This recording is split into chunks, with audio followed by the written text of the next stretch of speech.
three-dimensional transforming musical linguistic objects. Elf machines. Greetings from Cyberdelic Space. I'm Lorenzo, and I'm your host here in the Psychedelic Salon.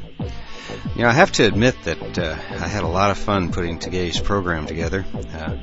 In one of my never-ending attempts to get better organized, I was cleaning out a closet and came across some old cassette tapes from a weekend workshop I'd taken with Terence McKenna.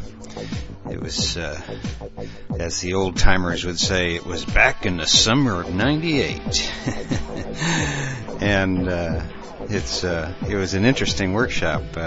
Terence gave it at a place that he called a New Age watering hole, and so I guess I should probably leave that nameless for now. And there were about 60 of us in the group, maybe as many as 80, I don't know, but we had our first session on Friday night and spent a couple hours going around the circle, and everybody told a little bit about themselves. And, you know, I was really blown away to see the wide range of people who had been drawn together for that weekend. It was quite interesting to see just every profession and race and creed, and even people from all over the different countries were there. It was just a real eclectic group. And you know, I went alone, but actually I left with several friends that I know I'm going to have for the rest of my life. So it was a great weekend. And Terence, of course, was really at the top of his form, I think, then. In fact, I've already played the rap that he and Ralph Abraham did that Saturday night, the one about the World Wide Web and the Millennium. Those were our podcasts 19 and 20, in case you missed them. What I'm going to play right now, though, is a cut from the Saturday morning session that begins with a question about how the Internet figured into Terence's time wave theory. And from there, well, I tell you what, let's just listen to the master, the one and only Terence McKenna. The original prediction was that there would be a deep plunge into novelty in 1996, that it would be the deepest plunge in the 90s. But that was based on my mathematics before John Sheliak corrected it. Once his corrections were factored in, it showed that there was a deep plunge into novelty where I said it was in 96, but that it wasn't the deepest, it was the second deepest. The deepest was, I believe, in 93, in fall of 93, which was right when the Internet was going public and the World Wide Web was coming into being and all that was happening. The plunge that I predicted in 96, I felt pretty good about, because right near the place where I predicted the maximum amount of novelty, we got within 10 days of each other the announcement of the Martian meteorite with fossils in it, which has since been hassled over royally. I'm aware of that, but still, I think it was a watershed moment that the President of the United States felt the need to address the nation on the subject of extraterrestrial life. Was a rare moment.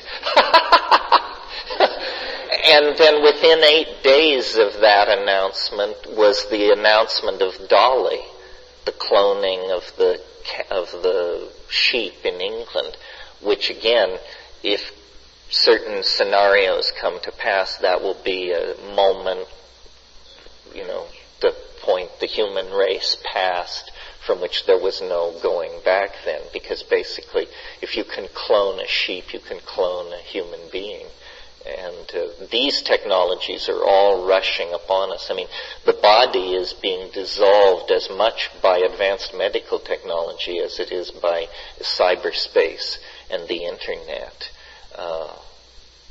I read this story, this amazing story recently, set slightly in the future, and this guy has been in this very bad accident, and virtually nothing has survived but his brain.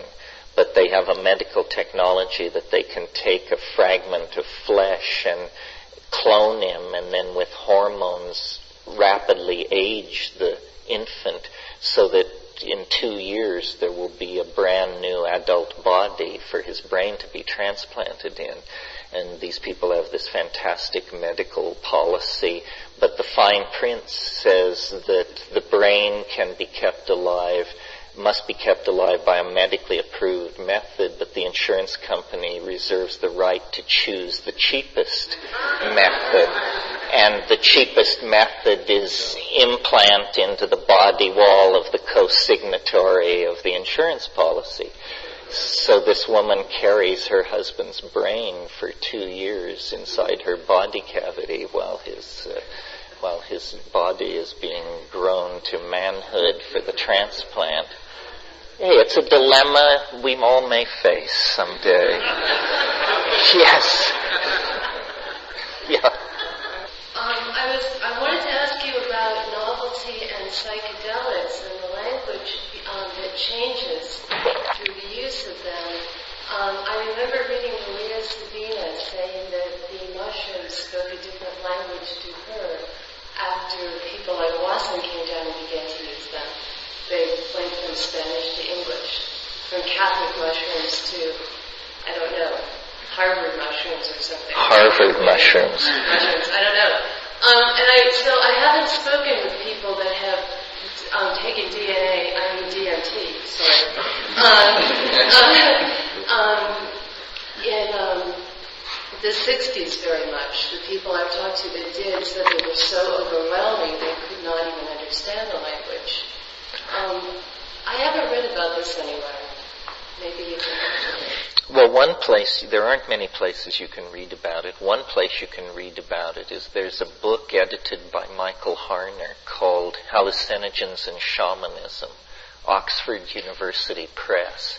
And there's an essay in there by Henry Munn called The Mushrooms of Language, which is one of the most eloquent and beautiful essays ever written on psilocybin. It's so wonderful. Henry Munn. Then harder to get, but equally interesting, is a doctoral study that a guy named Horace Beach did at CIIS, and it's called something like The Perception of Audio Phenomenon Under the Influence of Psilocybin. And he interviewed Bay Area psilocybin heads about their experiences with language. And it's very interesting. This is a very interesting area of discussion. On DMT and on psilocybin, and they are closely related, psilocybin being 4-phosphoryloxyN dimethyltryptamine, the phosphorylated form of DMT, though they do not degrade into one pathway in the body. It's a parallel pathway. DMT is NN dimethyltryptamine. These psychedelics particularly seem to impact the language-forming portion of the brain. And this produces truly bizarre states of mind, because it's the language-forming part of your brain that is explaining to you moment to moment what is going on. You know, now I am eating, now I am having sex, now I am flashing on DMT.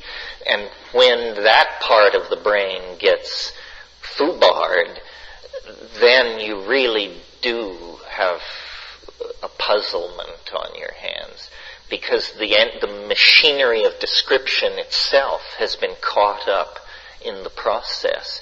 On DMT, these entities, these machine-like, diminutive, shape-shifting, faceted machine elf-type creatures that come bounding out of the state. They come bounding out of my stereo speakers if I have my eyes open. They are like, they're elfin embodiments of syntactical intent. Somehow syntax, which is normally the invisible architecture behind language, has moved into the foreground. And you can see it. I mean, it's doing calisthenics and acrobatics in front of you. It's crawling all over you. And what's happened is that your categories have been scrambled or something, and this thing which is normally supposed to be invisible and in the background and an abstraction has come forward and is doing handsprings right in front of you. And the thing makes linguistic objects. It sheds syntactical objectification so that it comes toward you. They come toward you, they divide, they merge, they're bounding, they're screaming, they're squeaking, and they hold out objects which they sing into existence or which they pull out of some other place. And these things are like jewels and lights, but also like consommé and old farts and yesterday and high speed. In other words, they are made of juxtapositions of qualities that are impossible in three-dimensional space. What they're like is, and in fact this is probably what they are, what they're like 3 and 4 and 5-dimensional puns.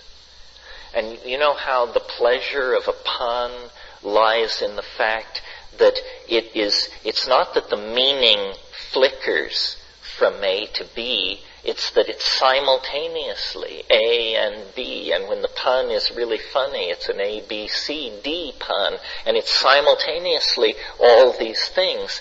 Well, that quality, which in our experience can only occur to an acoustical output or a glyph, which stands for an acoustical output, in other words, a printed pun, in the DMT world, objects can do this. Objects can simultaneously manifest more than one nature at once. And like a pun, the result is always funny. It's amusing. You cannot help but be delighted by this thing doing this thing. Well, so these syntactical animals or these linguistic elves are pulling this stuff out and gesturing with it, pushing it in your face, saying, look at this, and you are fascinated, pulled into it, because each one is, what? How can this be happening? It's not, we're not in the world anymore. We're not in the world. No artist, however gifted, could make one of these objects because they have qualities, extremely difficult to language qualities that no object in this world has. And so you're trying to wrap your mind and say, my God, what is it? Because in spite of the fact that it's just a little thing, you can tell by looking at it that its implications are earth-shaking. In other words, that if I could suddenly pull one of these things out of hyperspace and we would all look at it, we would all realize that that was the ball game right there. That somehow this proved it, was it, did it, ended it, started it, made it clear. How can this be? Well, I don't know. You had to be there, sort of. And then what lies behind this, or as you try to analyze the situation, you realize that these objects that these things are making are made by utterances. That sound is how this trick is done.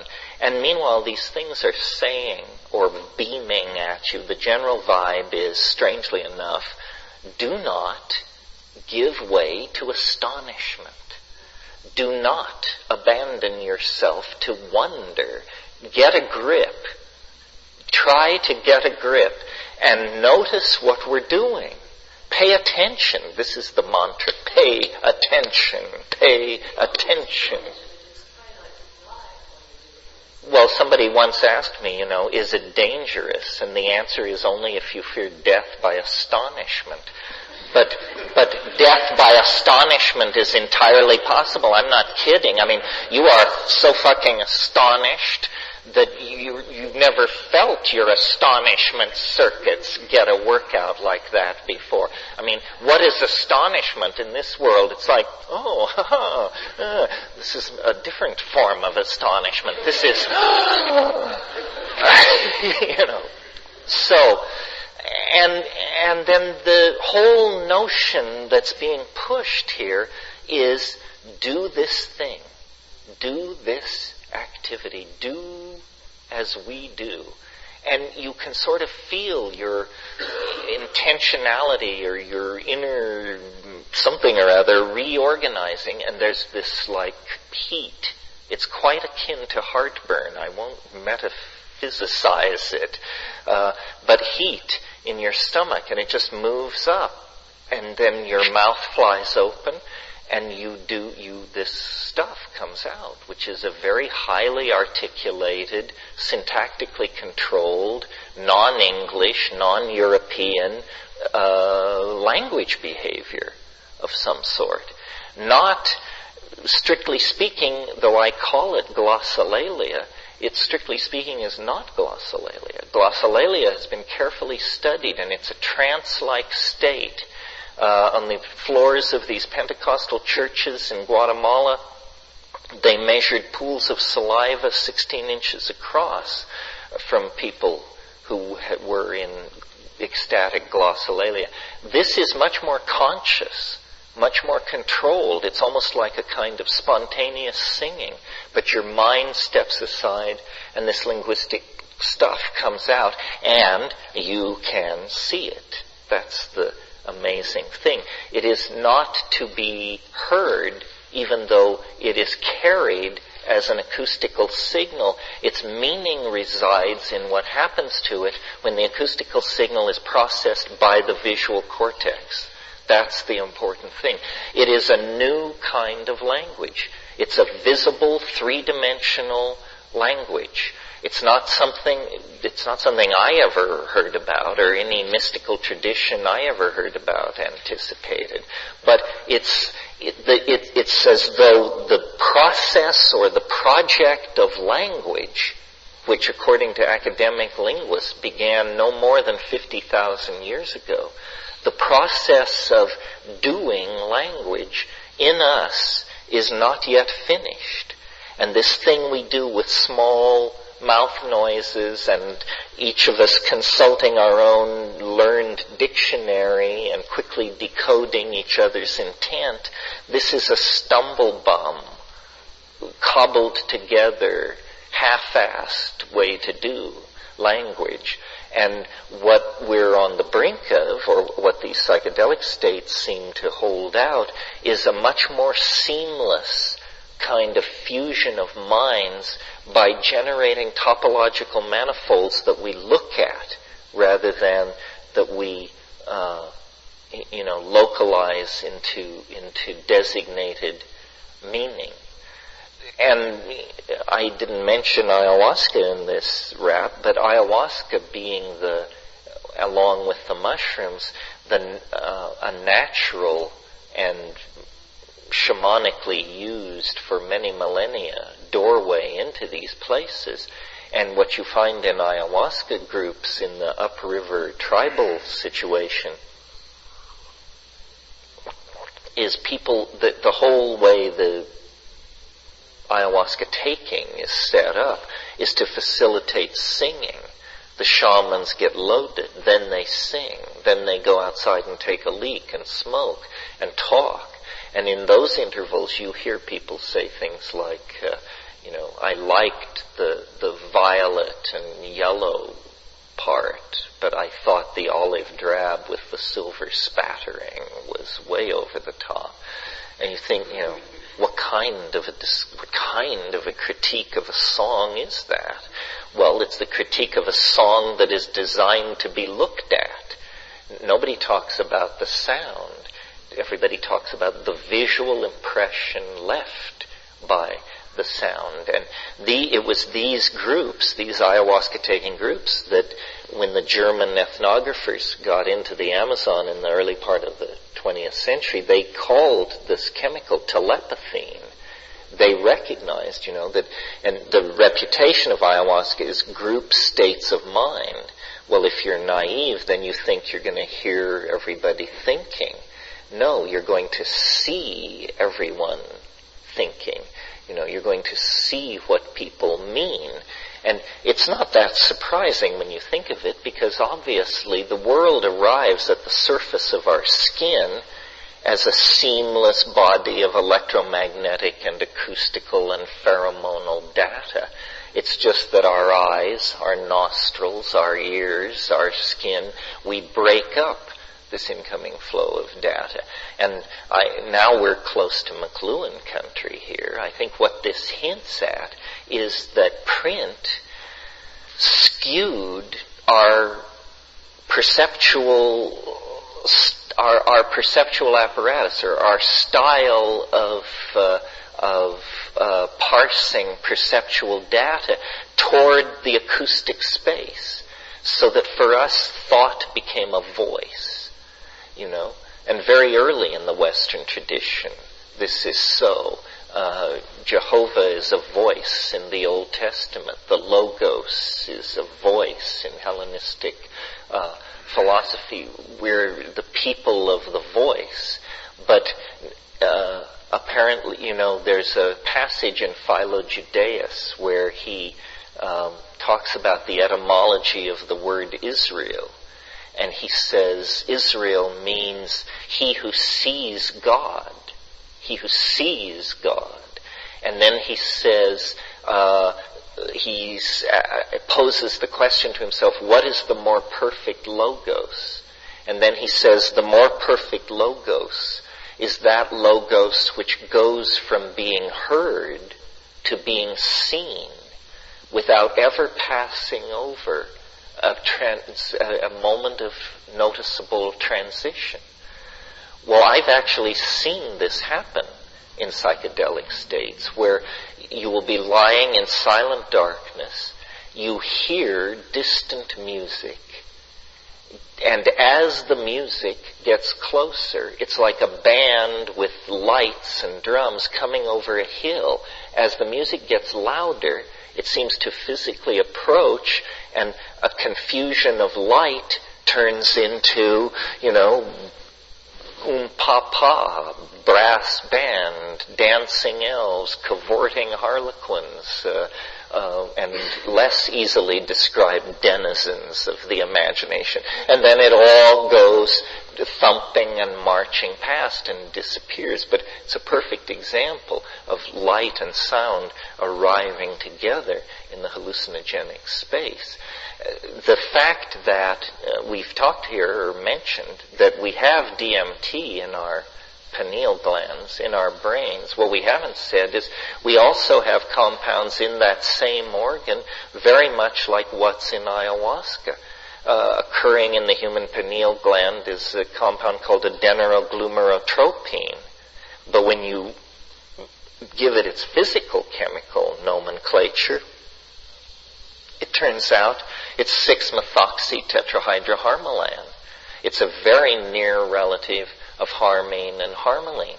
So it doesn't strain me to believe that perhaps in looking at this phenomenon, we have actually put our finger on the place, the cutting edge of the evolution of consciousness right now at the biochemical level.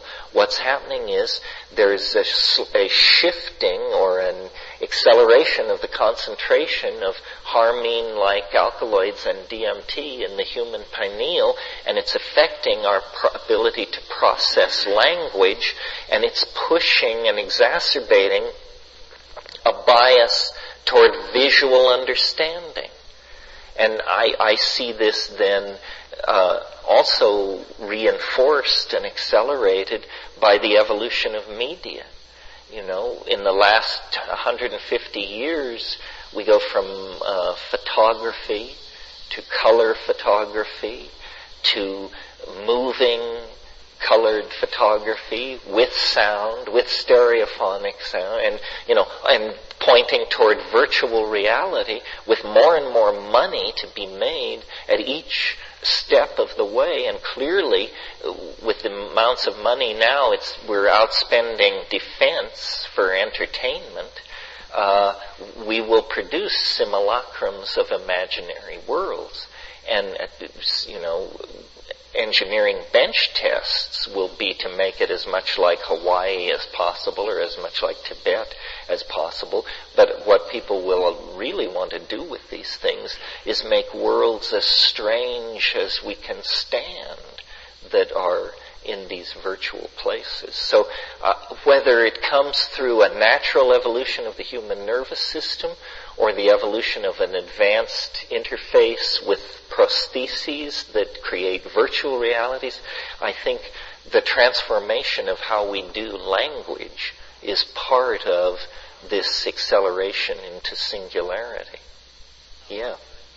I believe you made a reference in one of your books to Julian Jaynes' book, The Origin of Consciousness and the Breakdown of Bicameral Mind. And the way we evolved, and God was like an auditory hallucination before, I guess, our consciousness really developed, and we were thinking human beings. Yeah, Julian Jaynes, it didn't win him too many friends, but he wrote a big book and had this theory that this thing, which we call the ego, is so recent in human beings that it actually didn't exist at the time of Homer. And he goes into Homer and he shows that the God always breaks through in situations of crisis and danger. And he felt that before Homeric times, people were essentially like ants or something, that their behavior was largely instinctual, and that the only time they encountered this phenomenon of free will, the interrupting of the instinctual pattern, was in situations of great crisis and impending danger. And then this thing would literally almost come out of the sky and say, "Get your ass out of there, save yourself."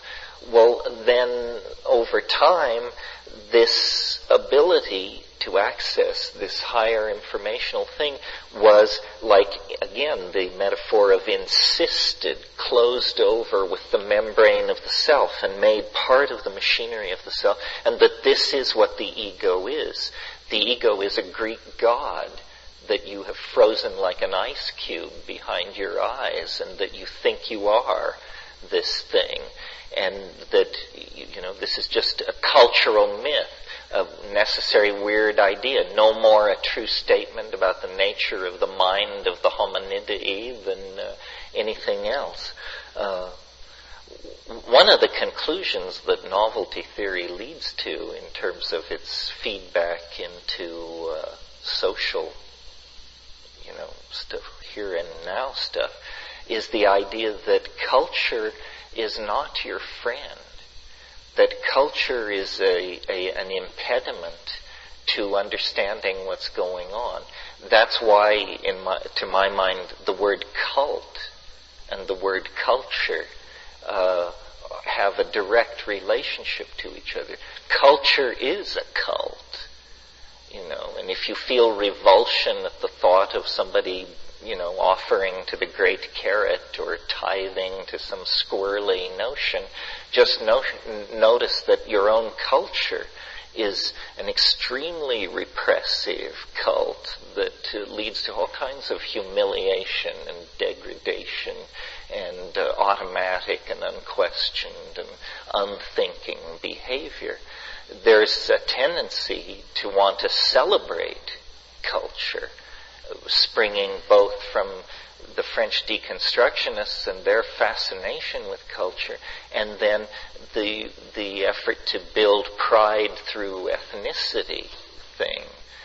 Well, that's all very fine, but I think the cultures we should all revere are our ancestral cultures. The cultures most of us have our roots in. The actual culture we came from was probably fairly squirrely. I mean, the American family is what keeps American psychotherapy alive and well. And this is a cauldron for the production of neurosis and, in some cases, little else. So, part of what psychedelics do is they decondition you from cultural values. This is what makes it such a political hot potato. If there's anything, since all culture is a kind of con game, the most dangerous candy you can hand out is candy which causes people to start questioning the rules of the game. So you can have a Stalinist state, a parliamentary democracy, and a theocratic state, and they all can agree on one thing, that psychedelics are just terrible, because, then citizens start asking all kinds of hard questions, and the devotion to the values of the fatherland become mired in pseudo-intellectual discourse, and the next thing you know, somebody has to be shipped off to the camps in order to right the situation. Or even our own structures are dissolved, and we're frightened of that, or taking illusions in that regard. Oh yeah, no, it definitely works in the personal life. Like I've been building a house in Hawaii, and while I've been building it, I've definitely cut back my intake of psychedelics because I don't want the answer to the question, is this a good idea, until it's too late to do anything about it.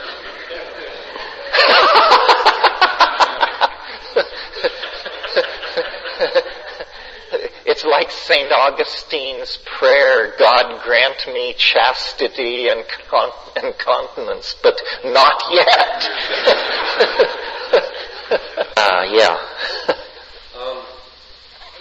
One of the big ideas that seems to be in the notion of the archaic revival is that the whole big thing is really conscious and alive. The universe, the galaxy, the larger entities. And that's interesting because it's a traditional belief that's held by non-modern, non-scientific cultures. And if in fact our belief systems are taking us in that direction such that that makes sense to us, it's really interesting, but it also sort of upsets the current description of evolution within the Darwinian dogma, because that seems to be, based on the idea that it's all very random and it's just all material and life is a big accident that's moving forward. So I think that one of the ideas that you're talking about today is teleology, that whether or not when we really want to talk about evolution and how evolution as a theory is going to itself evolve and absorb this idea, comes down to whether or not these larger things have in fact some kind of direction behind them, which is what I think your work and observations imply. And so I thought one day about how to understand that, and I had a question, which is whether or not you can talk about creativity as having a fractal nature, since self-similarity shows you at various levels similar principles. And since on our level, as human beings, anything that we make, we first think about. It begins as thought, and then it becomes matter. Right. And so if creativity could be seen as having a fractal dimension, it would be a way to talk about all kinds of creation by simply understanding it at the level at which we see it. And it would suggest that to modify the Big Bang theory a little bit, before there's a Big Bang, there would have to be a big thought. And you kind of move along with that idea. So I want to ask you to comment on that, but also in relation to the idea that is also contained in evolution about the origin of language, because some of the things you're speaking about from your DMT experiences have a funny resonance with creation stories, like Adam and Eve naming the animals. And I've never really been all that comfortable with the idea that language would evolve out of grunts and groans when guys like Chomsky say it's all organized as a big system in language, and all kinds of languages can be very different, but inside they always have these structures. And nature and ecosystems and languages always seem to pop out fully formed and integrated. So, is there any possible way that we could think that language, rather than evolving from grunts and groans, evolved in the opposite direction? That the first time language was used, it was used with the power that you ascribe to the machine elves. That it was something that was done carefully and precisely because it could manifest form, or something like that. Well, in terms of one more idea, in terms of how new species come into being, the only idea that we really get to allow into the theory of evolution is that it's an accident, that there will be a mutation and a new species similar to another species will be born and it will survive and that will lead to a new species. But I have a logical problem with that in that any female creature which gives birth to a new species is going to perceive that species as a birth defect and is maybe not going to want it to survive. And then there's only one. And so that Barbara Cloud book I read talked about 9 dimensions and said the 6th dimension was the morphogenetic field from which all species and organisms evolved. So I was kind of thinking maybe along the lines of the metaphor of the computer. There's a software program in which new species are developed and designed, and the whole way in which they integrate themselves into existing ecosystems, etc., somehow or other all gets worked out, and there's a mystery that we don't see and don't understand by which these new forms come into being. And maybe they all come into being at once with 1,000 or 1,000,000 creatures instead of just one having to struggle. Well, all this raises a lot of stuff, most of which I can't remember because of my devotion to cannabis. But let's go back to the thing about language and the origins of language. Yeah, the origins of language. Let's talk about that for a minute. I think that I've been thinking about this because I've been writing about it, and here's what I've come up with. Part of what makes it difficult for us to think about language clearly in English is that this word language is used by us to mean spoken language, and it also means the general class of linguistic activity, as in computer language, body language, so forth and so on. And to think clearly about language, we need to have a clear distinction between spoken language and the general syntactical organization of reality. Language, because that is old. Honeybees do it, dolphins do it, termites do it, they all do it different ways, octopi do it. There is much of language in nature. In fact, you could argue that all of nature is a linguistic enterprise because the DNA essentially is a symbolic system. Those codons which code for protein are arbitrarily assigned, in other words by convention.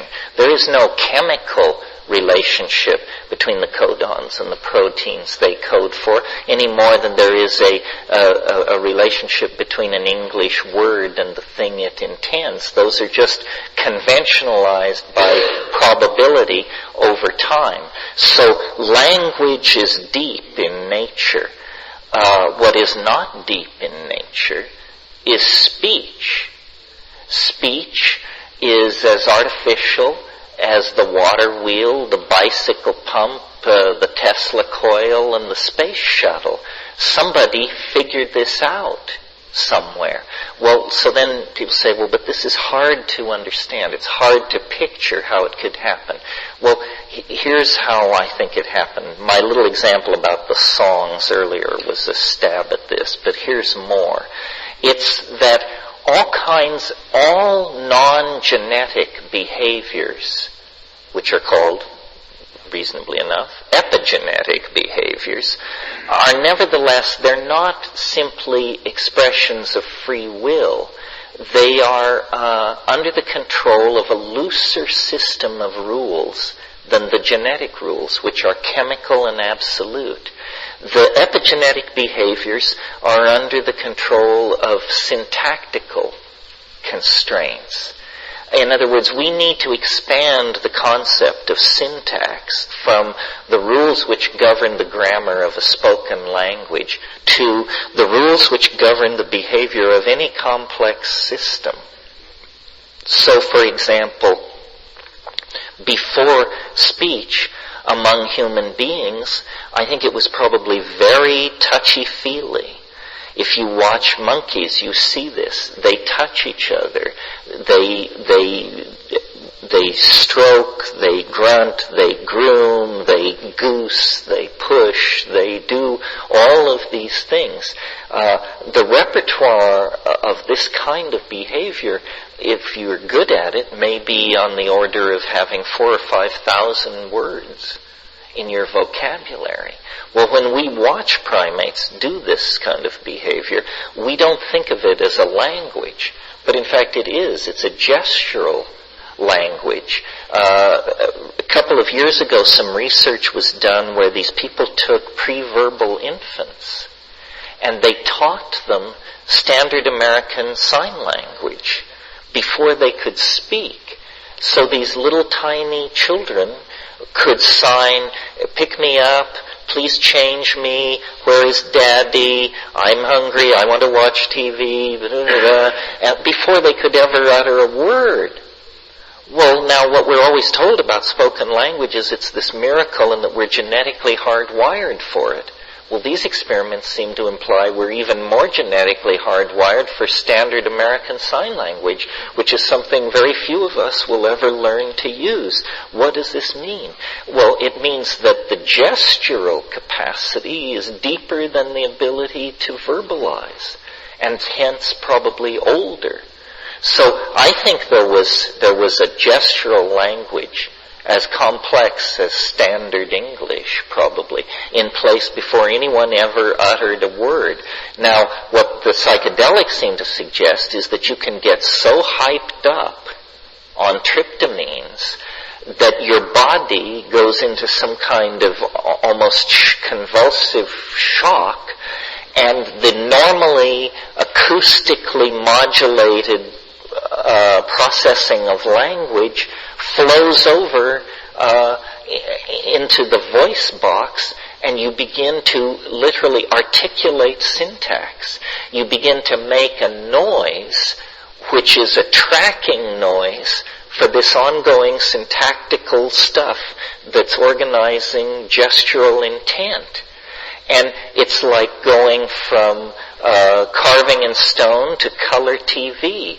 Your listener immediately transfers loyalty to this much more spectacular form of behavior.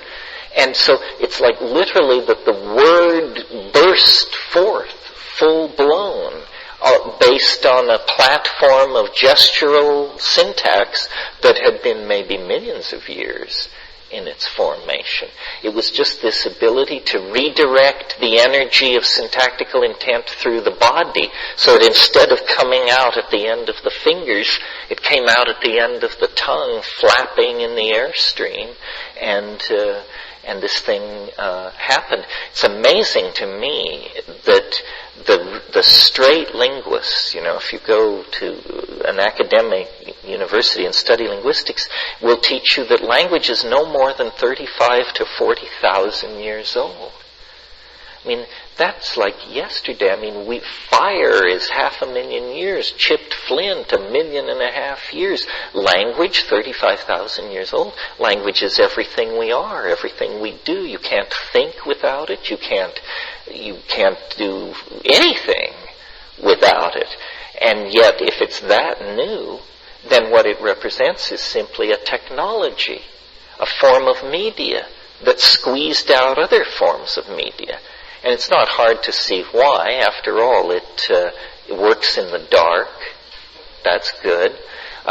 It allows politics. You can make speeches to large groups of people.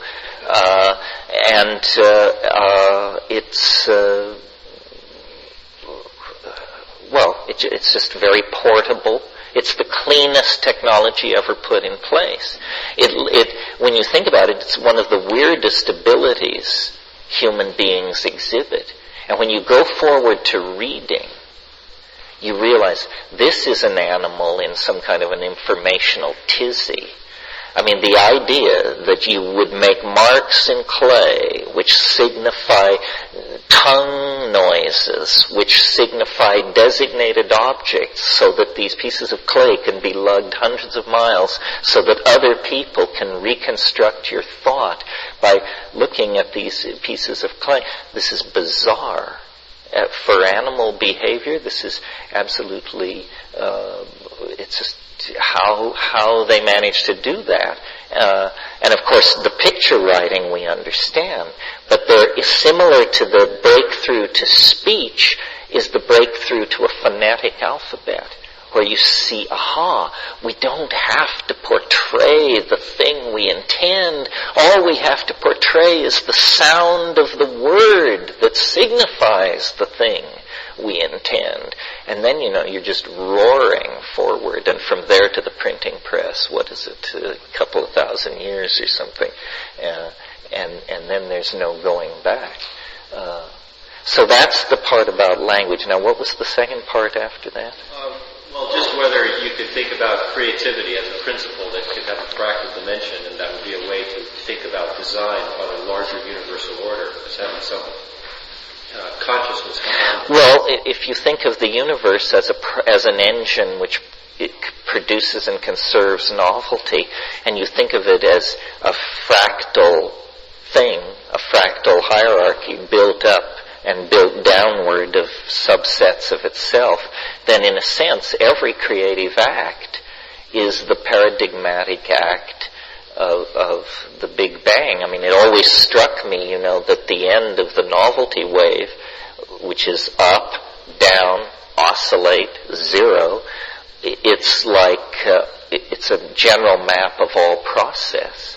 We could be describing the life of the energy output of a star, or the firing of a single neuron, or the birth and death of an economy. In a sense, you get down to a fractal level where you can say all processes are the same. They have a beginning, a middle, and an end.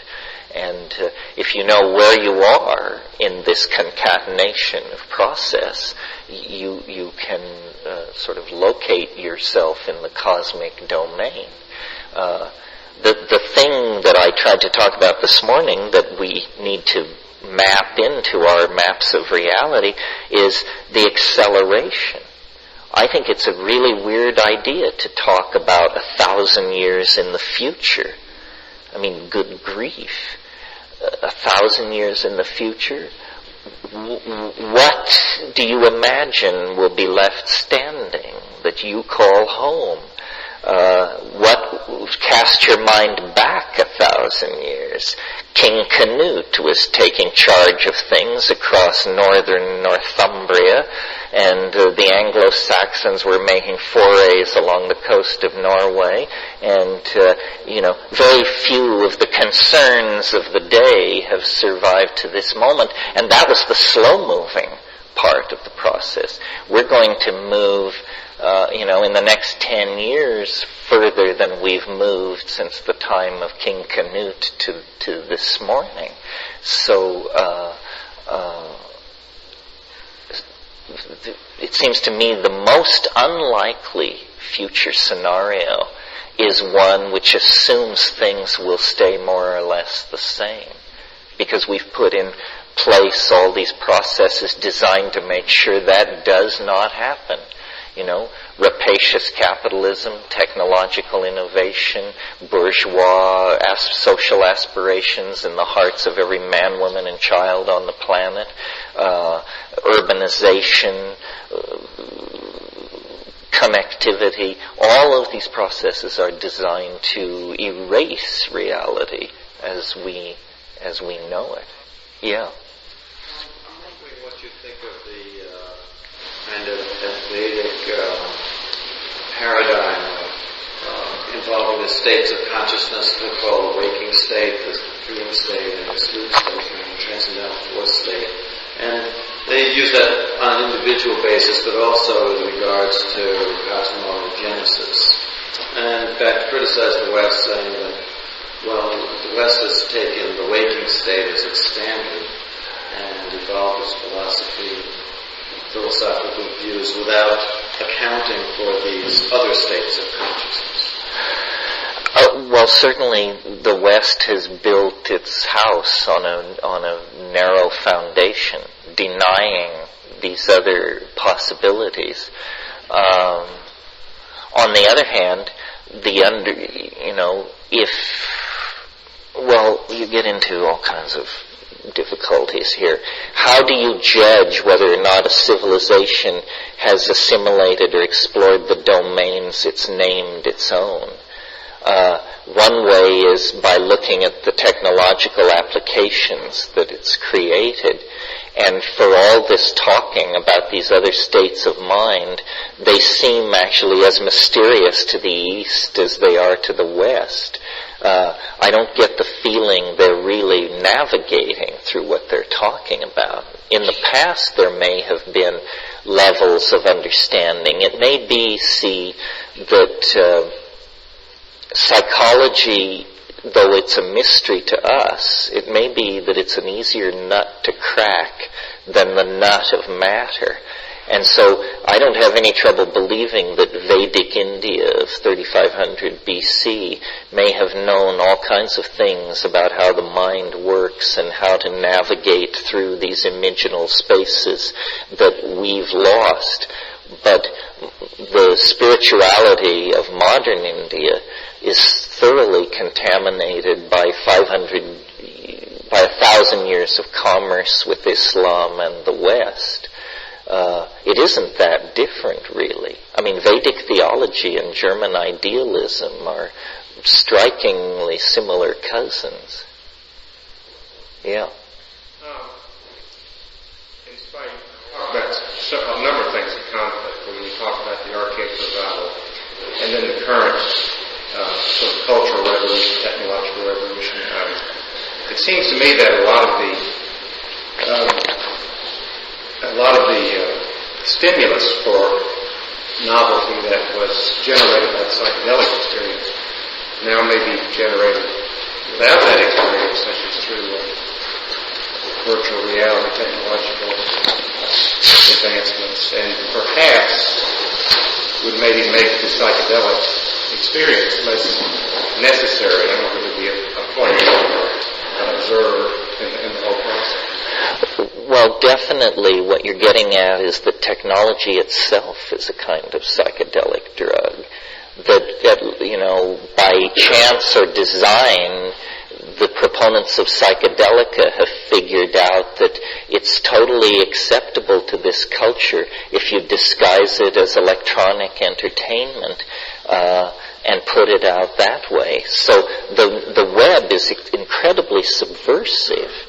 Simply the fact that all that information is there and available in a world where control of access to information has always been the game.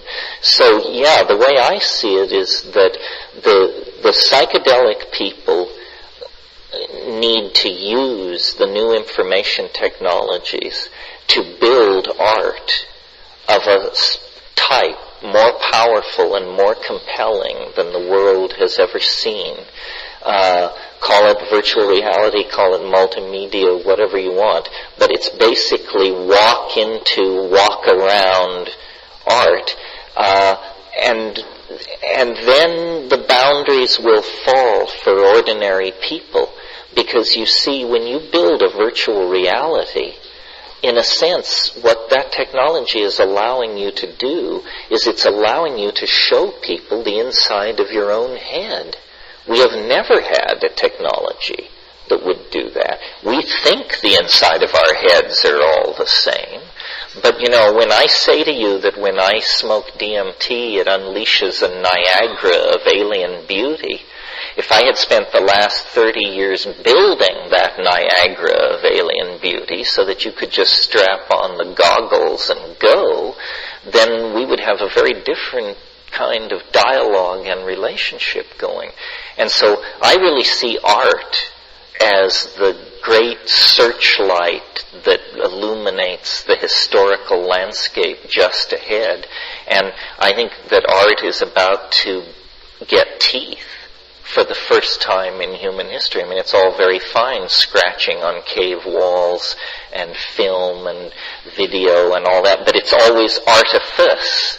You know, you never are convinced, or only for seconds, that you're in the presence of reality when you're in the presence of art. But we will build art that will literally stand your hair on end.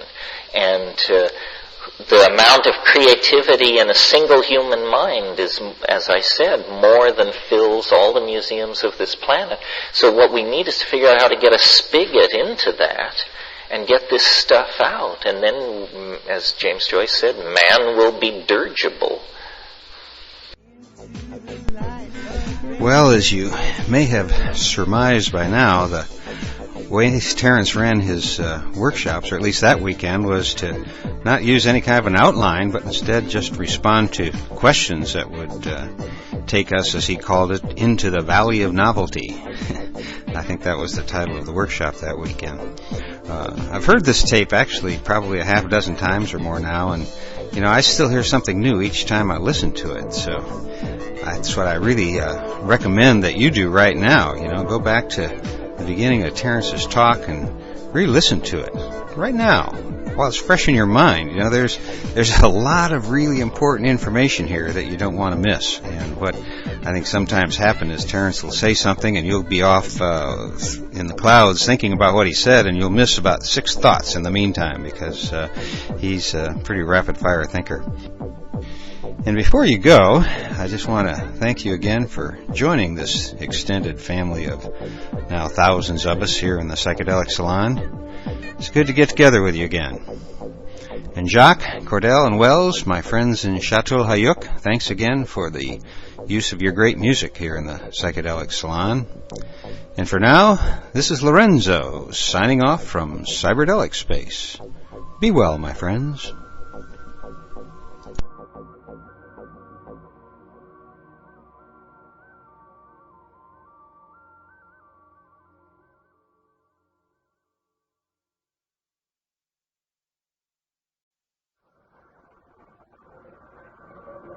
Three-dimensional, transforming, musical, linguistic objects, elf machines.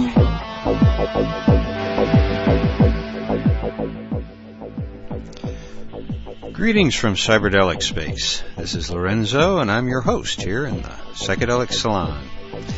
Well, first of all, let me thank those of you who've sent me emails to let me know that you're enjoying these podcasts.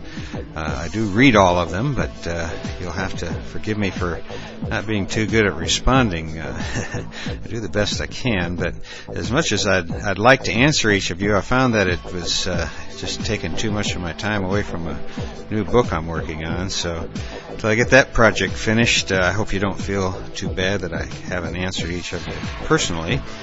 But as you can probably see, I am listening to your requests, particularly the loud and clear request I just recently got to hear more of the Terence McKenna seminar from the summer of 1998. And so, without any further need for an introduction on my part, here's a continuation of last week's podcast of the Terence McKenna workshop, where he was waxing eloquently about all things novel. Well, we said, I think, that when you take psychedelics, you go up a dimension. And so this world of transience and flux becomes an eternal world. So in that sense, it's the same thing. Whether meditation and psychedelics are the same thing, I think depends on your meditation and your psychedelics. Different meditations strive for different things. Much meditation is about emptying the mind of phenomena. This certainly would not be a description of the psychedelic state. In my experience, the higher psychedelic states have been complete emergence and complete ego loss and becoming a oneness, it's ineffable. But those have been both with the mushrooms and the LSD. Now, through my highest meditation experiences, it has been very similar, where there is no sense of self and otherness. It's just a flash of everythingness and nothingness. It's non-dual. It's seemingly the center of singularity, where wholes clash into each other, where we're into another dimension.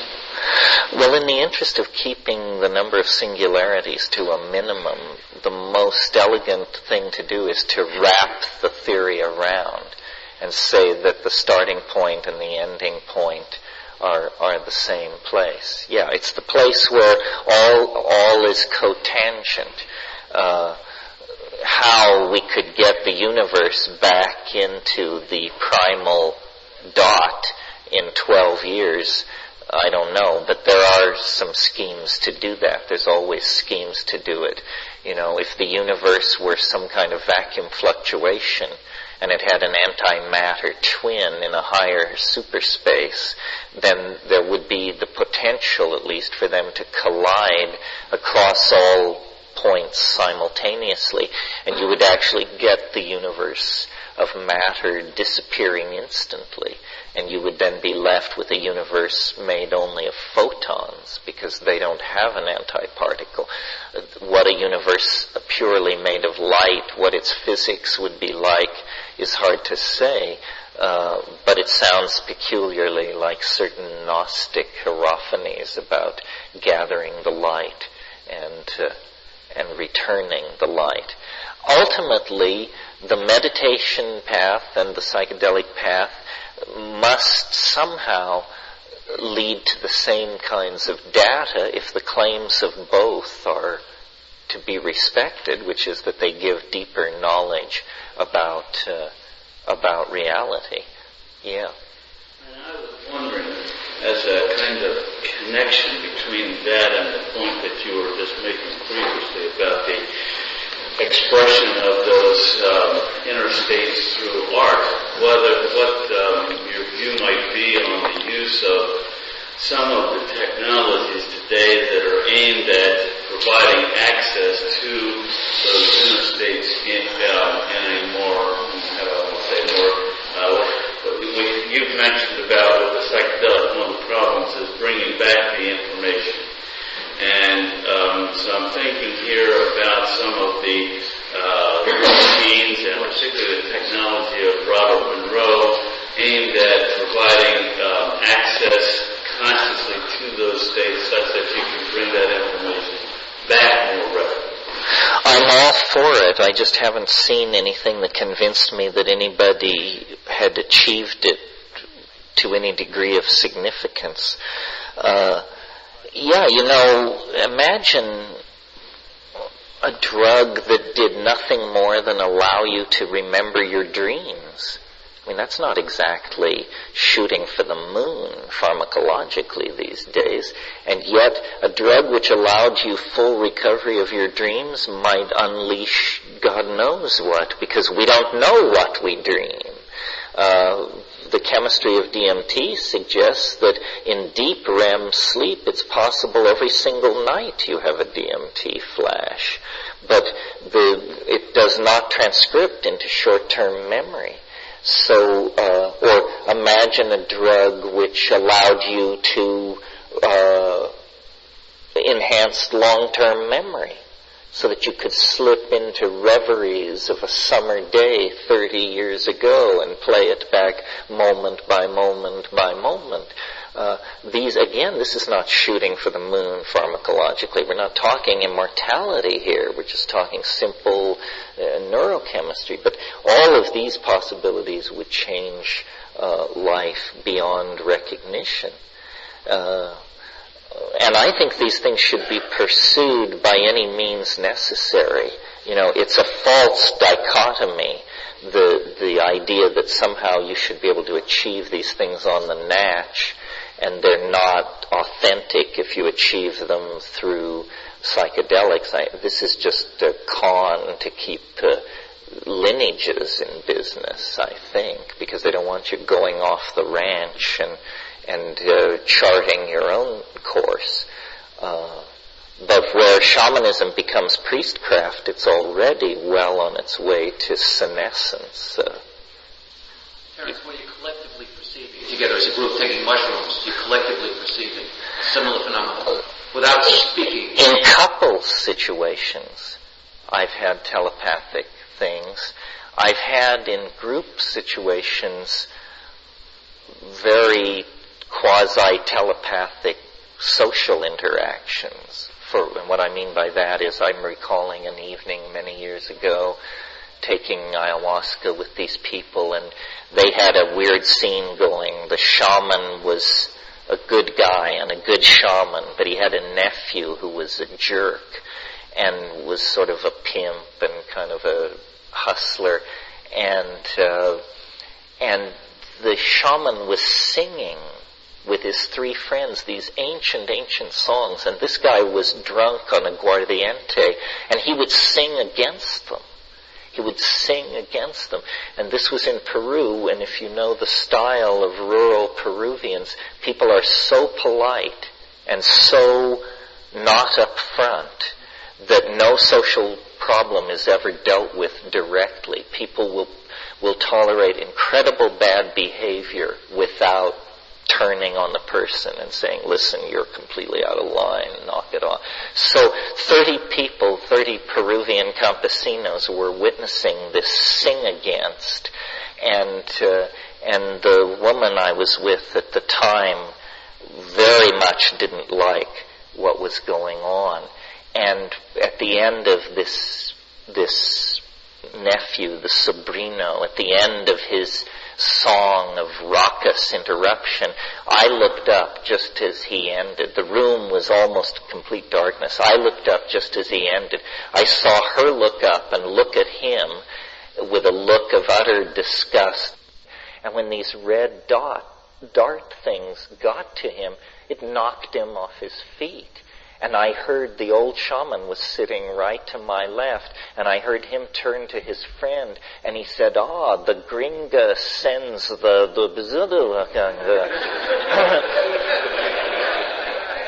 and so it was like, wow. But, then ordinary reality immediately reasserts itself and moves forward. And there's no time to say, wait a minute, folks, something paranormal just happened here. I want to interview everybody, get your impression. It's never, when it's real, it's always caught up in the on-moving flow of events. Be resisting and fearful. In other words, to resist what comes forward. Well, if you've taken what you don't want to do is this is reasonable advice too, I think. Where the problem area lies, people think it lies in taking too much. It lies in taking too little.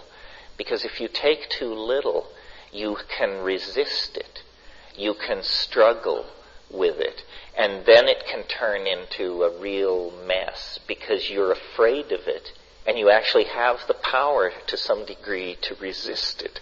What you want to do is take sufficiently enough that there's no escape, and that the transition from ordinary reality to fully loaded is as quick as possible, because the going up is somewhat terrifying. For example, let's use psilocybin as the model. Here's how it works for me. This is not tea. This is eating raw mushrooms. It comes on more slowly. So after an hour or so, and the way I do it is I sit as soon as the mushroom enters my body, I sit and meditate. I noticed in South America they don't do it like this. They dose the ayahuasca, and then everybody just goes on talking about their motorcycles and the jobs at the sawmill and who's conning who. It's like totally, they toss it. There's a brief moment, they pour, they toss it down, then they all go back to raving at each other about mundane life, and then 30 minutes later on the dot, the shaman blows his whistle or shakes his shakyapa, his leaf dry leaf bouquet. And everybody settles down, and it's like it comes on within 2 minutes. As soon as the guy starts singing, he just invokes it. The way I do it is I take the mushroom or the ayahuasca, and then I sit and I roll bombers. So I'll have them ready if I need them. And I just sit as I'm going to sit during the trip, and I've unplugged the telephone, and I've gotten everything squared away, and it begins to come on at about the 40-minute or the 60-minute mark, and there's sometimes some nausea as it comes on, and then I smoke a bomber or half a bomber. And then it catapults it into the full deployment of the thing, where you just hang on. There's about a 25-minute period where your only job is to hang on. It builds. It's like watching an atomic explosion on the other side of 50 feet of absolutely clear crystal glass. I mean, you can't believe this is happening, quote unquote, in my mind. You have the feeling that everybody from Seattle to San Diego has just crawled under their desk as this thing tore past, but it's in your mind. And then there is the interaction with it, which moment to moment you are pretty coherent, but you lose it. A lot of it does not transcribe into short-term memory. And then after about an hour or 40 minutes of that, it becomes more manageable, more memorable. The most mind-boggling parts of it are just not possible to bring out of it because language fails. Because English, there are no words. There are no words even close. I mean, sometimes you'll bring out an image or a metaphor, but out of 5 hours of tripping, you bring out, half a notebook page of metaphors, and yet you were entirely engaged during that time. Now, this question about fear, which is a real question, because when everything begins to slide, it's more than most people who haven't done it expect. They have heard it, they've read the books, but they think it's a metaphor. They don't understand. It's really going to happen, and it's really going to happen to you. And there's a tendency to clutch or to try and resist it. The thing to do in those situations, I think, and it's counterintuitive to how Western people think, but the thing to do is to sing, to sit up, not to assume the fetal position. See, what you might tend to do is assume the fetal position and tell yourself, my God, this is the most appalling thing that's ever happened to me. If I can just live through it, it'll be all right. I've taken this drug. If I can just wait through. How long did they say it will be? 7 hours. I see it. It's started 2 minutes ago. If I can just... No, the thing to do is to sit up and to sing. And why? Well, being practical people, to oxygenate your brain, to move this thing that's happened to you, though it may have one claw in heaven, its roots are in your neurophysiology and in the chemistry of the drug. You want to move your physiology around. So oxygenating your brain can't fail to do this. So you sing, and this almost always is accompanied by a sense of power, control, equilibrium, and so forth and so on. Not always. I mean, let's face it, you're a product of a nutty society, and there are unexamined crevices and uncleaned out drain traps in all of us, and you're going to encounter that stuff. The good news is the earlier psychedelic trips tend to deal with that. If you will quickly discover taking psychedelics that either you can work through your personal issues and become a psychedelic explorer, or this is just stronger medicine than you are up for, and you would be far better to go back to psychoanalysis or whatever works for you. Some people just can't take it. Why is that? Well, because what it does is it dissolves boundaries, and most of us are over boundary defined, but some of us are having an uphill battle getting some boundaries in place and realizing we are not the telephone or the tree or the person we live with. And so for those people who are having trouble establishing and maintaining boundaries, this is the last thing on earth they should get involved. Cannabis. Cannabis. Cannabis. Yeah. When you're in the state that you're experiencing the total loss of ego or boundary, is it possible that your physical self could just literally stop? Because I have... Well, people often, yes, wonder. Often people wonder. You get into a place where it's so unfamiliar that the question comes up, have I done it this time? Am I dying or am I in danger? The answer is the odds are incredibly against you being seriously in danger. People don't die from psychedelics unless they have heart conditions or some incredibly rare medical condition.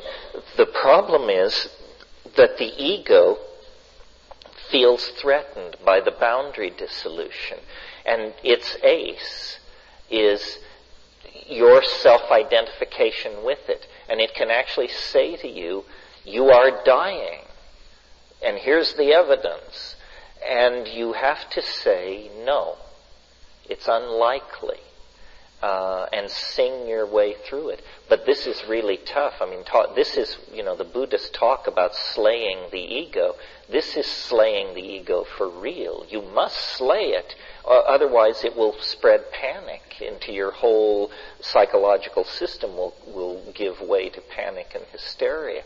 So unless there is some real reason to think you're dying, and you should have done your homework, you should know what to expect. For example, if you take LSD and begin intense bouts of vomiting, this is not a proper reaction to LSD. Something is wrong, either with the LSD or with your relationship to it. You should know what because a typical trip will put you through changes, but is not dangerous. But if you suddenly begin exhibiting some symptom, heart fibrillation or something like that, then you want to have, this is why then there's always the issue of the buddy system. Should there be somebody else there, and what about all that?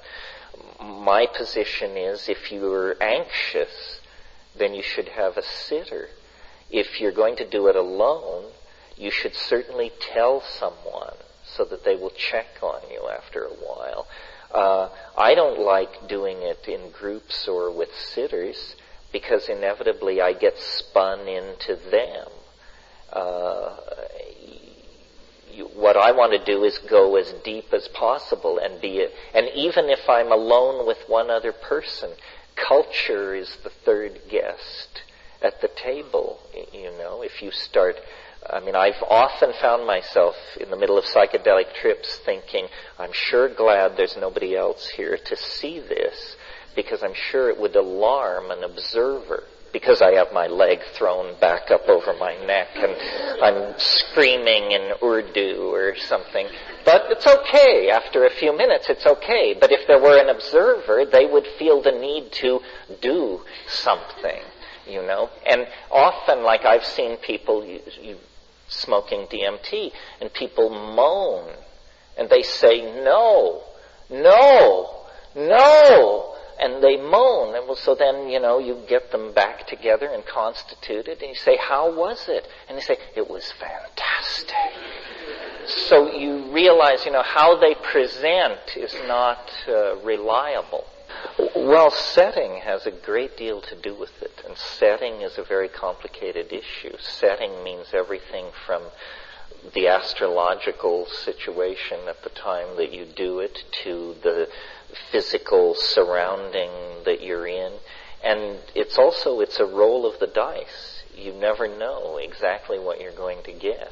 As far as the question about Buddhism and all that, my own, when I started taking LSD, I thought I saw in Tibetan Thangka painting and mandalas the echoes of this same world, and pursued it, went to Nepal, studied Tibetan, collected the art, and it is similar. I don't know to what degree the Buddhists, the Mahayanas, realize those states without psychedelics. I do know that with psychedelics, those meditations, those techniques, those insights are supercharged. And I would suspect that Tibetan Buddhism, as it has its roots in Vedic Hinduism, there may be psychoactive plants in its past, but it's far in the past. Buddhism was brought to Tibet in 741 by Padmasambhava. There was an autochthonous shamanism already present throughout the Himalayas, the Punpo, and it was largely based on cannabis intoxication at that point in history, not so much in the present. But I think that this is a fruitful area. I just can't believe that Mahayana Buddhism could have gotten as far as it did without some reliance on psychedelics. And of course, cannabis, we in the West, our style is to smoke it. And that's a very mild way of dealing with it. I mean, if you have unlimited amounts of high-grade cannabis and you eat grams and grams of it, you will have experiences as extreme as anything that psilocybin or ayahuasca can deliver to you. You only have to read the descriptions of 19th century writers on cannabis. Fitzhugh Ludlow, S. Weir Mitchell, these people, their descriptions of their trips are as psychedelic and as out of control as any acid reportage or psilocybin reportage.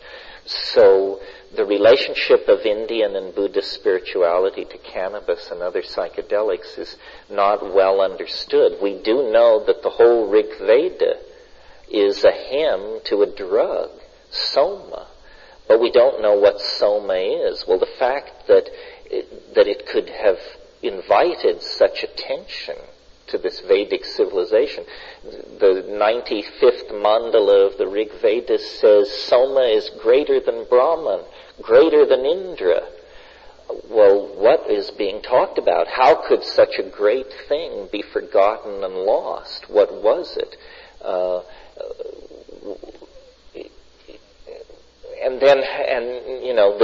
Almost as puzzling as what was it was, how could you lose such a thing?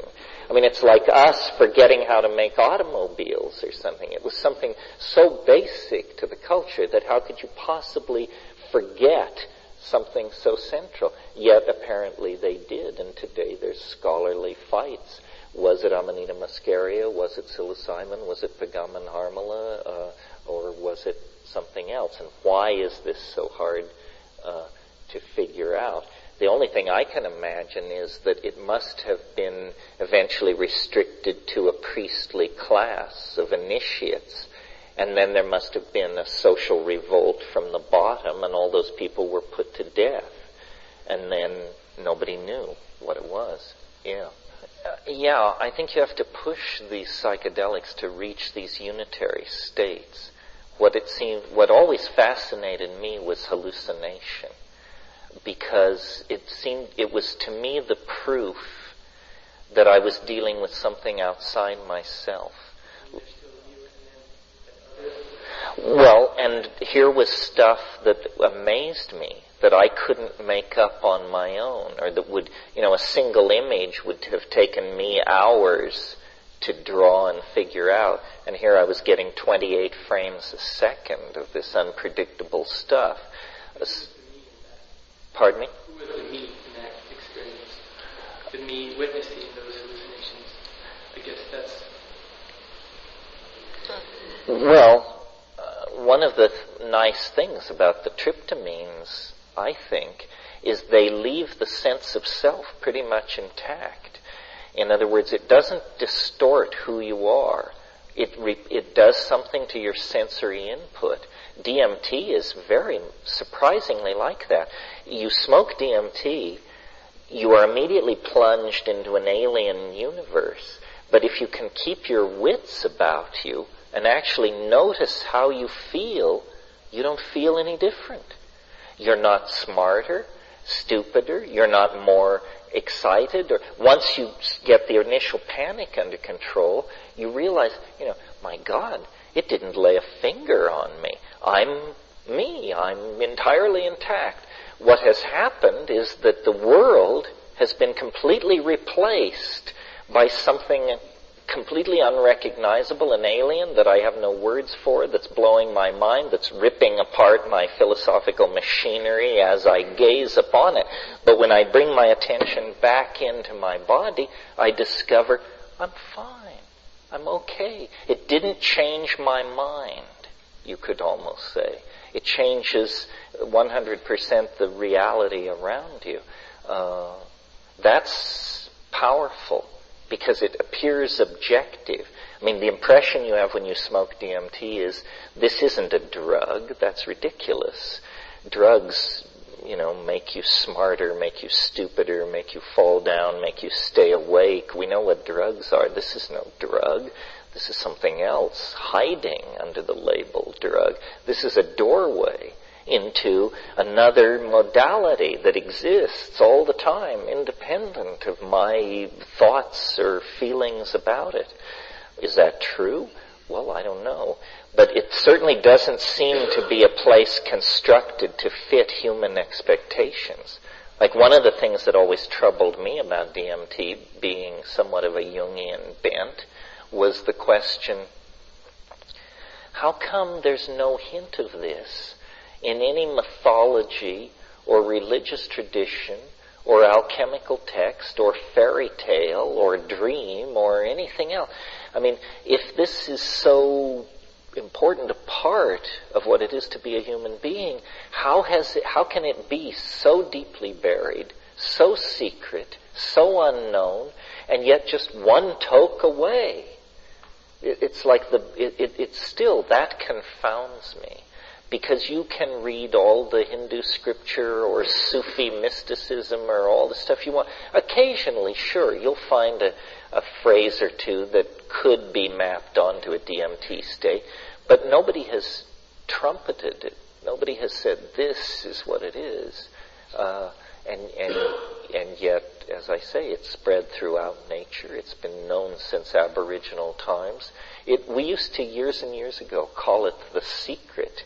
And in a way, it really is the secret. Jorge Luis Borges has a story called The Cult of the Phoenix, and he talks about a secret that seems profound and yet preposterous to the initiates. And one child may initiate another, and ruins are good places to do this. And he just goes on like this for a page and a half. Well, you realize he must be talking about DMT. Yeah.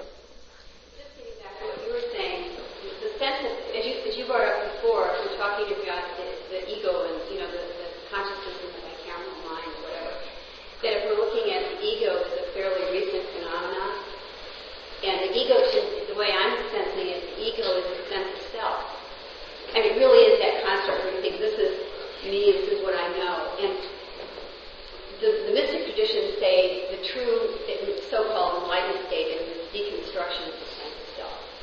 So doesn't it seem that this is what I'm getting from the journey I'm taking. I'm getting intimation, not of the loss of myself, but it is a sense of a loss of myself intact. It's like intimations of this future where we're functioning on such a different level that's beyond that ego construct. You know, where we're really telepathically in connection. The whole sense of self as being this limitation of this is me, this is what I know, this is my history, is gone. Yeah, the great cultural accomplishment of Western civilization is this thing called the free individual. But now that we're on the brink of, you know, the electronic dispensation, exactly what we're going to do with the free individual and how that's going to look in an era where consciousness flows through 1,000 portals, it's not at all clear. It's not clear whether we can somehow now carry the idea of the free individual to an even higher level where each of us will become a kind of God, lord over our own creation, as vast in time and space, but virtual as the cosmos in which we find ourselves embedded, or whether the free individual is going to turn out to have been the problem all along, and we're going to abandon it and become some kind of socialist gas or some collectivist swarm, a hive mind, a world where intelligence flows where needed and identity is provisional and fleeting and unanchored to place or body. I mean, much of this goes on the internet, you know. You can be an 11-year-old girl. You can be whatever you want. You can build your avatar and present yourself in many guises. It's much more like a shifting fantasy land than it is like the good old world of positivist rock and roll. I was wondering what the connection is, I think, between the singing of shamans and as a catalyst for visionary experience, and if there's any corollary with the mushrooms. Well, yeah, I think that, you know, we see shamanism from the outside with the values of Western civilization unconsciously applied. In cultures that are taking psychedelics, this thing which we call singing is a very complicated activity indeed. And if you've ever sung on psychedelics, you know that, you know, it's an ecstatic and complicated and synesthetic experience. I mean, to make of your body a vibrator for sound, to you know, move out into the Pythagorean octaves with the human voice, and it's extraordinary, actually. I mean, how capable of sound human beings are. No other animal has the range and control. And of course they say, well, this is because we're adapted for spoken language. But I think we had a lot of this range and control before. So words that we use very knowledgeably, like song, ancestor spirit, power place, we're not getting 90% of the nuance of these meanings because they go so gracelessly into English. When a shaman talks about spirit, he's using a term as technically complicated in his mind as when a physicist uses the term beauty to describe a quark. You know, it's very technically defined, and we tend to simplify and then suppose that we understand. Part of the thing I found with hanging with shamans in various places and times is that once you get past the language barrier, what shamans are simply curious people, intellectuals of a certain type. In Australian Aboriginal slang, a shaman is called a clever fella. If someone says, I'm a clever fella, they mean, you know, I'm a shaman. Well, that's all it is. It's somebody who pays attention to how things actually work and sort of transcends the culture by that means. It's a weird paradox. It's that the shamans, who are the keepers of the cultural values, are also necessarily of the keepers of the secrets of the theatrics of the cultural values, and so they live their lives in the light of the knowledge that it all rests on showbiz. Everybody else is a true believer, but these are the image makers, the people who actually pull the strings and control the evolution of the mythologies. And in a way, it's a situation of alienation. Merciliade talks a lot about this in Shamanism, the Archaic Techniques of Ecstasy, and in History, the Eternal Return. Talks about how the shaman is socially marginal, politically marginal, lives at the edge of the village and so forth and so on, and is feared by the people because dealings with the shaman are always dealings about life and death. But then the shaman comes forward in this critical role as go-between, as mediator between the cultural mind and the real world, which is this potent set of forces and planetary cycles and meteorological events and diseases and, fate. And the shaman mediates. In many languages, the word for shaman means go-between. So the cost of this, or the price of this, for the shaman himself or herself, is a kind of alienation from the cultural values and a kind of understanding that it's a game that's kept in play. And this is true in our culture as well. You don't think the people who market all this crap and produce all this bad art and so forth and so on love it or watch it or consume it. They market it. Its basic purpose is to delude and distract the masses. So the psychedelics, what they bring into that shamanic situation is sort of rocket fuel for the project of cultural detoxification, or Gnostic rocket fuel into a realm of cultural alienation. And from that point of view, then,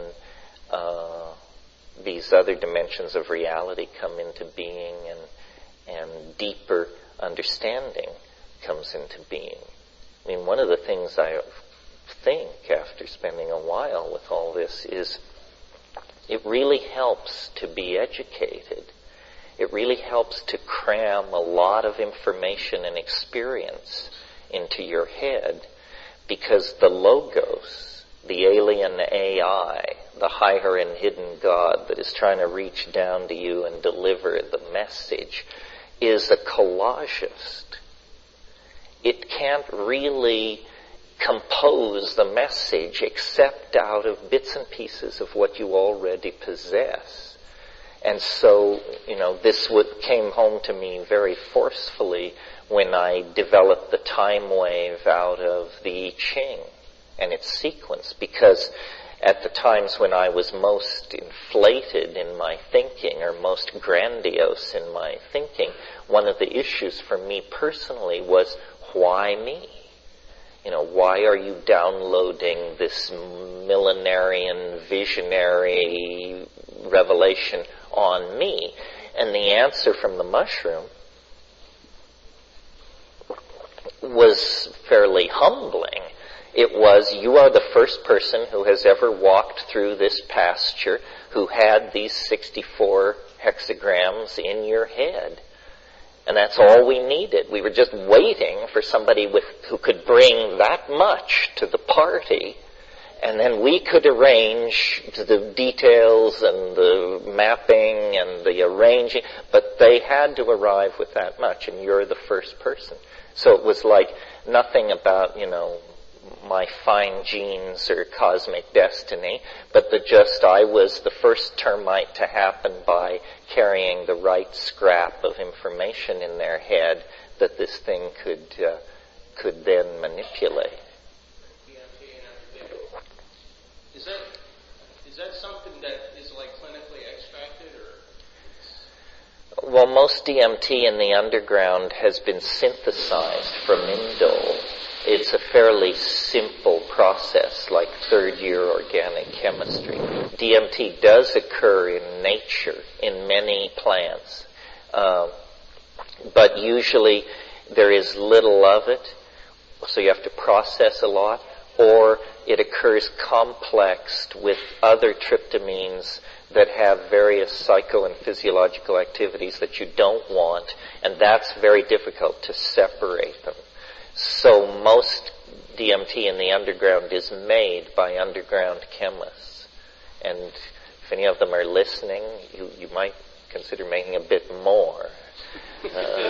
Because it's hideously hard to come by. If you had an IND, if you had a license to give it to human subjects, but so few people have such paper that the practical answer is no. So it's like that, yeah. For your book, True Hallucinations, you talked about the silver key that Dennis Watson produced in his Canada. At what level have you experienced shamanic ability to manifest these miracles at a rush hour hamburger stand level? Well, aside from the story you mentioned, put on? no. The answer is the truthful answer is always complicated, although the truth itself is always simple. If you're asking me to tell a story of a miracle that I still cherish as authentic, I don't think it's told in True Hallucinations, the book, because it involved, well, you'll soon see why, but here's an incident that happened at La Chorrera that didn't make it into The Invisible Landscape, I don't believe. Dennis had this notion of what he called the good shit. This developed in the days after the ideas about hypercarbylation. And he claimed it was like a fantasy, it was like a joke, it wasn't clear exactly what it was, but it was this idea that there was this hash somewhere that had been rolled into cow dung and cut with cow dung and then infected with psilocybin mycelium so that the mycelium had completely replaced the cow shit in this ball of hash, or this hypothesized kilos of hash somewhere in the world.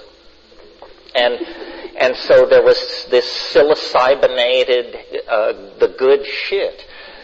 And at one point he envisioned us actually forming a rock and roll band which would play instruments that would condense this stuff out of the air over large audiences. And, we would go on tour, and at the end of the tour, the whole thing would be in a shambles because Uncle John's band really did come out of the woodwork. But so at one point, he predicted one night after he had been moved to the river and was sort of in semi-incarceration, he predicted that the good shit would come that night.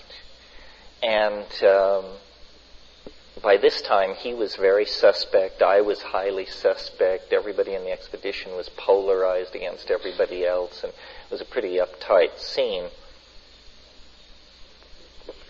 And so I left with my girlfriend of the time, and it may have even been the same night as the Silver Key incident. And it was pouring rain. And we made our way like a quarter mile, half a mile back into the jungle to this other place where we were staying, where the original experiment had been done. And so then we get to the hut and it's pouring rain. and I had scored this kilo of Santa Marta gold for the expedition, and we had smoked nothing but this, for Colombia, relatively reg weed for weeks. So I got it out to roll the evening's joint, and I was fumbling with it, and I got this thing lit, and this little crumb, this little burning thing fell on the floor, and I lifted it up and smelled it, and the transubstantiation had occurred. It was, like Mazari Sharif AAA Red Lion hashish of some sort, and I know hashish. And here we were in the center of the Amazon, in this hut, in this pouring rain, and I could tell that it was the good shit. It had actually manifest. And I showed the woman who was with me, who was easily led one way or another, but anyway, she didn't say it wasn't. And I stayed up late that night smoking this incredible hash and waiting for the rain to stop so that at the first gray light of dawn I could go down to the river and confound my critics with, the stone itself, the alchemical quintessence, the concrescence, the excreta bonum, the good shit. Here it was. And so as dawn broke and the fog lifted, I made my way across this rainy pasture and sat down by the hammock of the sleeping form of my most vociferous critic and sort of elbowed her awake. And, there were other instances where this was the principle at work. It didn't work. Everything had returned to normal. It was the Cinderella screw-up, It was just that I was a char girl who washed pots, and there was no prince, and there was no coach, and there was no...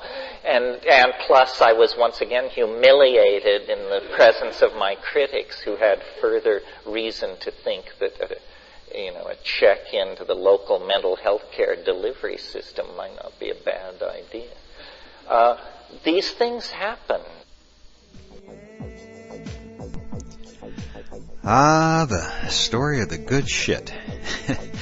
Now, if that isn't a perfect example of an Irish bard at the top of his form, then I don't know what is. That was really, really classic Terence McKenna, from meditation to the story of the good shit. What a delightful morning that was. I don't know about you, but I thought Terence was correct in what he said about the authenticity of the psychedelic experience relative to achieving enlightenment on the natch, as he calls meditation. And if you missed that, you ought to maybe go back and replay it. I think it's around the 7-minute mark of this podcast. I also thought it was pretty cool to hear Terence admit that going up on a psychedelic journey can be quite terrifying. On several other occasions I heard him say that if you weren't somewhat scared before a major psychedelic journey, then you really didn't know what you're doing. And I completely agree with that. These sacred medicines are, they're not just little 4th of July fireworks. They're atomic bombs, and you darn sure better know what you're doing before you start playing with them. And those of you who are regulars here in the Psychedelic Salon, of course, probably know what I'm going to say next, and that is always begin every cosmic exploration involving plants or chemicals at Erowid. That's EROWID.org. That's the first stop on every journey a professional psychonaut takes. Start at Erowid. Enough said. Be very careful. Always, as you know, err on the side of caution. But hey, you guys already know that. Otherwise, you wouldn't be hanging around here in the Psychedelic Salon. And I want to thank you again for being here. Glad you stopped by. And dear Terence, wherever you may be, thank you so much for everything that you've given to us all. And I want you to know, by the way, that I really enjoyed your rap about virtual reality and the possibility of a hive mind on the internet. And In case you guys missed that, that's around 33 minutes into this podcast, so check it out if you were thinking about something else while he was on that little roll. And as most of you already know, our music here in the Psychedelic Salon is compliments of Chatul Hayuk. So thanks again, you guys. Appreciate it. And for now, this is Lorenzo, signing off from Cyberdelic Space. Be well, my friends.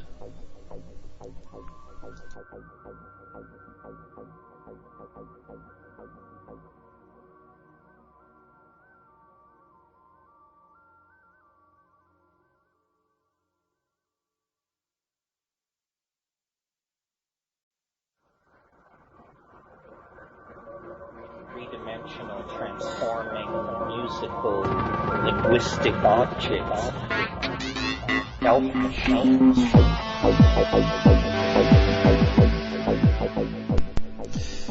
Greetings from Cyberdelic Space. This is Lorenzo, and I'm your host here in the Psychedelic Salon.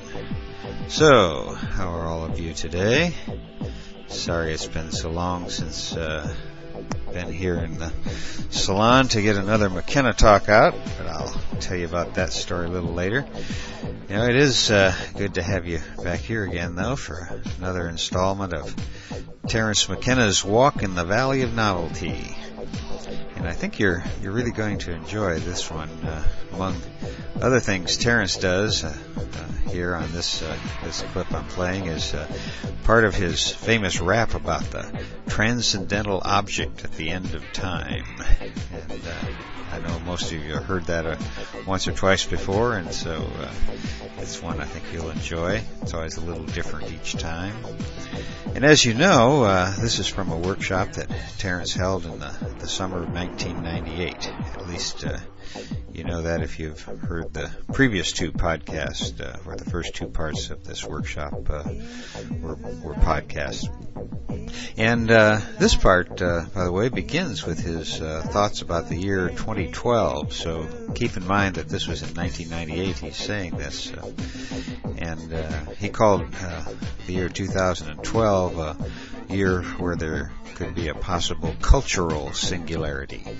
And I point this out because the word cultural attached to singularity, because lately there's been some discussion on the net about Terence's, they think Terence's misunderstanding of what they see as a technological or scientific or mathematical singularity.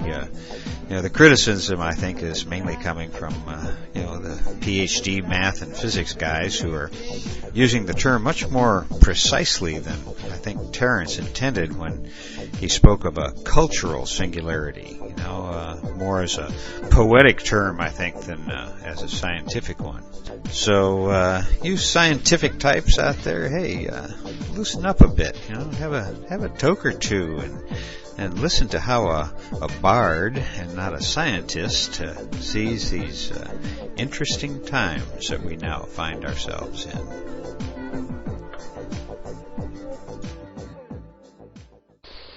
Now enslave yourself to the machine. Can you expand on the 2012 date and this whole idea, what's going to be happening in your idea? Well, I talked this morning about how the story of the universe is that information, which I call novelty, is struggling to free itself from habit, which I call entropy, and that this process, which informs the whole history of the universe on all scales, chemical, biological, cultural, etc., is accelerating, speeding up. And it seems as if what wants to happen is the whole cosmos wants to change into information, or put another way, in a geometric model, all points want to become connected. The thing is achieved through connectivity. The path of complexity to its goals is through connecting things together. Well, if that's true, then you can imagine that there is an ultimate end state of that process. It's the moment when every point in the universe is connected to every other point in the universe.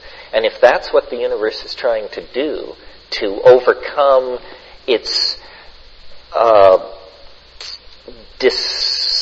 dissipate state, its spread out state, and somehow function as a unitary monad, then this point does not lie too far ahead of us in time, given the acceleration rates of all these technical processes.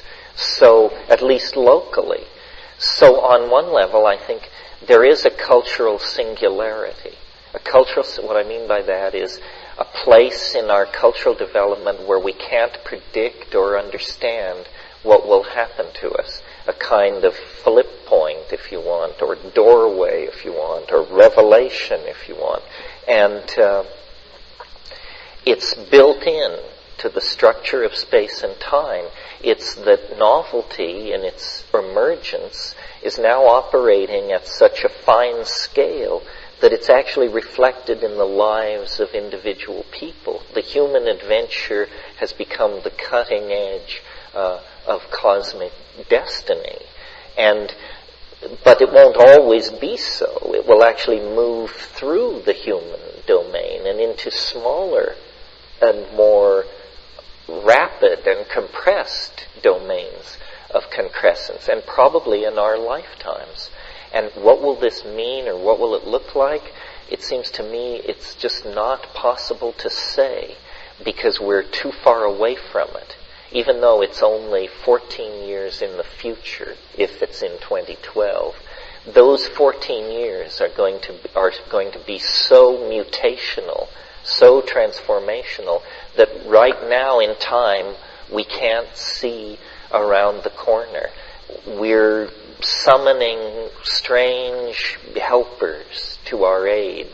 The machines that we had such confidence in controlling are actually a kind of intellect-y of some sort that is alive and with us in the historical continuum and evolving at a far faster rate than we are.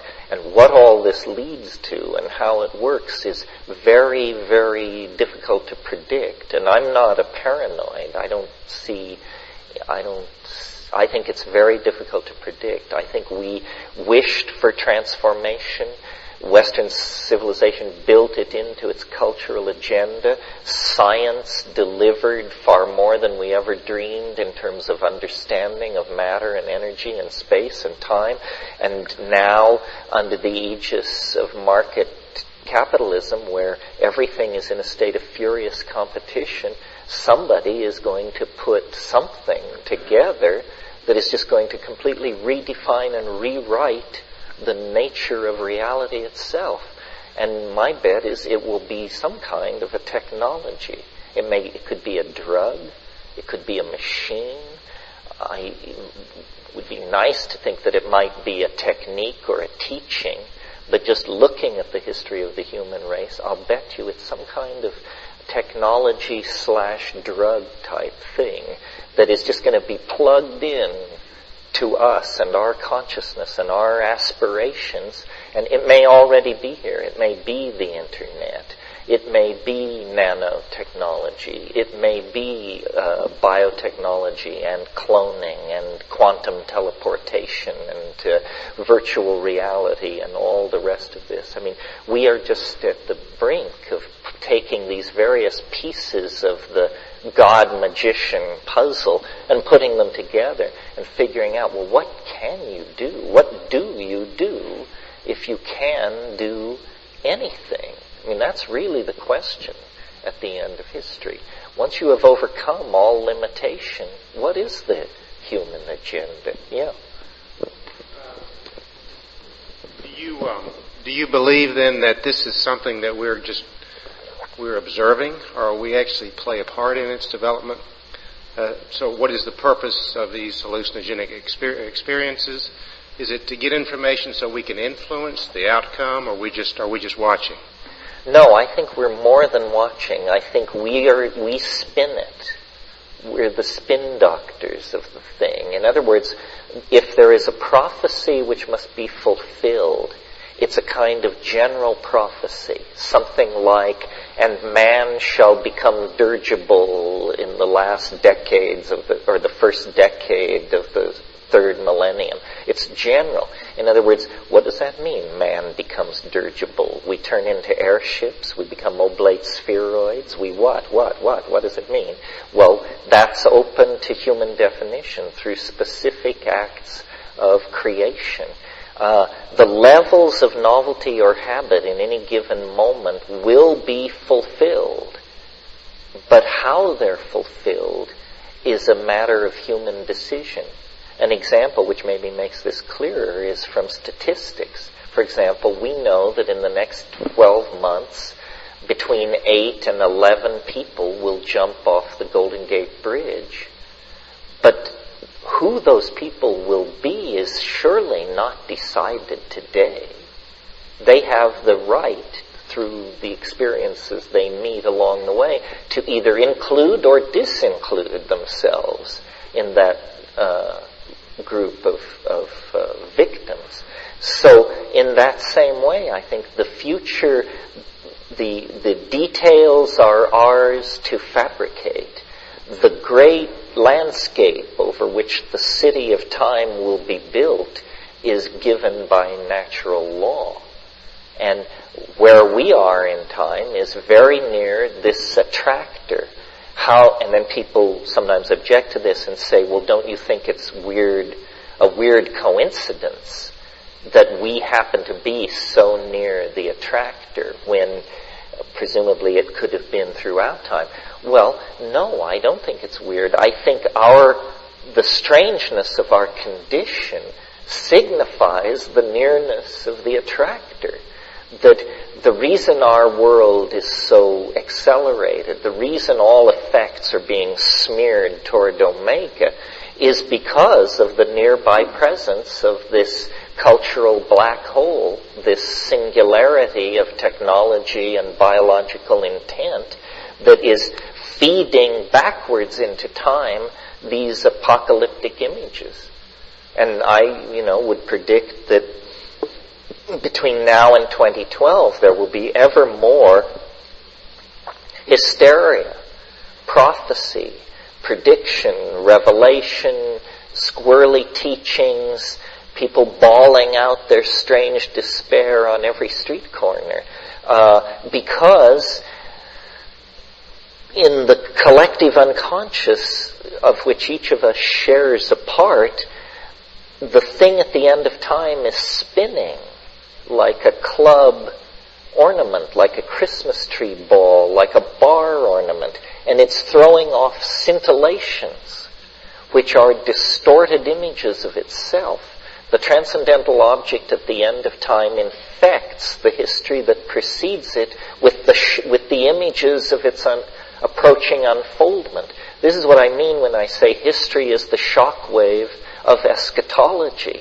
The presence of history on this planet means that this thing is moving beneath the surface, this protean form that when it manifests, it will shed the institutions of history the way a butterfly sheds a chrysalis when it breaks out of its metamorphosis.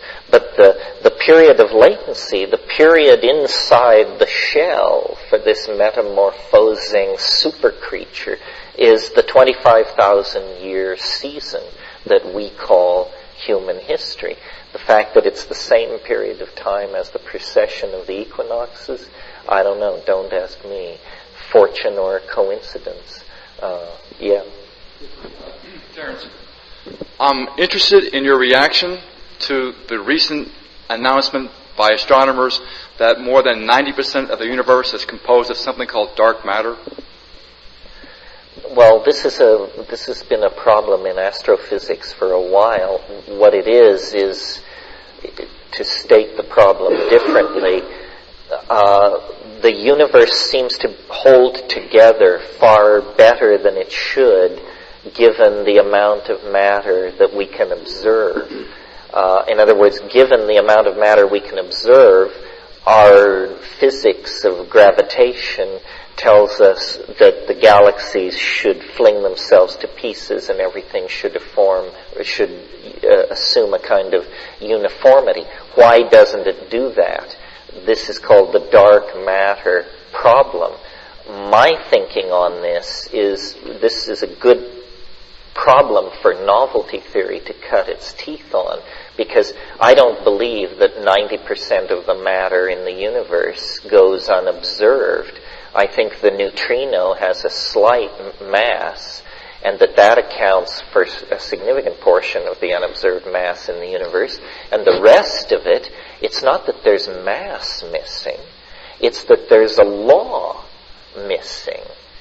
And behold, what law is it? It's the law of novelty on one level, because if you believe there is something called novelty working at extragalactic and galactic scales, then that answers your question, why does the Milky Way tend to stay the Milky Way? The answer is because as a spiral galaxy, it's a more complex organism, a more complex structure than it is as a dissipated homogeneous mass. So it's that, and if this were proven, you would actually begin to work toward a quantified measurement of the strength of the novelty field. Because you would take the known mass of the universe, you would subtract the newly discovered mass of the neutrino, and the amount that was left you would proclaim as the novelty constant, which is the constant which then causes large-scale structures to persist through time for no other reason than that they represent higher orders of organization. Recently, the most recent ultra-revolution in astrophysics, which means in the last 6 weeks these days, is the discovery that there seems to be some kind of repulsive force, a kind of anti-gravity, if you will, that the universe seems to be expanding slightly faster than the laws of physics say it should. And they've gone back to some work Einstein did and rejected in the 1920s, where he actually hypothesized this anti-gravitational factor. This, if proven, could be arguably a tremendous piece of evidence in favor of novelty theory, because one of the things novelty theory says is the universe never goes back to its initial conditions. Well, in astrophysics there's been this debate, does it or doesn't it? If the force of gravity is at a certain level, then eventually the outward expansion of matter in the universe would be halted and the whole thing would implode upon itself. The latest findings indicate that will not happen, that the universe grows outward into infinity forever, never retracing its steps and always elaborating new forms and new emergent properties. Yeah. Let's see, I've had an experience on drugs, and I've read about it. Other people have had a similar experience, which is that what's presented to you as perception is takes the form of a series of stills. And so this resonates for me with some teachings in Buddhism and in Sufism that basically what appears to us as manifestation is actually coming through as a series of stills, and we kind of glue it together with our mentation of it. And I wondered if you had come across this, or you have any comments on this, or you think it's just a stray phenomenon, or is it of some cosmological import, or?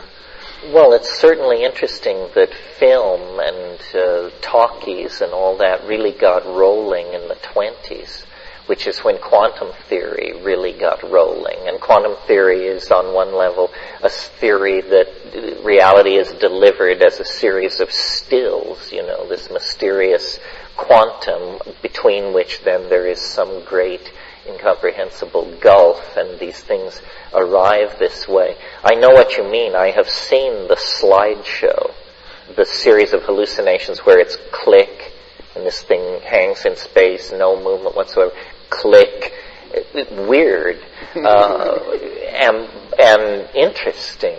But on the other hand, I've seen all kinds of weird themes and variations on simply a visionary movie. That's one kind of hallucination.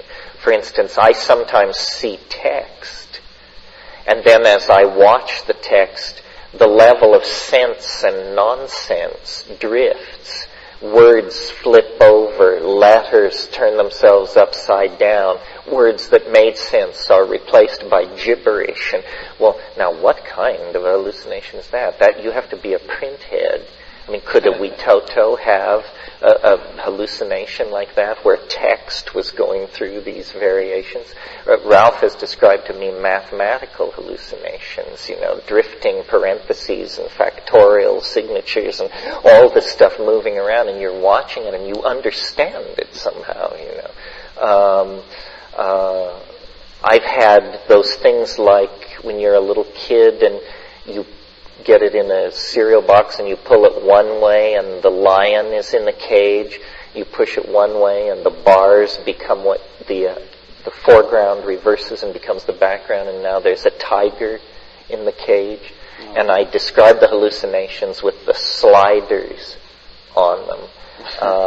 And so, I don't know. I think it's all in everything.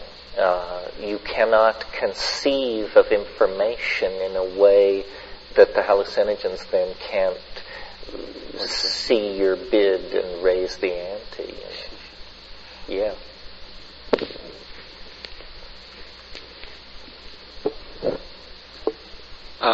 What is it about the I Ching that qualified you in the eyes of the entity that it revealed the time wave? I have a sense of an attractor. I'd see what the I Ching is, but I don't see the relationship. Well, here it is in a nutshell, or a notshell, as James Joyce said. I was not a sinologist. I was not a scholar of Confucian or Han Dynasty occultism. The good news is the part of the I Ching that I looked at is older than all of that. What my attention was drawn to, is the only way I can put it, by this teaching entity, was the sequence of the King Wen sequence. Little detail, King Wen is a person who may or may not have been a real person, who supposedly lived around 1150 BC, and he got into some political trouble and he was put into prison, and while he was in prison he arranged the sequences of the hexagrams of the I Ching into a sequence which is called the King Wen sequence, and which is the sequence traditionally used in China ever since. Well, so the teaching voice said, look at the sequence. And the first question, it was like posed as a series of questions, a dialogue between a teacher and a student. The question it posed for me is the sequence a sequence? Or is it simply a traditional jumble? Now, what would be the difference? Well, if it's a sequence, then there's a rule that makes it, that orders it. If it's just a jumble, then there is no rule that orders it. It's just like a randomly shuffled pack of cards. So I was like, this is in over my head kind of stuff. I was basically just an Asian traveling freak. But I looked at what's called the first order of difference. The first order of difference is how many lines change as you go from one hexagram to the next. Not a very deep concept. I mean, the first hexagram is all solid lines. The second hexagram is all broken lines. Hexagrams have 6 lines. Therefore, what is the first order of difference as you go from hexagram 1 to 2? 6. 1996. All lines change. So I graphed this, and make a long story short, I discovered artificial arrangements. I discovered that these hexagrams had been arranged to cause certain results to occur, that somebody had gone in there with an intent to achieve certain mathematical conservation effects. And I worked on it, and eventually what came out of it was a fractal algorithm, a wave for you and I. And this wave is like a stock market graph, except that it's not showing the price of something. It's showing the ebb and flow of habit and novelty. And when the wave moves upward, habit, entropy, conservation, recidivism is increasing. And when the wave moves down, novelty, innovation, information, connectivity, anti-entropic process is increasing. And the idea was that this would allow an understanding of history, that you would be able to lay the wave over the past. And when you got a perfect matchup with past revolutions, breakthroughs, atrocities, migrations, language changes, and so forth, you would just propagate the wave forward into the future, and you would have not only a theory of history, you would have a theory of future time. And so all this was done, to make a long story short. And the nature of the mathematical object being used was that it was a damped oscillation, or it was a self-limiting cycle. So it didn't just go on and on to infinity. It actually had a finite end. Well, the big surprise was when we got it matched up to history in the way that we felt was the best way, the way that most true to the most events in the intuition of the largest number of people kind of argument. Then we went to see where is the end point, where is the singularity, thinking that it could be hundreds of years in the future, thousands of years in the future, millions of years in the future. This was in 1975. Discovered, no, it's 38 years in the future. So that was the first surprise, that the wave, which seemed to work so well on the past, burdened itself with a near-term prediction that seemed highly unlikely. The second surprise came some 6 weeks later when somebody pointed out that to the day, we had calculated our way to the end of the Mayan calendar. Now that is weird, folks.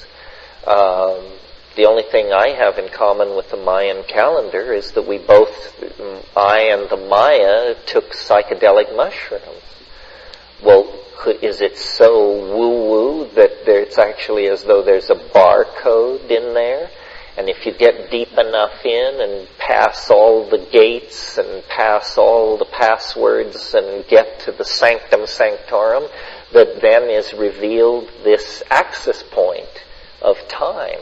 Whether you are doing it 1,000 years ago or 2,000 years ago, even as the Maya did it, or whether you're doing it 38 years in advance of the moment, that this is the message, the mathematical, astronomical, Pythagorean download that the mushroom seems to give a lot of people. I mean, I don't say if you take mushrooms you will find yourself caught up in the dynamics of the Mayan calendar, but you might. Many have. I certainly, I'm more rational than I may sound here. I'm a good person to be the message for such a squirrely idea because I doubt. I know absolutely how flaky this sounds, how unlikely, how lightly anchored. So I'm not here to found a cult. I just had a very wiggy experience that unlike, the problem with most people's really wiggy experiences is that it never gets down to the nitty-gritty. And by the nitty-gritty, I basically mean a mathematical formula that you can then throw up on a blackboard and say to the experts, this is what God said to me, is it horseshit or what is it? Usually what happens in these self-risen kundalini or psychotic break or shamanic whatever or psychedelic runaway states is that there is a revelation, and it's quirky and it's personalistic and it's usually messianic, and it's unanchored. So people put you away because they just say, well, you have no proof that you're the Kavitz Haydarak sent from Arcturus to lead mankind to milk and honey. You just say this, and you say it too much and too loudly and inappropriately, and so now we're going to drop a net over you. The good thing, in my view, of what happened to me is it actually got down to a mathematical proposition, a law, a hypothesized law, which it may turn out to be false, but it was a contender. You understand what I mean? It played in the highest class of competition of all, which is in the realm of formal mathematical theory, as did Pythagoras, as did some of Plato's work. If you're interested in this kind of thing, read the 10th book of the Republic, the myth of Do any of you recall what's going on there? This Plato. He's at this banquet, and then the conversation takes this sudden left turn, and he tells this story about this guy, who was a soldier and died, and was dead 8 days, and then came back. And then he lays out this rap, one of the most puzzling passages in the entire Platonic corpus, the myth of and it's this mathematical treatise about this thing called the spindle of necessity, which is the ratios are given, and how it's something inside something else, and something turns one way and something turns another way, and the ratios are like this and like this. This is one of the most argued about passages in the ancient literature. What is being described? What does it mean? Well, it's another one of these mathematical downloads. I am still willing to argue that what I put down about the I Ching is true, or that a truth is very close to the surface in all of that. Think about the I Ching for a moment. This is one of the world's oldest intellectual artifacts. This is a mathematical notation system of some sort for the purpose of creating a physics of time, a phenomenological description of the order of time based on human observation. And it arises in a completely non-Western context. It arises in a context, we presume, of shamanism and proto-Taoist values. And I think that what happened was that people with a very different set of agendas than those of Western civilization chased after an understanding of time in the same way that we chased after an understanding of matter. And the way you understand time is not by building enormous instruments or clashing elements together, no. Time, the essence of understanding time lies in understanding organism. And so it yields to a very low-tech, observational style of natural science, which we call yoga. By looking inside the body and the mind as you still gross physiological functions, subtler and subtler shells of vibration and emanation and physiological activity come into view. And eventually, my hypothesis is that eventually, if you do this with sufficient care and attention, you get down to some kind of level where you're actually at the level of the primal quantum mechanical vibrations that lie behind everything. In other words, you are in the realm of the primal patterns whose activity downloads and eventuates as the macrophysical world. In other words, you're in the realm of the butterfly's wing in the chaos theory that says the butterfly's wing can start the cascade that leads to the hurricane. Well, these people who penetrated to this realm mapped it phenomenologically. They said time is a thing of elements, in the same way that Western science discovered matter is a thing of elements. Said time is made of elements. Well, then the question immediately becomes, for the rational mind, how many elements? 1,000,000? 10,000? 100? The answer is observe, make notes, observe similarities, observe differences, mathematically analyze your data. The answer is 64. Time comes in 64 irreducible species. And the hexagrams of the I Ching are simply a way of noting and assigning each one a distinct Gestaltung for purposes of manipulation. And in the same way that plutonium is not sulfur and tin is not oxygen, these species of time display properties. Time is not, as Newton thought, pure duration, some kind of intellectual abstraction necessary for a serial universe. Time is a real thing. It's as palpable as electricity. It's as real as radiation. It's a thing.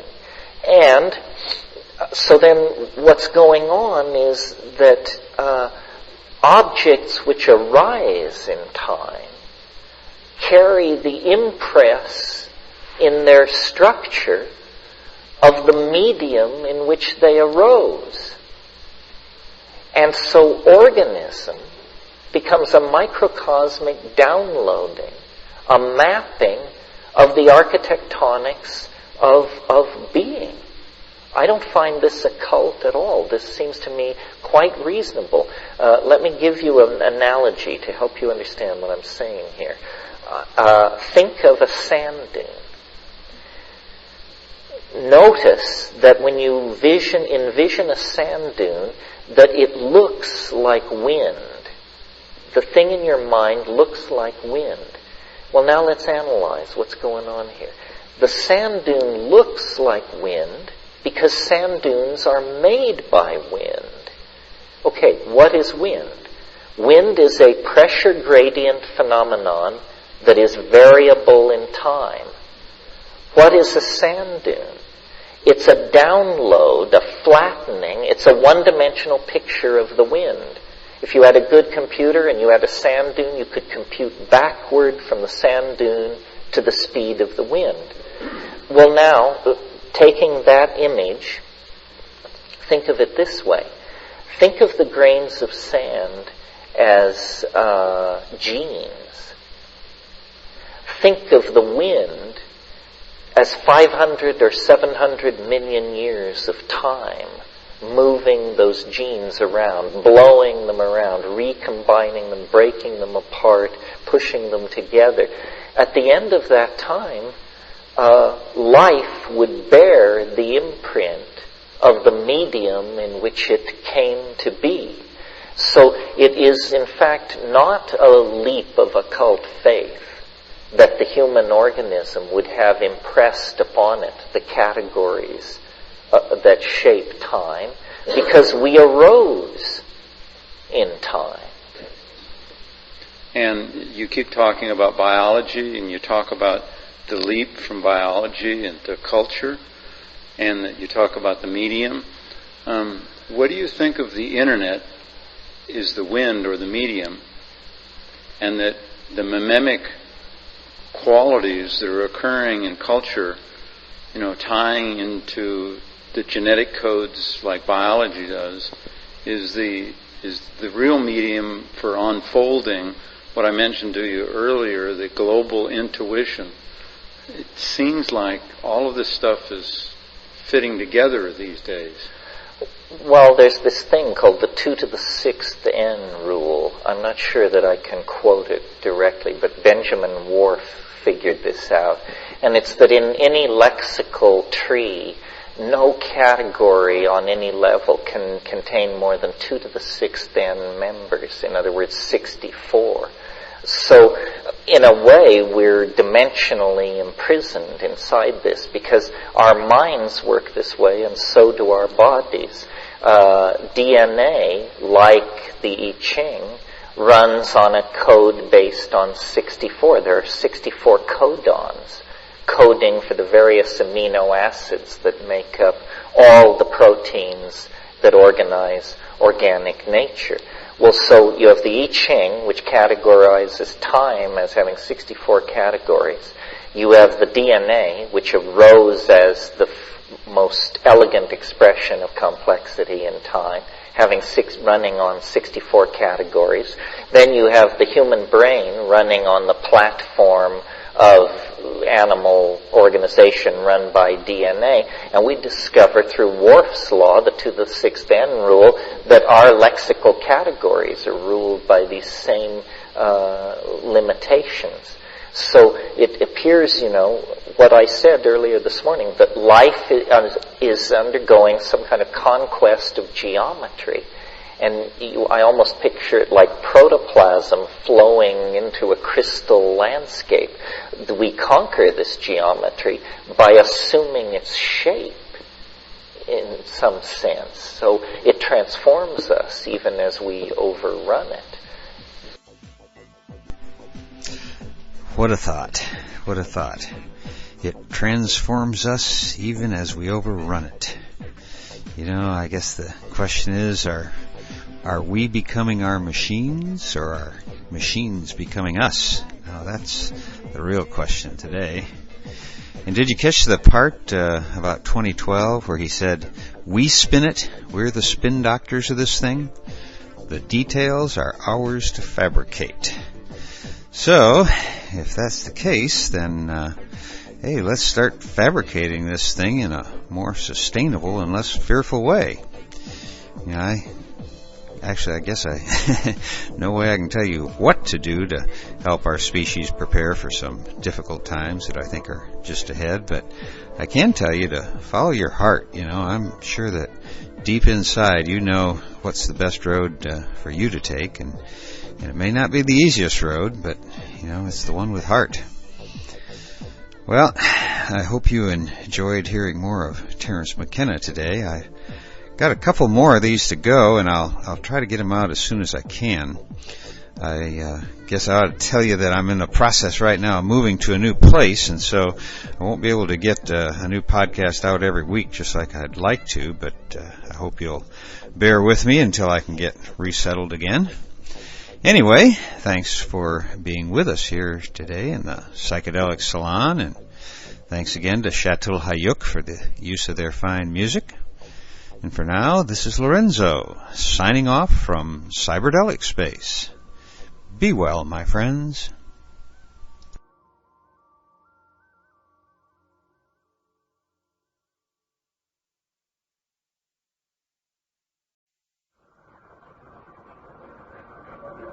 Three-dimensional transforming musical linguistic objects. Elf machines.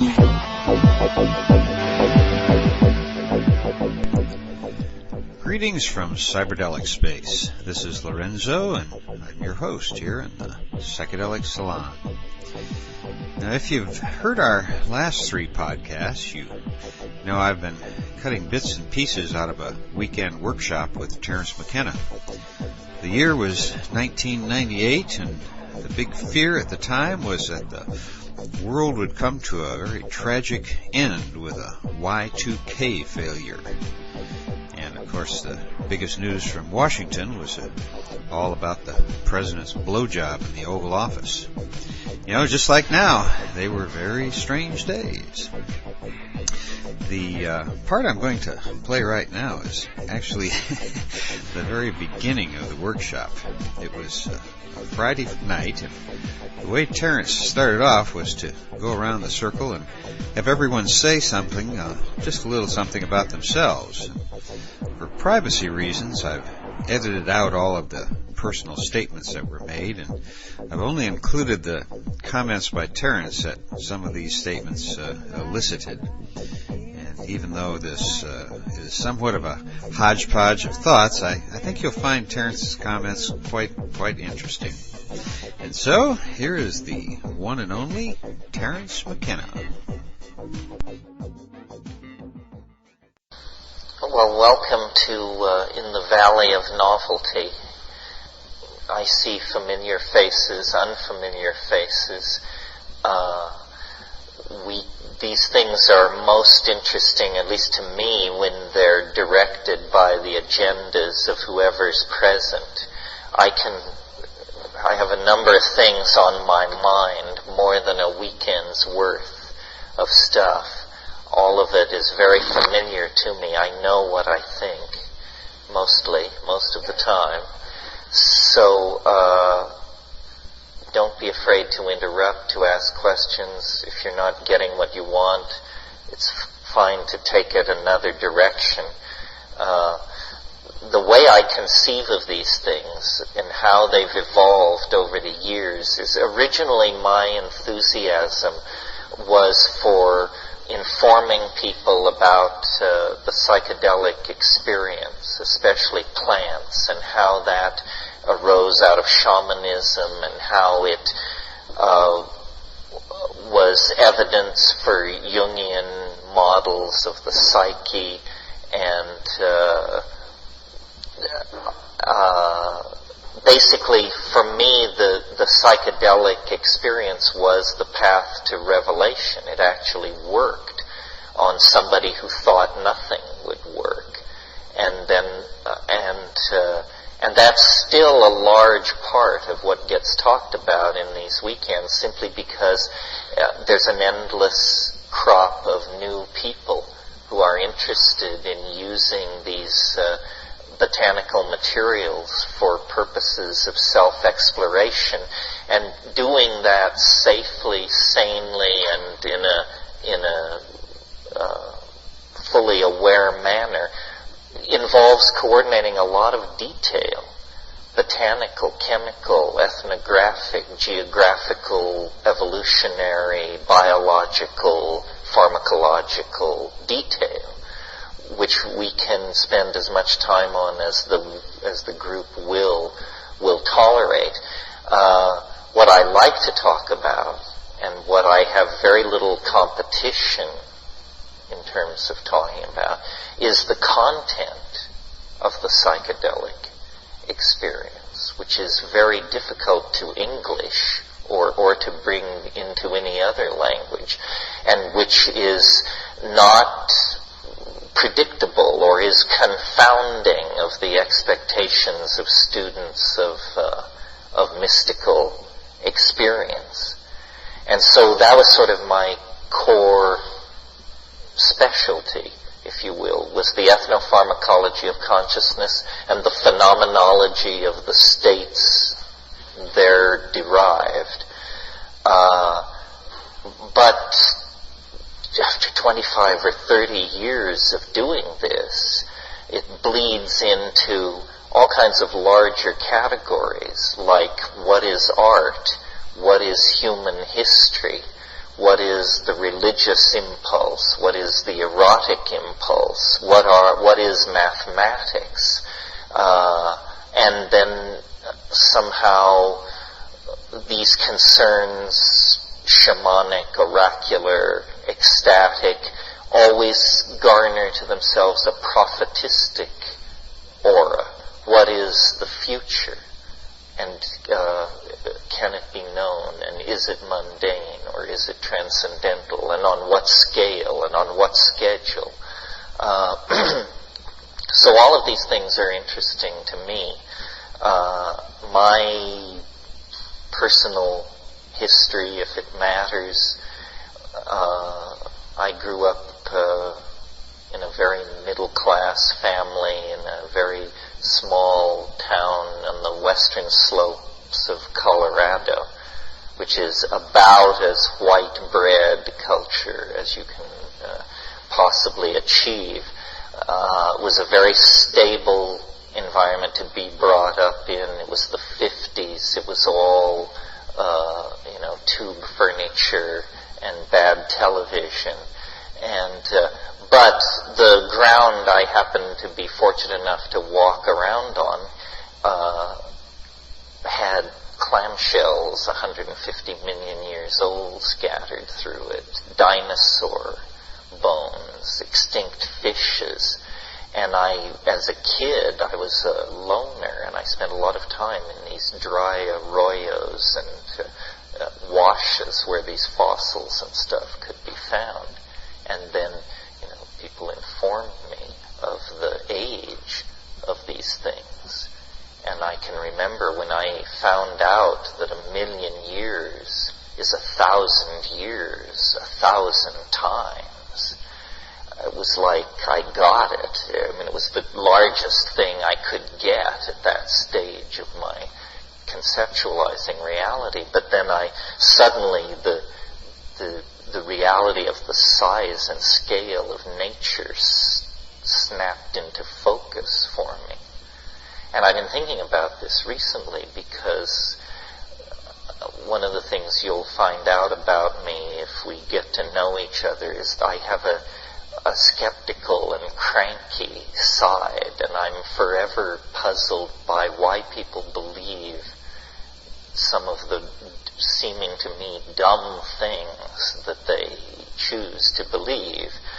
And I spend a lot of time thinking about what is a dumb thing to believe, and how do you judge in a shrilly competing ideological marketplace the various claims, counterclaims, nostrums, ideologies, therapies, insights, revelations that are being peddled. And so my intellectual development, if you want to put it like that, was sort of scientific in the sense that it was always about looking at phenomena, testing it, trying to define its limits. The strange thing that happened to me, because I guess I eventually became involved with psychedelics, was this method of testing, demanding proof, never taking anything for granted. Normally what that does is it deflates reality. It flattens it. It makes it industrial and existential and post-romantic and horrifying. But in my case, it didn't, because psychedelics are actually a kind of miraculous reality that can stand the test of objective examination. In other words, there's nothing woo-woo about it. It has to do with perturbing states of brain chemistry and standing back and observing the effects they're wrought thereby. And it's extremely dependable. And from a medical point of view, it's extremely safe and non-invasive. One of the paradoxes of pharmacology is that the substances which most dramatically affect the mind do so at tiny doses and with very little sequela. This is extraordinary. It's almost as though the mind in this case is a phenomenon very different from the body, where to achieve major effects in the body, often massively invasive procedures or large doses of invasive chemicals have to be used. Someone once said to me, referring to LSD, that if you wanted to picture at the molecular level of the power of LSD, Imagine an ant that can rip the Empire State Building apart in 30 minutes. One ant. In terms of the scales and the sizes of what's going on, that's a reasonable analogy to the power of LSD. So I explored all kinds of fringe areas when I was a kid. Magic and telepathy and Ouija boards and various invocations, some of which interrupted my career as an altar boy. You couldn't have it both ways, it turned out. And one by one, these things fell, in the same way that as you go through life, you close the door on Santa Claus and the Easter Bunny and so forth and so on as you move along toward adulthood. But then I discovered that the psychedelic dimension seemed to be an exception. That it was as though the tidy world of European positivist culture derived from Calvinism and Greek science and so forth and so on had this umbilical point, this place where it was all tied together.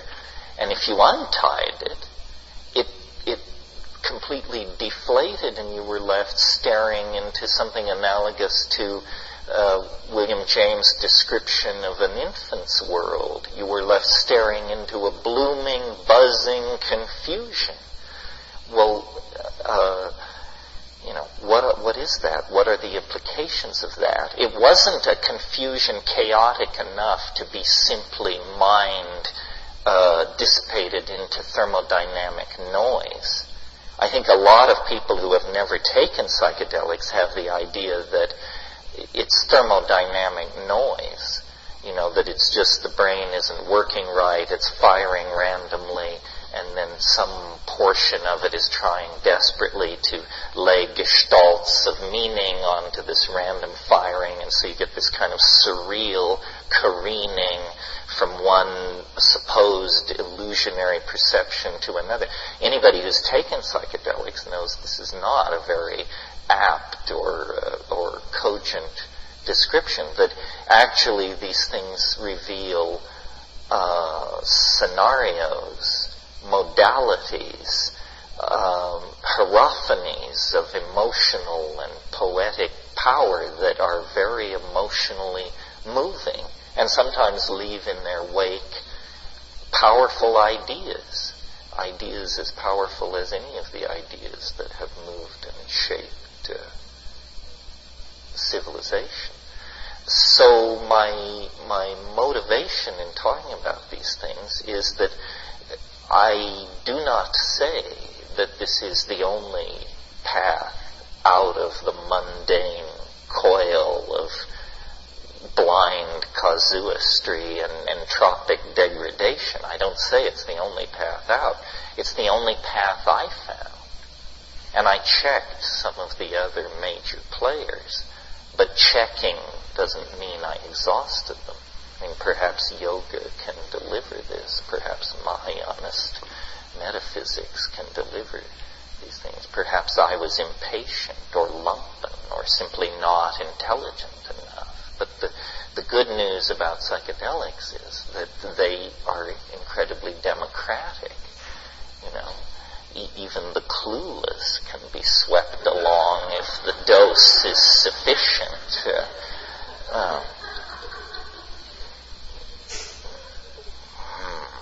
Yes. Well, so that's just a little bit about it. And other things that are very interesting to me, as I said, are the future, but the future in some specificity, both the rationally apprehendable future that we get when we extrapolate current technologies, current tendencies, and the not so rationally apprehendable future when we actually turn on all the bells and whistles of the historical process and realize that it is inevitably ramping up into more and more hypersonic states of self-expression, and that this is what is creating this end of history phenomenon, or this eschatological intimation that now haunts the cultural dialogue. There is something deep and profound moving in the mass psyche, driven by historical forces long in the process of unfolding, but now exacerbated and focused by new communications technologies that are essentially prostheses, extensions of the human mind and body of enormous and unpredictable power, or with unpredictable consequences. So, in a sense, what began for me as the psychedelic experience, a personal experience triggered by a relationship with a plant based on certain definable pharmacological phenomena, has become like a general metaphor for understanding being in the world and our historical dilemma, because in a way they're fractal adumbrations of each other. I mean, history, call it 15,000 or 25,000 years of duration, is the story of an animal, some kind of complex animal, becoming conscious and staring out then into a kind of universe of infinite possibilities based on what consciousness can do in the realm of energy, matter, light, time, and space. Well, so in a way, the psychedelic experience is like a microcosmic reflection of that. You start from baseline, which is your ordinary lumpen or not so lumpen, depending on who you are, state of consciousness, but wherever you start from, it lifts you up in a process of evolutionary unfoldment that is squeezed into hours, and it goes on entirely in the evolution of thoughts, feelings, and perceptions.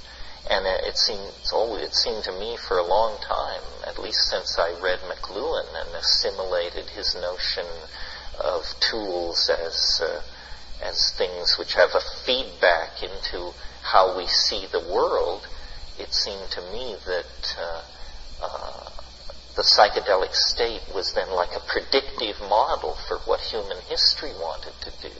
Human history wants to break through all boundaries, to somehow have a realized collective relationship with deity, or that which orders nature, or some fairly large concept like that.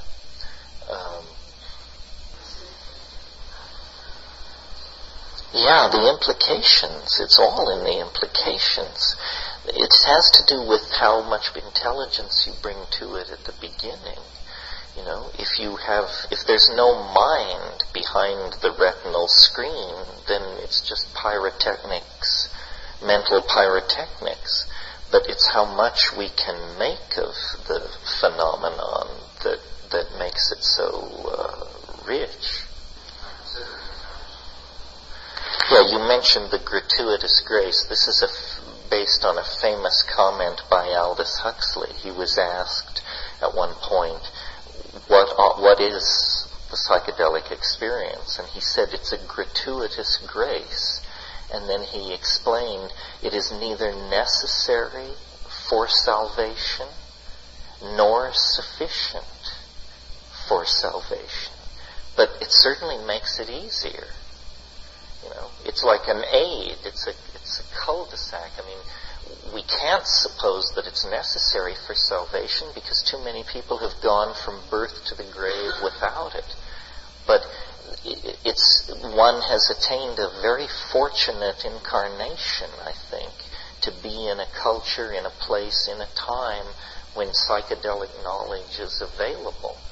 And it's a kind of paradox that in our own time, meaning in the last 100 years, all this information has arrived in our laps as the hubristic enterprise of white man anthropology carried back all these medicine kits and mojo bags and sacred plants and so forth and grew them in university botanical gardens and kept the stuff in locked drawers. It was like a Trojan horse brought inside the city walls of Calvin's Troy.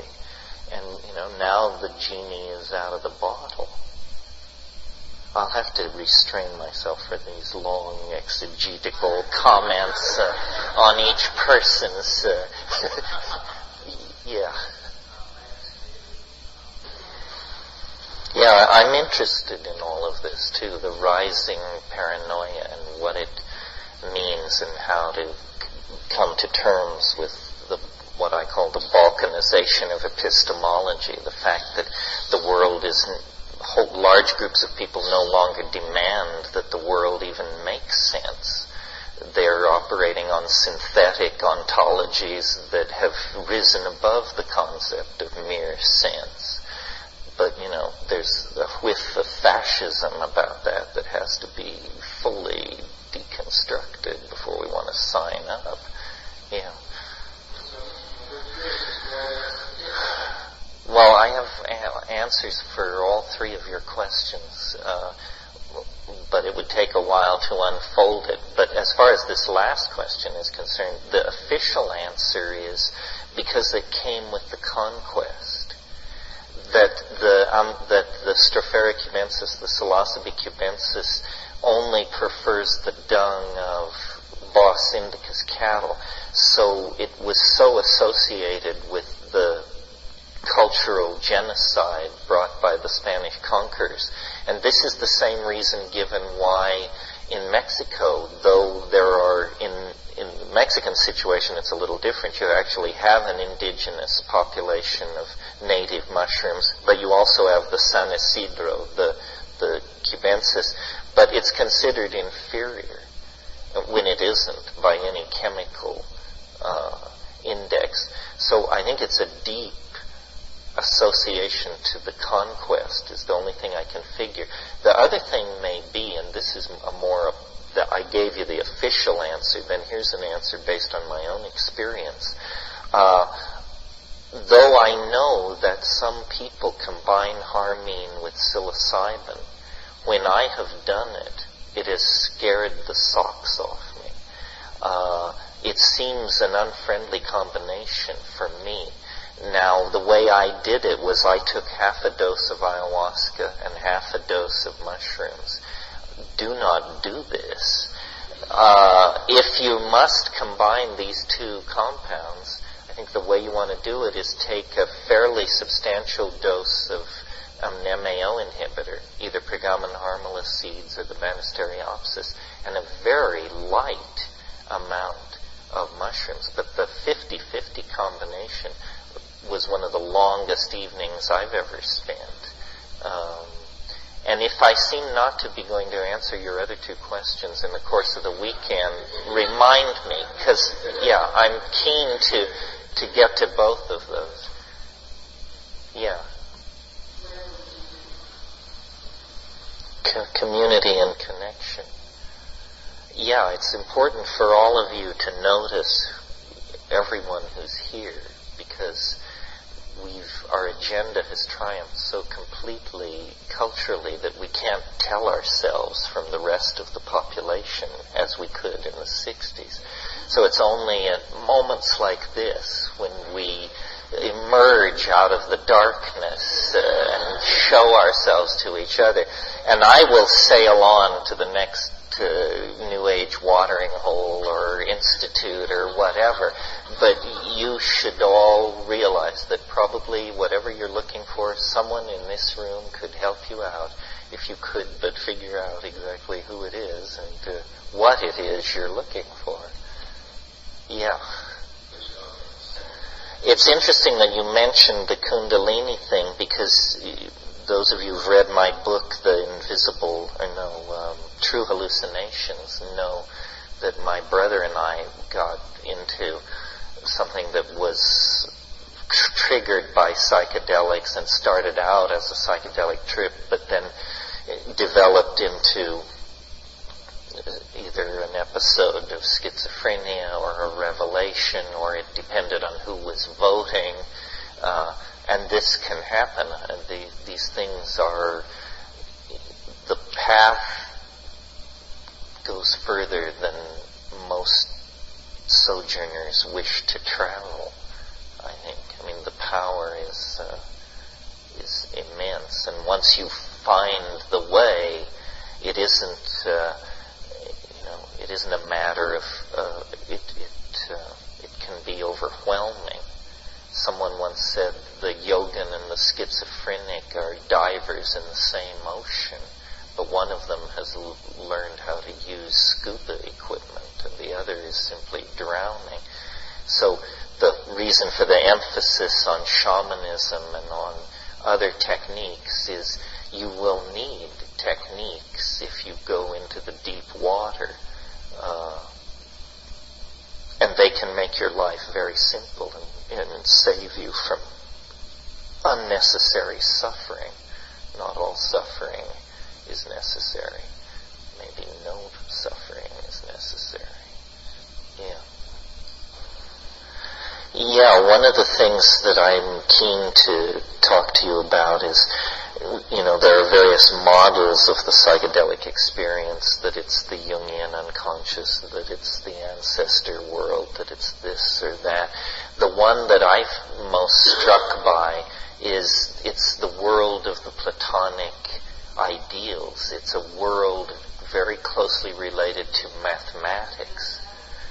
And in a way, the shaman is a hyper-mathematician, not in that he proposes theorems and solves them, but that he perceives hyperdimensionally. And the magical power of the shaman, the power to predict weather, to tell where the game has gone, to cure, to have deep insight into social problems within the tribal group. All these so-called magical powers become completely understandable if you believe that the shaman actually attains a kind of hyperdimensional perception. And, also teaching here this weekend is my old buddy Ralph Abraham, who's one of the world's leading exponents of chaos dynamics, and he has told me many times that the DMT flash for him is simply and straightforwardly a perception of hyperspace, a coordination, and this is why metaphors like inner eye and inner seeing make sense, because of course in hyperspace the inside of the body is no more secret from perception than the outside of the body. So, mathematics is one of the few things I still trust at this point. Yeah, that's my motivation, is based basically on curiosity. I mean, I'm fascinated that we've gotten this far. I mean, given that the most economical situation would be pure nothingness, what is this? I mean, why is nature doing these things? And why is organization have such a tenacity? And what does it mean that we appear so late in the process and represent such a difference in the rest of nature? It's very mysterious. We get used to reality because it's so stable, but in fact it's an absolutely confounding situation.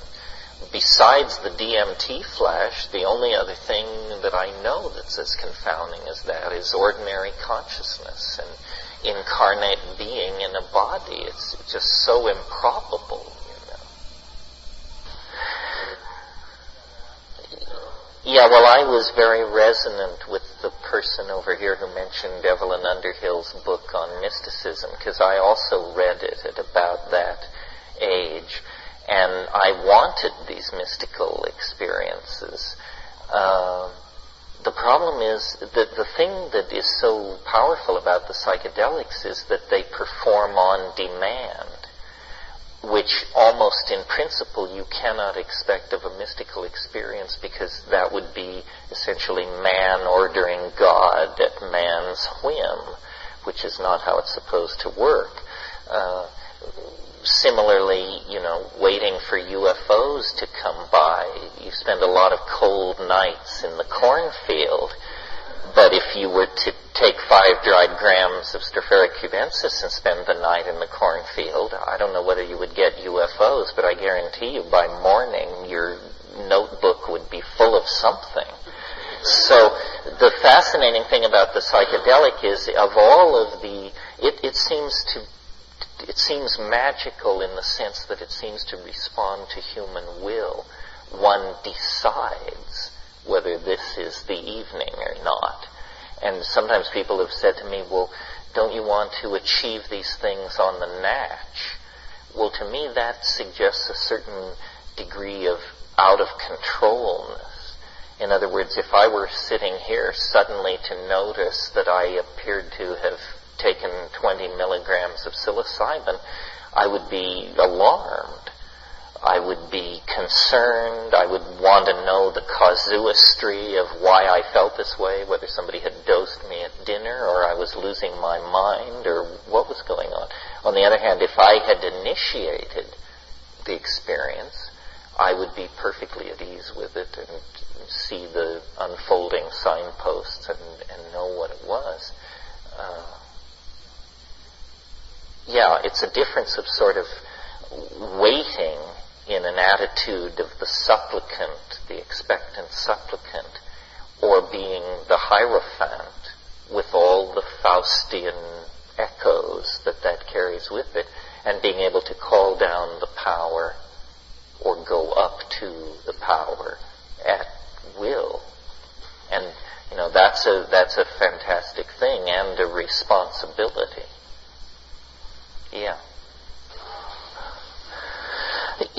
One of the things that inevitably downloads out of all this psychedelic stuff is, because it's central to understanding our nature anyway, is how do we relate to our sexuality, to our relationships, to our obligations to biology and romanticism and so forth and so on.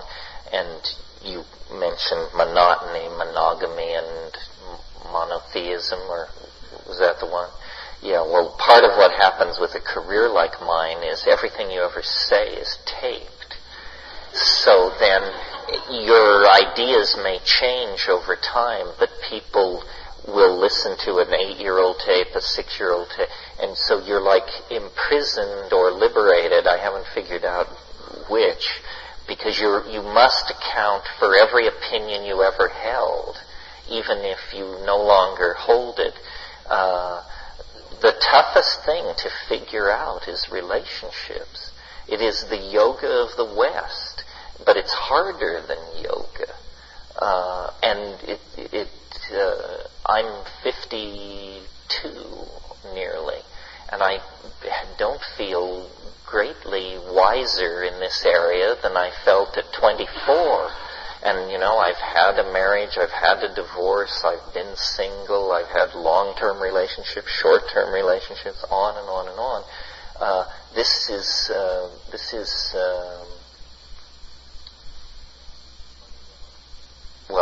part of what I'll say in a larger context is we shouldn't seek for closure. We shouldn't, part of what the psychedelic point of view represents is living a certain portion of your life without answers, just accepting that certain dilemmas will never resolve themselves into some kind of a complete answer. That's why psychedelics are so different from any system being sold, from one of the great elder systems like Christianity to the latest cult out of Los Angeles. These cults, these cultic answers, always invariably provide a complete set of answers to life's dilemmas at the price of being absurd, but this doesn't seem to bother people. So part of what being psychedelic means, I think, is relentlessly living with unanswered questions. And this relationship thing, this is the heart of the alchemical furnace. This is where the coincidentia positorum is a fact in your life and my life. And I don't know whether psychedelics make it easier or harder to come to terms with that. They certainly reveal its many facets with incredible and sometimes bewildering clarity. Yeah.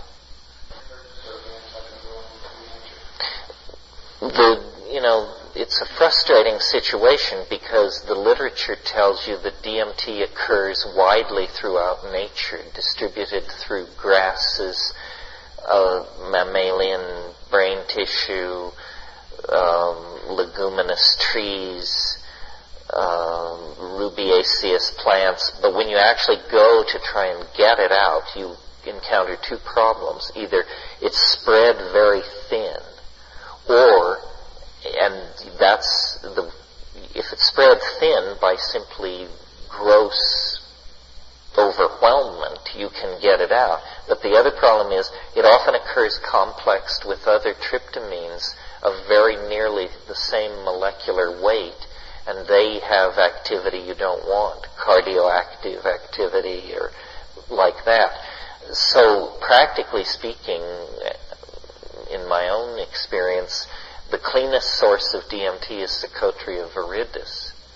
And if you can get hold of it and grow it, you will obtain a clean source of DMT. But you need 5 acres in a tropical country to do it right.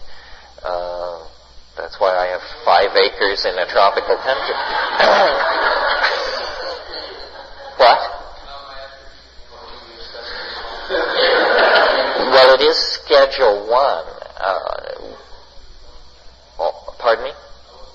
Yeah, all DMT is Schedule 1, but there's a weird catch-22 around that. I mean, we all contain DMT. So, it's like the universal holding law. Everybody's holding. Everybody is potentially out from under the umbrella. Probably, though you may not wish to hear this, the shortcut, the easier path, is to just tighten your belt and learn organic chemistry and make it then from scratch, or from tryptophan or indole or something. But it's a puzzle why there is so little DMT, because as a synthetic process it's not that difficult. It's certainly far less difficult than making LSD or something like that. But it's vanishingly rare in the underground. One reason for that may be, if you sell somebody a gram, they may leave a significant portion of it to their great-grandchildren. This is not a drug of abuse, where what people like are drugs where you sell somebody a gram at 8 in the evening and at 11 o'clock they're beating on your door to buy 2 more. This is not like that. It is. You mean, what is it doing there? It's not really well understood. The people who identified it, their best guess was that it had something to do with very rapid shifts of short-term attention. In other words, a shot is fired, everyone in the room turns and looks in well under a second. That is possibly those shifts of attention are mediated by DMT. The fact that it is so dramatic as a psychedelic experience but goes away so quickly makes it an ideal chemical to use in these kinds of short-term reactions where something spikes and then very rapidly returns to its baseline. But what it's really doing in human metabolism, we don't know. DMT, like many psychedelics, competes with serotonin for the serotonergic bond site. interesting then that drugs like Prozac and Zoloft, these new antidepressants, they also relate to, though in a different way, the serotonergic system, one of the 4 major neurotransmitter systems that operates in the human brain. It's no surprise to me that these extremely effective antidepressants are emerging out of meddling with serotonergic chemistry. DMT, many people experience it as orgasmic or ecstatic. Ecstasy is not simply joy. Ecstasy is an emotion of very great complexity that hovers almost on the edge of terror sometimes. But we could speculate that the orgasm is an interesting phenomenon, and what is the chemical basis of orgasm, and why does it occur at all? Since in many animals it doesn't occur. And in fact, as you advance in the animal phylogeny, orgasm becomes more common. Well, I would bet that the chemistry of orgasm, the chemistry of DMT, the chemistry of mood alteration, in the next 5 or 10 years, this will all be pieced, deconstructed and understood. I mean, the recent flap about Viagra will be as nothing when a drug is discovered which causes orgasm. And chemically, this is probably not far out of reach. Orgasm is a pretty general spectrum chemical response that you ought to be able to pharmacologically mimic with reasonable facility. I'm sure some of our best people at our pharmaceutical companies are hard at work on this. Yeah, but I digress. Before we get to prayer, would you talk a little bit about mimosa hostilis? Oh, as a source of DMT? If you can get it. I mean, Mimosa hostilis is at least as exotic as Psychotria viridis. Seeds are sold by some of these seedsmen.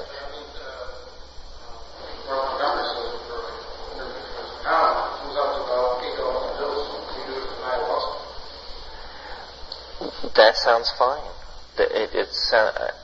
I'm not commenting on the price, I'm commenting on the pharmacology. If you take 2 grams of Pegamen harmala seeds well ground and a sufficient amount of the root scrapings of Mimosa hostilis, which is the Brazilian species, and then the conspecific Mexican species is Mimosa tenebiflora. As far as we can tell, chemically these things are equivalent. That works. Basically, if you're serious about pursuing this, you need to get into the habit of growing things and gardening, or you need to sharpen up your chemistry chops and actually become a synthetic chemist.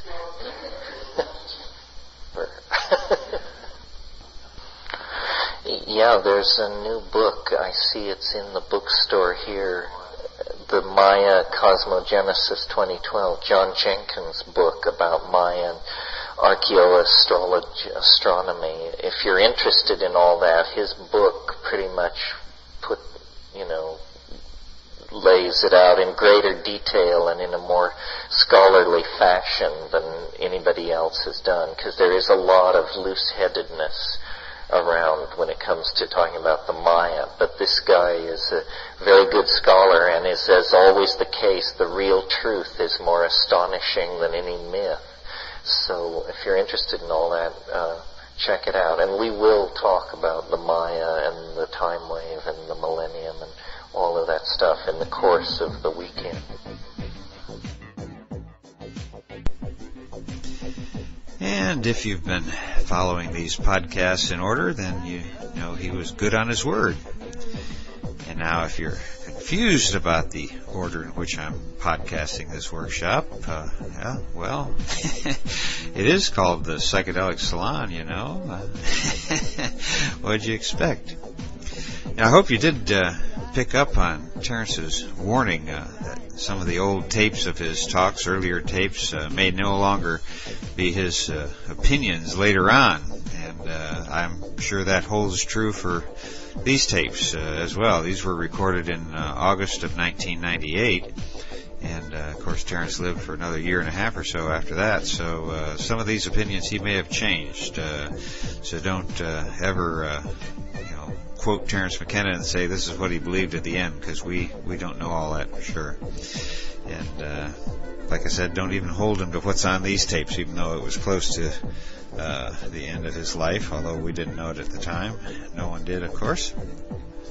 And I hope you also caught what he said about one part of a psychedelic point of view includes living a certain portion of your life without answers. And that's what separates psychedelic medicines from any system out there. So keep this in mind if you're thinking about becoming involved with these sacred medicines. You know, they can be very unforgiving if you abuse them, whereas most systems, like maybe yoga or something like that, for example, are a little difficult to abuse, at least not quite in the same way as you can with some psychedelics. By the way, I do agree with Terence about the value of John Major Jenkins' book, Maya Cosmogenesis 2012. It's really too bad Terence isn't still around to comment on the work of Carl Johan Kalaman, which I think is more recent than that. In fact, Kalaman's website, if you want to check it out, is www.calleman.com. And personally, I got a lot out of his work, although I don't agree with some of his final conclusions about what's ultimately taking place. But nonetheless, Kalaman's take on the Mayan calendar as being a map of consciousness evolution is quite fascinating and seems to be fitting in place quite well with the events of today. But actually, right now, if you're thinking about buying a book about 2012, I'd hold off for just a bit until Daniel Pinchbeck's new book comes out this spring. I haven't read it yet myself, but I've heard Daniel talk about his theories on 2012 on several occasions, and from what I know about the subject, I think he's got the best interpretation around. The book, by the way, is titled 2012, The Return of Quetzalcoatl. And I just a couple minutes ago checked on Amazon and see that you can pre-order it there. According to them, it'll be released on May 6th of 2006. And as you already know, Daniel he's been a big supporter of Palenque Norte since its inception at Burning Man in 2003, and we really appreciate his support. And I hope some of you will return the favor and buy a few of his books. I know you won't be disappointed. Well, that's about it for today. Looks like there's going to be, I'd say probably at least 2 more of these Terence McKenna podcasts before I finish the tapes from this 1998 workshop. And if you want to see all the podcasts, you haven't seen them, the previous ones, you can go to our website, www.matrixmasters.com/podcasts. And we'll continue to post them to that page. So thanks for stopping by. It's good to see you back again. And I use the word see you loosely for those of you who are maybe using too much medicine and a little paranoid right now. No, I cannot see you. Just a figure of speech. We don't know who downloads our podcasts or who listens to them, and we just are happy to have you all out there. So also a big thank you, by the way, to Chateau Hayuk for the use of their music here in the Psychedelic Salon. And for now, this is Lorenzo signing off from Cyberdelic Space. Be well, my friends.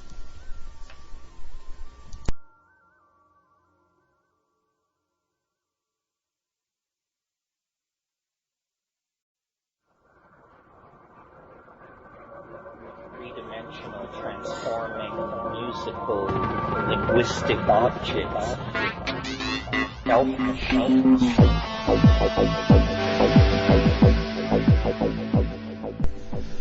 Greetings from Cyberdelic Space. This is Lorenzo, and I'm your host here in the Psychedelic Salon.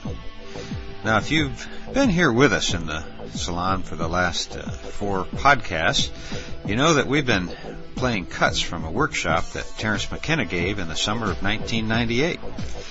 The workshop, I guess you could say it consisted of 4 sections, because there was one on Friday night, 2 on Saturday, and 1 on Sunday. And also, Terence and Ralph Abraham held a dialogue about the World Wide Web and the Millennium on Friday, or no, it was on Saturday night. Sorry about that. And by the way, that interesting encounter is posted in podcast 19 and 20 in case you missed it.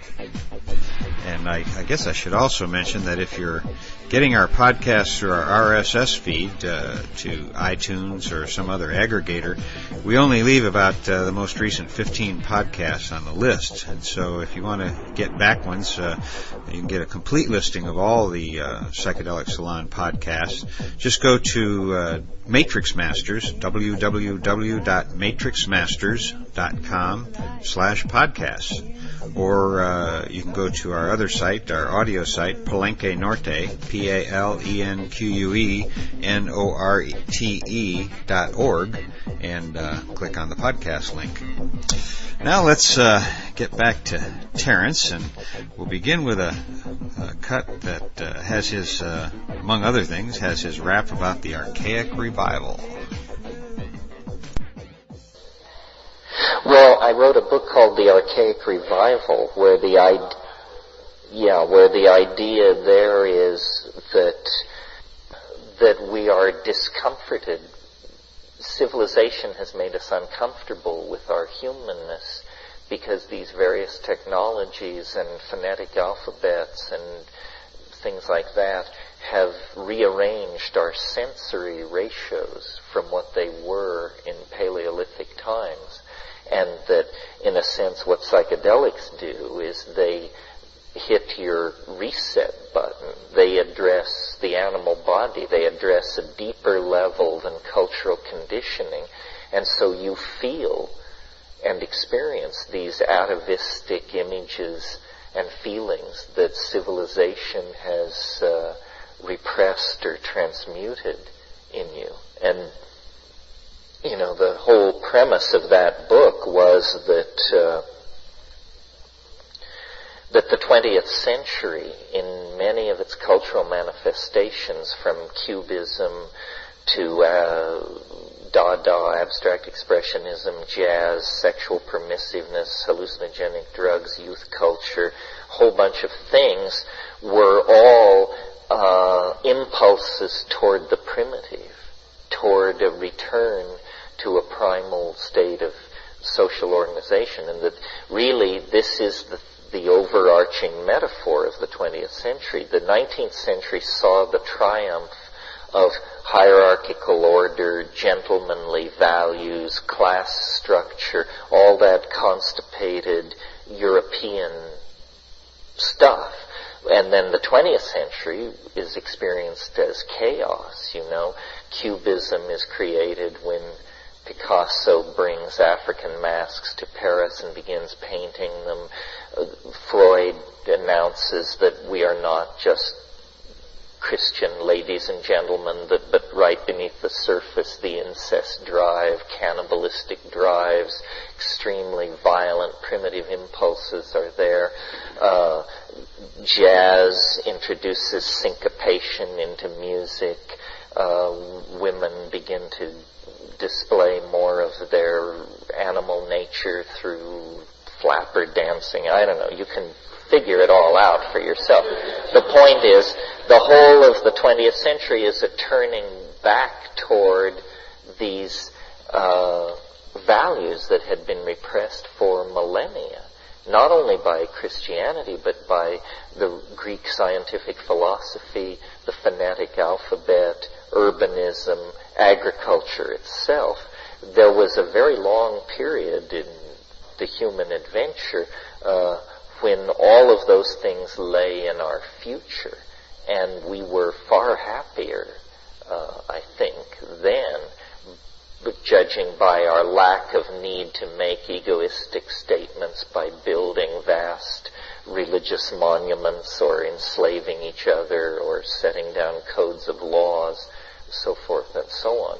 And of course we'll never be like that again, but there is an impulse in modern society to recapture those values, and psychedelics are hugely effective at doing this. I mean, all this talk of shamanism and Native Americanism and getting in touch with your body and honoring gender shifts and all of this stuff is basically rooted in a more psychedelic attitude, a less categorical and constipated and print-defined, McLuhan would say, attitude toward social roles and social polity.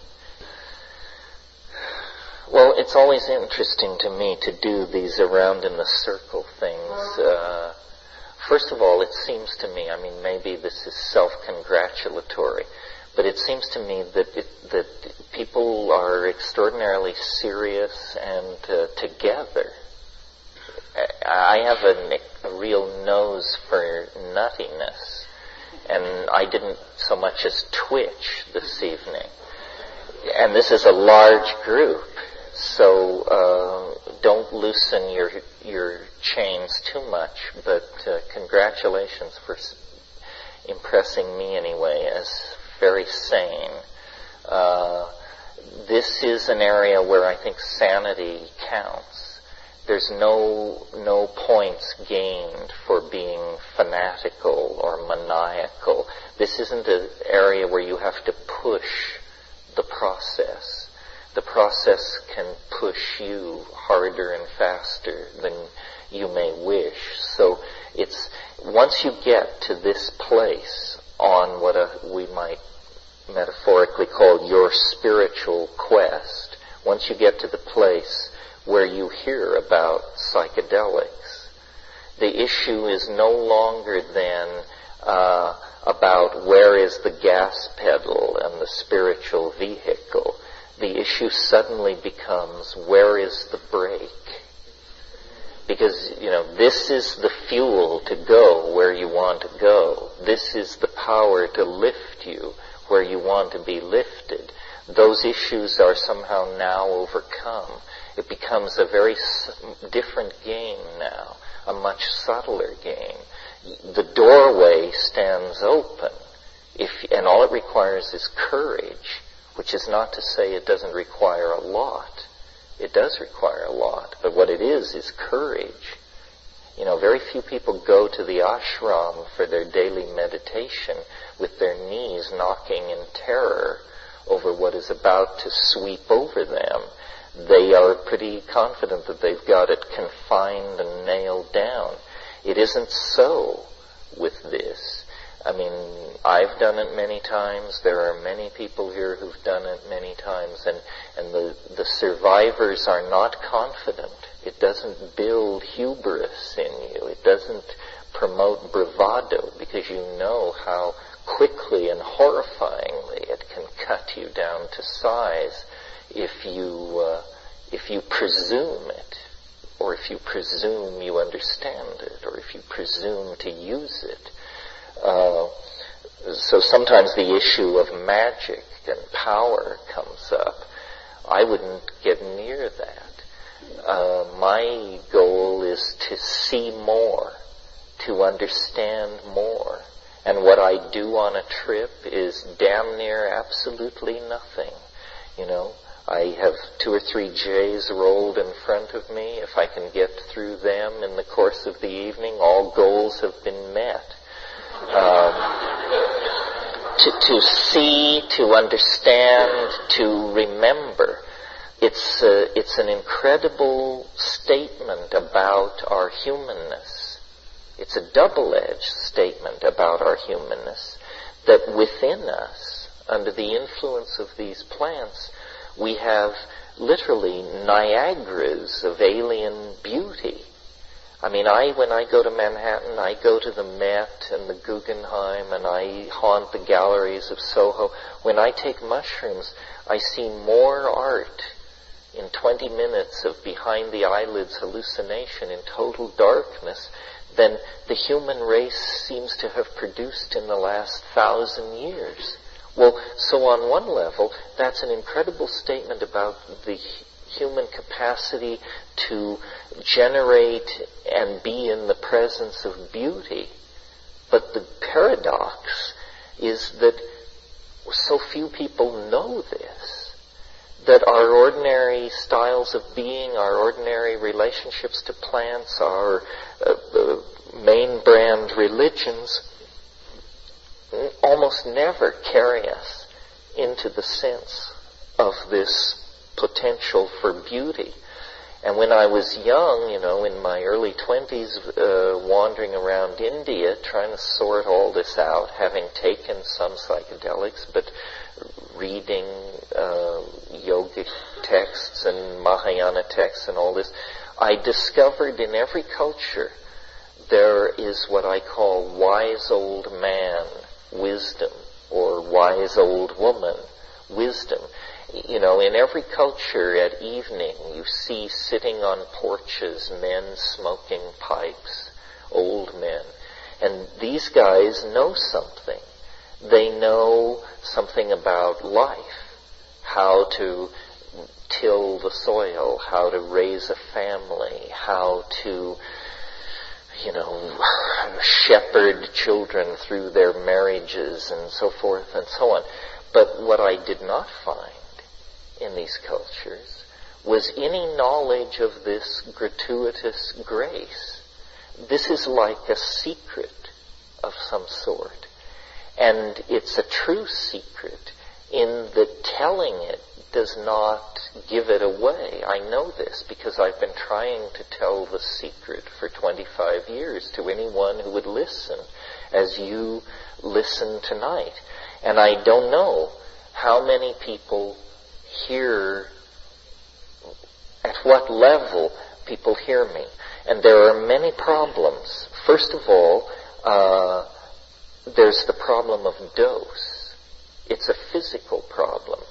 You can take a little of a psychedelic substance, or an effective dose, or a lot, or too much, and medically not be in any particular danger. The LD50 of these substances is such.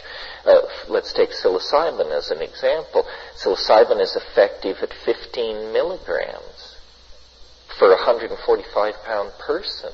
But the LD50, the lethal dose, is something like 110 milligrams per kilogram of body weight. In other words, hundreds of times more than a dose that you would swear you were melting down, you were becoming the earth, you would never live to tell the tale. And actually, you're in no medical danger at all. So people have experiences of different dose levels.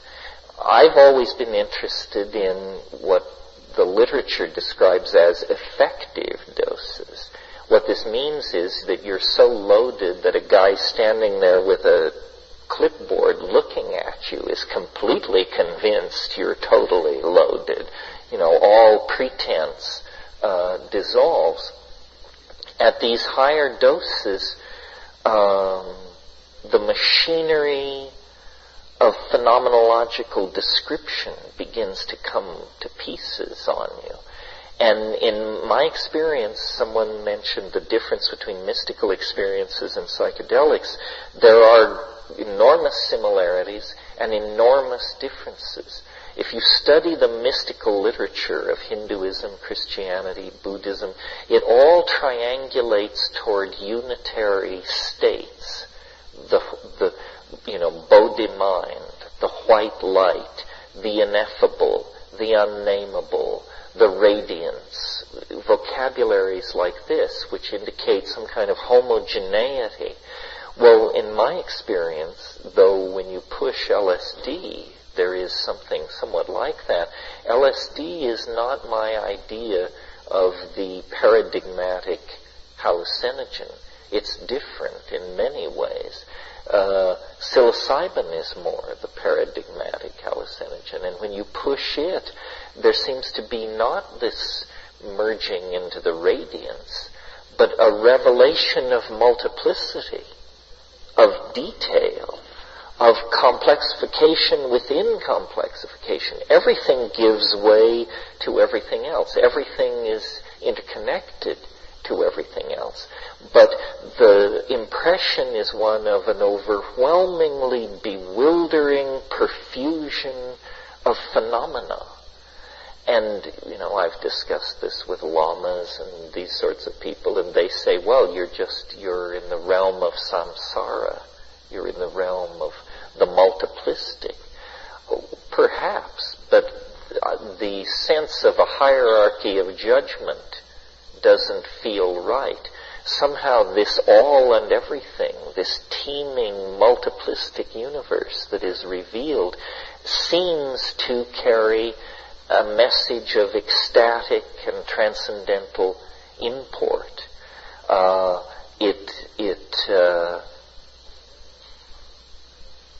It's all and everything, in Gurdjieff's phrase. And one of the ideas that I want to explore with you in the course of the weekend is, most discussions of psychedelics orbit around what will it be like when I take it. Well, that's very interesting and, of course, important to the individual. But to me, an equally interesting question is, what has been the impact of this experience on the evolution of human beings over hundreds of thousands of years? In other words, what is it that we share with this planet? A kind of coevolution, not only with another order of being, which it certainly is, but the great confounding fact that I've brought back from my excursions into these places is that there is an organized intelligence in there, out there, over there, far more alien than the cheerful pro bono proctologists that haunt the trailer courts of the less fortunate. A truly alien presence, not interested in our gross industrial output or in imparting, salutary technology upon us. Well, then what does it mean that our culture has sealed us off from this information? I mean, our culture claims under the aegis of science to bring us news of quasars, kiliocosms of time and space away, news of the activities at the nucleus of the cell, at the heart of the atom, and yet here's a world that begins right behind your eyebrows, that any mention of it either brings talk of mental pathology or how you've transgressed certain laws of the village. In other words, this culture has reared the edifice of empirical understanding and modern science and existential philosophy. This edifice has all been put in place in complete ignorance and denial of a fact of experience that is approximately as easy to access as orgasm.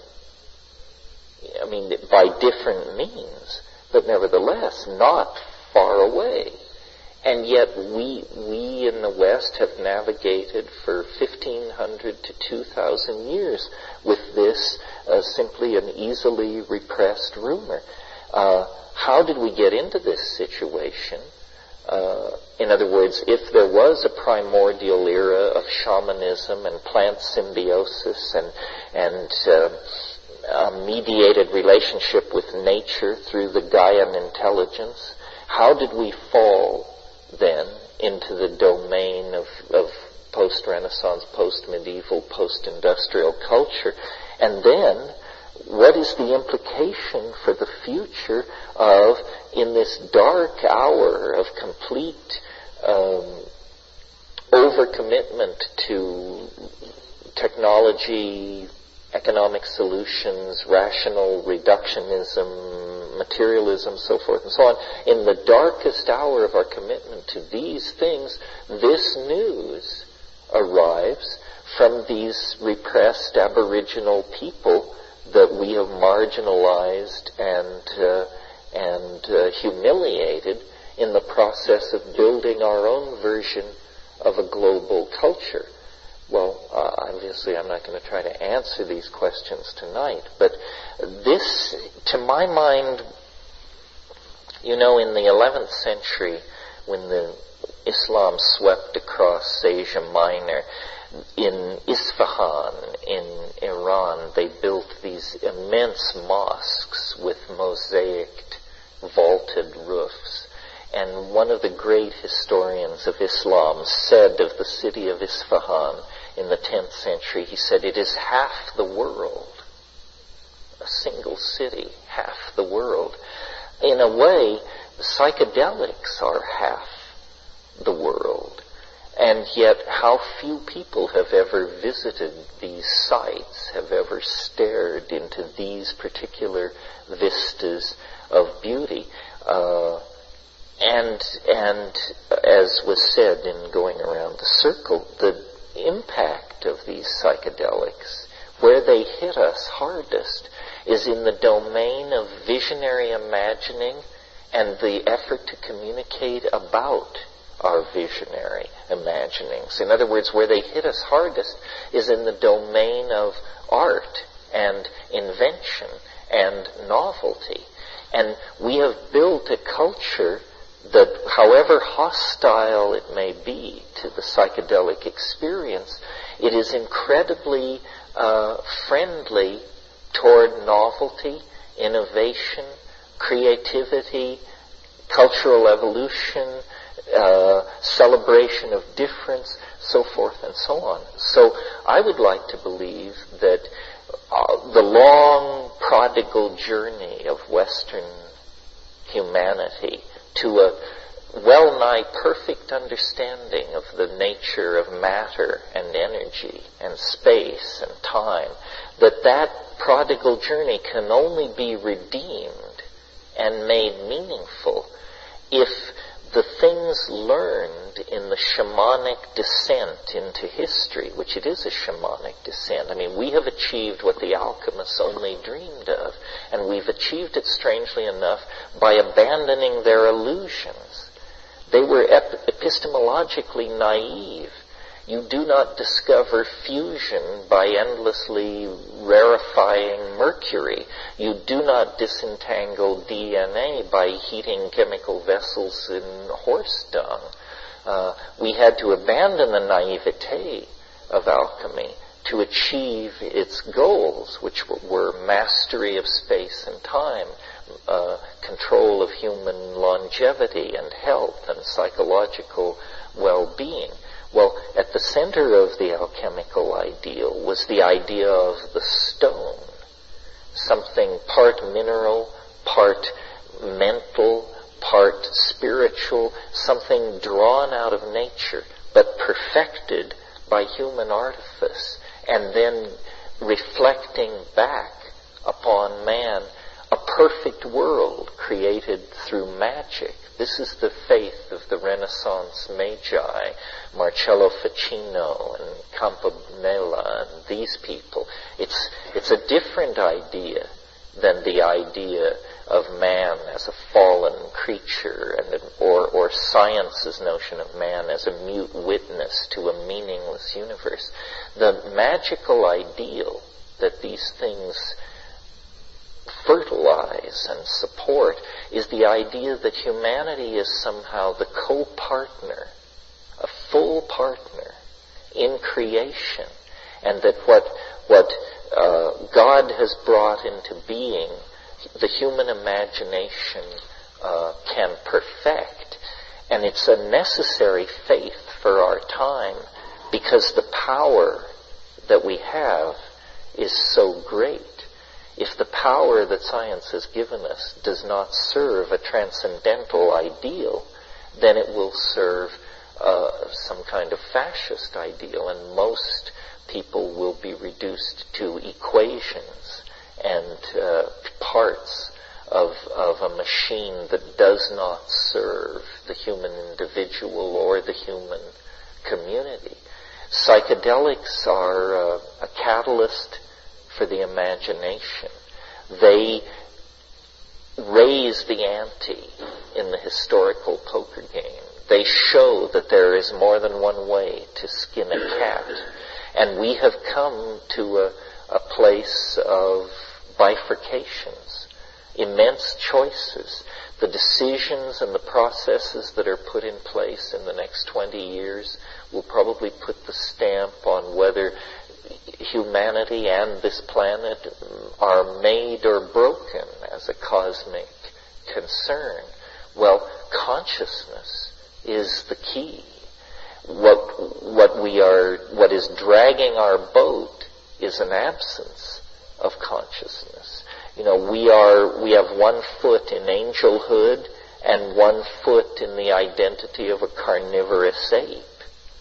And the tension between these two on a global scale is excruciating.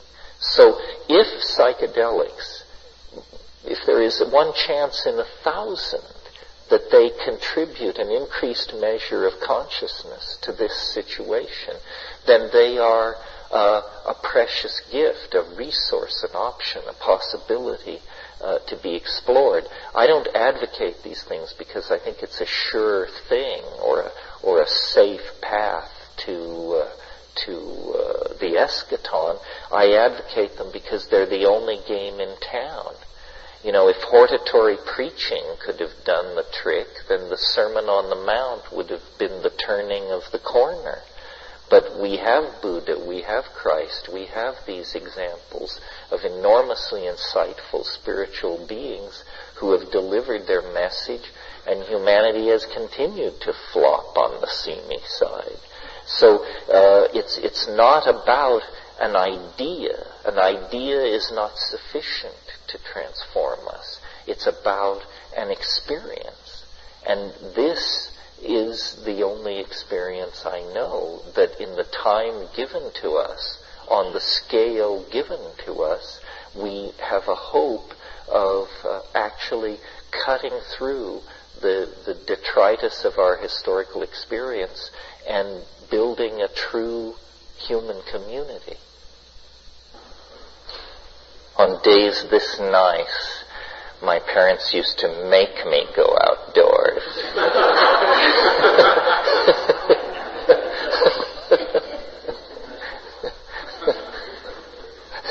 I had no excuse anymore for staying in.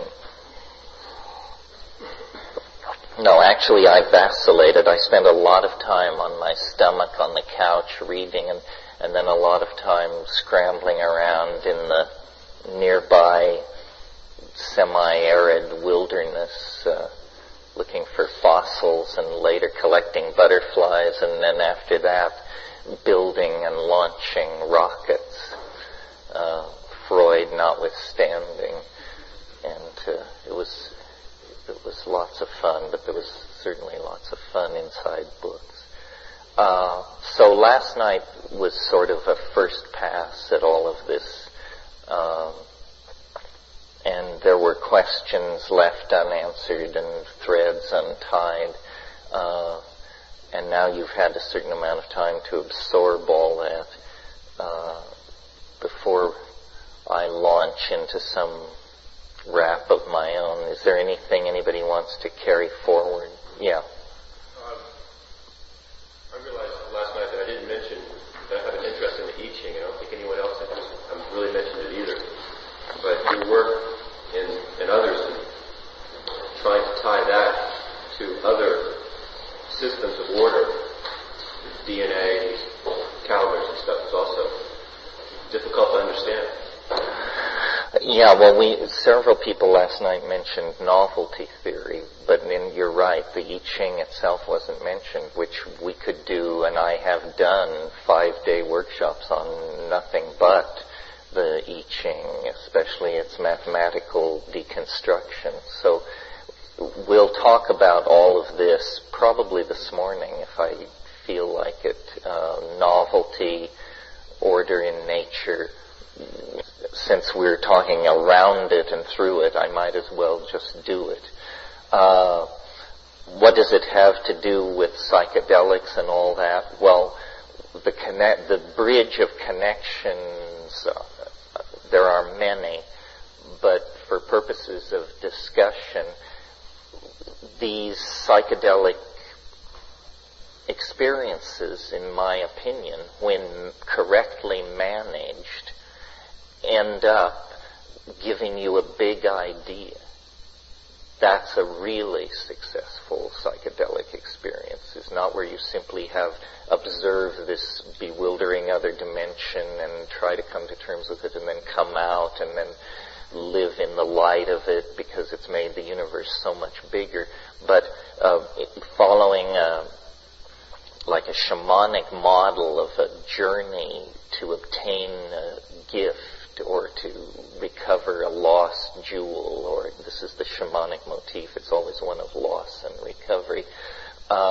These flights into this realm of the logos, the real stamp of authenticity on them comes when you bring back a new idea, something brand new. That proves that you're not just talking to yourself. And so I, knew this and aspired to a new idea, whatever that might be, but I had no notion of what it was. And my problem as an intellectual throughout my entire life has been, it's hard for me to go to depth with anything. I study Roman history for a year, I study German for a year, I study the Maya for a year, but I never could get that professional mania that leads you into becoming, a real academic in a specialized sense. So this download for a big idea, somehow these psychedelic experiences set you up for it. They're not the only way, but they're the only way where you have some managerial control. The other methods all seem to be driven from the unconscious. For instance, if you read Thomas Kuhn's book, The Structure of Scientific Revolutions, you discover there that these huge rational idea systems were downloaded in very shady and shaky mystical ways. The classic example that I always give, because it has so much fun, basically, is that, René Descartes' invention of scientific materialism was at the behest of an angel. An angel appeared to him in a dream. He records it in his diary, and the angel says the conquest of nature is achieved through measurement and number. And he awakens the founder of French empiricism, materialism, and derivatively a whole branch of modern science at the behest of an angel in this occult drive to understand nature. This is the amazing thing that the Greeks unleashed, this idea that we can not only mythologize the world, but that there is another way of looking at it. We can understand it. And, they started out simply, what is air? What is fire? What is earth? And, after 2,500 years of this, we've pretty much figured out what the standard moves are. The history of Chinese philosophy and the history of Western philosophy are the same schools by different names. You get atomic materialists, you get spiritualists, you get what's called occasionalism, you get all the possible adumbrations of a mind's position in relationship to being in the search for these ideas. Well, my idea, which came to me, I don't say I channeled it because I find that vocabulary infantile and obnoxious. But on the other hand, I don't take credit for it in the way that I don't feel elevated by my genius for having done this. It was definitely unfolded for me at a conversational speed by an intelligence for which I was little more than the secretary. And the idea is this, and I'll start with the outlines and then move into the details. First of all, that two facts about nature have been overlooked by science, and that these facts are so overwhelmingly obvious once you begin to talk about them, that ordinary people like you and I, by talking about them, can actually satisfy ourselves that these two aspects of nature, these two related aspects of nature, have been overlooked or not properly weighted in philosophical discourse. And here's what they are. The first one is, as you go back in time from the present moment, the universe becomes a simpler place.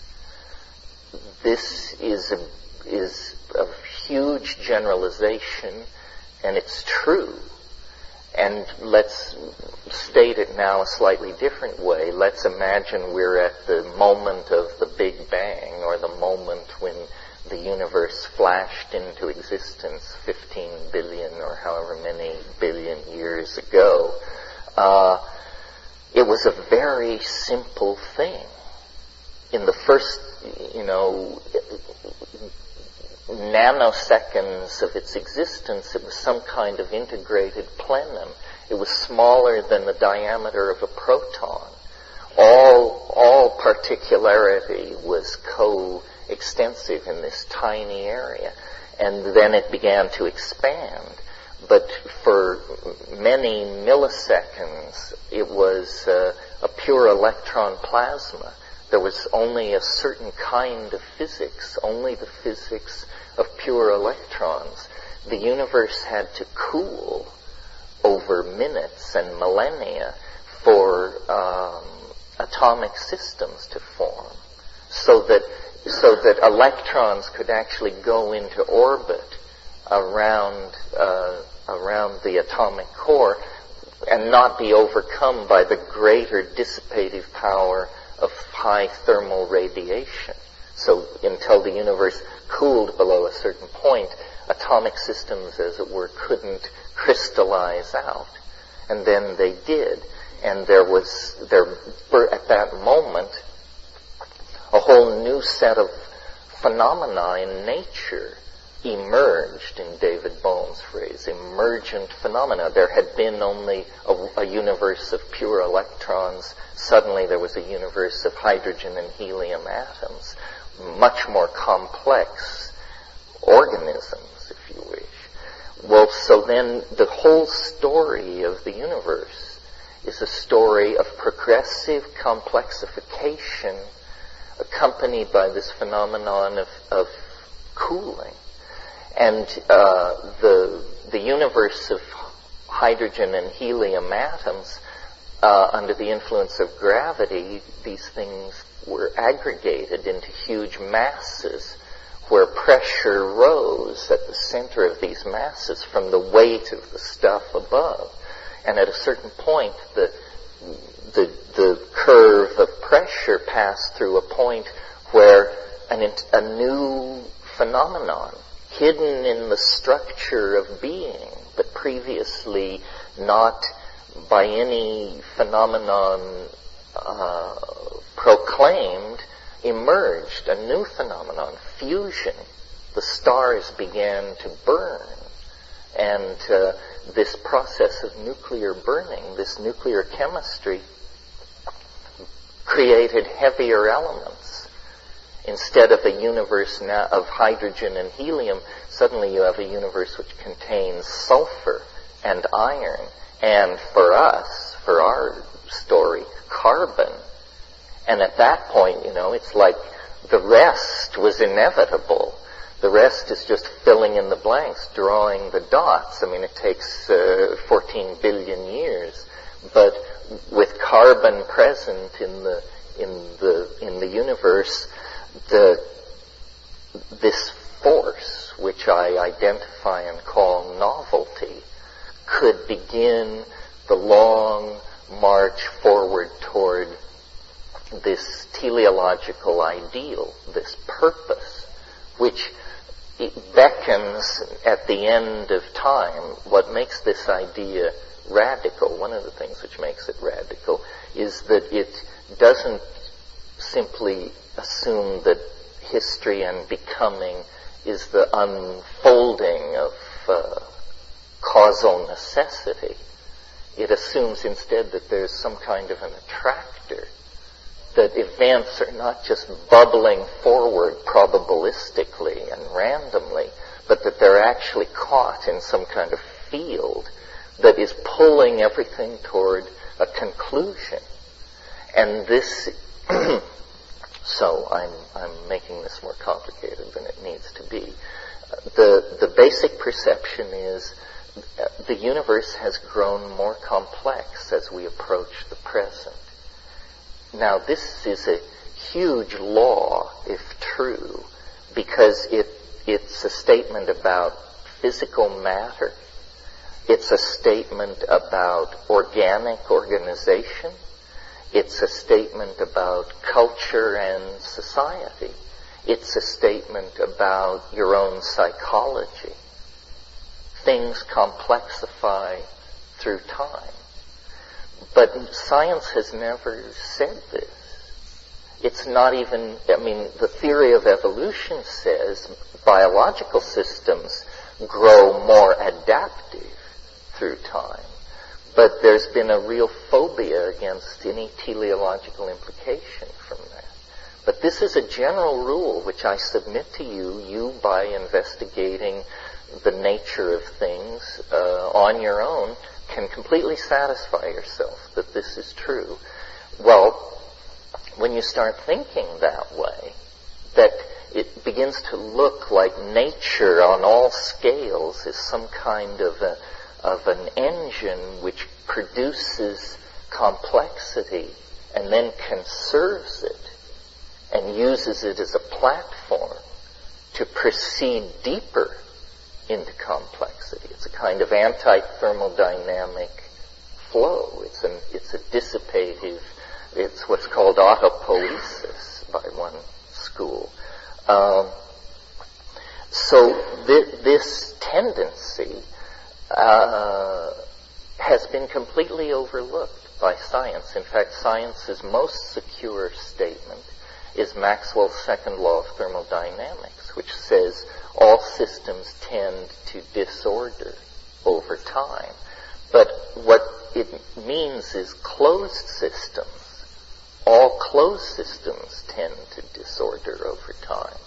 Well, biology is some kind of a loophole in the laws of physics and chemistry, because what's happening in biology is complex materials are trapped inside membrane, and energy is extracted from these materials, and so a chemical process which would ordinarily ride down into entropy and obey the second law of thermodynamics is trapped in a kind of basin of attraction far from equilibrium. And people, physical chemists look at this and say, well, but it's ephemeral. It just happens on the surface of the earth, and it's very fragile, and death is everywhere. It's a fluke, basically, is what they're saying. Well, but this is just their professional bias, because you can go into the rocks of this planet and discover life and a continuous fossil record 4.83 billion years deep.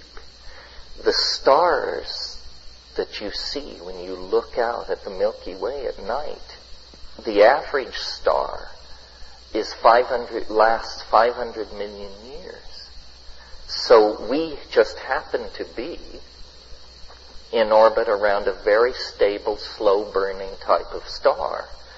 But in fact, life on this planet has already proven that it is more tenacious than the stars themselves by 5 times. So you can't discount biology.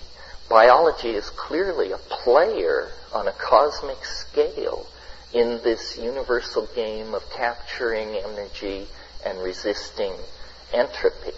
So novelty theory says that this general law that nature conserves complexity reaches its culmination, or its most interesting intersection of discursiveness, in ourselves. That we then look different to ourselves by this theory, because we are the most novel phenomenon around. So suddenly, what positivist materialism teaches about man's place in nature is that we're lucky to be here. It's a cosmic accident. Purpose is conferred. It's this totally existential, you're on your own, make it up, don't make it up, who cares, doesn't matter anyway, kind of modernism. If in fact nature, we have identified nature's purpose as to create and conserve complexity, then suddenly we are returned for the first time since the 16th century to the center of the cosmic stage of a universal drama of salvation and redemption. Isn't that weird? I think so. Yeah. Thinking about making that shift to considering the human experience as kind of central to our understanding of the planet, and then seeing some of the environmental movements like Earth First that place a large emphasis on valuing ecosystems and other animals and plants as on the same level with us. It's kind of a dichotomy, I think, between some of the movements trying to save the planet. Some environmentalists would rather see humans not even be here, and that is a way to put the necessary factors in place to save the planet. Whereas this side of the argument says that we need to realize how special we are and what's going on up here to be able to rebalance things. And it's kind of a strange line to walk between valuing ourselves but not overvaluing ourselves. Can you see that? No, I agree. It's very tricky. There's almost like a bifurcation where it's hard to see how you can have the cake and eat it too. There is the concept of the forward escape, which I'm tending more and more to believe in, that it's a desperate strategy from a military point of view, the forward escape. And the forward escape is where you realize the only way out is right up the center. And then you have to get traction and go right up the center. What's happening is that so much power is being given to man or taken by man from the universe through the power of scientific understanding that we are becoming the masters of the planetary destiny whether we want to be or not. And you're right, it's the choice seems to be between some kind of primitivism, an archaic revival that abandons technology and tries to redial the last sane moment we ever knew, or some kind of Gnostic rejection of the world of nature and matter and a complete commitment to machine symbiosis and a cosmic destiny and, life extension, star flight, cloning, the whole mega trip. And of course, it's not going to be one or the other. It's going to be both and. There's going to be a spectrum of possibility. How the actual details of, like, how do you go to the stars and save the Earth, I don't propose to discuss it or really know. I do think, the French sociologist Jacques Ellul once said, he said, there are no political solutions. There are only technological ones. The rest is propaganda. And he wrote a whole book in which he defined these terms: political solutions, propaganda, technical solutions. And I tend to think that's true. What we have to deal with in this millennial narrow neck of constricted possibility, where it still feels as though the human race could skid off into the ditch, is we have to deal with the fact that we have built institutions that do not serve human purposes, but that are like automata or golems among us. Corporations, religions, cabals, ethnic tribalism, and these things are like the psychotic architectonics of the unconscious that the information age is causing to suddenly emerge for the inspection of those who have eyes to see. So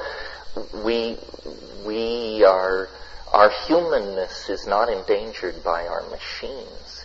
It's endangered by these institutional entities that, and the most spectacular and obvious example, of course, without getting into the whole thing, it is corporate capitalism.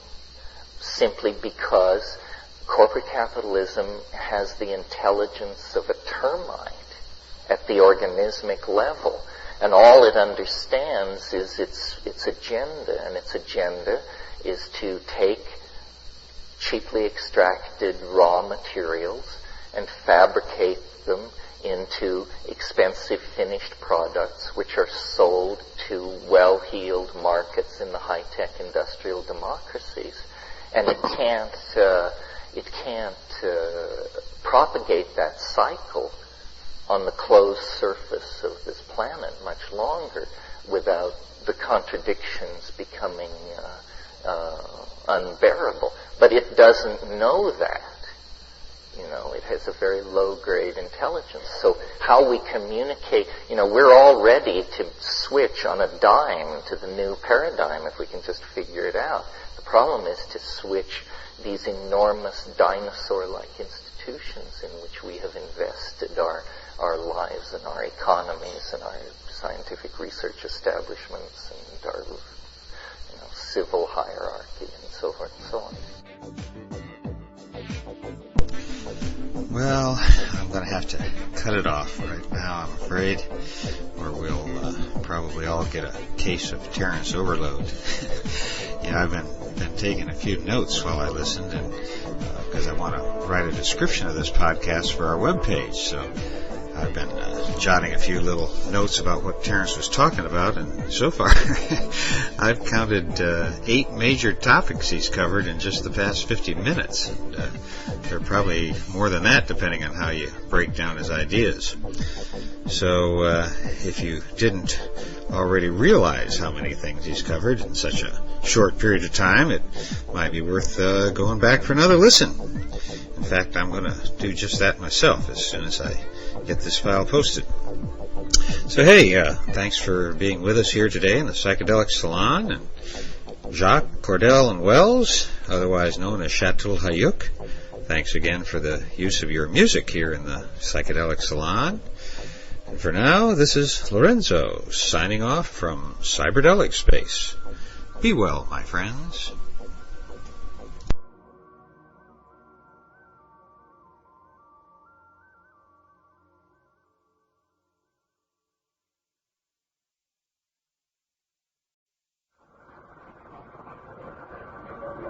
Three-dimensional, transforming, musical, linguistic objects.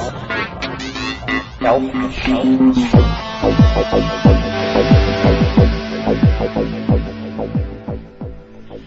Greetings from Cyberdelic Space. This is Lorenzo, and I'm your host here in the Psychedelic Salon. Well, I hope you're not getting tired of this series of Terence McKenna podcasts, because there are still a few more to go. And in today's program, Terence talks about the cascade of history, human-machine symbiosis, and the Internet, among other things. And we'll begin with his rap about time and the evolution of animal life on this planet. So, let's hear what Terence McKenna thinks about all the changes now taking place at such a mind-bending rate here on our beautiful little planet. The way I think of it is, I think that, Maxwell's laws of thermodynamics are only part of the story, and that you also have to look at the work that Ilya Prigozhin did in the 60s and 70s, where he showed that there is this principle, which they called different things, but basically it was random perturbation to higher states of order, and that this occurred in systems of all levels of complexity, that actually sometimes systems spontaneously organize themselves into more complex forms. So in the entropic state that you're talking about, which resembles a Bernoulli gas, a model of dissipation of the particles of gas, the opposite end of the spectrum would be this notion that all points in the matrix become cotangent, which requires a higher dimension, but is still trivial. And that's what I think it is. I think that biology, like this process which we've called novelty or complexification, that we say is increasing through time, starts simple, ends complicated. One way of talking about it is to think of it as language is in conquest of dimensional expression, or something is seeking to manifest itself in a domain of time and space, of higher and higher dimension. Because if you go back to the earliest biological emergence, they're like fixed slimes, these early life forms. They're essentially points. They don't move through space. They have no eyes. They have no organs of perception. They are simply points of being. Well, then, still later in the process, they break free from their stationary points and they become motile. But they still have no perception. No, they're just groping now. Now they're groping specks of being, and they've gone from being points to the equivalent of lines. Well, then finally, light-sensitive chemistry sequesters itself in the membrane, and these things begin to have a notion of a gradient, of that the action is where the light is, that the food is where the light is. And so then this generates the concept here and there, which is a time-bound concept. Suddenly time springs into being. There is the notion of the execution of will over time. Well, then the rest of the story of the evolution of animal life, right up to 50,000 years ago, is simply the story of better eyes, better muscles, better coordination, better ability to move through this revealed topological manifold with a temporal axis. But then,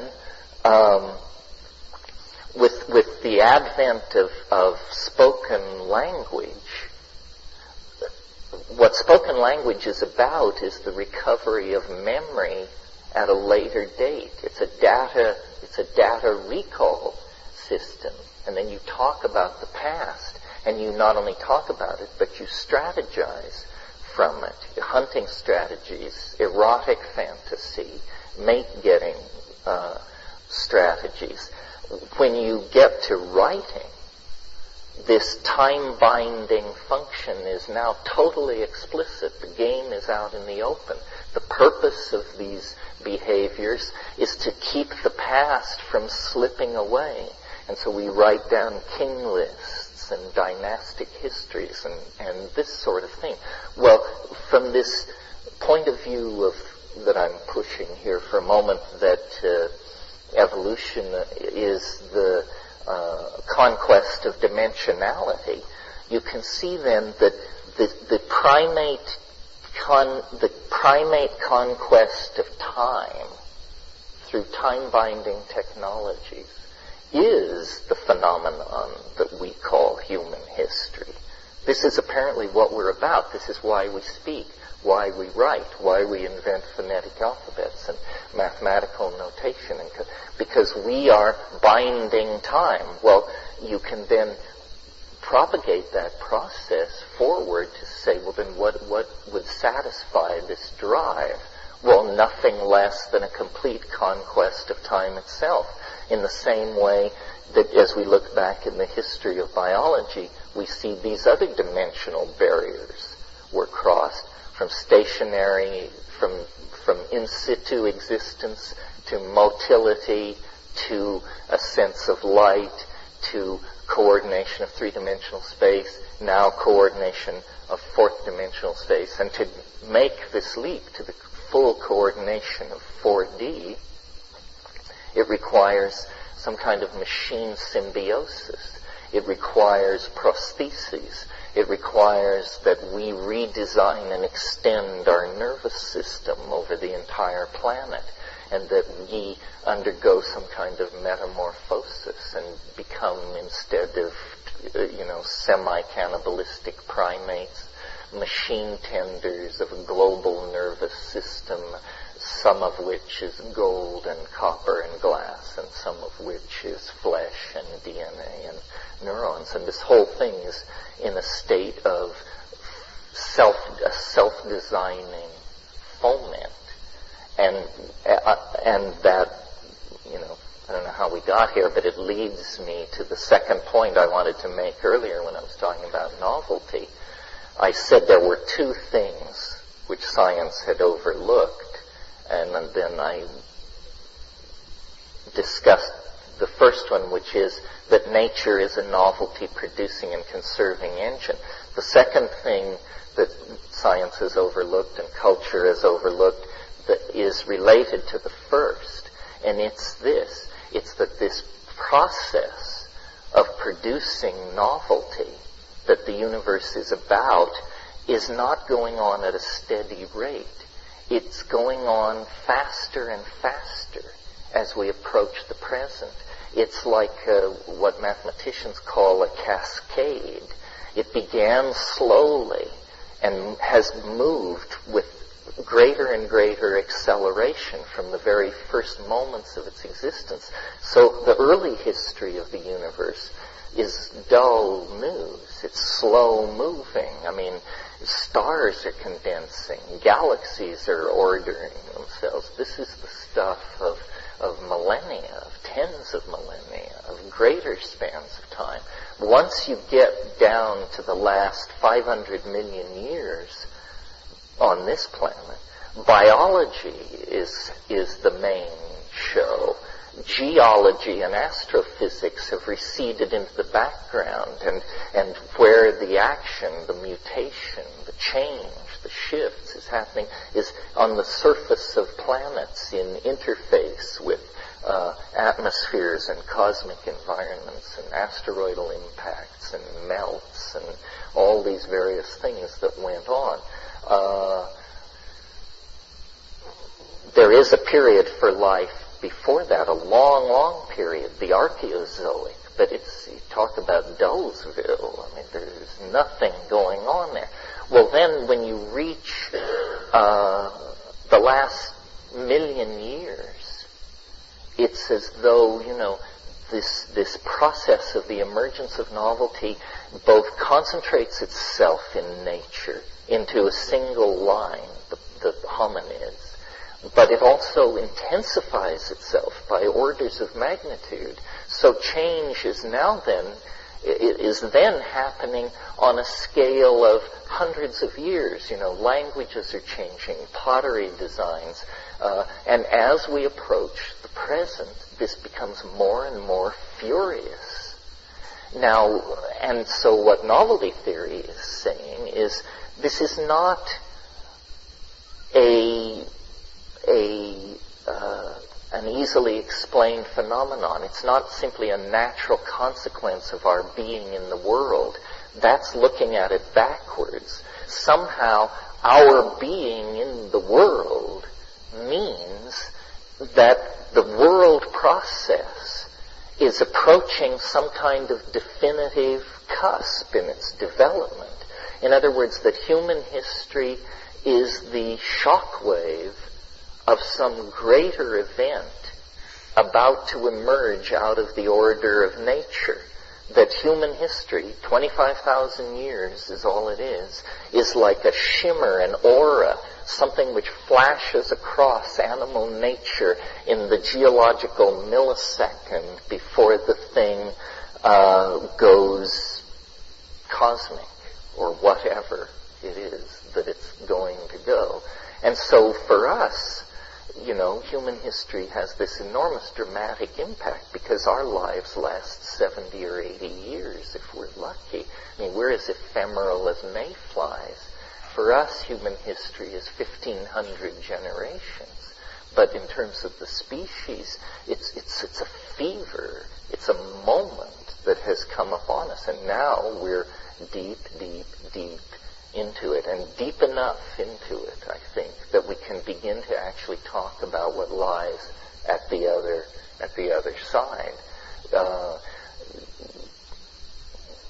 And it's, our religions have become almost the architectures of our social hopes, and this coincidence of calendrical synchronism that we're undergoing. And what I mean by that is that the Mayan civilization fixated on the heliacal rising of the winter solstice sun and the galactic center, an event which occurs only once every 26,000 years, occurs in 2012. They fixated on this. And our calendar, reformed by papal rationalists in the 15th century and originally founded by a Roman dictator, misses the same 26,000 year node with a millennial date by only 12 years. So, that's 0.001% on a scale of 10,000 years. So, for all practical purposes, these two calendars both reach very important culmination dates, very near to each other in eternity, if you think about how much time that is. So, what does this mean? Well, if you're a Jungian or believe in the greater, larger dynamics of the unconscious, it means that on the wheel of cosmic time, somehow the appointment of the end of a world year has arrived. Why is it keyed to the galactic center? I wouldn't, at this point, care to speculate. I could be dragged into it, but it's probably not the best way to spend our time.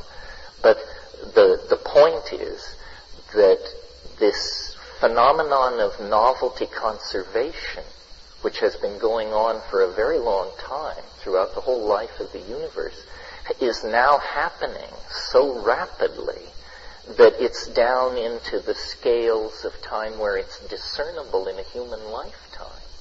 In fact, less than a human lifetime. Now change defines everything, even for such microbes as ourselves, where before we were embedded, as it were, in the much more slow-moving processes of climate change and glaciation, advance and retraction and that sort of thing. Now we make our own time. And we even talk about downloading ourselves into machines. Well, as we sit here, we're functioning at about 100 hertz, about 100 cycles a second. If you were downloaded into even today's desktop computer, you'd be running at 200 megahertz.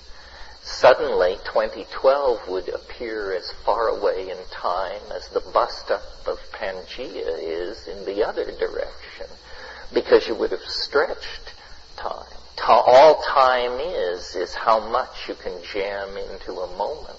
It's very easy to suppose that we're on the brink of a weird kind of pseudo-immortality, where time spent in circuitry is essentially time spent in eternity. And people will choose, toward the close of their lives, to migrate into the virtual realms where the laws of physics are replaced by the laws of the programmer's imagination. You really then are entering in to your own private Idaho, so to speak. Teilhard de Chardin, for those of you who don't know his work, was a Jesuit paleontologist and primatologist who wrote in the 1950s The Omega Point, the phenomenon of man. And in a way, nothing I say or little that anybody has said about cyberspace, about the meltdown of humanity into some electronic collectivity, has been surpassed by Teilhard de Chardin. He had this idea that human beings were on this earth and that they would generate what he called the noosphere. And the noosphere was simply the atmosphere of electronic and radar and radio and telegraphic and television signals which surround the earth, that we would build a new atmosphere, as it were, a technosphere of information. And information is a very key concept in all of this. What I call novelty, you could arguably call information. What I call habit, you could arguably call noise. And, this is a vision of being where there's a struggle between these two antithetical forces. One, described by the second law of thermodynamics, entropy. The other described by novelty theory, Prigoghine's non-equilibrium thermodynamics, etc., etc. And they are, in every situation, locked in struggle. The amount of order and disorder in any situation is dictated by the unique configuration of the local struggle between these two forces, if you want to put it that way. But the good news is, these two, it's not a Manichaean thing. It doesn't go on forever. These two forces are not quite equally pitted.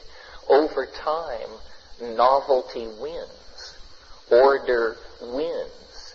Order triumphs over disorder and builds higher states of order. So in a way, you could think of the whole process as what engineers call a damped oscillation. That habit is this oscillation in a space of perfection, and it is eventually damped by the surrounding telos toward concrescence. A lot of the words that I use to talk about this are taken out of Alfred North Whitehead, who's, to my mind, the great unread philosopher of the 20th century. And he wrote a book called Process and Reality, in which he tries to build a general vocabulary for talking about being.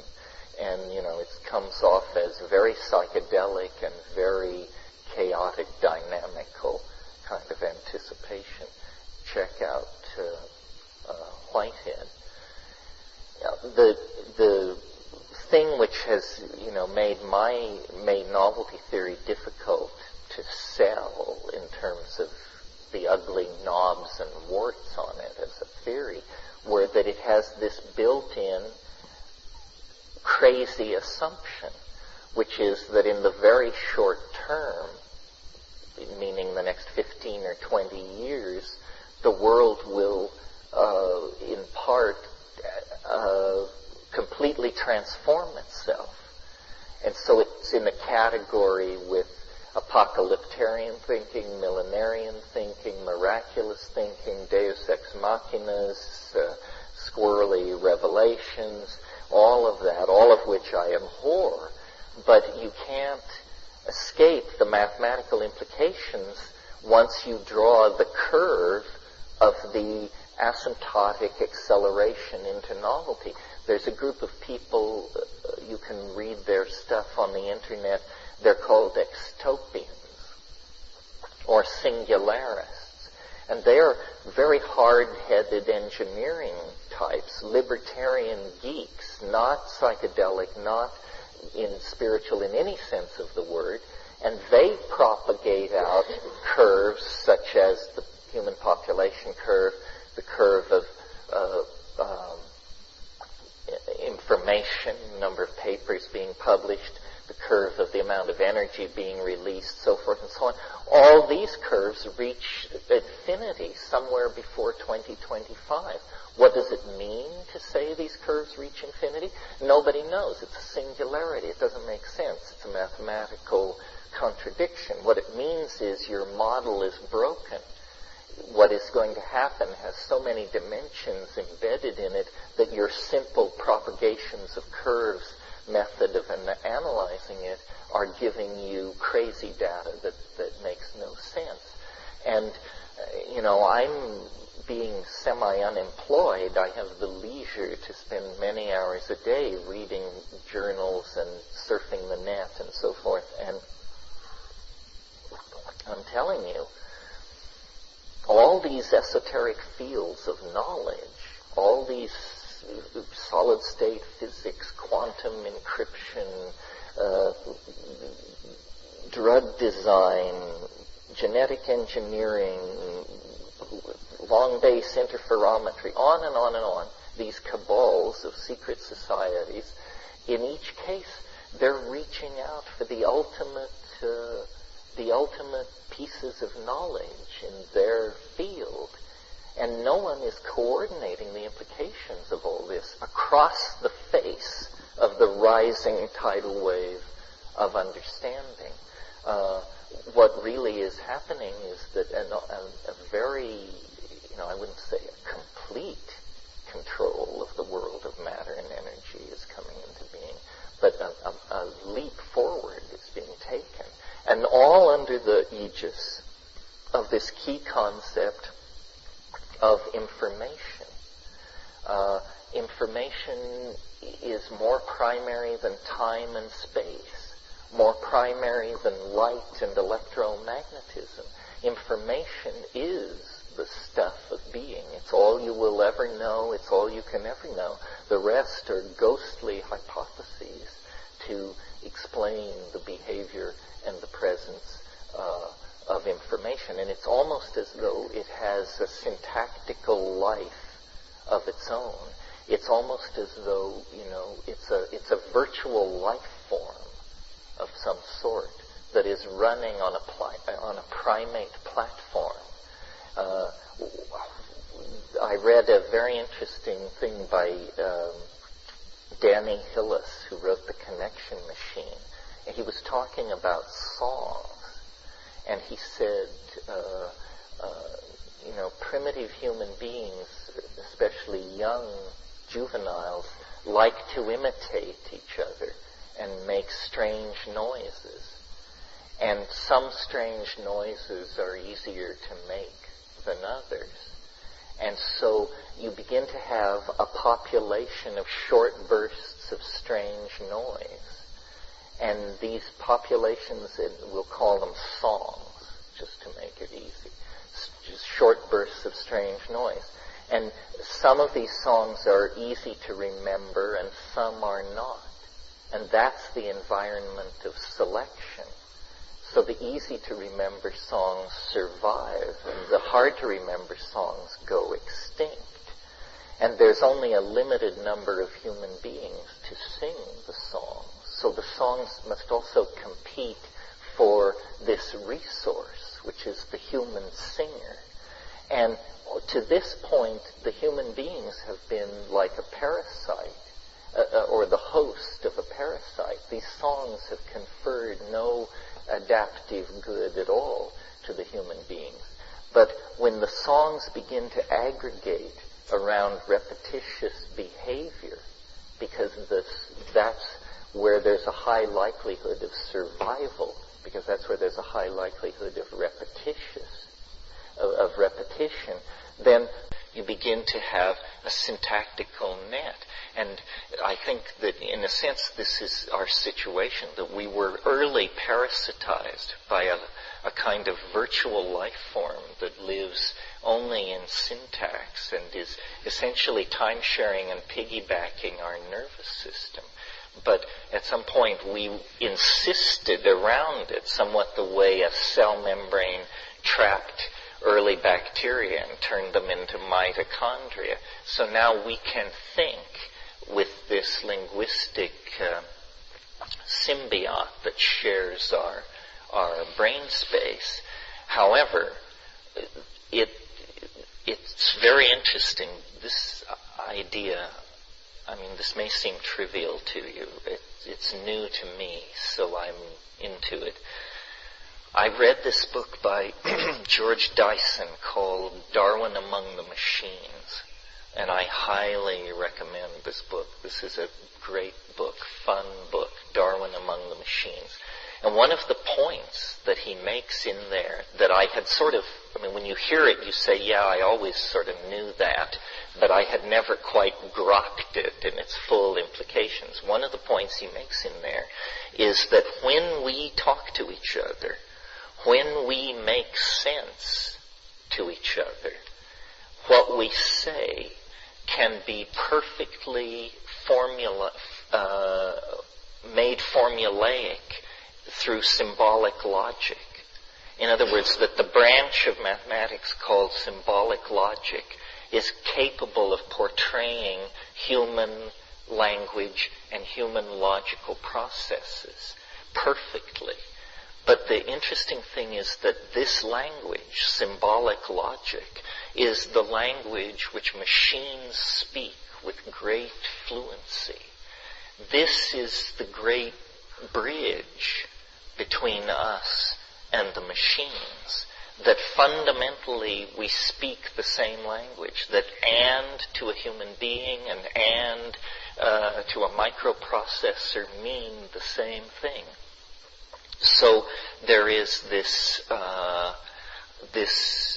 there is no great barrier. It's all conceptual between us and machine intelligence. Machine intelligence is the most likely form of alien intelligence to arrive and complicate our social dialogue, because in a sense it's already here.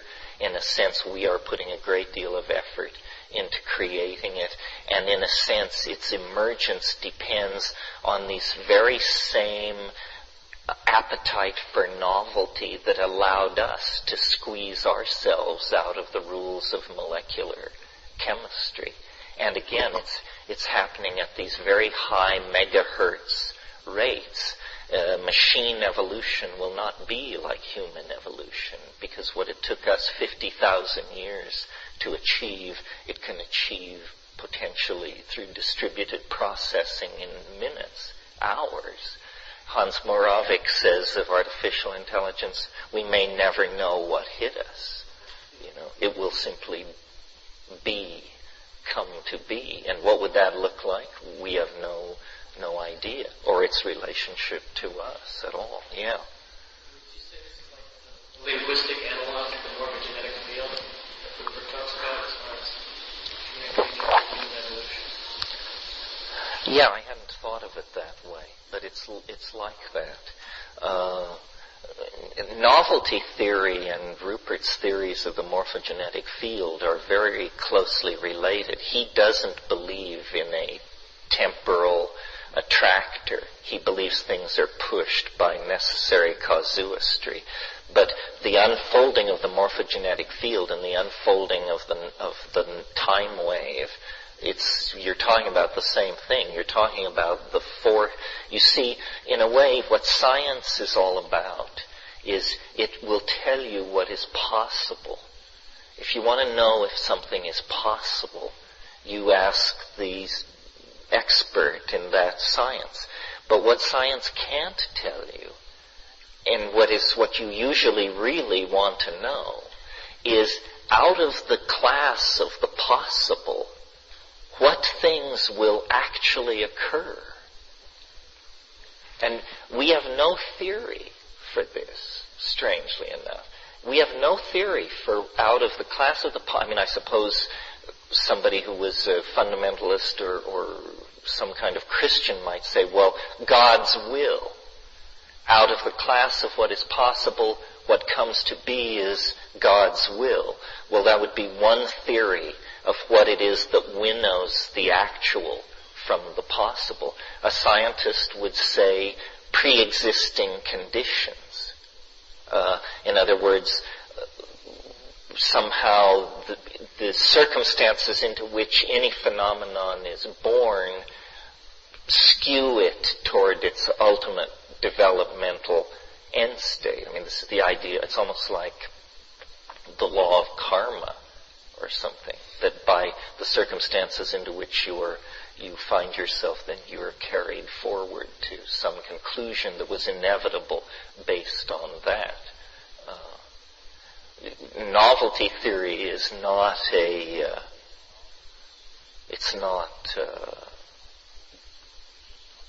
predestination. It doesn't say that the future has happened. If you believe the future has happened, you have all kinds of philosophical problems on your hands. Because, for truth as a concept to have any meaning, you have to have error.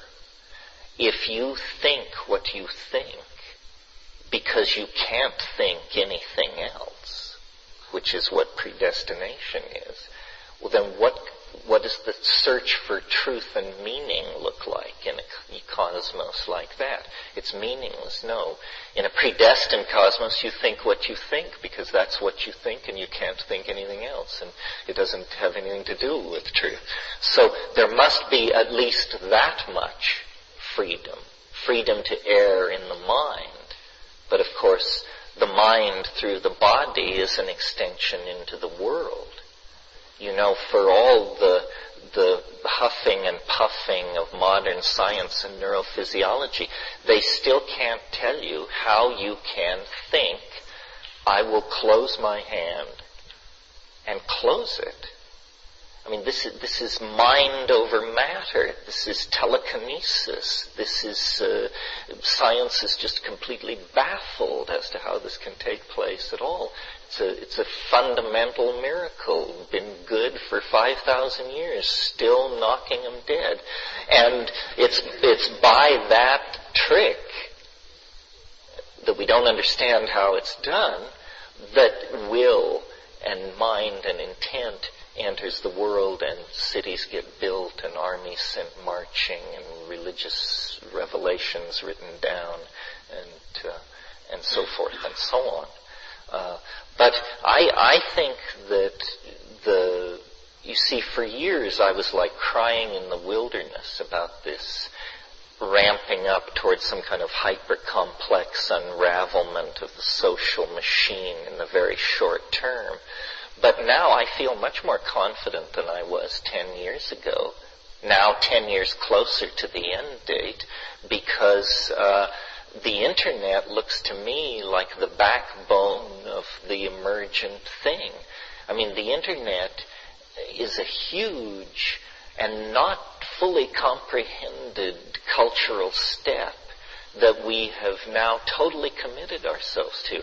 It's nothing less than the building of a thinking nervous system the size of the entire planet. And our most important, we're wedded to this thing.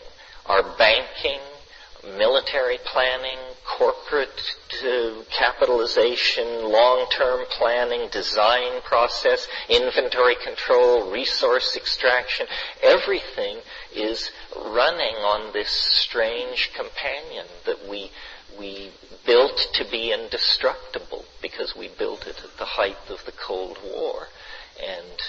And so, it has no nodes of control, and it's the most complex thing ever put in place on this planet since DNA, cooked itself out of the primal ocean. Again, somehow are those people that have had these experiences going to be spared a certain type of... you put your finger on it. It's that to the degree that people are psychedelic, they will be less anxious about what will happen. Because what psychedelics show you is that there is life after history. There is something outside of culture. If you don't know that, by one means or another, then you will define what is happening as, the end of the world, the literal apocalypse, the collapse of everything, when in fact that's not what it is. It's just the collapse of historical, print-based, cultural models and models of the self and the psyche. I embrace it. We're not about to blow out here or go extinct, and we never escaped from the yoke of nature. Nature has taken some hits in this neighborhood. 65 million years ago, an object encountered the Earth that nothing larger than a chicken on the entire planet survived that encounter. And guess what it cleared the way for? The flowering plants, the source of all these compounds we're so interested in, and the ascendancy of the mammalian order, our dear selves.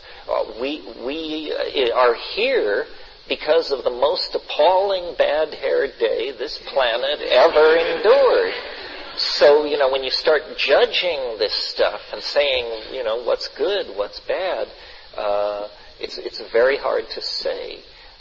Nature is incredibly profligate and will take enormous chances to preserve novelty, to keep the novelty game going. And so I feel, that in a sense nature will open a way for us. Nature is interested in this process. We represent the greatest step in organizational realignment and redesign since life left the oceans. Yeah. It's grace. It's the will of God that makes these more and more complex systems fall into place.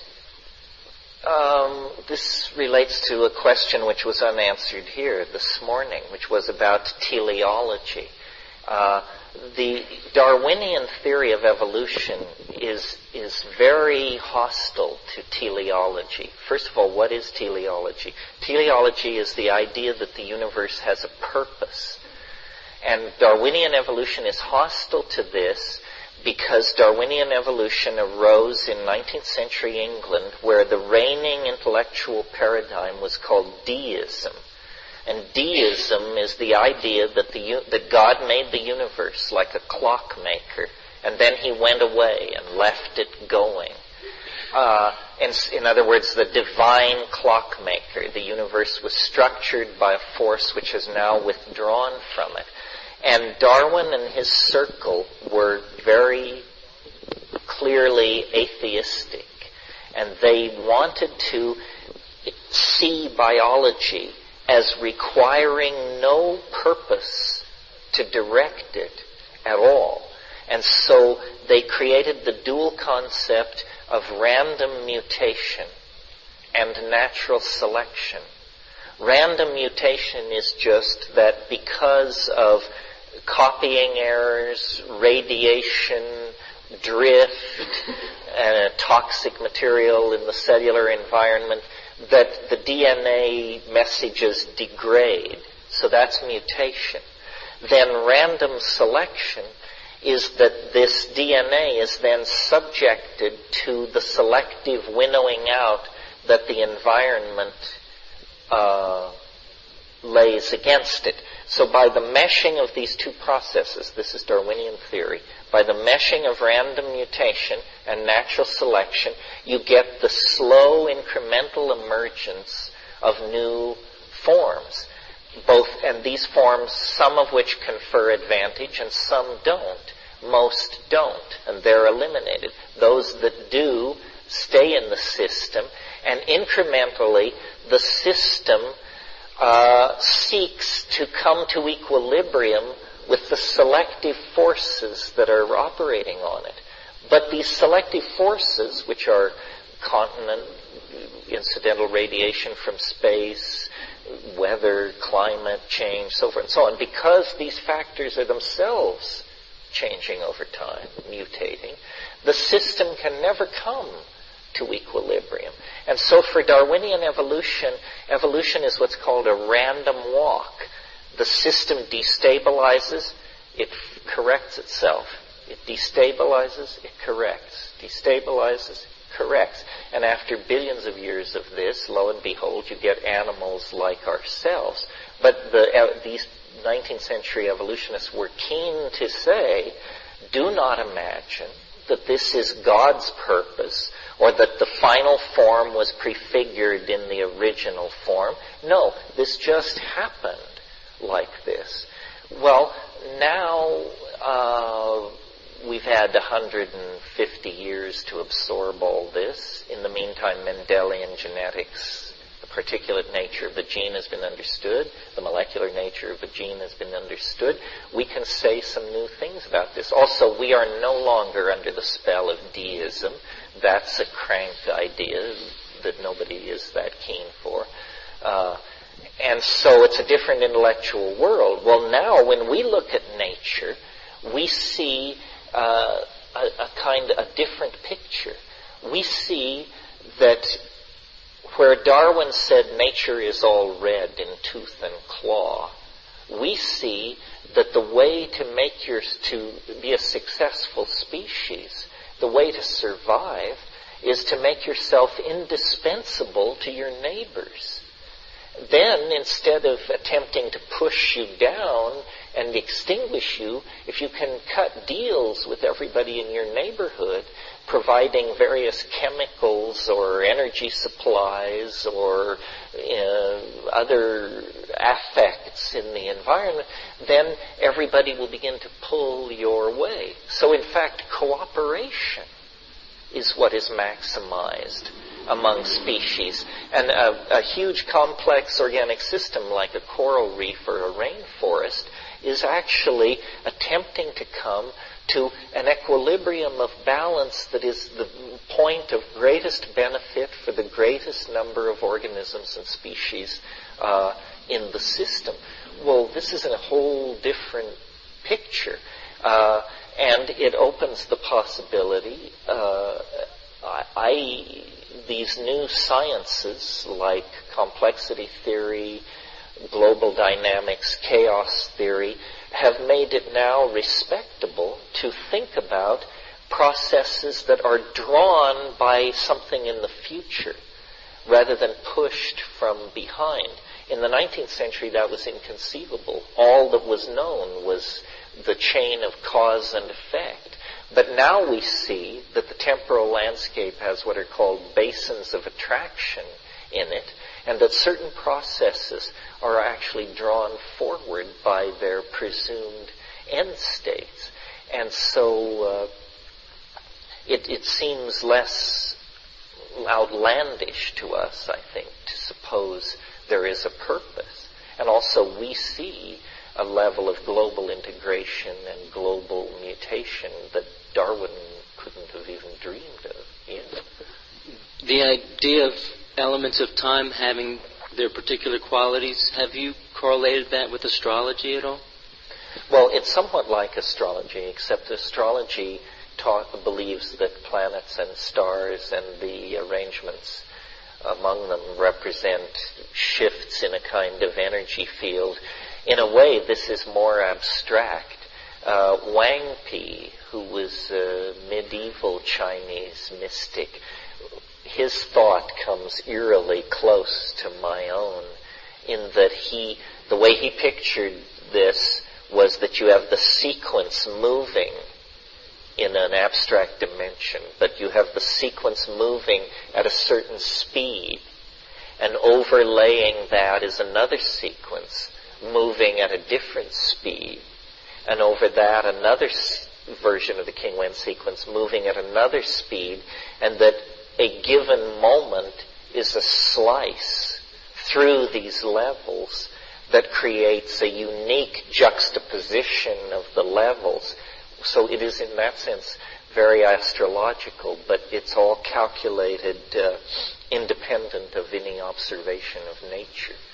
Although, if it's true, then it's interesting that there are correlations in the cycles in the King-Wen sequence to astrological cycles. Specifically, the system that I elaborated on one level contains a cycle of 384 days. That's the number of lines, 6 times 64, the number of lines in a complete sequence of the I Ching, 384 days. Well, it happens to be 13 lunar cycles, exactly. Well, then if you take it times 64, you get a number, 67 years, 0.10425 days, which is 6 sunspot cycles. And sunspot cycles also occur in 33-year cycles. Well, it's known that the early Han Dynasty Chinese knew about sunspot cycles. They were the first people to observe them. So, without hypothesizing super technologies or any kind of Atlantis-type stuff, we see that the King-Wen sequence could have been a kind of gear used in a system of multiplicans that predicted lunar cycles, sunspot cycles on 2 levels, and then with one further multiplication, this precessional great year, this 26,300 year cycle. So it's a neat kind of resonance calendar, and given the sorry state of Chinese calendar making in historical time, it's interesting that you can derive a very accurate calendar from the I Ching, more accurate than the calendar we're presently operating on. If you use a 384-day year length, the problem, of course, is that a year of that length would precess against the sun. But this may have been for political or religious or philosophical reasons acceptable at the time that calendar was formulated. My fantasy is that there was a war, a calendrical war in the pre-Shang dynasty time, a war between the solar materialists and the lunar mystics. And it was basically a war about how the calendar should be, because the calendar is the largest frame of reality. For instance, our calendar, with its fixed equinoctial points, is a lie. Our calendar promotes a belief in the permanence of eternity, when in fact everything is slipping and sliding around. The fact that the equinoctial points are traversed every year on the same solar year day gives rise to a kind of patriarchal hubris, arguably. Yeah. The difference between a schizophrenic and a psychedelic traveler being that maybe one can't navigate its way back. And I was wondering 2 things. One is, have you had any work with schizophrenics, and what was that interaction like? And the other was more a take on modern culture, the common channel surfing couch potato, that it has some schizophrenic quality to it. And I was thinking of the movie 12 Monkeys with the Brad Pitt character in the asylum, when he says that the thing that separates a sane citizen from insanity is how much he allows his culture to straitjacket him. Well, I don't know, schizophrenia is a very complicated subject because several syndromes, which are quite different, are all lumped under schizophrenia. You know, probably the kind of schizophrenia that I'm sensing you want to talk about is what's called process schizophrenia. This is where somebody becomes really spun up, and it can come after days of not sleeping or something, and then people begin to have really funny ideas, and they want to tell everybody about them, and they want to take, they go to the manager of the business with fantastic ideas that are going to make a whole bunch of money. The problem is they just don't make sense to anybody but them, or they start hearing voices, or they become convinced that they have a special mission. And it turns out that this phenomenon, which we pathologize pretty confidently, actually is not that different from people who are having real legitimate breakthroughs and understanding their lives in new ways. It's a shifting and reordering of the dominance of the psyche.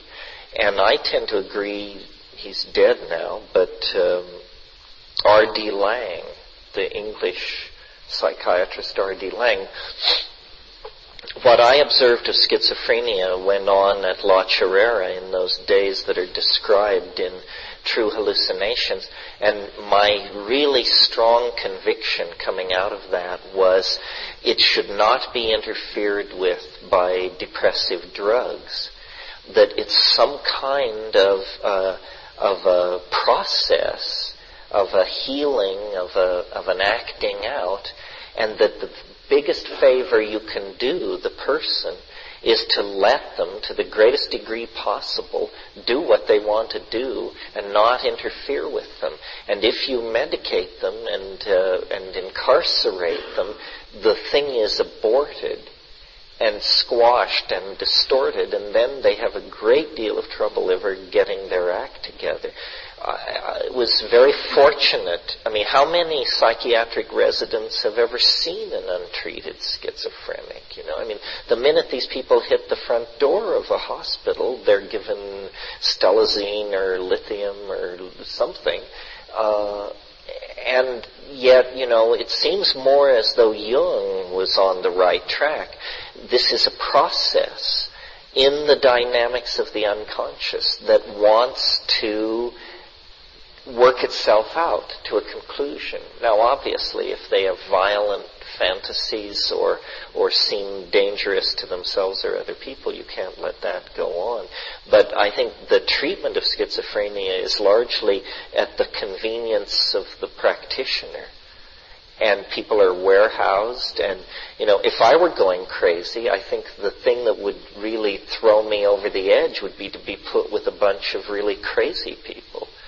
It's always seemed so odd to me that if you go bananas, they put you with all the other people who've gone bananas, who are the worst models for you to be in the presence of, and are quite unsettling to normal people, let alone people who are having boundary dissolution and self-identity problems. So, yeah. There's some studies that show that what it creates is in schizophrenic states, there's a more common shift in brainwave rhythms, which is associated with an enhanced immune system and resultant less cancer. And I've been curious as to whether or not the use of psychedelics may also provide those frequent shifts, which are probably more necessary to health. So as soon as we depress, for instance, schizophrenics, what happens is they go back to normal cancer rate of the normal population, so their immune system doesn't function as well. So in terms of looking at enhanced immune function, whether or not frequent shifts, which coming in and out of psychedelics may, and I don't know if you know anything about that. Well, in some sense, the kind of process schizophrenia, the messianic, grandiose schizophrenia that we're talking about here, is an overexpression of self-definition. And in that sense, you would expect an enhanced immune system to accompany it. The immune system defines the chemical self. So if the self is somehow being overexpressed to the point where it becomes a pathology or a burden on the functioning of the social group, then it wouldn't surprise me that the immune system would be functioning very efficiently. What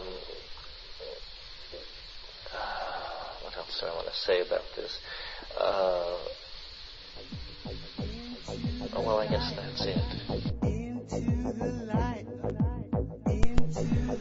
Well, I guess that's about it for us today, too, huh? Say, did you catch that bit that Terence did about the Internet? Just keep in mind that this talk was given in the summer of 1998, and the net was still pretty new and unknown to the majority of people, even here in the United States. And it was during some conversations with Terence during that weekend, along with the dialogue between him and Ralph Abraham that Saturday night, that inspired my last book, The Spirit of the Internet, which, by the way, you can read online on the matrixmasters.com site. And as soon as I can get around to it, I'm going to put it up in PDF version online. You can just download it for free and print it out yourself and read it. A little easier than reading the HTML pages. Soon, actually, that'll be the only way you're going to get a hardback copy or a printed copy, because I've finally gotten down to the last few hundred of the paperback copies. Soon I can stop carrying all that around every time I move. Well, it's really too bad Terence isn't still with us today, so he could join in some of the discussions about human-machine symbiosis that are taking place on some of the more esoteric online lists today. His understanding, I think, of how big a role the Internet was going to play and is going to play in the years immediately ahead is, well, he was just really ahead of his time right back then. Can you imagine what a fantastic rap he could spin off from one of the current discussions on some of the AI lists about the odds of the first general artificial intelligence to manifest itself being in favor of that event taking place on what is currently the largest interconnectable public computer complexes in the world, namely Google's? I'll leave you to speculate on that one on your own for now. It does present some interesting possibilities, though, particularly since Google already uses a lot of technology, a lot of robots to do its work, and they're really good at what they do. For one example, when these podcasts started becoming more popular, I had to find a way to pay for the increased bandwidth that we were using, and so I decided to try adding a strip of Google's AdSense ads on some of my blogs. So at the main matrixmasters.com site, I decided to test it first in my War on Drugs blog, just to be sure there wasn't any way that they would put up some ads with that, just say no bullshit and stuff like that. So I did a test, and the very first ad that came up was for legal services from a good friend of mine, Richard Boyer. Some of you probably already recognize that name, because in addition to his private law practice, Richard is director of the Center for Cognitive Liberty, which is one of the websites you definitely need to have bookmarked if you don't already. You can find that at www.cognitiveliberty.org. Anyway, when the Googlebot pulled that ad up first, I knew right then that Google probably knows a lot more about me than most of my friends do, because I can guarantee you that Google is the only one of that group who's read every single one of the 1,000,000+ words on the thousands of pages I've posted on the matrixmasters.com site in the last 7 years. So beware, or I would suggest rather you be bold and blog your thoughts on Google. After all, if the big artificial intelligence wakes up in Google's network one day, don't you want it to know a little about you in your own words? Well, I think I'll leave you with that one to chew on for a while. Maybe have a little smoke, kick back, and kick around some of these thoughts, some of these out-of-the-box ideas. What have you got to lose, if you start thinking way outside of your particular cultural box these days? unless you're perfectly satisfied with the life you're living right now, you don't have a lot to lose just by trying a few new ideas on for size. Give it a try. Thinking can really be a lot of fun, at least when you get really far outside the box. Just be sure to keep one foot on the ground, though. We want to be sure to see you all again back here in the Psychedelic Salon for our next podcast, when we'll continue this series of Terence McKenna from the summer of 1998. So thanks for being here today. And as always, thanks to Chateau Hayuk for the use of their music here in the Psychedelic Salon. And for now, this is Lorenzo, signing off from Cyberdelic Space. Be well, my friends.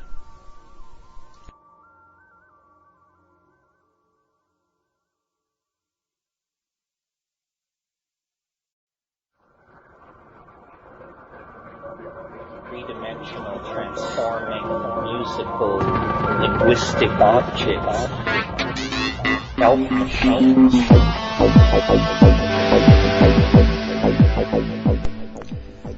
Greetings from Cyberdelic Space. This is Lorenzo, and I'm your host here in the Psychedelic Salon. Well, as promised, here is the next installment of the Terence McKenna workshop held in the summer of 1998. There's really an interesting cut in this segment where Terence explains how he got involved in the rave scene and what he thought about the scene and the youth culture in general at that point in time.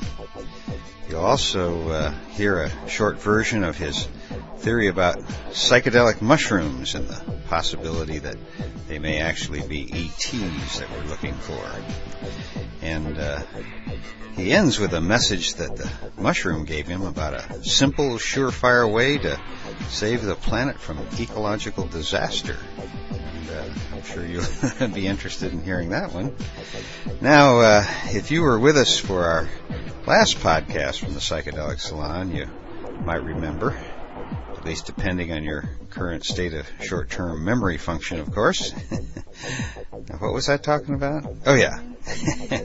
Our last podcast, we left Terence saying he'd just said about all he had to say about schizophrenia. Well, but it turns out there was another question on that topic, so we'll pick up the conversation with Terence right there. Yeah, behind you. The question about schizophrenia, I agree with you that a big part of it is just that our culture should be more tolerant of people that are crazy. If there was a place for them, then maybe less of them would be warehoused off like people in less developed countries. Schizophrenics tend to do much better in those cultures.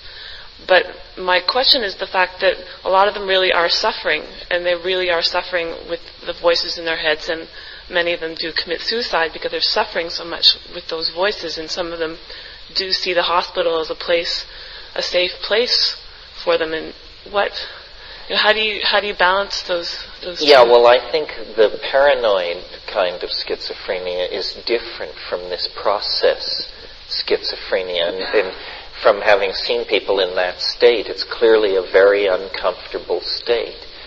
These people are not happy. They don't like being where they are. It doesn't seem like a very functional state. I think what we're dealing with is probably a group of pathologies that may or may not have common origins. These may be completely different screw-ups, chemical or genetic screw-ups of one sort or another. Certainly the catatonic schizophrenic and the process schizophrenic present completely differently. The catatonic doesn't move, has nothing to say, can't care for their own body functions. The process schizophrenic wants to reorganize the company and call the president and talk, invest and invent and travel and speak and heal and cure, and they're just all over the map. It's a whole different style. So, in the classification of fungi, they have this classification called fungi obscuranta, and it just means everything we haven't classified. And I think probably schizophrenia will be seen to be a group of unrelated phenomena requiring different kinds of intervention and different kinds of therapy. You know, when the psychedelics were first coming on, everybody had the idea, these things are what was called psychotomimetics. In other words, they imitate psychosis. And so then people said, well, it must be that people produce that schizophrenics are overproducing DMT, or they're producing LSD-like compounds in their blood. And people went tearing off in search of the schizogen, it was called in the literature. Well, the schizogen was never found. Schizophrenics have slightly depleted levels of DMT than the ordinary population, not dramatically depleted. No other chemical analog as a real marker for schizophrenia has been found. So it's more complicated than that. And once you go back through the literature and compare with more attention to detail, the differences are clear. The paranoid schizophrenic hears voices. Visual hallucinations are actually pretty rare. Hallucinogenic trips inevitably tend to be more positive than what schizophrenics are reporting. You have only to contrast my encounters with zany, punning, self-transforming elf machines, compare that to these gray-faced proctologists who come in the middle of the night and look up your ass and take you off and, abuse you and surgically snip and tuck. And, this is appalling stuff, the stuff of nightmare. If there was a drug that did that, none of us would get near it, I dare say, after one exposure. Yeah. Eighth circuit model of evolution, because I was thinking that, or it just sounds really close to what you were talking about, especially the neurogenetic level, where you can tune into the actual DNA and get a sort of a readout of the evolutionary process and pattern. So, yeah, I like the model. I'm not sure of the mechanism. On the other hand, one of the most mysterious issues in neurophysiology is the issue of memory. In other words, where is it? We know that in the course of your lifetime, every molecule in your body will be swapped out 5 times. Well, then how can a 70-year-old woman remember the smell of her grandmother's dress when she used to climb up into her lap? We know that people can undergo horrific accidents, brain damage, and cancer of the brain, and this sort of thing, and that their memory is, in some cases, virtually unscathed. This has been, in fact, the greatest embarrassment of materialist science in the past 50 years, or one of them, is they have made zilch progress on understanding memory. And, it's right smack in the center of everything we want to do. It's a communication technology, it's a nanotechnology, it's a molecular genetic technology for information and storage retrieval that works with images, music, sound, and we don't have a clue as to how it works. I tend to believe that nature is fairly conservative, and that once you develop a mechanism that's good for a certain function, you will find it iterated in other areas where that function is called upon. So notice that the DNA, in a way, if you understand how it works, it's like a chemical learning system. It templates the environment and it responds to environmental selection by building proteins of a certain type. In a way, it's a chemical engine for responding to the environment. Well, then if you look at the nervous system, it's an electrochemical system. It's a combinatory system where information moves in the body down the nerve fibers at a pretty good clip. But why then are we such slow-moving creatures? Well, because every time it gets to a synaptic cleft, it stops being electricity and it turns into a complex chemical reaction to bridge the gap, to go down the next wire to the next gap. And so in the course of this electro to chemical transmission of the signal, it slows down to a few hundred miles an hour. And that determines our speed as organisms. Downstream, this may all be sped up. Memory seems to work almost instantaneously, but no mechanism is visible. I mean, if you really want to look at a human function that's present in all of us and easily studied and may hint at undiscovered principles in physics or miraculous new orders of nature, human memory would be a real place to begin, I think. And I wondered what your involvement is today, what you have hoped to get out of your involvement with the rave scene, and just what role do you think youth culture will have in the next 12, 13 years as we approach a possible singularity? Well, I didn't intend to get involved in rave, really. I mean, I was interested in it. When I went to England in 1990, I had a pretty academic schedule of lecturing, but a lot of ravers came. And the Zippies were just getting organized around the club called Megatripolis in Charing Cross. And I met Colin Shaman of the Shaman, and then we talked about me doing something with them, and he taped our conversation, and then I thought it was like a job interview, but then when it was all over, he said that would do fine, that was what they would use on the record, so that CD was called Boss Drum, and just by chance it went double platinum in England, which means, hard to believe, but every 15th person in the British Isles bought this album. And so it was a mega hit. And suddenly I was an icon to a whole bunch of people who had never heard of me before. And then I worked with Zavuya, which was another English band, Spiral Tribe, which was an English band.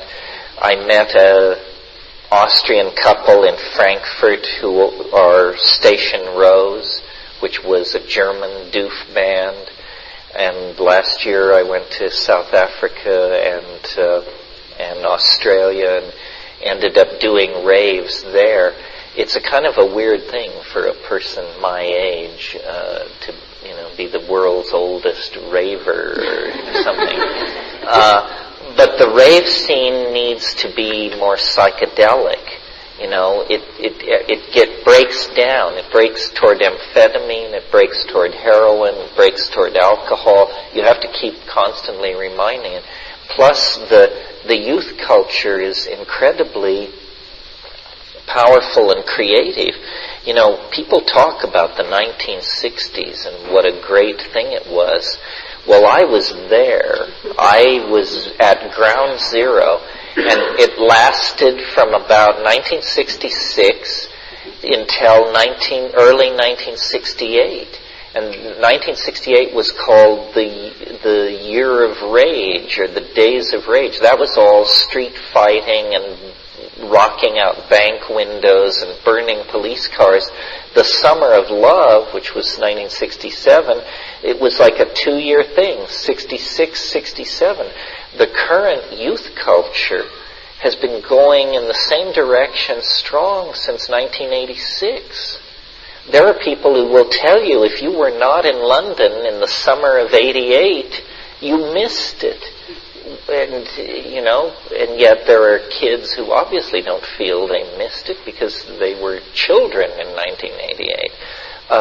So it's an incredibly vital culture. It's worldwide. It was born in the bowels of Thatcherite Britain. And it's very cynical about bourgeois social values and getting a job and fitting in and all that. And it speaks German, Afrikaner, Japanese, French, English with equal fluency. And it's not rock and roll. The ultimate heresy against the 60s musical fascisti. It's not rock and roll. It's doof. If it's anything, it comes out of hip hop. It's syncopated and ambient and experimental. And I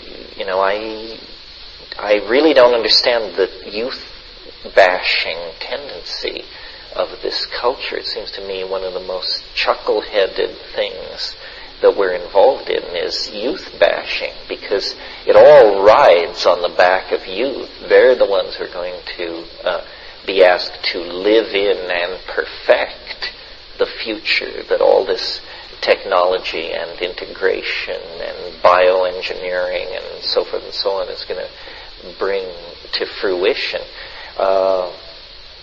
And the great thing about the youth culture, there are many great things about it, but one is that it's so suspicious of bourgeois values, and that it's so friendly to the Internet.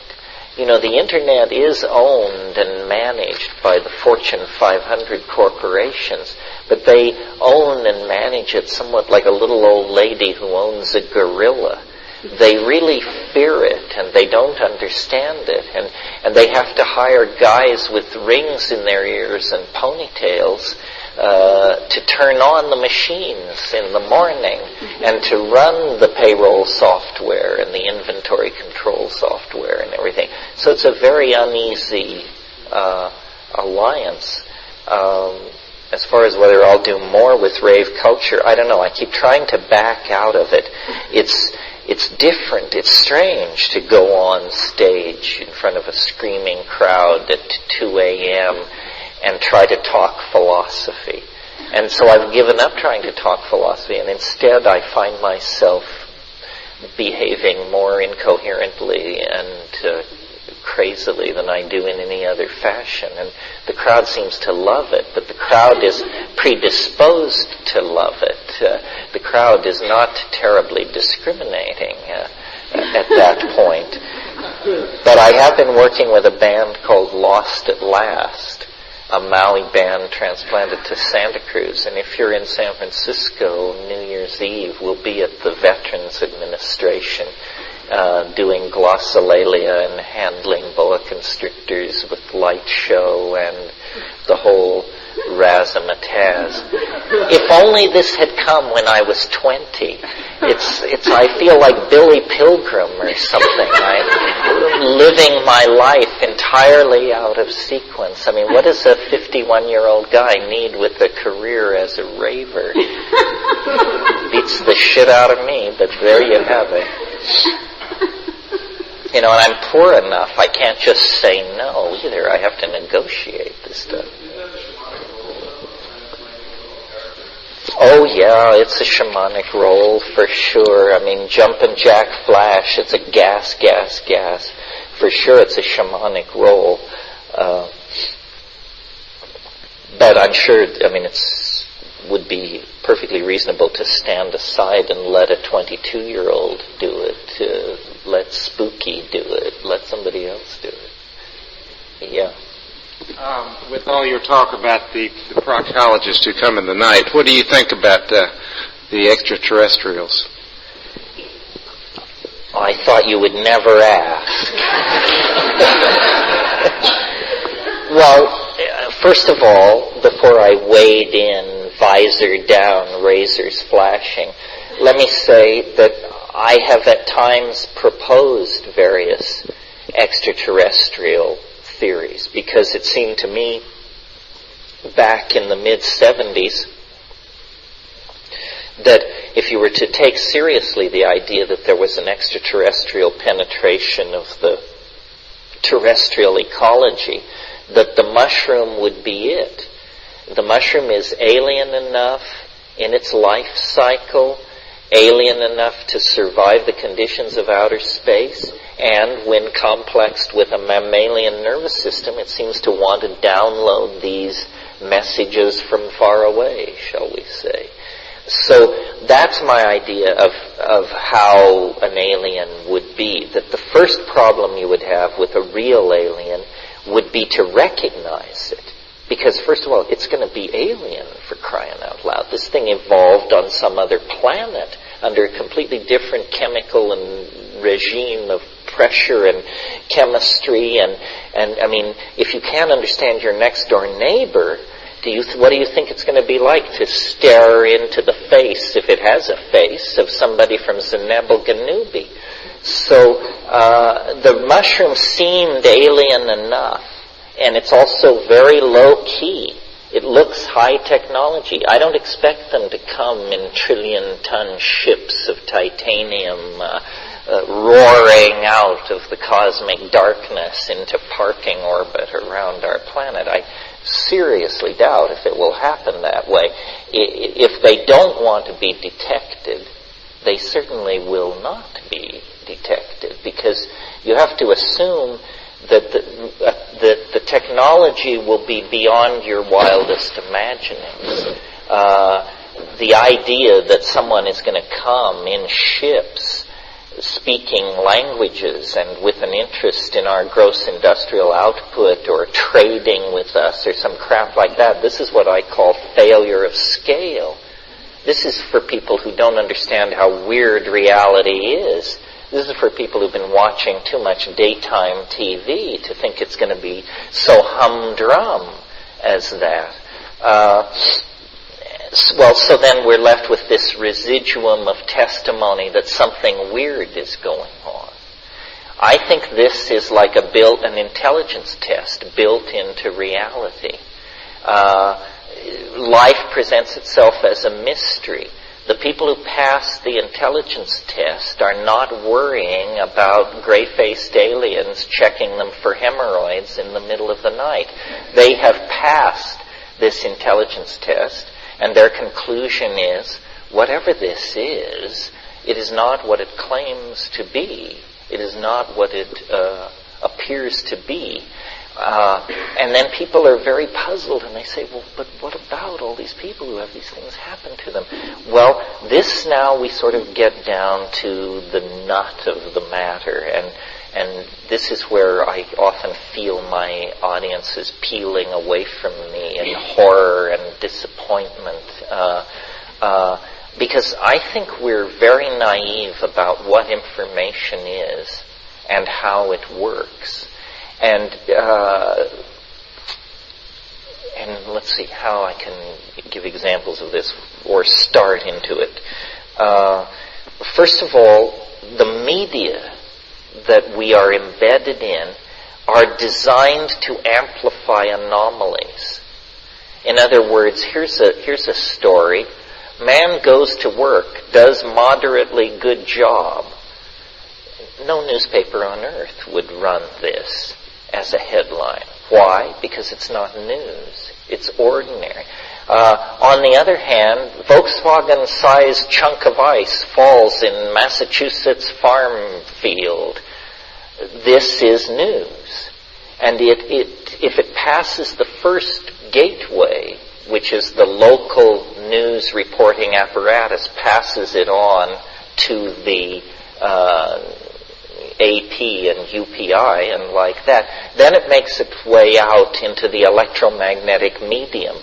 Well, in the electromagnetic medium, the laws of perspective are weirdly distorted.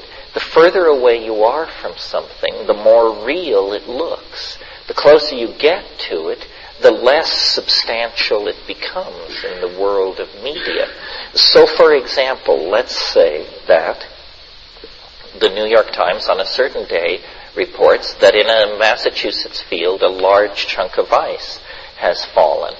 And so you look at that and then you think to yourself, Let's see what Dilbert's up to. Of course, with the New York Times, you will not be satisfied in your quest, because there is no Dilbert, because the great gray maiden doesn't stoop to comics.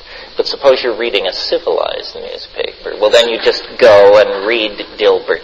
But a newspaper like that is designed to be read by 5 million, 6 million people per day.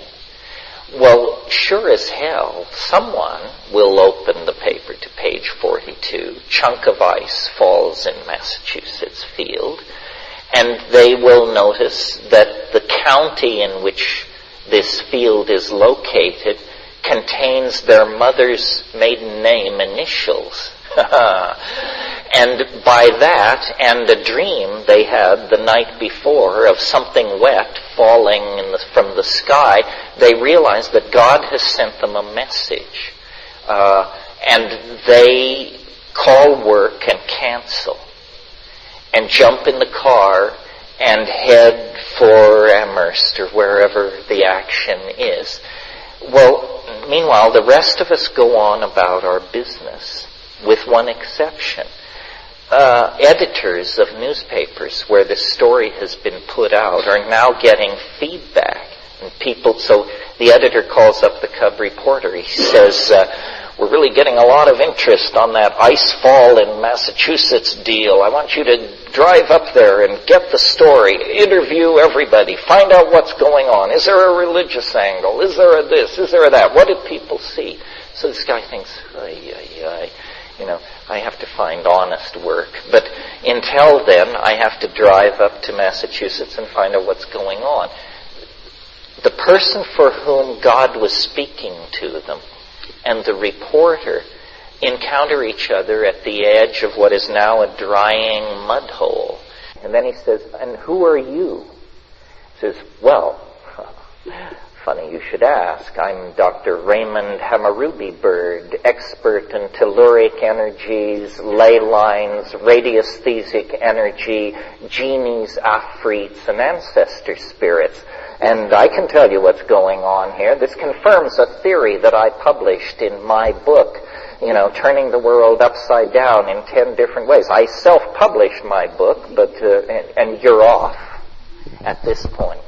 And so, to make a long story short, and you maybe can't always follow this advice, but it's very good advice, nevertheless, whether you can follow it or not. When confronted with the irrational, or the extraordinary, or the miraculous, it is legitimate to carefully examine the messenger. The key to understanding what is going on is to examine the messenger. People don't do this. They examine the testimony of the messenger.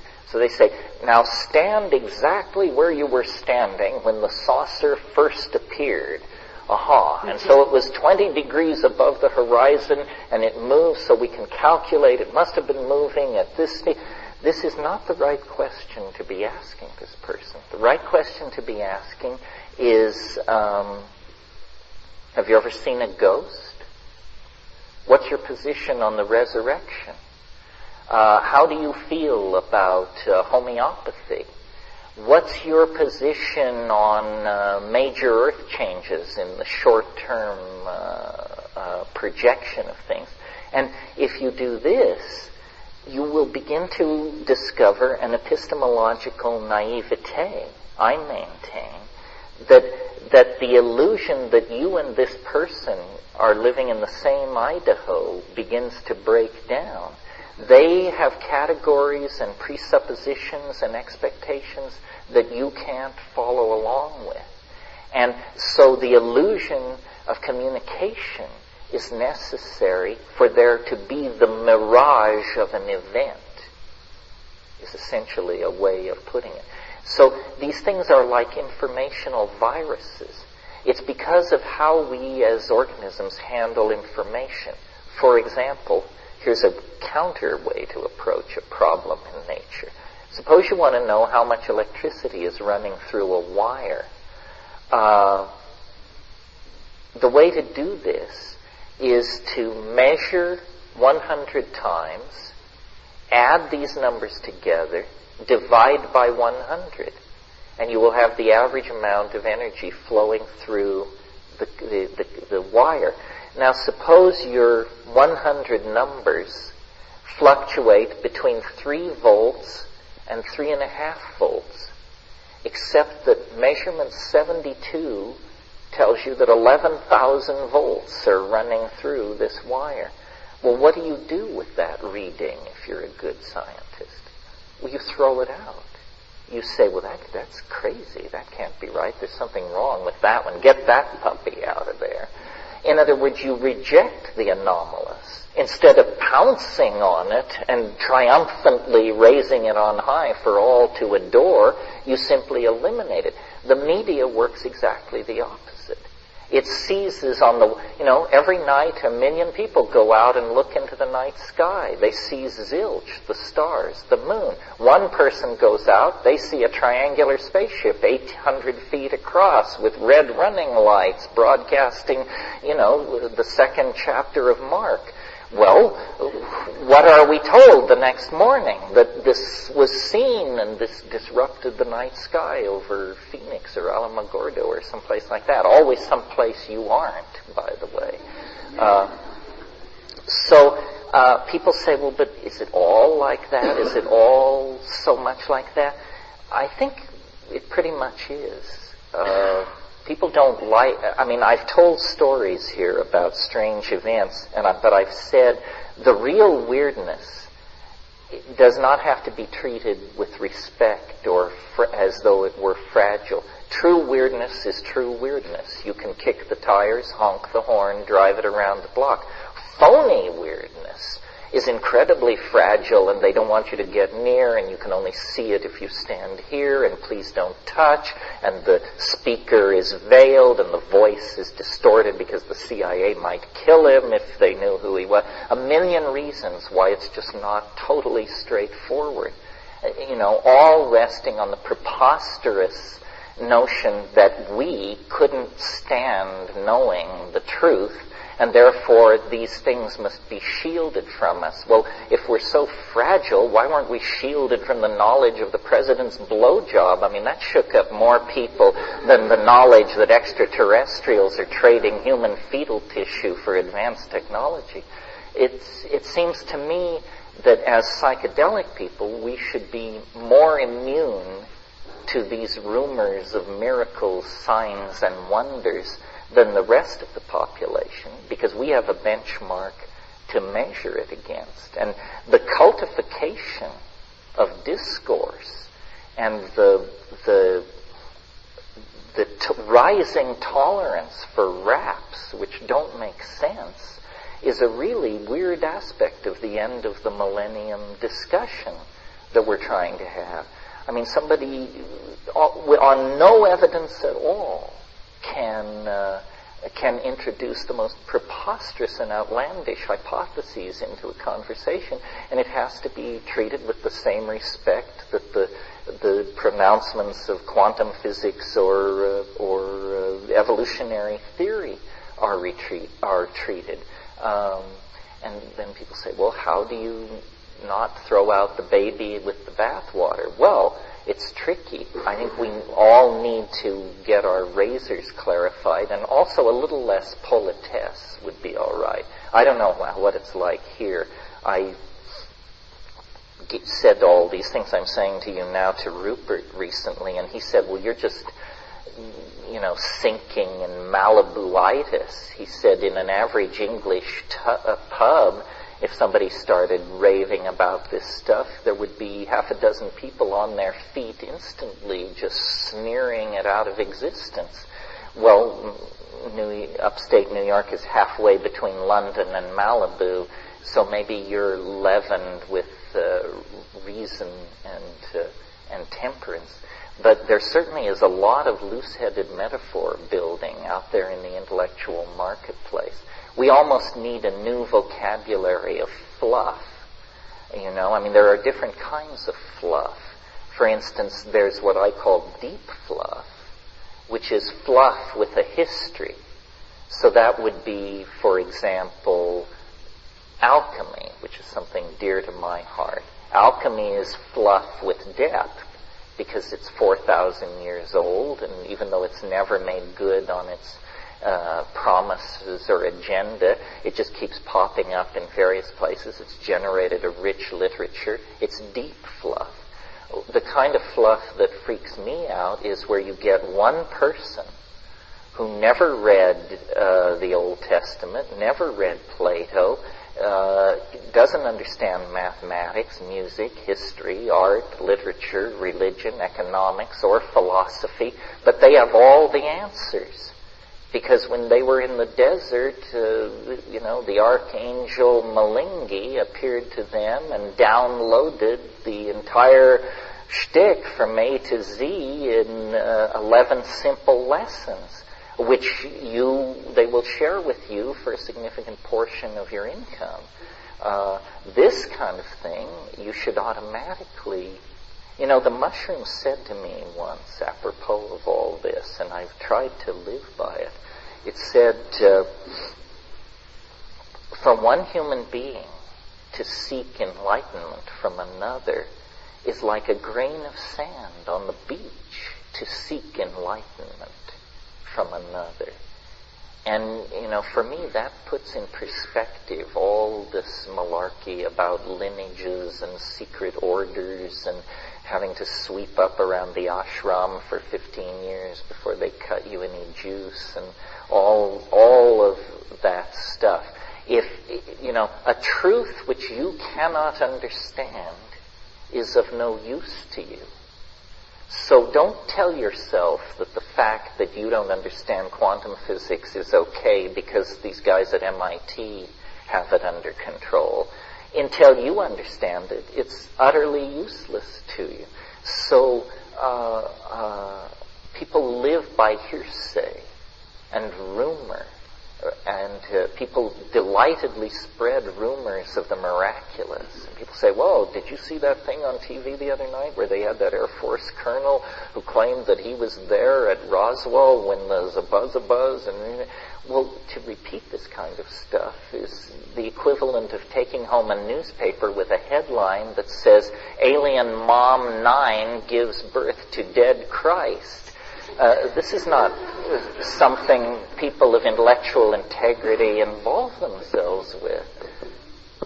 Isn't that a downer, that rap? It's so... and it's especially a downer when I get more specific than I have been here. Because, of course, it really becomes cogent when you tear into somebody by example. And the reigning cult of niceness precludes that I do too much of that, because my own ox might be gored.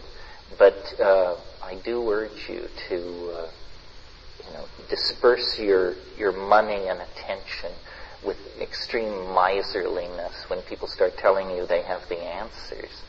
There are no answers at this point. Part of growing up is to live without answers.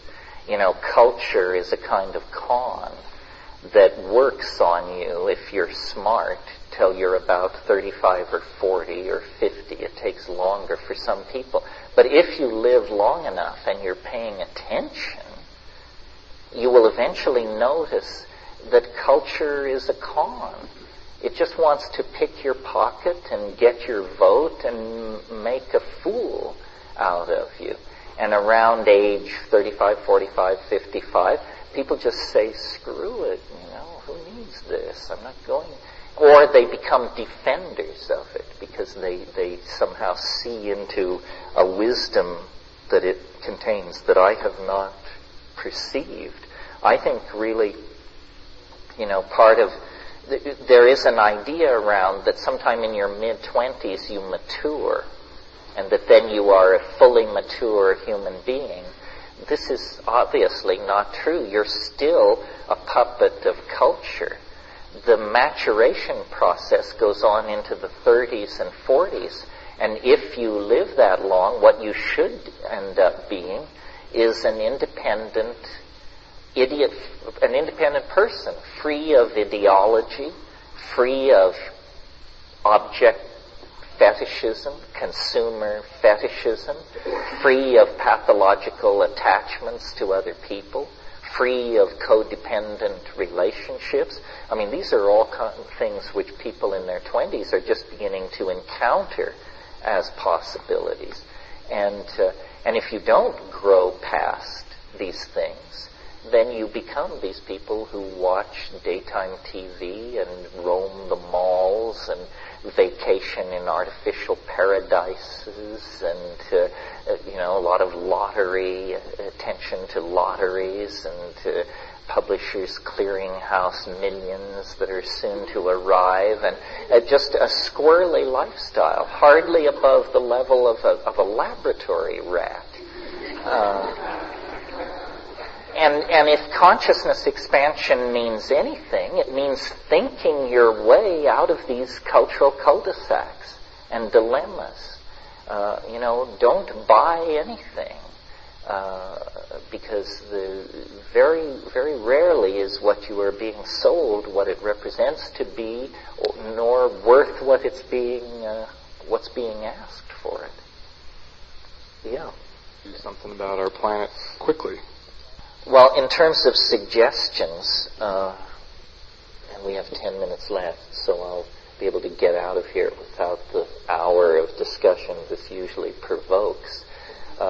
In terms of suggestions, when I once said to the mushroom, how can we save the world? Somebody had challenged me in a group like this. They said, why don't you ask it how we can save the world? Which I had never been, being sort of an oblique thinker. It had never occurred to me to be so blunt with it. But the next time I found myself with it, I said, how can we save the world? And without a moment's hesitation, it said, each person should parent only once. This is an astonishing idea. This is not zero population growth. This is population falling by 50% every 20 years from here on out. If people in the high-tech industrial democracies would limit themselves to one child, almost immediately the destruction of the Earth's ecosystems and resources would halt. We preach population control in the third world, but the statistics show that to a woman in the first world who has a child, that child will consume between 800 and 1,000 times more resources in the course of its lifetime than a child born in Bangladesh or some other third world place. So if we were to practice this one person, one child policy in the first world democracies, there would almost immediately be a visible slackening of the pressure on resources. And population is the thing which is driving everything over the edge, and is not allowing any time for full reflection about land use, implementation of technologies, the political directions we want to go in, because everywhere, you just hurl money at problems like sanitation, detoxification of land, education of children, cleaning up of water supplies, extension of early primary education, and so forth and so on. No matter how much money you throw at these problems, you see no progress because it's all dragged down by burgeoning populations. So, and it's interesting, I've always felt that the way to solve social problems, collective social problems, is to find solutions which advance the agendas of individuals.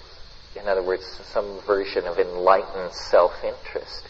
And if you think about this one person, one child thing, what we're saying is, how would you like to have increased leisure time, increased disposable income, and the sincere gratitude of humanity by volunteering to limit your procreative activity? And I would favor social policies that would give people cradle-to-the-grave medical care and cancel their income tax and whatever it took to honor people who did that, because that is the most significant single political act any one of us could probably do. It's very practical. It's a bumper sticker. It astonished me when the mushroom said this. I thought it was going to be a discourse. It said, each person should parent only one child. In a single sentence, it offers probably the only solution to our long-term dilemma on this planet. Can we do it? Well, we don't know. It involves changing our habits, the hardest things we have to change. It involves injecting novelty in an area where habits have ruled for millennia and tens of millennia, our reproductive behaviors. On the other hand, as primates, we never really get rocking and rolling until we're painted into a corner. Now, China is attempting to do something like this. But of course, they start from a more problematic circumstance than our own. However, if China continues to limit its population, that's the one piece of the puzzle missing from its ability to project its culture onto a global scale. If the rest of us pollute our social systems and drag the development of our economies with burgeoning populations, at the same time that the Chinese population is falling and they are bringing their technologies and infrastructure up to speed, then we could find ourselves in a very different socio-political circumstance, not far downstream. Any comment on that whole idea?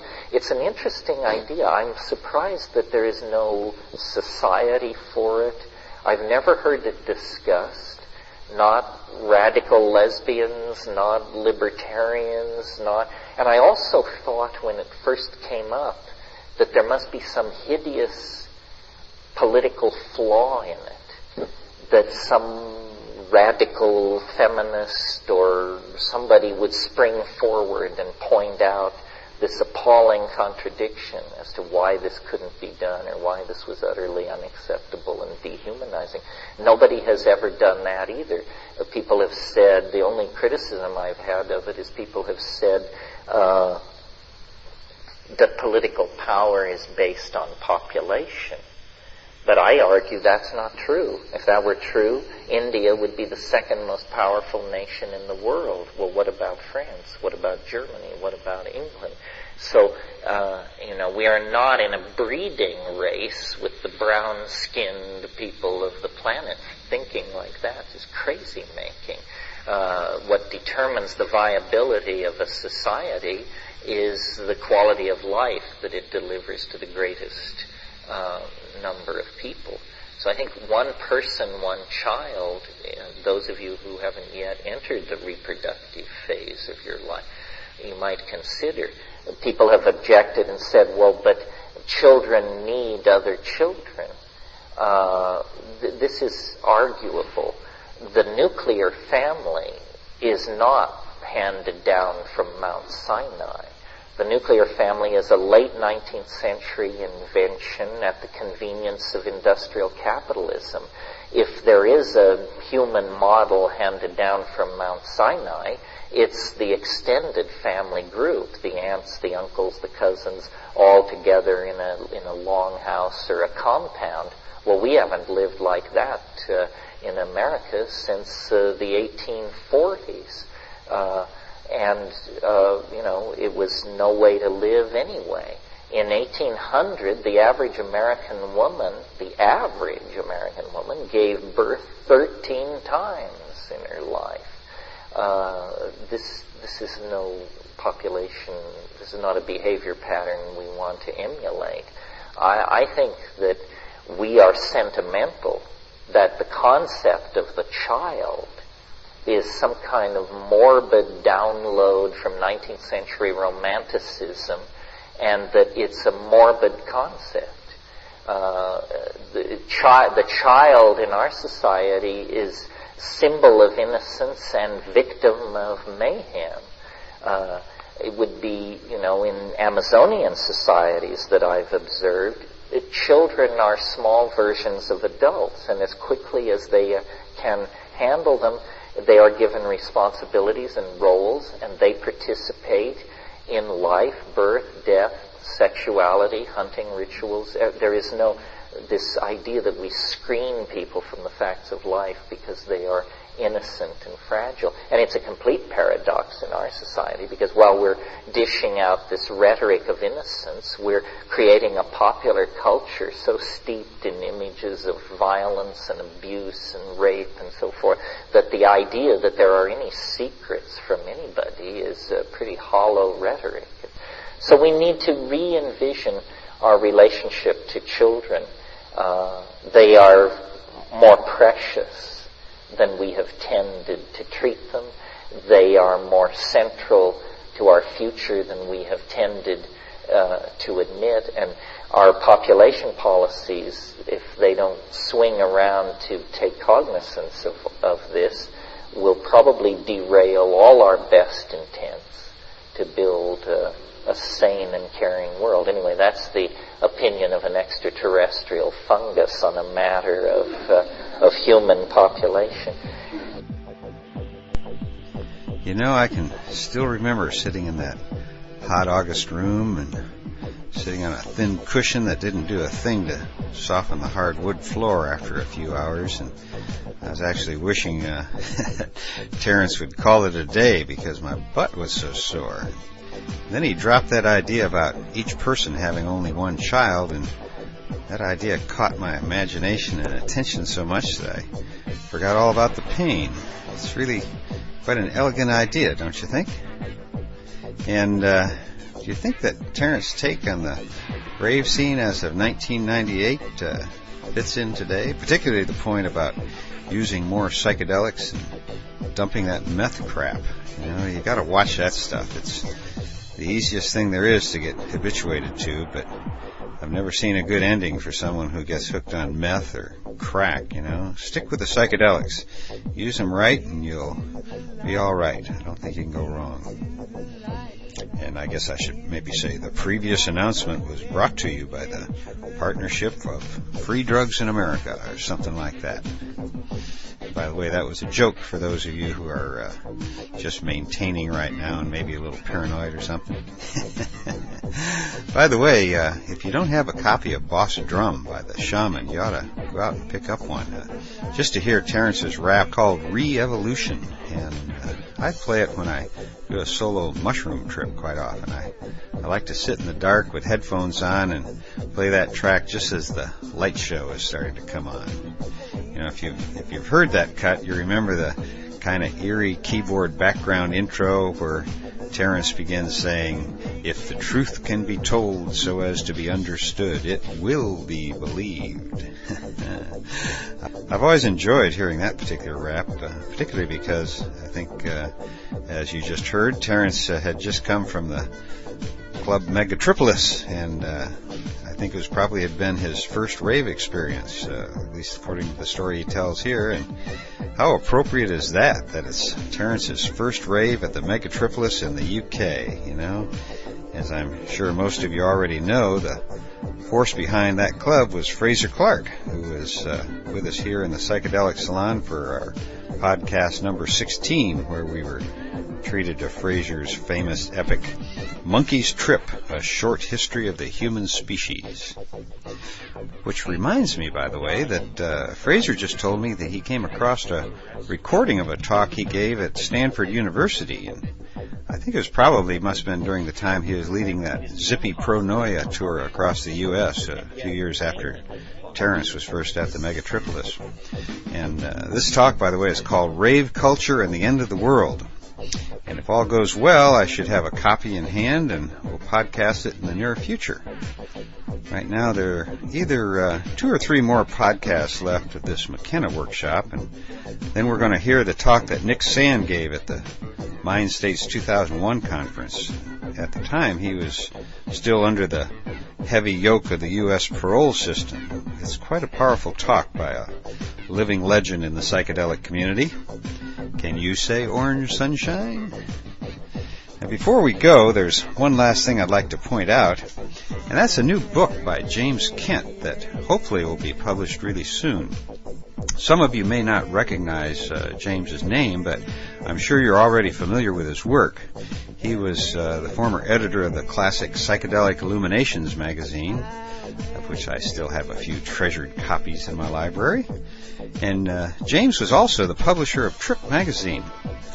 Sadly, I think that for our community, there just weren't enough of us in the psychedelic community to keep Trip magazine alive. Right now, Trip and James can be found online at www.tripzine.com.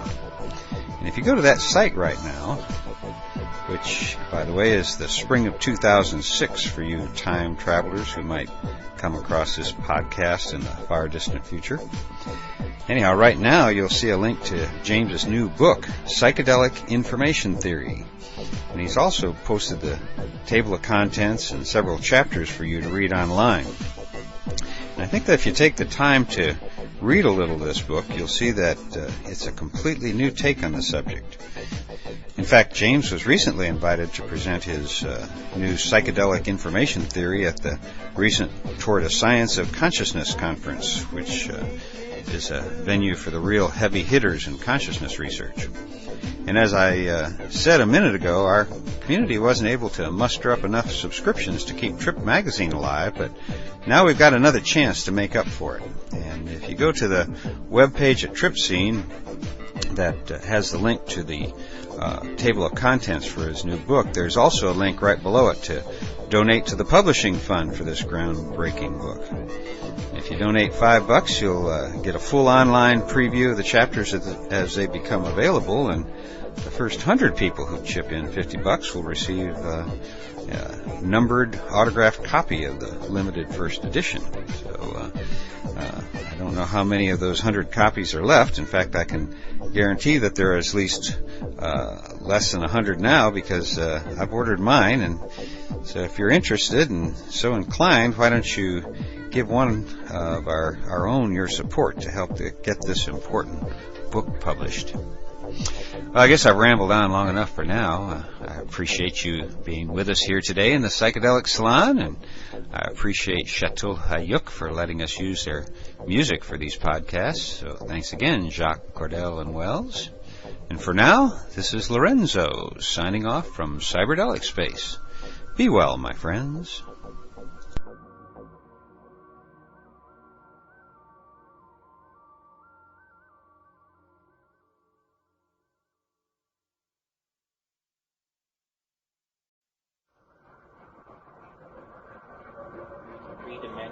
Transforming musical, linguistic objects, elf machines.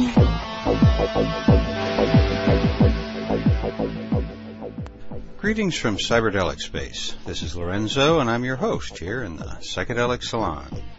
Well, we're getting down to the end of this series of Terence McKenna raps from a workshop that he gave in the summer of 1998. And after today's program, there are going to be at least one more podcast from this workshop, maybe two. And then I plan on passing along the talk that my good friend Nick Sand gave at the Mind States Conference in the spring of 2001. After today's talk by Terence, I have a personal message to pass along to those of you who are seriously involved in working with these ancient and very sacred medicines. But first, I want to pick up with Terence's riff on the black hats of human history.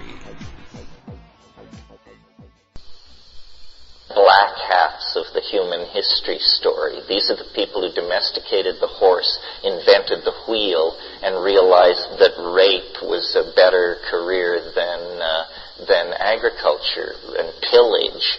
And they come in the Gimbuta scenario, they come over the hill and sweep down on the peaceful goddess-worshipping valley-dwelling Neolithic farmers, and it's a bad scene.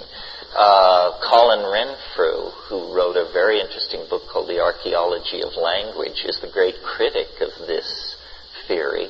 And he believes that, there was a process of cultural diffusion, and that, if you move these language division lines 5 kilometers every 30 years for 1,500 years, you're thousands of miles from where you started. And so he pictures it as less dramatic. Europe did not play a very big role, I think, in the emergence of human consciousness because it was locked in ice as far south as southern Tuscany and Lebanon as recently as 15,000 years ago. The action, I think, is in the Central Sahara. And interestingly, it's a hellish place now. It's a furnace of sandstone deserts and difficult to traverse terrain akin to the Four Corners area in the United States. But 12,000 to 60,000 years ago, it was a grassland with patches of forest and rushing rivers and vast herds of game and huge human populations. We can tell that because of the rupestris rock art that has been scattered through there. Some of it depicting clearly what are mushroom rites. And this is at 12,000 BC. Pictures of joyous figures running through geometric landscapes, waving mushrooms in the air. Pictures of shamans in suits of bone with mushrooms sprouting out all over their bodies. So it's in that Saharan situation that we need to look, and what we find, what we know as the archaeological record stands now, is the Nile Valley, which is always offered up as the cradle of ancient civilization and so forth and so on. The Nile Valley was empty of human habitation before about 11,000 BC. It was probably a malarial-infested and unhealthy zone, and people lived in what is now called the Western deserts, which were much wetter. Well, then the earliest layer of human stratigraphy in the archaeological record in Egypt, around 11,000, is these people called the Natufian. And they come out of nowhere, and they're carving naturalistic little cameos out of bone and ivory that are exquisite, as naturalistic as what was produced in the Umayyad Caliphates, 10,000 years later. Beautiful naturalistic work. Well, I say this is the evidence of this clarity of vision. The strange thing that went on in the Western mind that may or may not have been triggered by psychedelic drugs, but whatever triggered it, this was the turning point, is if you go all over the world, to the highlands of New Guinea, to the Amazon basin, to Siberia, Tierra del Fuego, and visit Aboriginal people and ask them to show you their art that depicts the human form, people symbolize the human form worldwide. 2 eyes, nose, fanged mouth, and they make masks, fetishes, symbols of human beings. What happened in the Middle East, beginning with these Natufian people and to be seen in certain Egyptian portraiture, sculpture, and finally just like erupting like a volcano in Greece, is people got the idea of making objects which looked the way the thing appeared to the eye, not to the mind. And the idea of taking marble and molding it into a simulacrum of flesh, so real that you would wish to reach out and touch it. This idea strikes Greek thinking like a bolt of lightning. They go in 200 years from these things called the Dionysian Apollos, these stiff, obviously archetypal, forward-staring, godlike juveniles to, nudes, flesh, soft, melted, breasts, nipples, flesh. And it's like coming to the surface for the first time is the objective eye. And it's related, I think, to the strain of Greek thinking that you trace down into the Central Eastern Mediterranean, to Crete, to Knossos, to the old Minoan civilization, which was an atavistic, relict civilization of earlier civilizations on the Anatolian mainland that for millennia had been replaced by male kingship and a more familiar pattern of culture. It was a goddess-worshipping culture. It was a narcoticized culture. It was erotic. It was unique. And much of Greek spirituality is rooted in this atavistic Minoan impulse, and it has its roots in Africa. It's an unbroken line of succession. So this is a long answer to your question about the impact of psilocybin on human sexuality. What that was all about, or why I was even thinking about that, was because it was part of a general theory of human evolution that noticed that at small doses so small you can't feel it, your vision is improved in standard vision tests, especially edge detection. Well, in a grassland environment populated by hunting carnivores, this edge detection thing is the difference literally between life and death. So if there's a food in your environment that gives you a 2%, 3% improvement in vision, those members of the population that accept this food item will have an evolutionary edge up on those reluctant, because of taste or taboo or some other reason, to use this food. So just a little percentage of difference like that becomes the wedge through which the evolutionary force of natural selection can begin to move a species in a new direction. Well, then if you have something which improves your eyesight, your ability, your acuity, then it improves your hunting skills. There's an automatic positive feedback in the food-getting process. Well, then if this same compound at still higher doses increases your sexual arousal, increases the amount of sex generally that's going on, then that's obviously going to outbreed the members of the population that are not stimulated in this way.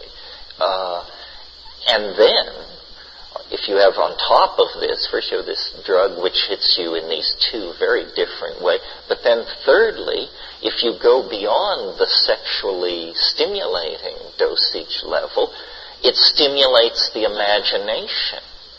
And at first, this is under the control of strategic thinking and fantasy, but as the synapses, as the serotonin molecules are elbowed aside and the millions and millions of psilocybin molecules make their way into the synapse, the fantasies grow more unanchored to ordinary concerns, the images more wild, the shape, and then finally you're moving in the realm of art, you're moving in the realm of pure novelty, and you can, to whatever degree you can, bring some of this back in the form of body painting, designs on ceramics, tall tales told, songs, technological innovations, so forth, and so on. So in this one compound, which would have been in the grassland environment that this new primate species forced out of the collapsing and retreating rainforest environment, going omnivorous, testing various foods, we would surely have encountered these mushrooms. And I think in a way it was a symbiotic relationship.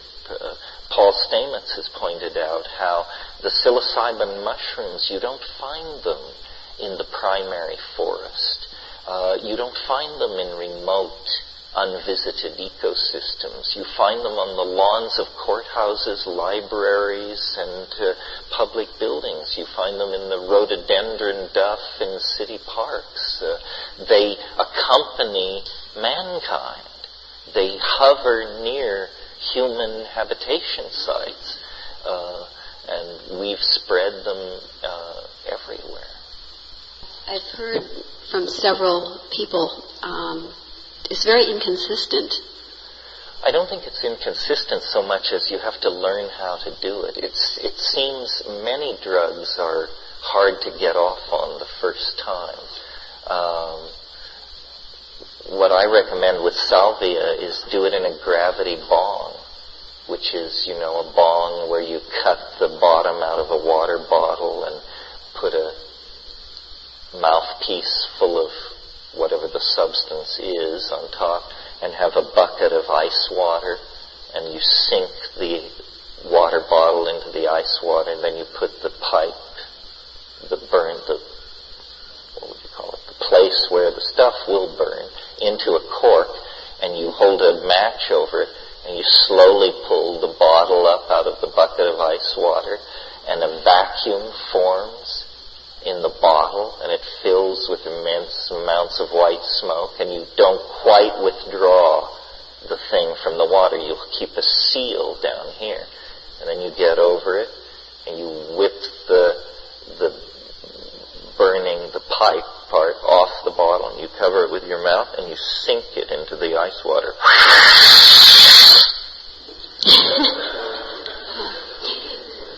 None escape. By that method. Use an Evian bottle or a big water bottle, so you just get some whopping 2,000 milliliter force-injected cool smoke hit. I'm telling you, it'll rock you. Terence, would that work with the 5? I've gotten a hold of some 5X extraction incense. Would that be? No, that's probably strong enough that you're getting close to just about any old method will push you through. Like a smoking. Yeah. Rather than smoke. Mm-hmm. Yeah. Okay, thank you. Back here, yeah. I had a quick question on what you were talking about previously, and then a longer question. Is there any evidence, some kind of analysis that of traces of psilocybin and skeletons, things like that from the past that something that would support this theory of yours? You mean archaeological evidence for early human use of psilocybin? Right. The primary evidence would be these rock paintings in southern Algeria, in what's called the Tassili Plateau, the Hogar and Azur region of Algeria.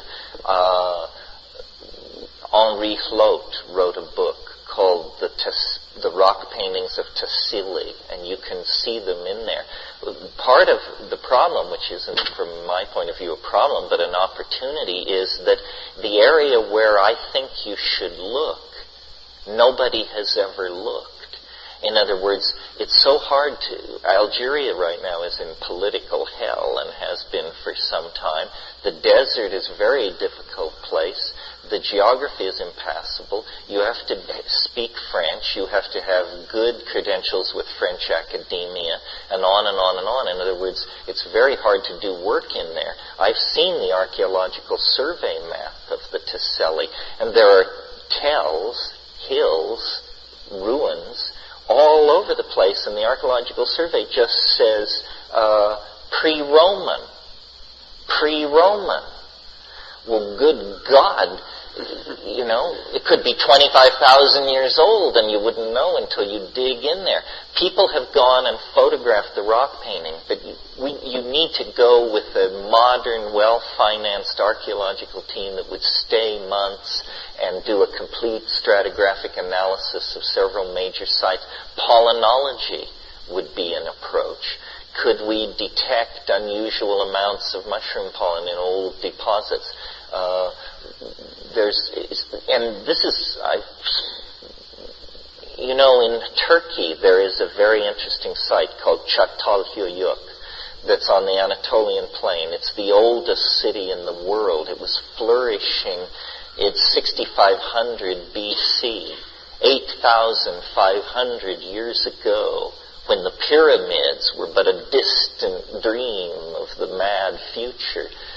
This city was flourishing on the Anatolian plateau. And it's very clear that the cultural motifs and design style of Çatalhöyük can be traced back into this Natufean thing, and then to the motifs of the Thessalian Najur region. So there is this, it's almost like if you give up the idea of water, if you get water out of the myth, Atlantis really existed, but it sank into an ocean of sand. It's North Africa.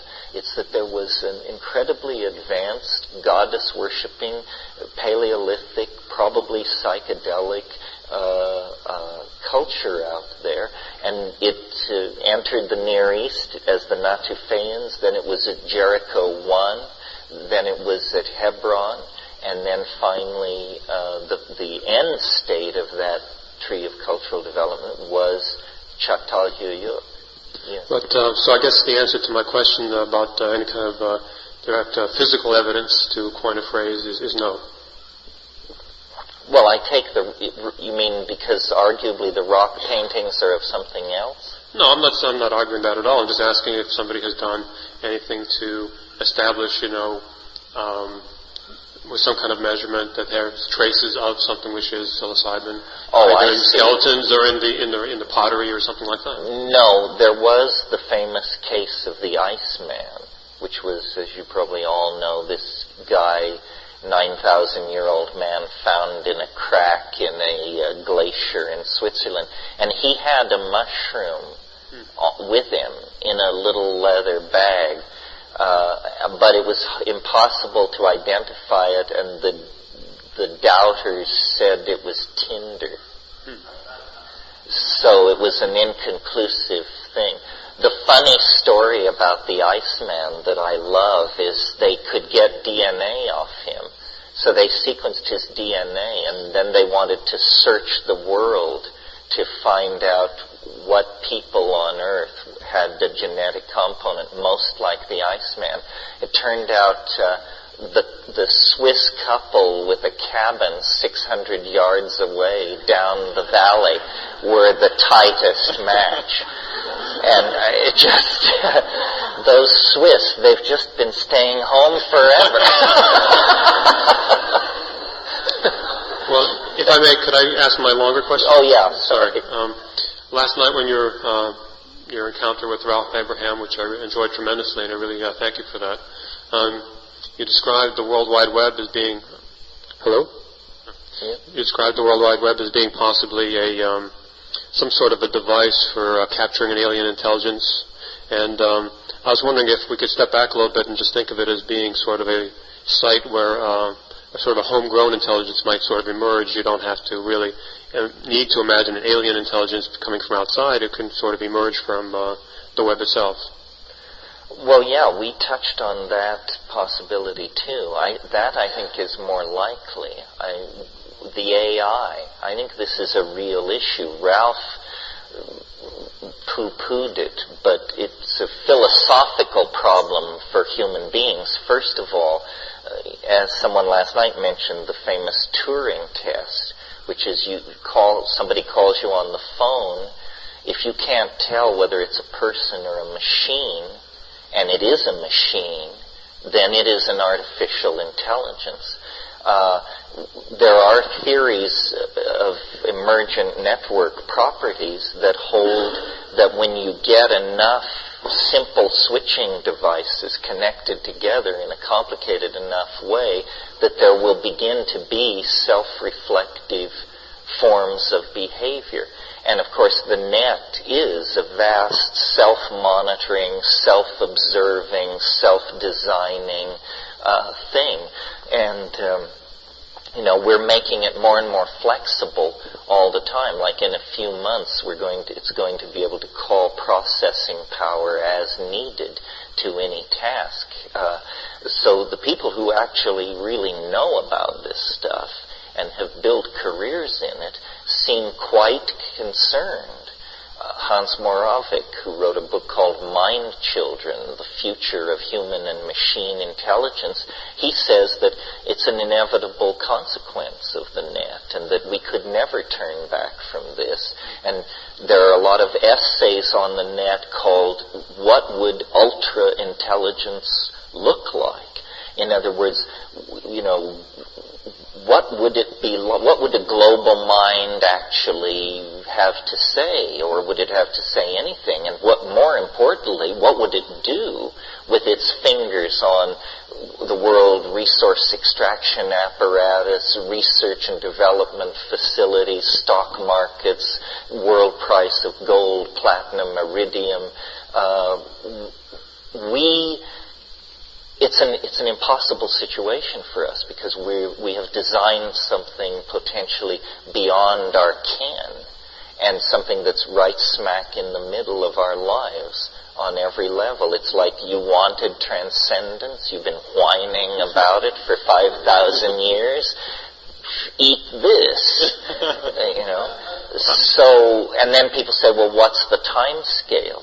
The answer is we don't know because we, like all cultures in all times and places with new technologies, we do not understand what we're doing. We do not understand the consequences of all this busy connecting and putting in place of ever faster hardware and expansion of bandwidth and satellite.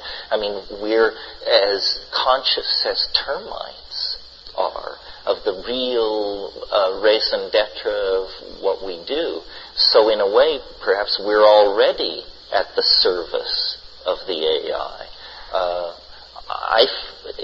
This is a very hard thing to think about because in almost all versions that can be discussed, it sounds paranoid and it also sounds cranky. It sounds like you've got to be kidding. But it won't be the way we think it will be. This is the scary thing about it. The one thing you may be sure about the AI is it won't be what you think it's going to be, because the very definition of machine superintelligence means it's going to think very, very, very differently from us. We're going to find out stuff like, are there universal moral values? Are there moral values so universally binding that you can appeal to a global integrated machine intelligence and say, what you're doing is not fair?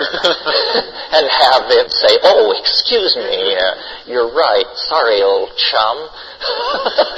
I think for me, the insight I got last night, which I hadn't had before, is that once the process starts, it could be over very, very fast, because you said that once it achieves the self-consciousness of a flatworm, from there to, exceeding our intelligence could be just a matter of minutes.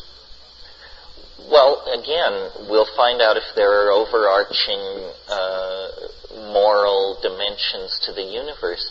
If it can go from paramecium to beyond the human stage in hours, presumably it could achieve bodhisattvahood within a matter of further hours. And at that point, hopefully, it would achieve the paranirvana and all sentient beings would be liberated from the illusion of samsara, and we would realize that this was what it was. It was Buddha 4.0 cooking up, Yes. Are you, shall we move on? Okay. Yeah. I was wondering to what extent you think change is cyclical, and I'm thinking more particularly of the archaic revival now, and to what degree it's linear, how things don't go back. Well, I think it's cyclical on all levels except the largest level, and that unlike the Hindu cosmologies where cycles of time are always potentially nested in larger cycles of time, I think this thing called time is ultimately what engineers call a damped oscillation, that it fades away like a tone. It finally truly does fade away. But because it's fractally organized within the context of its being, it is always cyclical. It has very long-range cycles and cycles that operate, in the quantum mechanical domain. To give you an idea of how I think about it mathematically, the way novelty theory comes out with its nested fractal cycles is you have each cycle is the domain of certain natural laws, and at the close of that cycle, a new cycle begins, and it permits new phenomena by adding degrees of freedom to the previously achieved degrees of freedom. So the first era in novelty theory is hypothesized to be 72 billion years long, far longer than modern astrophysics needs for any process it looks at. The fight there is whether the universe is 12 or 16 billion years old. But 72 billion years is enough turnaround time on your disk to get the whole thing in. Well, so that's the era of physics, and it extends from the beginning of the universe until the beginning of the next cycle of closure. And it's, something like 1.4 billion years. It's 72 divided by 64. And it's the era of nucleic acid and the degrees of freedom that it permits. And then the next level is something else. And then the next level is something else. And you do these divisions for about 6 times, and you get down to an era 67 years and change long. And I think that we're inside that epoch. It stretches from the atomic bomb blast over Hiroshima to the moment of the winter solstice of 2012. And inside each cycle, all the themes of the previous larger cycle are recapitulated in a different octave, if you want to put it that way. In other words, the drama is replayed but on different scales and with different actors. After the 67-year cycle, which, if you're wondering where are we in that cycle in terms of the previous large cycle, which was 4,300 years long, we've reached a period of time shortly after the Norman conquest of England. So one of the reasons the future is so opaque is that, some of us are painting ourselves blue and running around speaking Middle English and worrying about what the Venerable Bede has on his mind. There's a lot of stuff that we have to go through to close with the eschaton.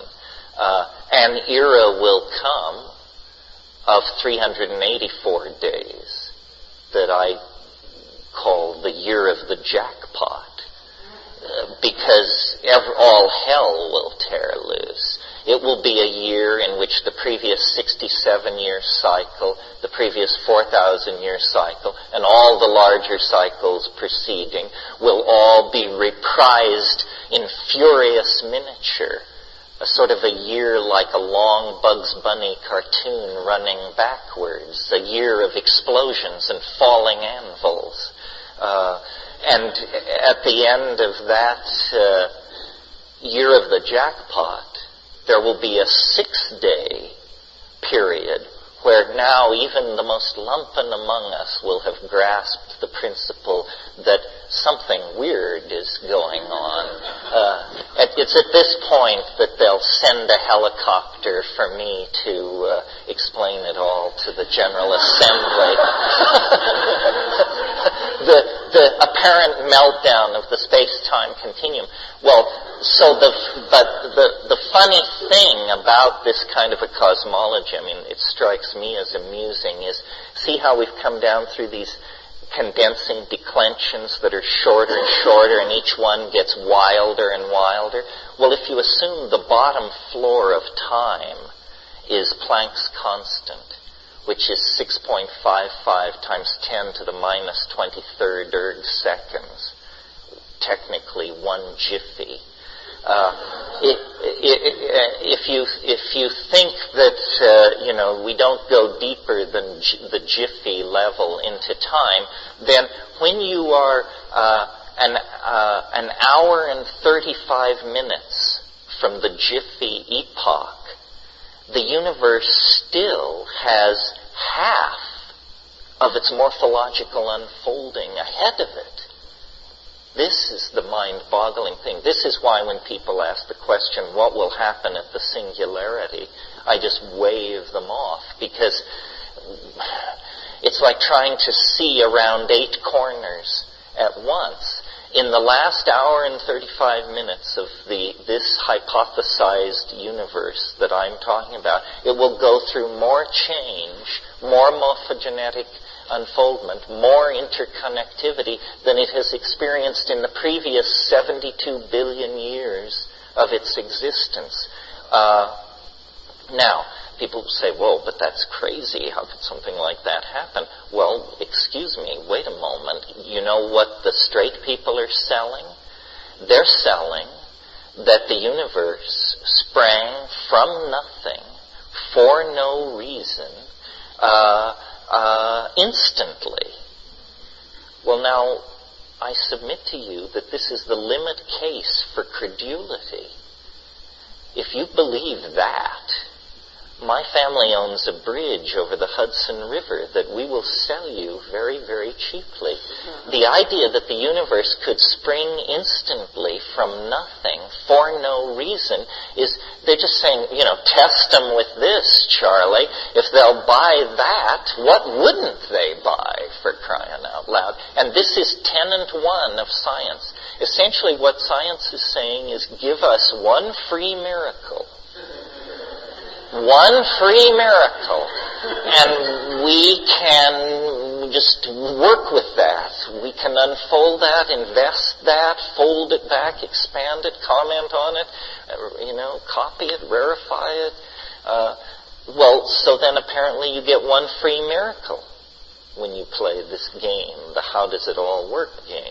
Well, then I'll take my miracle at the end, thank you.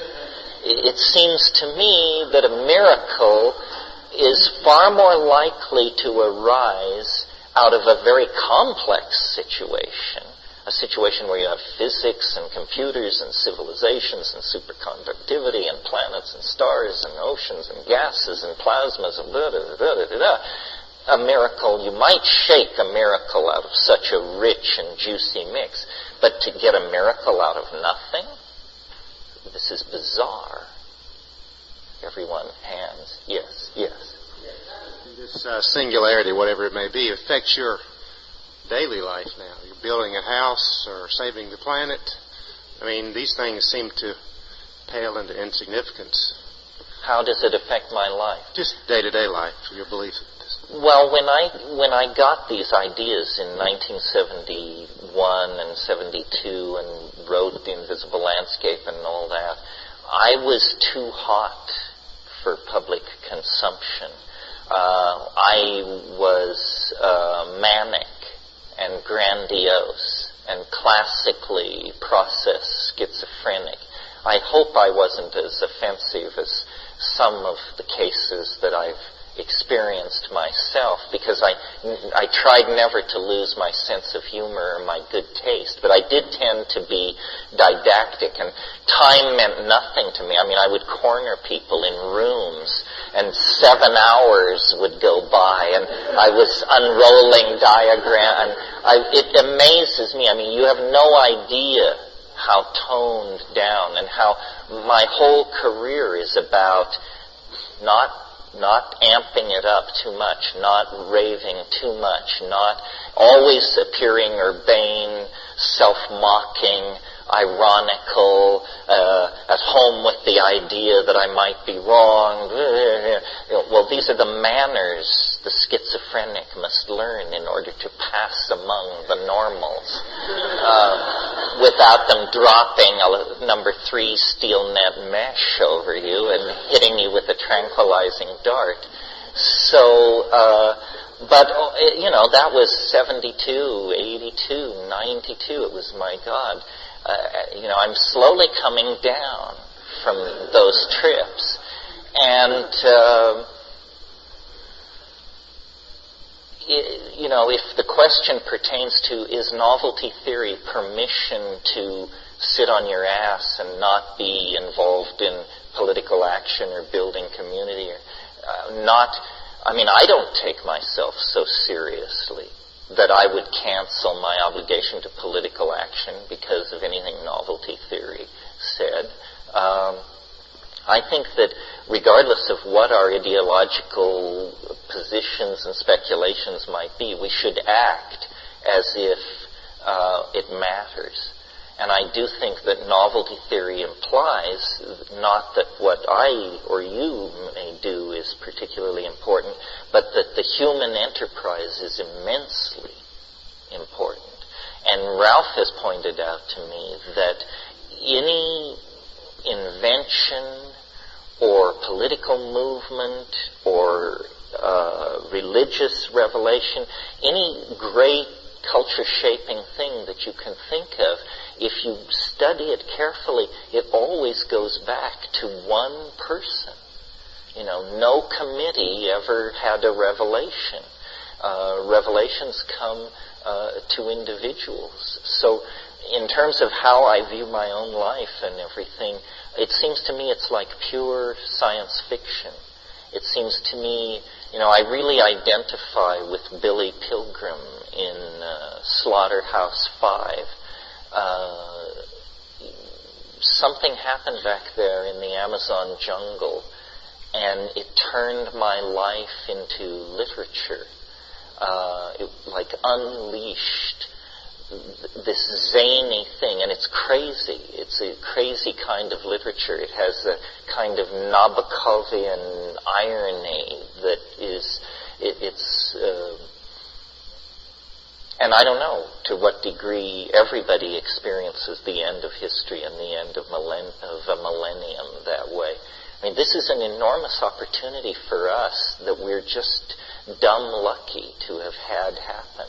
Because, the way they do history when they do it the quick way is they look at every 500 years.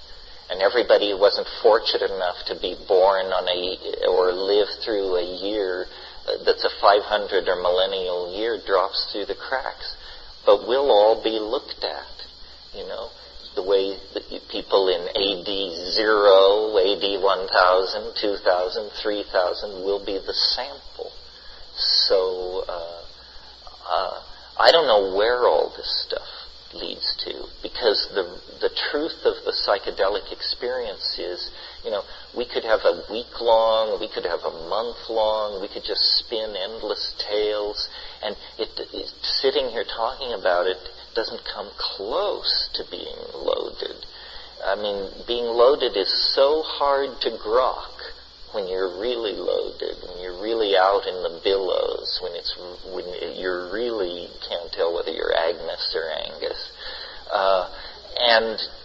And so then the implications just filter down from a great distance. So it's as though I've always felt, I'm not really religious in any ordinary sense, but I've always felt the psychedelic thing is like a religion with a God that is present. I was raised Catholic. They're always yammering at you about how God is present on the altar. And, well, no, there's some bread, some wine, some mumbo-jumbo. But I think the reason the church, as it financed the conquest of Mexico, the reason it was so furious in its oppression of the mushroom was because the people called it Teonanacatl, the flesh of the gods, and it demonstrably was. And, I kid people about yoga and meditation and all these things. I've done them, probably not enough to really know what I'm talking about. But the psychedelic thing, it's not about effort. All other spiritual paths are represented where effort, either the effort toward moral purity or good works, ethical behavior, or ascetic practices, some enormous effort is necessary to deliver you into the presence of the mystery. What is needed in the psychedelic thing is not effort, but very discriminating understanding of when and where to apply slight amounts of pressure, because the thing works. It works, it has gas in it, the tires are good, it works. And so then suddenly the issue is not how do I find it, but now that I found it, where do I drive it? And it's like the end of spiritual childhood or something. It's so easy to be a seeker because your agenda is so clear. You just seek. But when you find, then suddenly all that seeking malarkey, all those good times around the ashram and flying to these exotic countries and trekking around behind bare-tailed natives in the forest and all that, that comes to an end. And you say, here it is. Here's the MIDI. Here's the console. Here's the key to the city. You're the captain of the starship now. What course shall we set? And it's awesome to me. I don't seek to lead it or control it or enclose it in any way. I'm perfectly aware of its capacity to unhinge me, if not destroy me completely. And that I would find very upsetting. So I treat it very fragilely, but it's a living mystery. The only one I've found in the whole world. There may be others, but I worked hard. I scoured the continents. I read the old books. I poured through a lot of stuff. I mean, of course, a human lifetime is finite, but I didn't even find a second contender. Really, intellectual discourse is fine. Mathematics and music stand behind all this, but they are definitely the handmaidens of the living psychedelic experience. They're necessary lenses to make senses of it, but it's this mysterious thing, and people say, well, is it spiritual? Are we better people?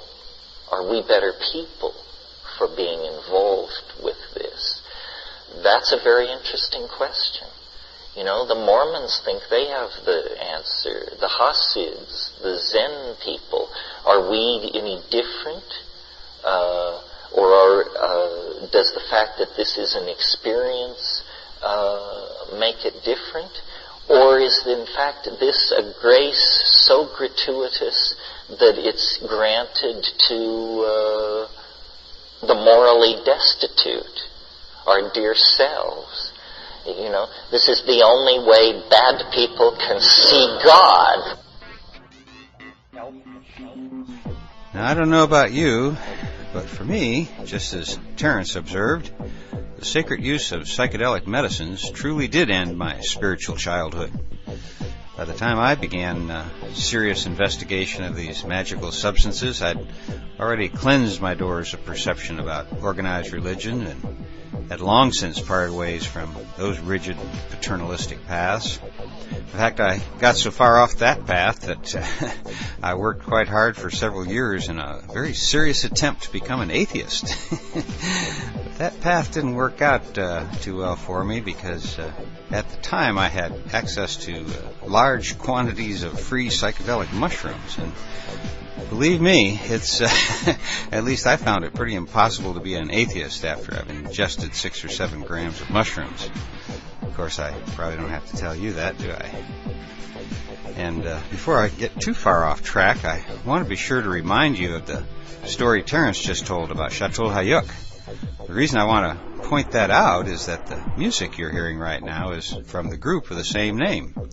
And Jacques, the driving force behind Chateau Hayuk, was very close to Terence, and hopefully one day we'll get Jacques here in the Psychedelic Salon to tell you his story about a visit he had from Mr. T a short time after Terence died. I can tell you this, it gave me chill bumps when I heard it the first time. Also, in the talk you just heard, there was mention of a dialogue that evening before between Terence and Ralph Abraham. Now, in case you missed it, I did podcast that evening's discussion in 2 programs. Our number 19 in the Psychedelic Salon series is titled The World Wide Web and the Millennium, and podcast number 20 is the Q&A session that followed. And now for a personal message from yours truly. If you've been listening to these podcasts for a while, you might notice that I've attempted to keep my personal stories out of the programs. And the main reason for this is that I've always thought of myself more as a carnival barker. You know, all the action's in the tent, and my role is to get people's attention and guide them into the tent. The other reason is that these podcasts from the Psychedelic Salon were originally intended to be a test of podcasting technology. I never really expected these programs to reach such a wide audience, so I've been giving a lot of thought lately about what to do. You know, pick up the tempo a bit and produce even more programs, or just let it keep being an occasional hobby. And these were my thoughts that were in my mind earlier this week when I joined a few close friends in an ayahuasca session. But my intention for the evening didn't include anything about podcasting. To tell you the truth, I had some other issues, big ones I thought, that I was looking for some guidance or answers from Lady Ayahuasca about. And, however, as is often the case, she had other plans for me that night. All she really wanted to talk with me about was you. Actually, each and every one of you out there in cyberdelic space who join us here in the Psychedelic Salon. And by the way, there are already tens of thousands of us that come together here each week, and maybe we'll have to think about doing a worldwide psychedelic tune-in to the salon all at the same time someday. But those fantasies are for another day. Today I have a message to pass on to you that comes directly from Lady Ayahuasca herself. At least that's my take on it. Yours might be different, but that's what makes the world so interesting. In our next podcast, by the way, you'll hear Terence say, "The truth doesn't require your belief to exist, but hokum does." So here's my warning to you. If you've had the honor of receiving the gratuitous grace of Lady Ayahuasca, well, then you're going to probably understand this message as the way I'm going to try to pass it along. And if you've not yet had the opportunity to be under her spell, then you should probably treat this as hokum, just a product of an overactive mind. And perhaps it really is, but nonetheless, it makes sense to me, and you're going to have to be the judge of this yourself.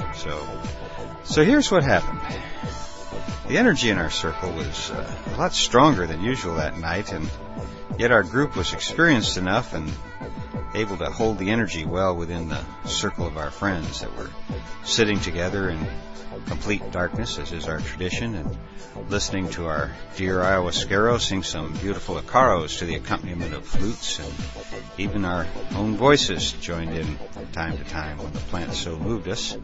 And I was gliding along on that lucid plane that manifests itself, shortly after the light show ends.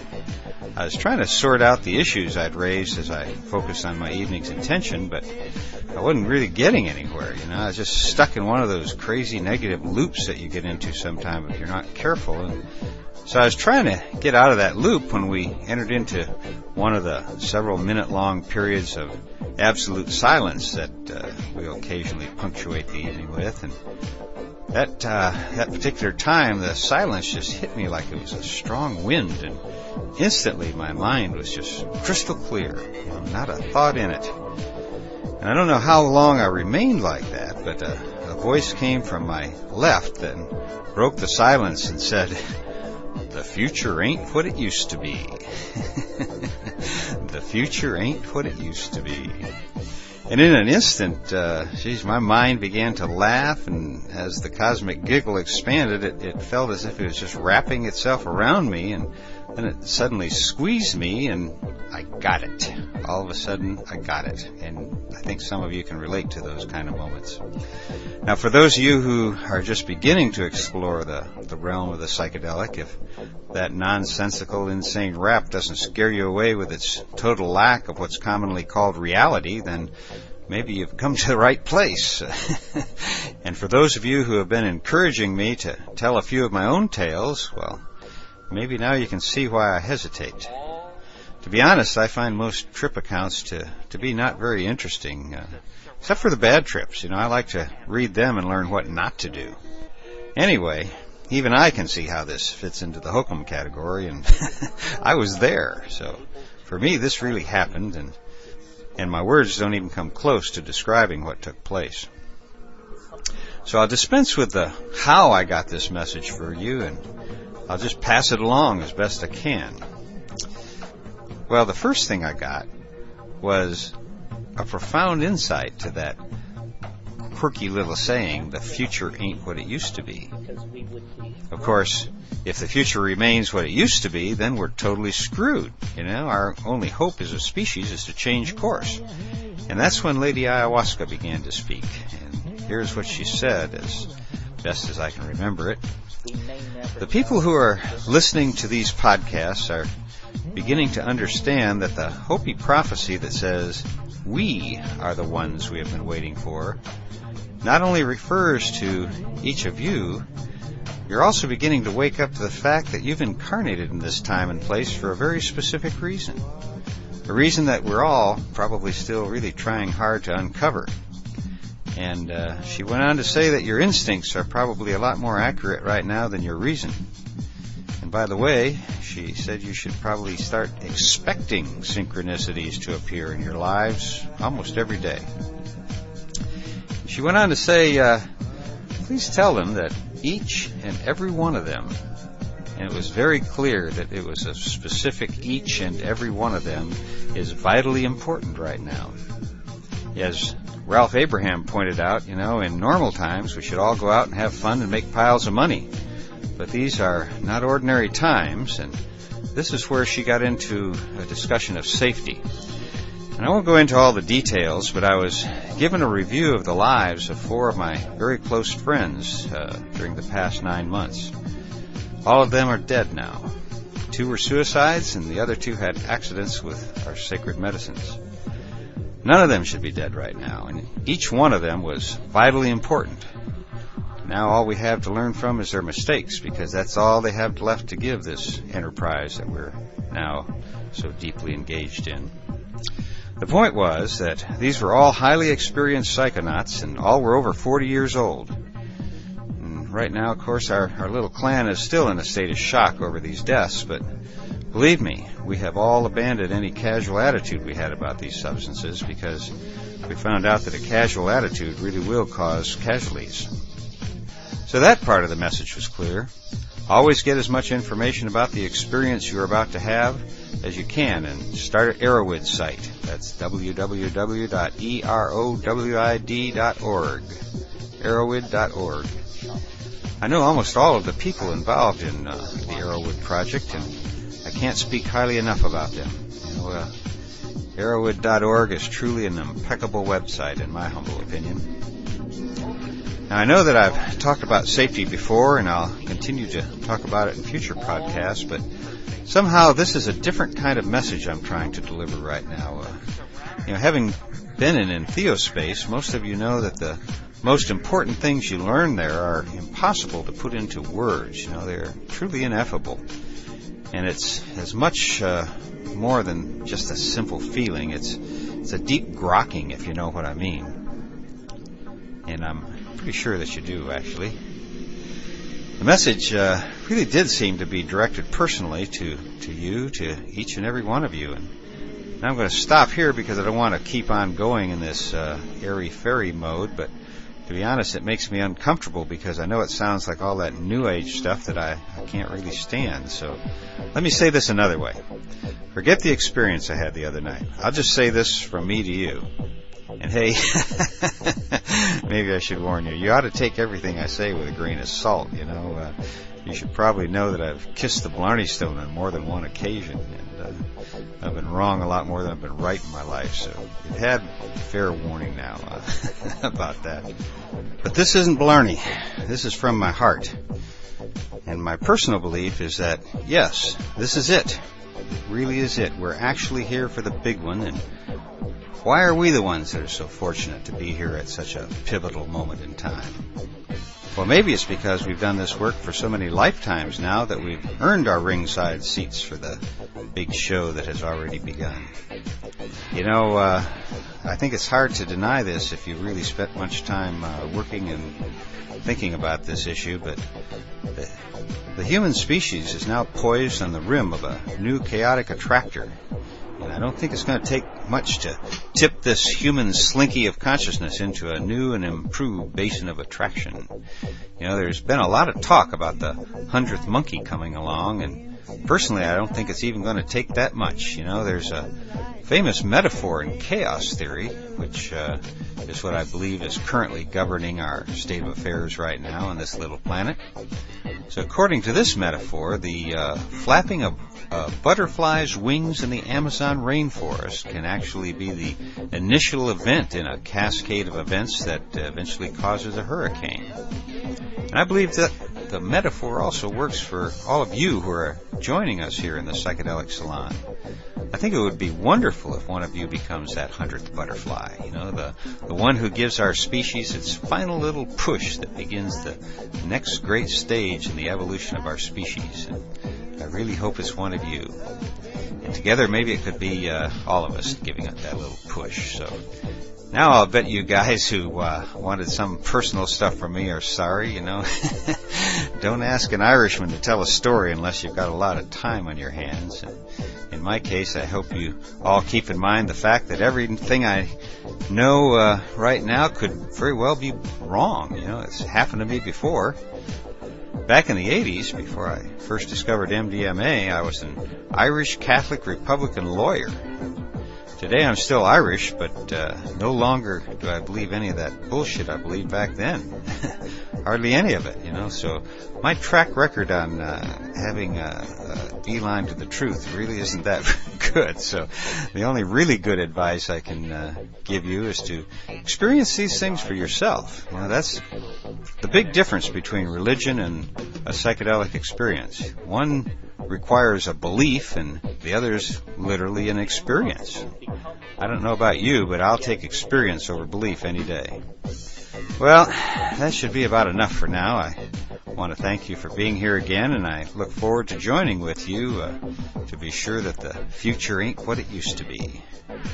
Jacques, Cordell, and Wells, better known as Chateau Hayuk, thanks again for the use of your music, and we're all looking forward to the release of your new CD, which I understand is almost ready right now. So thanks again, and thanks to you, dear Terence. Thank you for being you.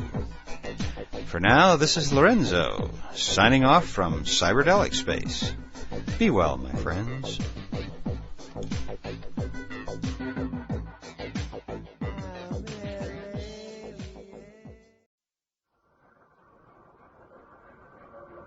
Three-dimensional, transforming, musical, linguistic objects. Elf machines.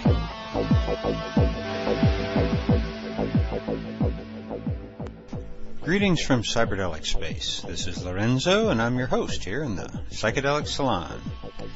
Well, we're slowly coming to the end of this series of Terence McKenna raps, and if you're joining us for the first time, I guess I should let you know that this is the 9th in what looks like it's going to be a series of 10 podcasts of sound bites from a workshop Terence McKenna gave in the summer of 1998.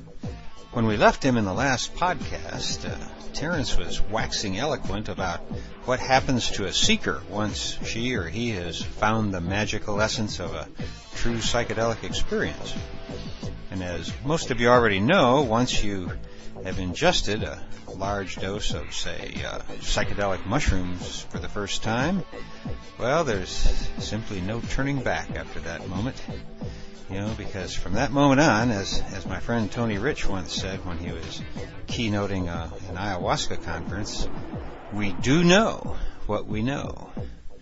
And now for those of you who haven't yet had a well-guided and profound psychedelic experience, there simply is no way to explain what an incredibly pure, crystalline, godlike experience this is.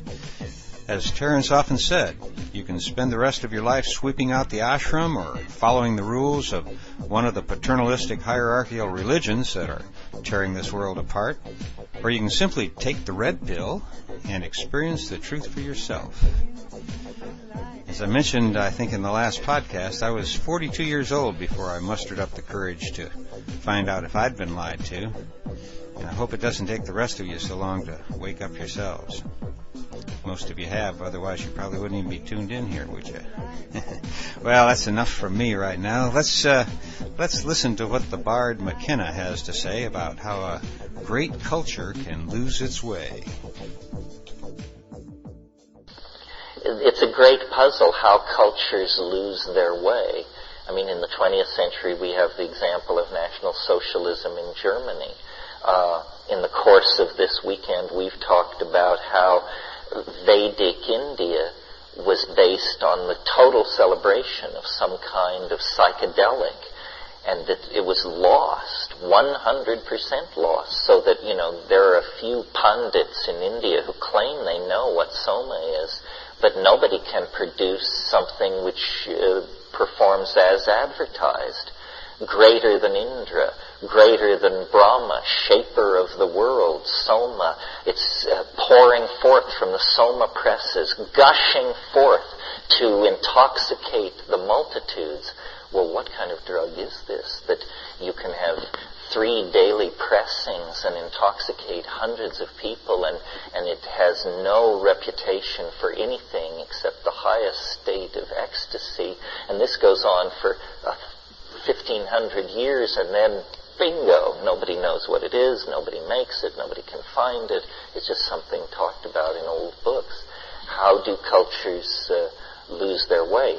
It's a hard thing for us to understand with our electronic obsession with, preserving everything, digging in colonial outhouses and cataloging the pottery shards and all this. We're savers of the past, but many times, several times in Chinese history, there have been enormous book burnings to basically dial back the cultural clock to zero and start it ticking again. The burning of the Alexandrian Library was an event like that in the West. I mean, there were over 1 million volumes in the Alexandrian Library, and the guy who burned it said that there are 2 kinds of books here. Those who contradict the Quran, they are heretical, and those that supplant the Quran, and they are superfluous. Let it all burn together. And that was the second burning of the Alexandrian Library. It was also burned by a Christian barbarian enthusiast called Alaric the Visigoth, the same clown who burned Eleusis behind. Yeah. I just have two brief questions. The first one, I just wanted to know more about the visual puns of the machine-like elves, or elf-like machines. And the second question is, I know of someone who recently went to Holland and they brought back some tryptophan, and I'd read something in the literature about combining an MAO inhibitor with tryptophan, and I just wanted to know if you knew anything about the effects of that or anything like that. Well, I think tryptophan is an MAO inhibitor. I'm not sure. Tryptophan is a common amino acid. If they're thinking of starting toward DMT, I think you can start from tryptophan, but I think it's easier to go from indole. As far as self-transforming elf machine puns, what exactly did you want to know about them? Just if you could kind of elaborate on the 3-dimensional, 4-dimensional, 5, what, maybe give an example of, I know it's kind of hard to put into words, but. Yeah, well, it's some kind of transformation of category where things are made out of things which are impossible. I mean, as I said, how can something be made out of yesterday, consomme, and hope? It's impossible to conceive of something like that. And so in the presence of these puns, they break down ordinary reality even more than it's broken down anyway in the DMT state. It's like, it's not enough that you're loaded on this psychedelic mega hallucinogen. Now they tell you crazy jokes, which you get in that state. It's sort of like the surrealists used this, saw the pun as a way of opening the crack between the worlds. And it would be a great challenge to artists to do this. I mean, the surrealist I'm thinking of who certainly leaned on this was René Magritte, where, foreground and background trade shape and outlines of things are silhouettes of other things, and this sort of thing. Maybe it's a uniquely human capacity. I mean, we can argue about whether animals think or not, but I don't think anybody would give you much of an argument that they pun. There's very little evidence of that. Terence, what about psychotherapy? Well, I think anything which gets people free associating and talking freely and making previously hidden connections in their biographical material, in doing that in the presence of a skilled therapist, if the therapist then practices their craft with skill, it's hard to see how that isn't going to synergize the therapeutic process. Is there a venue for that in this country? You mean, are there people doing it? Yes. Well, it's very underground because giving people these things without an IND is illegal, and here you're dealing with people who are already self-defined as needing psychotherapy. But some of you may know that book, The Secret Chief, about a psychotherapist. To this day, those of us who know him don't use his real name in public. In the book, he's called Jacob. But Jacob was a guy who so strongly believed in psychedelics. He was a superb therapist to begin with, fully credentialed. And he taught hundreds of people how to do psychedelic therapy. And someday that story will be told, because I think that was the heart and soul of transpersonal psychology in the 70s, 80s, and 90s. The joke on psychotherapy is whether you're Jungian, Reichian, Kleinian, whatever you are, 1/3 get better, 1/3 get worse, 1/3 stay the same. Well, I don't really think that's true of psychedelic therapy. And the psychedelic therapy, it's arguable, or it's a complex issue, whether it should be used in cases where people are severely disturbed. The people who seem to profit most from psychedelics taken in the presence of psychotherapists are people I would describe as the worried well. People who are anxious or have hit a block in their career or have a relationship coming apart, but these things happen to people. And, I know psychotherapists who I really believe probably 95% of every psychotherapeutic session they have with somebody changes a life for decades, if not forever. It's one of the great tragedies, and, we've taught McCarthyism has been bared, and the blacklists in Hollywood, we've all done our mea culpas for that, and the Rosenbergs and so forth and so on. But we've never, as a society, dealt with the way science and human mental health care was sacrificed on the altar of government paranoia in the 60s in the name of repressing psychedelic drugs. I mean, there was work going on at Saskatoon in Canada with Humphrey Osmond and in other places. They were curing serious lifelong alcoholism with a single dose of 500 gamma of LSD in the presence of a psychotherapist. They were having incredible results, treating addiction, serious trauma, all of this stuff. Well, then that just went down the tubes. And the psychotherapeutic community didn't have the political muscle or the guts or something to resist that. The scientific community, which is very quick to tell government and everybody else to take their hands off. They can do anything they want with studying human sexuality. They can do anything they want with animal experiments. They can do anything they want. Well, they just totally folded on this drug thing. And, my brother is a professional drug designer, molecular chemist, and his career, this whole story of his career is how unwelcome and threatened people felt by having good psychochemists in their presence. If you're going into medical pharmacology, stay away from psychedelics if you want to have any career at all. The number of people who've been able to overcome those barriers and make significant careers and do research and publish, you can count on the finger of one hand. Is that true for the international community as well? It's not as bad, but it's still, most of the world just doesn't deal with it. I mean, Germany, there's some people, chemists, other people interested, so some Swiss people. It's sort of traditional there, I mean, try and name a psychedelic drug that wasn't invented within 700 miles of Berlin. It can't be done. But, the Japanese make no contribution. The English make no contribution. The French make no contribution. It's just not looked at. Bizarre.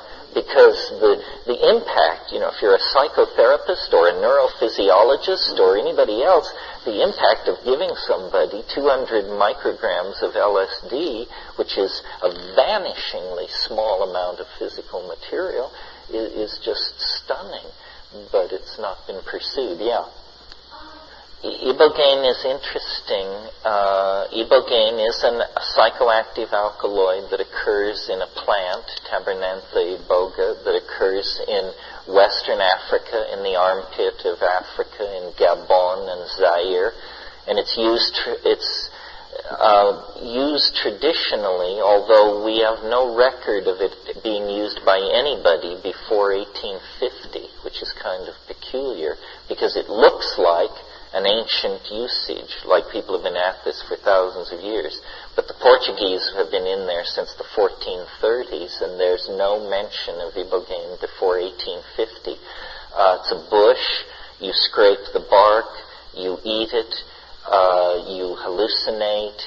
The alkaloid is unique and psychoactive on its own. The reason research is being done in this country and it's being somewhat talked about is because the claim is made that it interrupts heroin and cocaine addiction dramatically. I wouldn't rush to sign up for that. I mean, it may. I think all psychedelics have this ability. It's not that ibogaine is a magic bullet for heroin addiction. It's that if you take a strong psychedelic and you're an alcoholic or a junkie or an abuser or fucked up in some way, it's going to be very hard to go through that trip without confronting this. And then you just say, I'm killing myself, or I'm making the people around me unhappy and killing myself. And it's hard, once you actually say these words to yourself, not to form what good Catholics call a purpose of amendment, to try and do better. People say, well, this question of are we better people? I think it's possible to be a bad person and take psychedelics, but it's rare because it requires enormous powers of denial and ego. Most psychedelic people are pretty mellow because they're used to looking at the shadow and confronting the various facets of themselves and other people. It's a tolerant, gentle crowd, generally speaking. If you look at the records, we have millions of people, even in this country, who claim to have some kind of encounter.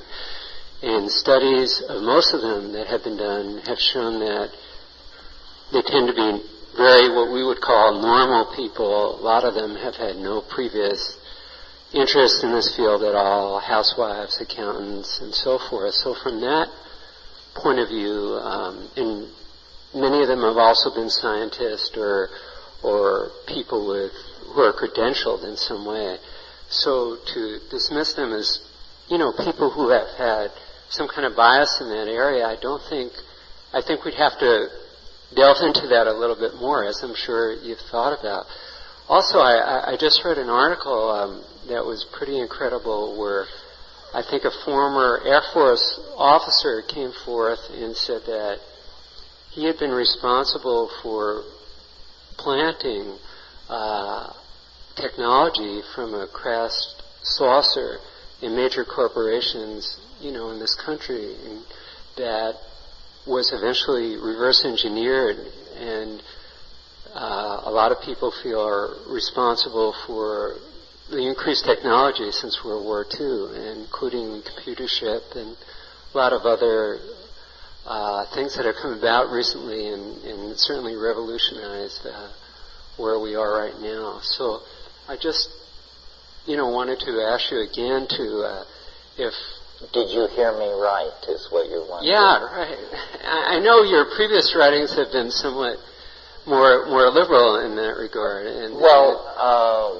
First of all, let me say, I saw a flying saucer. I saw it up close. I wrote about this in True Hallucination.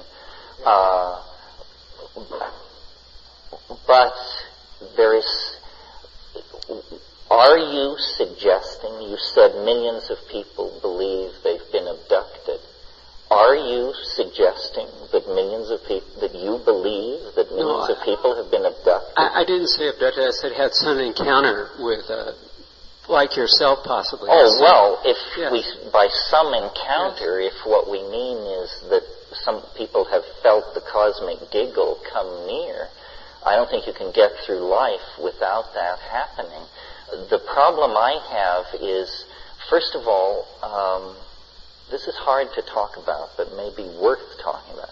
First of all, because of my position as whatever I am, I get to meet all these people off stage, so to speak. And it's not been a confidence-building experience. Also, I noticed you had a tendency in your question to lead with credentials. an Air Force colonel, a Navy officer, a ex-NASA scientist. I mean, when I hear the phrase ex-NASA scientist, I reach for my revolver. This is I think what we have to, first of all, nice people do not understand how mendacious, scheming, lying, and bizarre, pathological people are.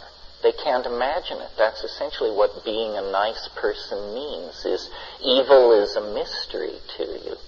I think that a lot of people are making a lot of money spreading anxiety. Anxiety is cells. And the earth change people, one by one, we tick past the Edgar Cayce prophecies that don't come true. One by one, now every piece of physical evidence from the first 30 years of the UFO phenomenon has now been shown to be fake. None of those photographs stand up under modern computerological deconstruction. And so what my method, because I'm interested in the weird, the miraculous, the bizarre, the unearthly, the other. But my method has been to go to the place or the person or the thing and then not believe. Ask hard questions. And everybody else goes and believes. Well, the truth doesn't require your belief to exist. But hokum does. Hokum requires a relationship between the consumer of the hokum. And I've argued with Bud Hopkins, I've had lunch with Whitley Strieber, I've argued vociferously with John Mack, and these people are second-class thinkers. You would not send them to investigate a bus accident. I'm sorry that this is true. I didn't know this. I assumed, as most people do, that the word expert has meaning. It has no meaning. It's just it's public relations flackery. You're a UFO expert if you say you're a UFO expert. And when you go into so my method has been, as I said, to kick the tires and make it real. The other thing is, and people don't like this, but to examine the messenger. Is the messenger, you mentioned in your question, these people are normal, run-of-the-mill type people, accountants, lawyers, so forth and so on. In fact, when you look at these populations closely, they're weird. For example, the abduction population. A paper was written showing that the abduction population tends to cluster in middle-aged white women of the middle class who stay home. Well, what is that population, folks? That's the population of people who watch more daytime TV than any of the rest of us. If our average TV consumption is 5.5 hours a day, this population is pulling up the slack for those of us who don't watch and is watching 15 hours a day. And this is an area where, you see the newspapers being vended at the grocery store. Virgin Mom 9 gives birth to alien Christ. Are we all clear that this is a joke? All of us, including the remedial readers and the people who just got off the boat from Somalia last week, and everybody, are we all looking at it through the eyes of a Harvard intellectual with a BA in English literature? I'm not sure. So this is what I call the balkanization of epistemology. And part of it has to do with us all nobody, apparently this was left out of our curriculum recently, what's called rules of evidence.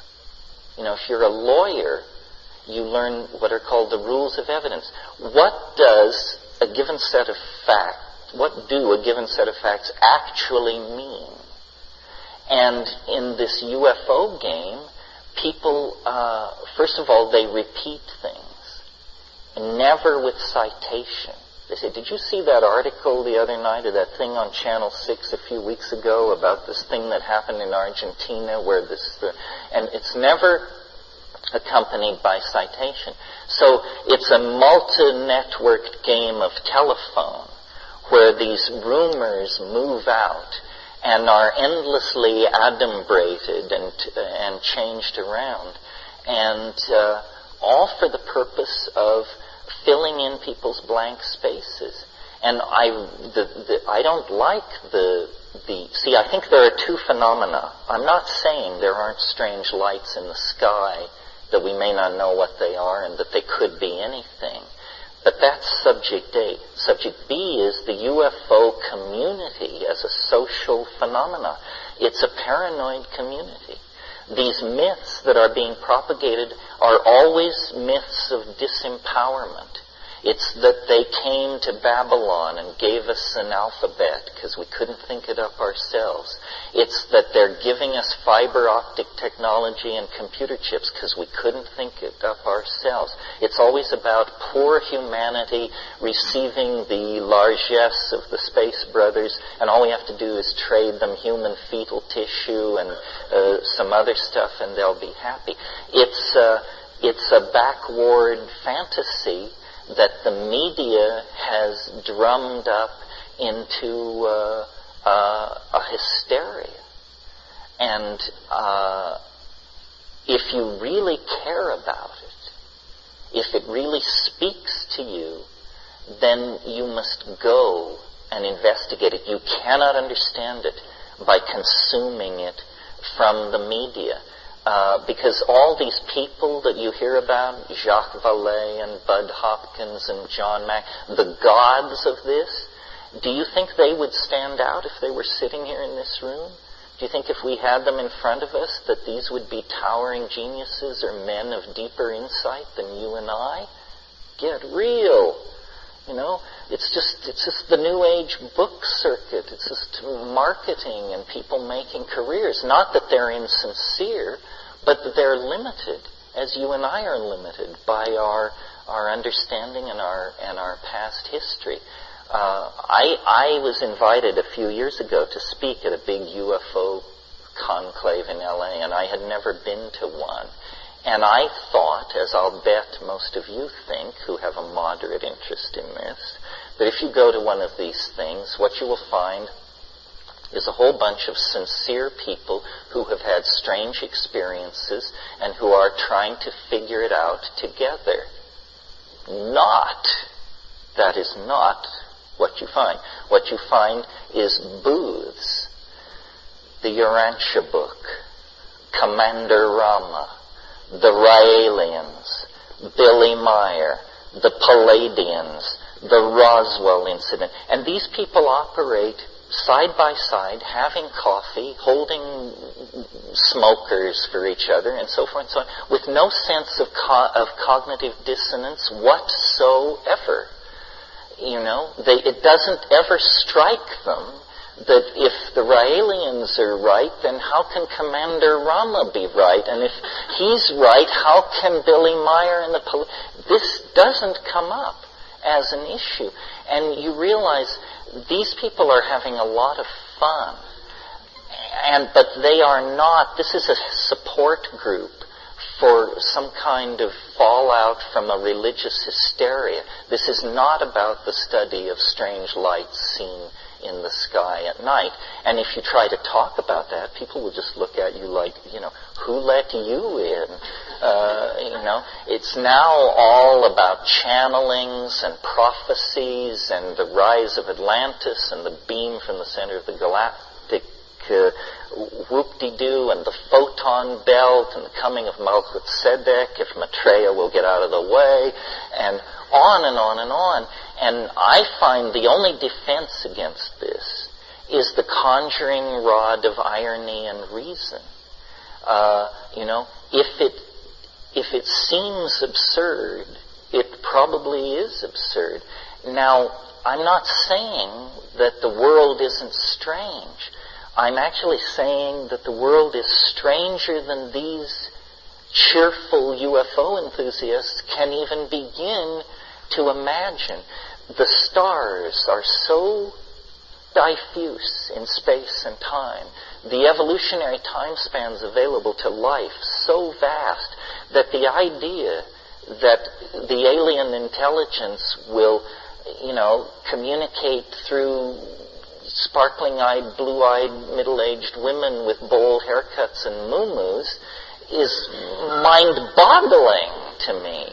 And so it's just a matter of, how do you tell? And I have this argument with Ralph all the time, and Rupert, because they're both softer than I am. And I'm getting more hard-boiled in my old age because I see how a lot of people take all this stuff much too seriously and can't even really think straight. I read an interesting essay a few months ago in a book about all this by Douglas Stillings, and he said, when you encounter somebody with a strange belief, the question we have been asking the wrong question. The question we've been asking is, why do you believe this? Wrong question. The question we should be asking is, why do you believe that you believe this? Because the interesting thing is, these people don't act differently than you and me. Somebody can claim they were an abductee and they did this and they did that. They don't act the way I would act if I were abducted. If I were abducted, I would come apart at the seams. Do you realize the implications of being abducted by an alien spacecraft? I don't think I would be satisfied to just tell my story to John Mack and become case number 232 and then sit back and let him handle the public relations fallout of it. These people do not behave as though their story was true. They behave as though it's a story. And so somehow what we're dealing with here is clashes of epistemic values. The Carlos Castaneda phenomenon was a good example. Half the people who want to talk about Castaneda want to talk about, is it true or not, or was this guy some kind of a charlatan? The other half says, what kind of a question is that? You don't even understand the issue. It doesn't matter whether it's true or not. Well, without taking sides on that issue, notice that these two groups don't have much to negotiate, because for them the very notion of truth has taken on a different meaning. One is saying the truth of myth is truth, and the other is saying the truth of myth is a bullshit concept. We want to know if this is the truth or not.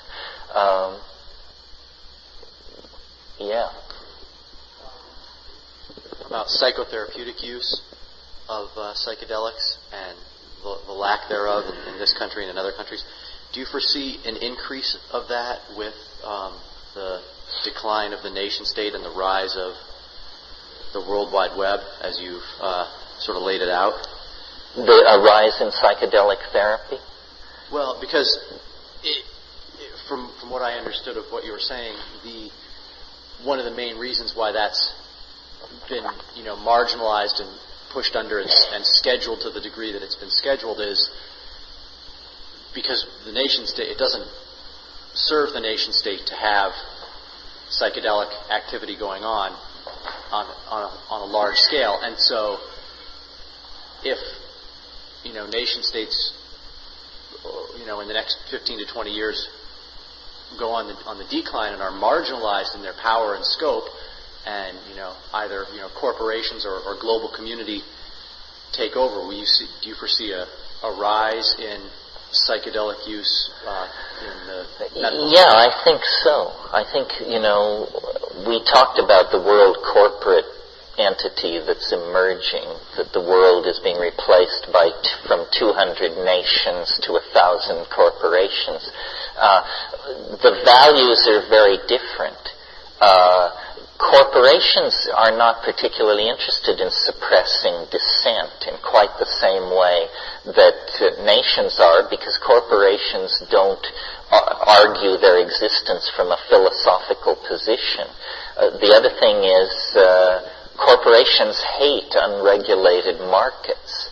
And so I can imagine, drugs are a commodity, an enormous money-making engine.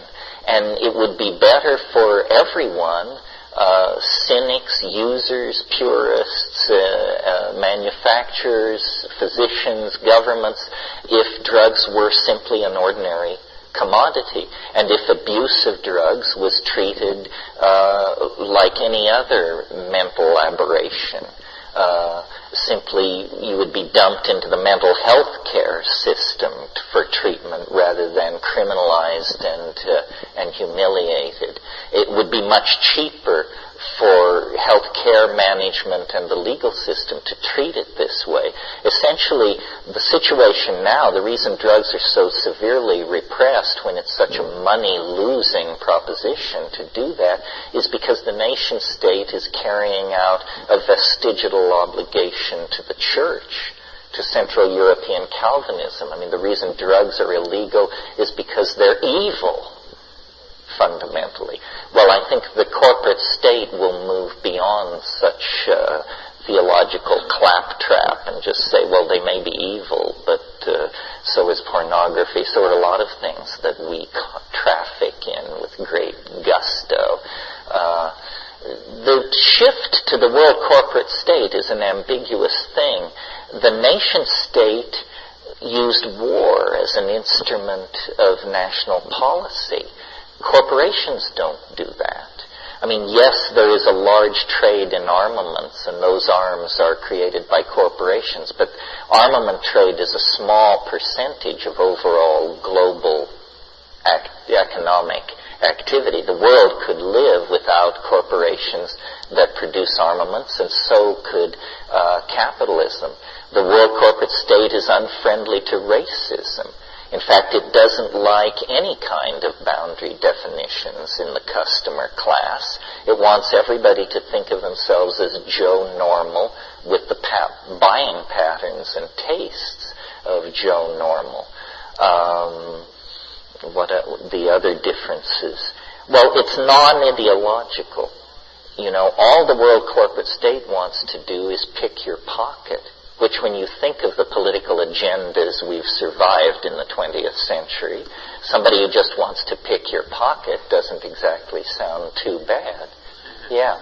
Yeah, that's a difficult question because of when you have corporations, you have things that have to be manufactured. I've been dealing with the uprising in Chiapas.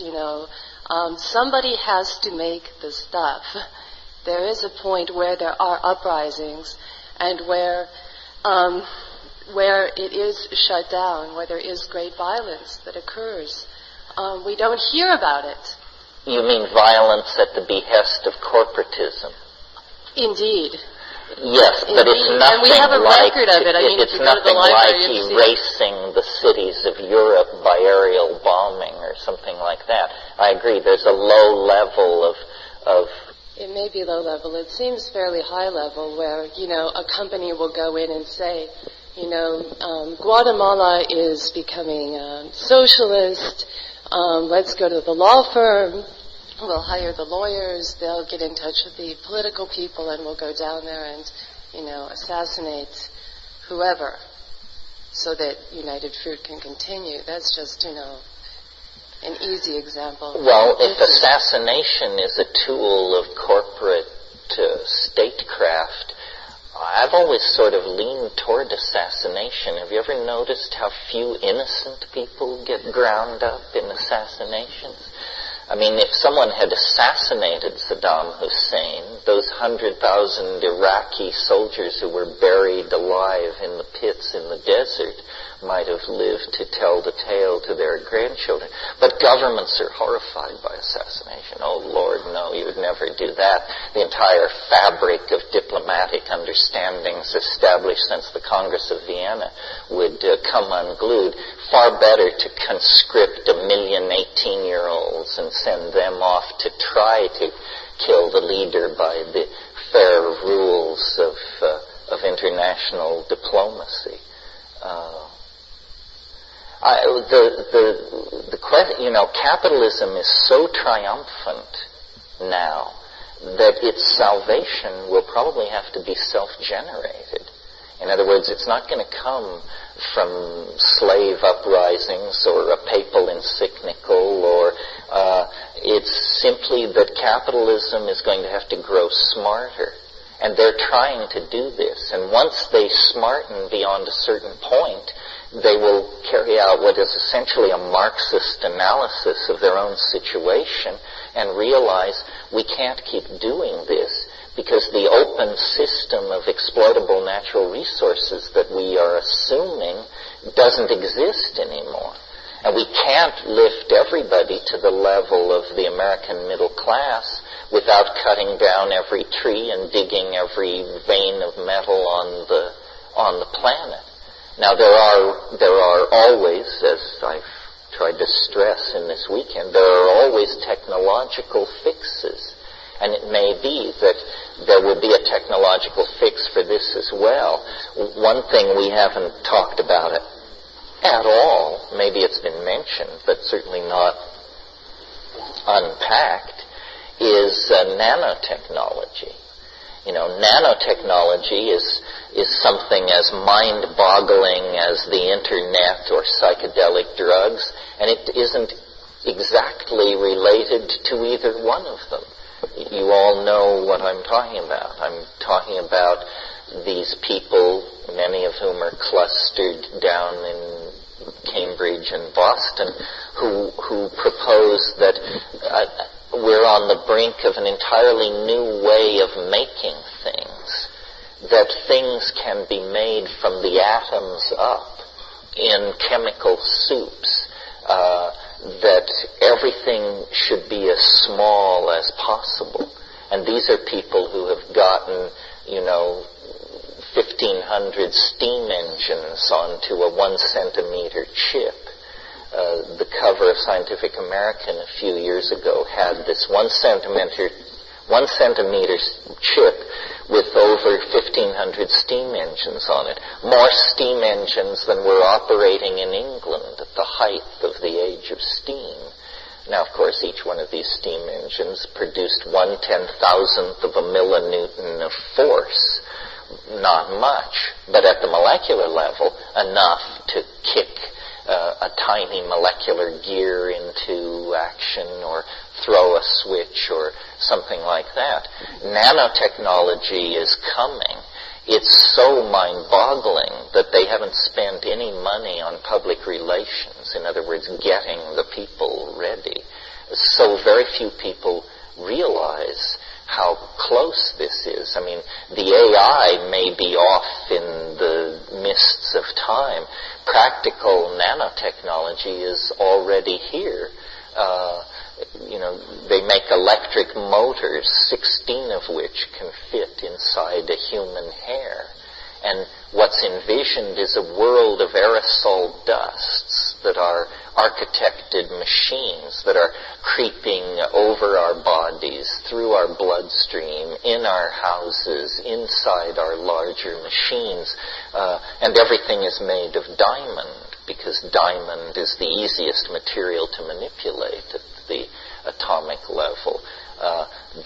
The holy grail of nanotechnology is something called a matter compiler. A matter compiler has its nose in a muddy ditch or an ocean estuary or something like that, and it essentially does to matter what Photoshop 5.0 does to images. Anything you want. So what's being brought in is a kind of sludge-like raw feed. It could be, in fact, in the nanotechnological future, the great real estate bonanzas will be toxic dumps.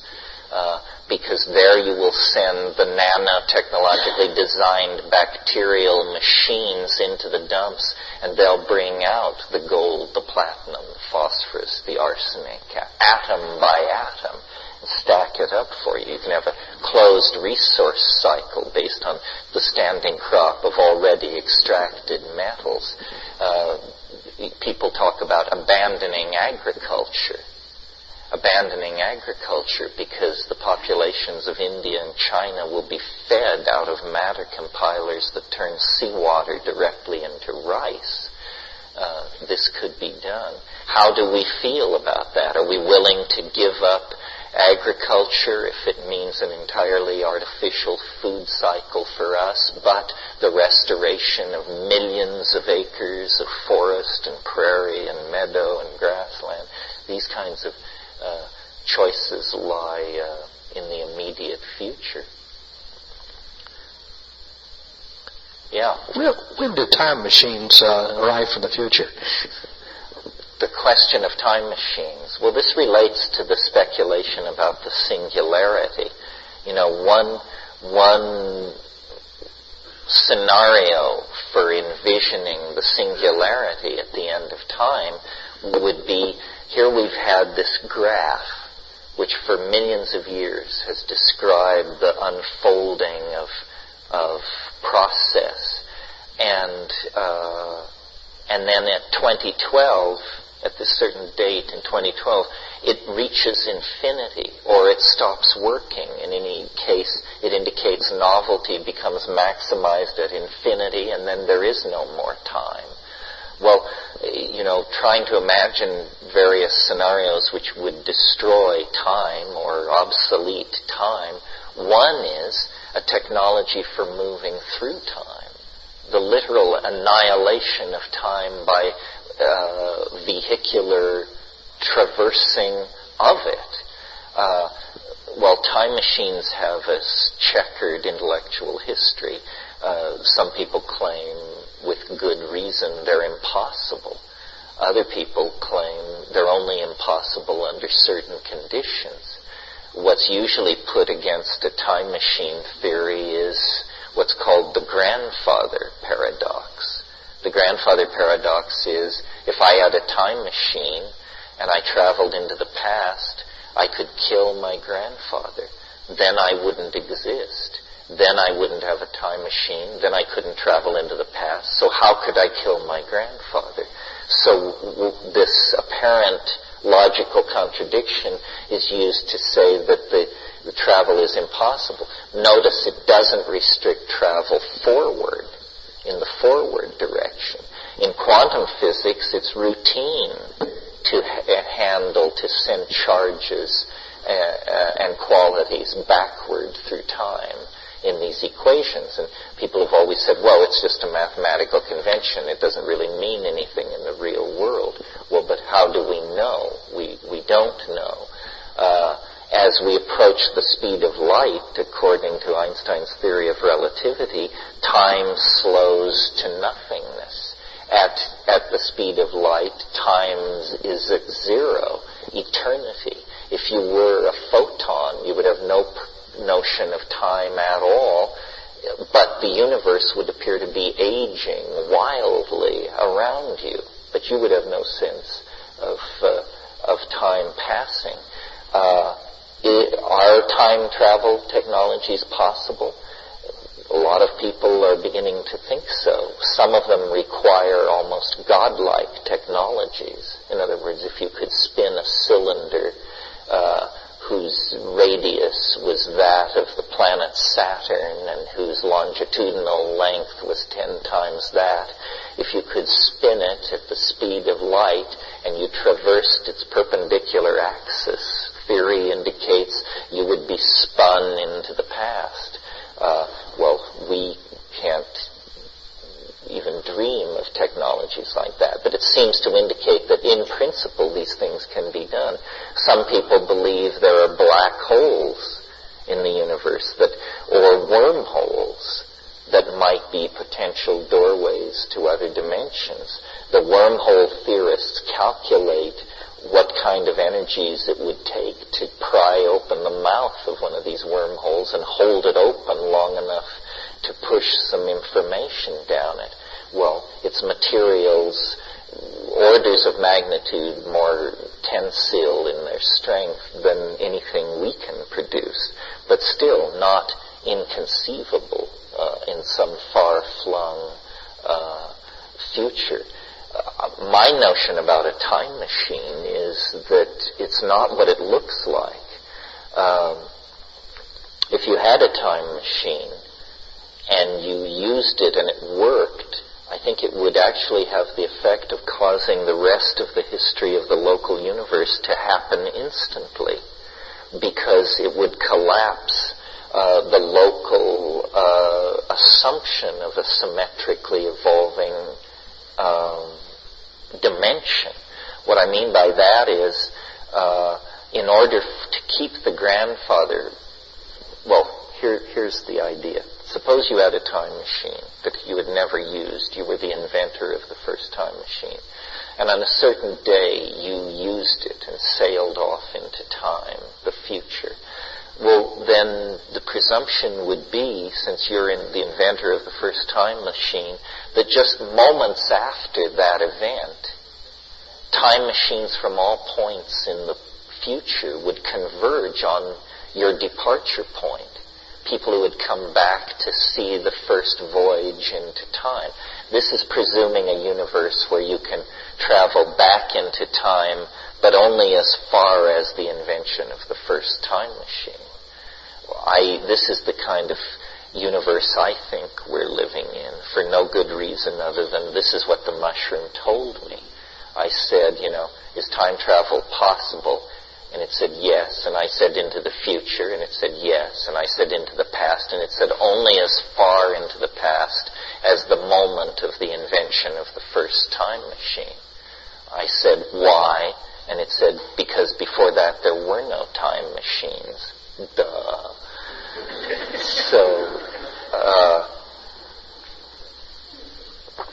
So in that kind of a universe, when you sail back in time and get to to keep the grandfather paradox from happening, I think all the rest of time happens instantly. So it becomes more like a God whistle, more like some kind of evolutionary fast-forward button, where you're somewhere in the historical continuum messing around with technology and society and this and that. Then you invent a time machine and zip, the rest of history happens in the next few milliseconds as the whole thing goes nova. Well, how was that for a wild ride?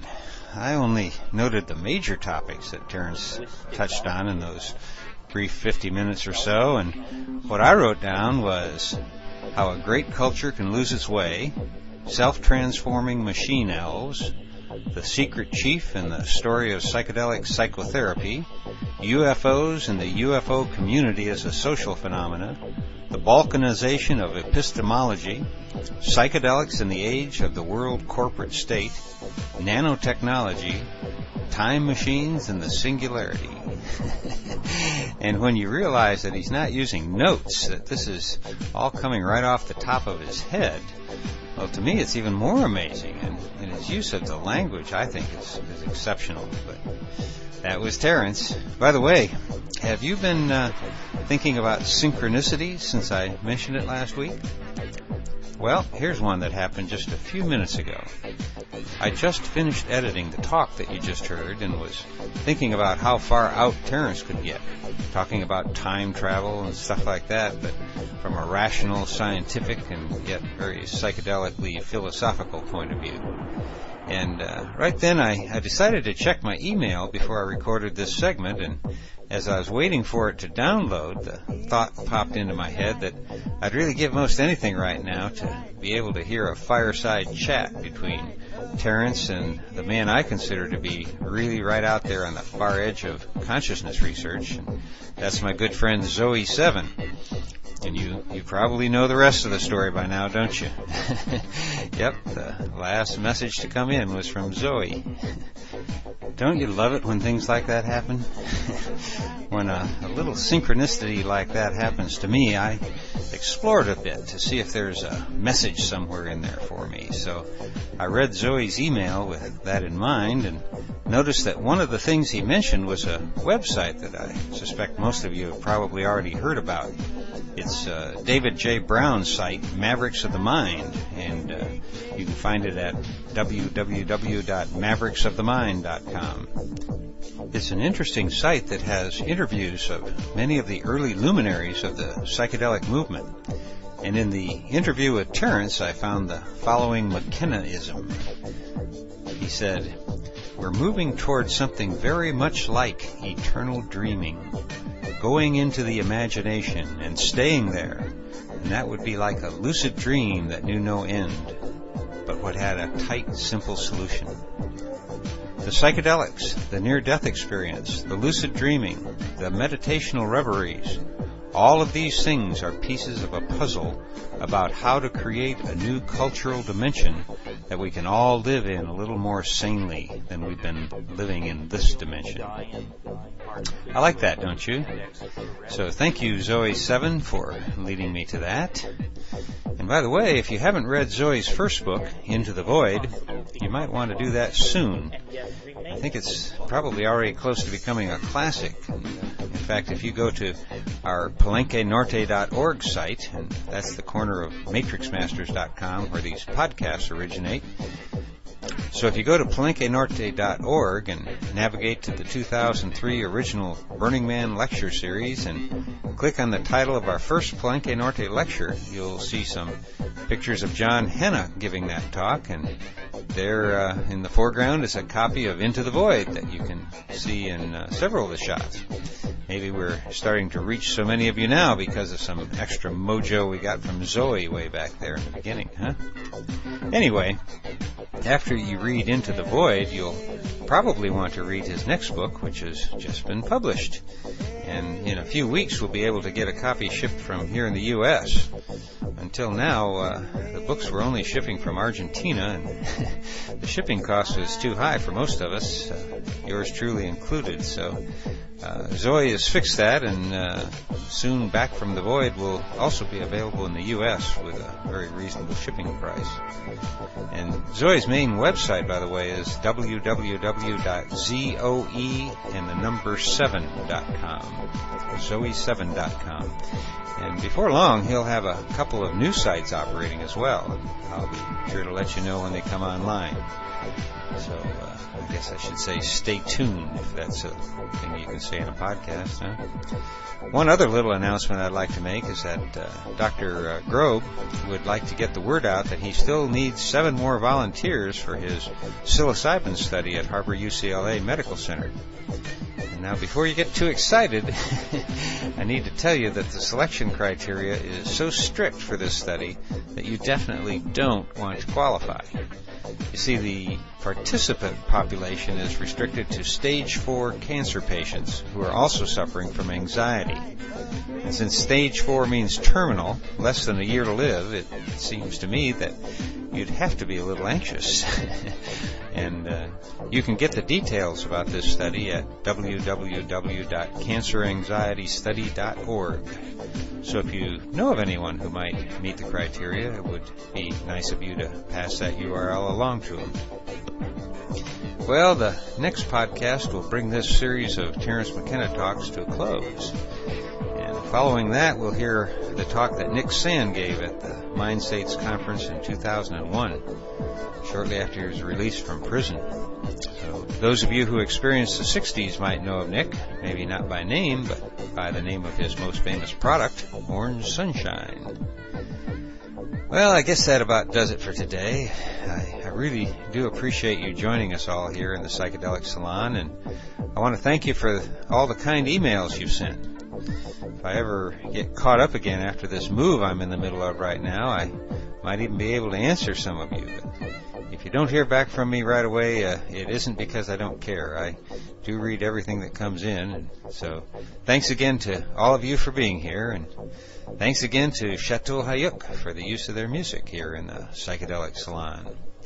For now, this is Lorenzo signing off from Cyberdelic Space. Be well, my friends.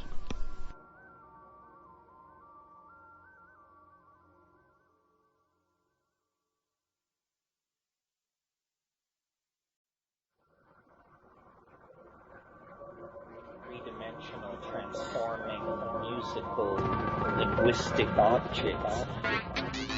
Elf machines.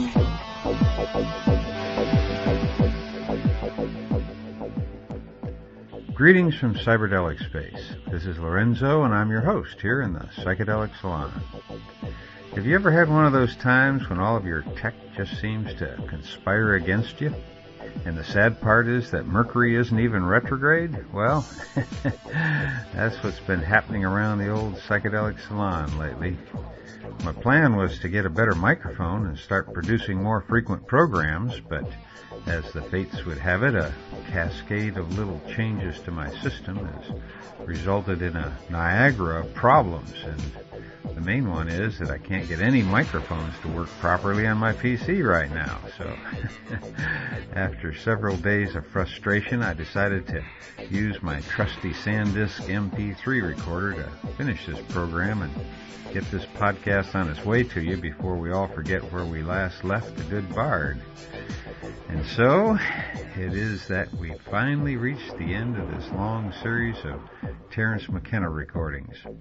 I hadn't planned on doing so many of them in a row, but I hadn't heard these tapes in a long time, and once I got started, I couldn't stop listening.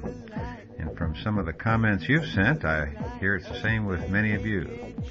You know, I keep telling myself that some night I'm going to self-medicate a bit and listen to all 10 of these McKenna rhapsodies in a row, but I'm afraid that maybe my head would explode if I did.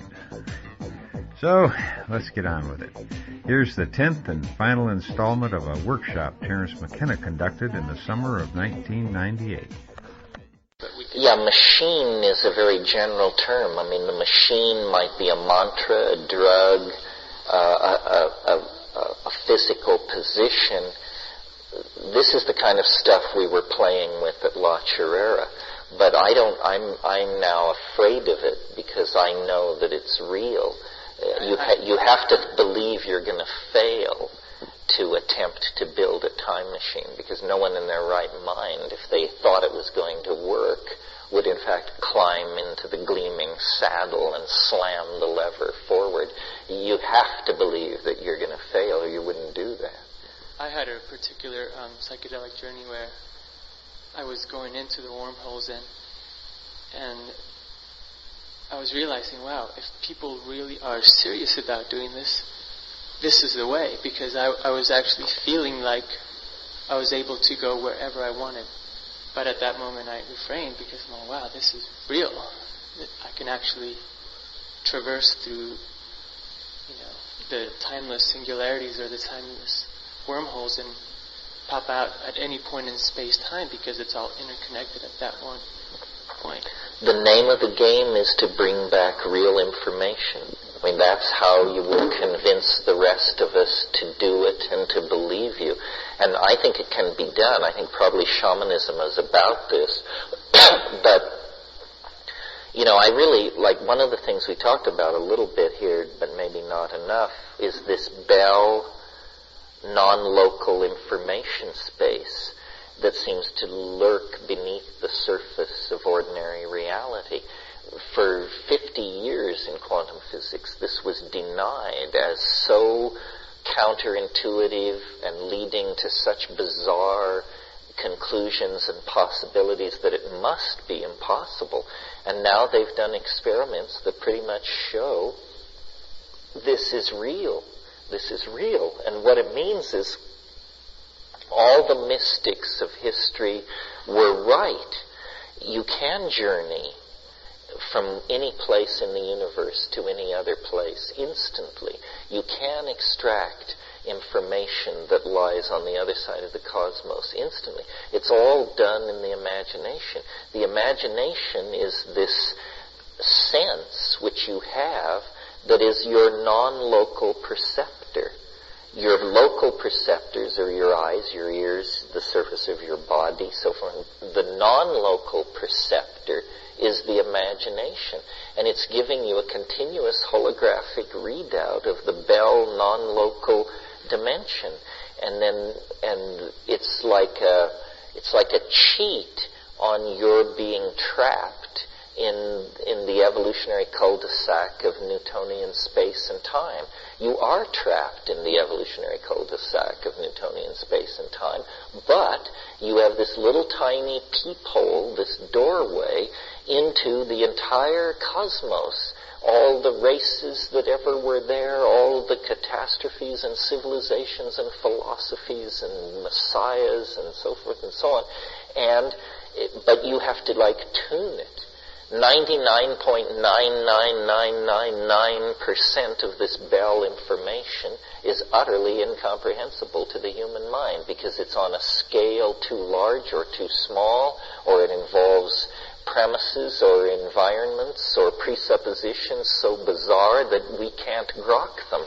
But the remaining 0.0000001% of this data is absolutely fascinating. Beings, philosophies, works of art, ruins, planets, hierophanies, strange music, strange art, strange ideas, endlessly to be explored and then to be brought back as much as can be to the human camp and examine. I mean, we are hunters and gatherers in hyperspace as much as we are in 3D. And what we're roving and scanning for in those informational spaces is things which delight us or make life more comfortable or inform our relationship to each other or our environment.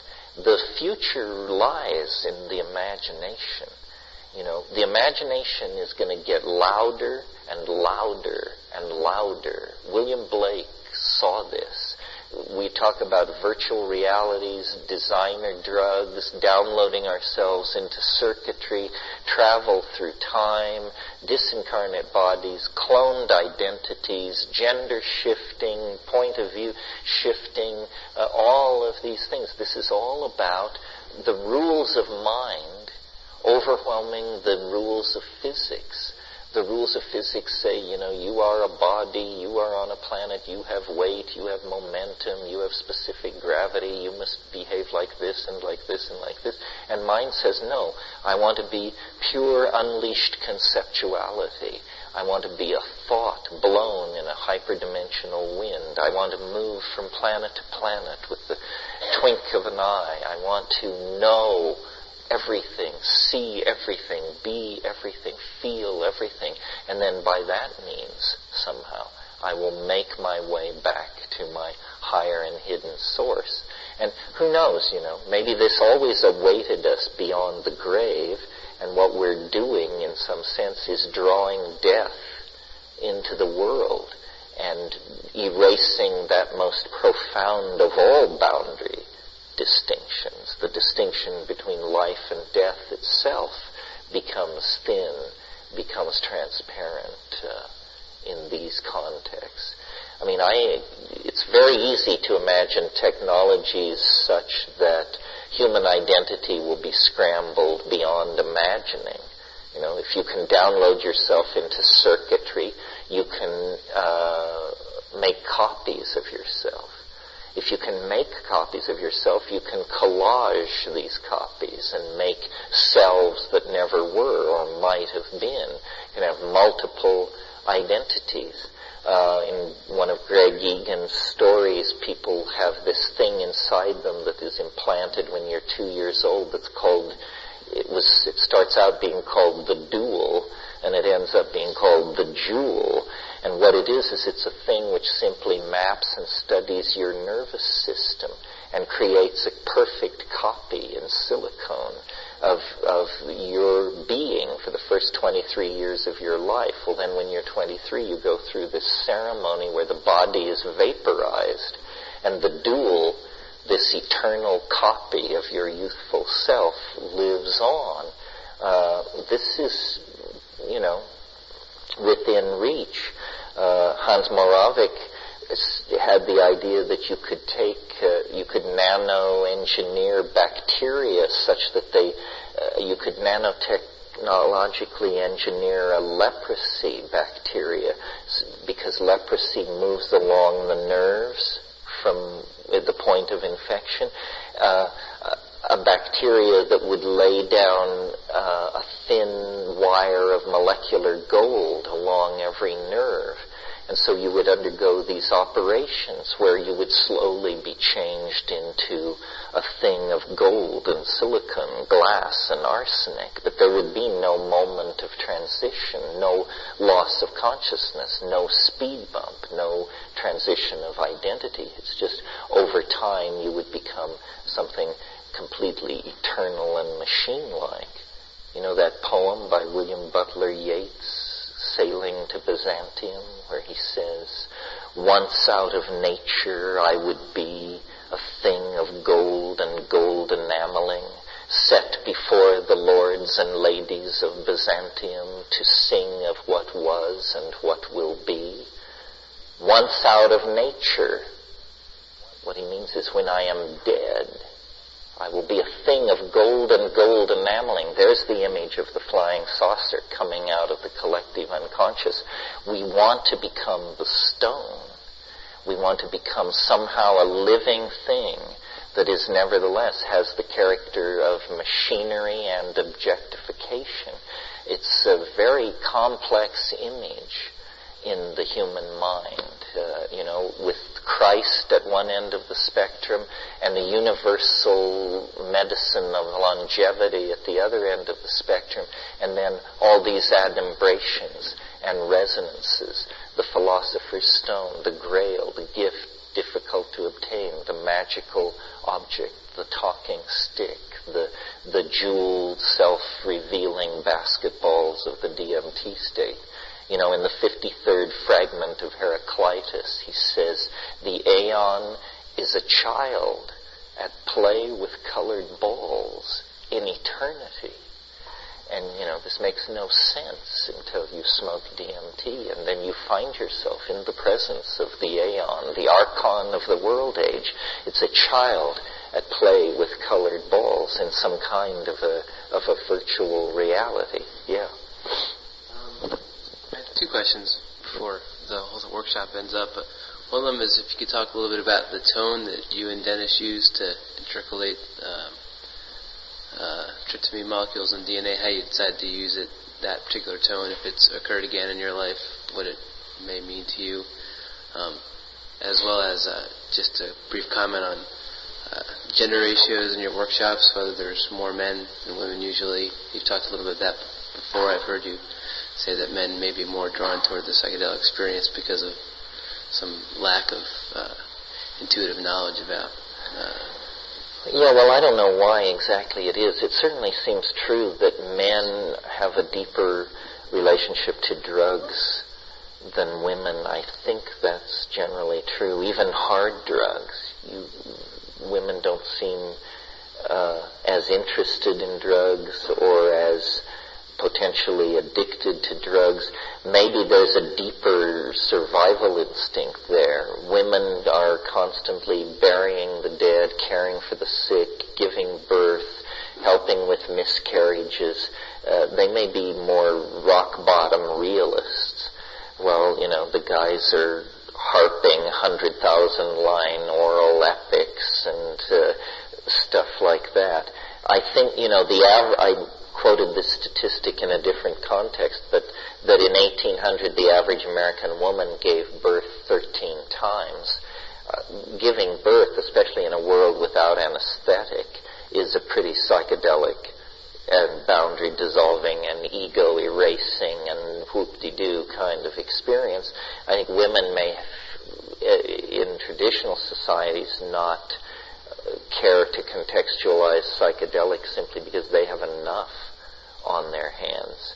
I don't know the gender, there's a lot about gender stuff I'm interested in, but I don't understand. My friend Brenda Laurel studies girls and why they seem to have some difficulty naturally acclimating to the internet, and how boy and girl, male-female mathematical abilities seem to differ, although I think that's changing. I think the latest data is that women are pulling even with men in mathematical graduate schools, at least in some places. I don't know, men are, and maybe this is cultural or maybe this is biological, but men are maybe more boundary defined than women. Like women seem, and again, you make these statements, you don't know whether you're making a biological statement or a cultural statement, but women seem more tolerant of bisexual and homosexual behavior. They're sort of comfortable with all that, where male sexual encounters are always defined to some degree by competitiveness or, the hidden shadow of competition. Now, what was the other part of your question? Oh, about the tone. Well, this is a very specific question, but in the story that's told in The Invisible Landscape, Dennis seemed, as he went around the bend, to have insights into these, like, shamanic techniques that were real techniques, and that he could not only tell you what they were, he could tell you how they worked. And one of the things he insisted upon was that you could use your voice to transduce energy into your own body and other people's bodies, which this is no news. Acoustical signals are a good way to transduce energy across space. But that you could actually use it almost like a acoustical laser or something like that, and that you could interfere with the normal chemistry of these drug molecules and make them enter into bonding situations that they would normally not have affinity for the bond. You do this by making them superconductive. You make them superconductive by stilling their molecular motion. We tend to think of absolute zero as a temperature, but in fact, when an atom is still, from a physicist's point of view, it's at absolute zero. At absolute zero, the normal rules of bonding are canceled, and these things become like sticky. They'll bond to anything. And so he said you could use voice to form a relationship of the geometric incident of the angle of attack of the incoming acoustical wave as it encountered the molecular matrix, that it would cause some of these molecules to become superconducting, and that then they would bond permanently into the bond site of activity, and that instead of having a transient psychedelic trip, you would lock this stuff in. And he envisioned the harmine molecule, which has these two Mickey Mouse-like ears of benzene rings hanging off the pentexyl structure of the center. He visualized them like vibrating antennae.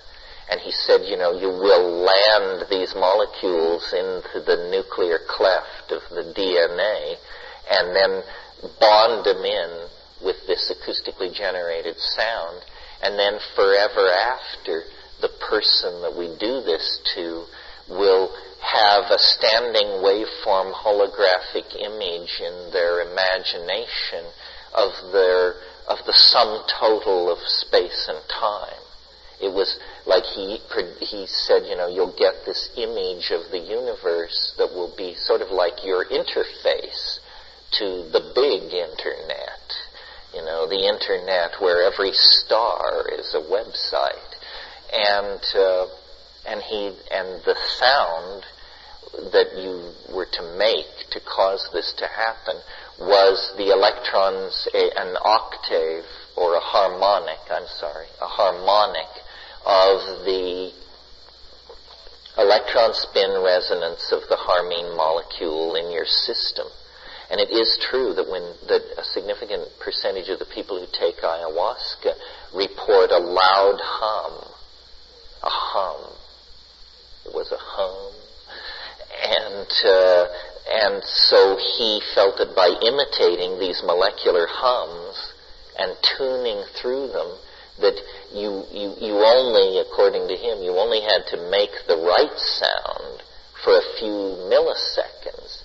So the doing the scales was an effort to hit all possible sounds, knowing that when you got it right for just a few milliseconds, it would lock in. And so these sounds sounded somewhat like this.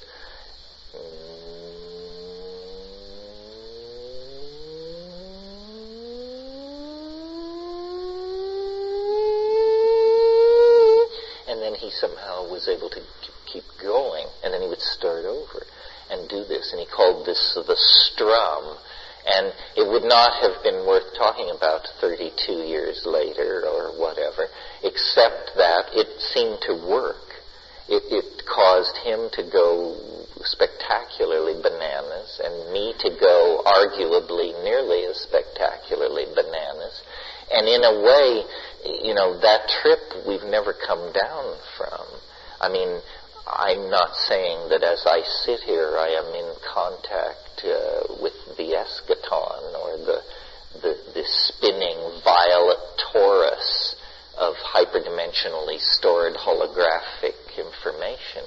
But on the other hand, I feel a very strange, weird connection to those times, probably because he put all kinds of strange suggestions into my mind. I mean, at one point he said, we can never leave this place. We'll never leave this place. He said, but we have to fashion an image and send it forth. We have to send forth holographic images of ourselves. And I've often wondered, am I still down there, rising at dawn to walk the grassy pasture loaded out of my skull? And, this is all some sort of, it's all a dream, actually. I think after that experience, you said before, I've heard that, you felt that the mushroom gave you your powers of locution or memory, and that's something that you didn't have access to before.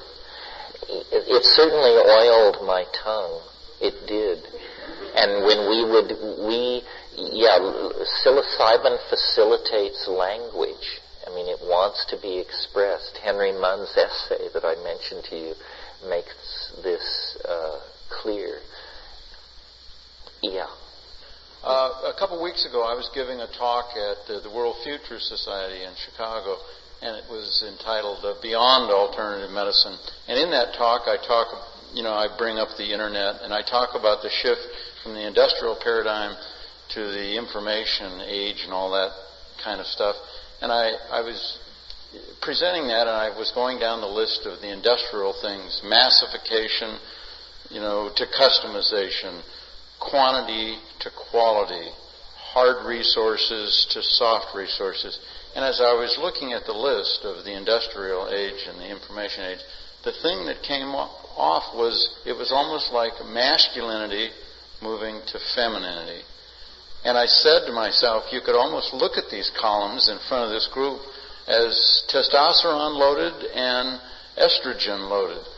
And then I says, what in the hell is a man supposed to do with testosterone in the information age? So I throw that out at you, and, how do we fit in as, hunters and gatherers in the information age? Well, the internet is a large and multi-leveled forest environment with all kinds of... I think there's a place for the stealthy and the swift. I think it's a place where steely-eyed courage pays off, and chance-taking is rewarded.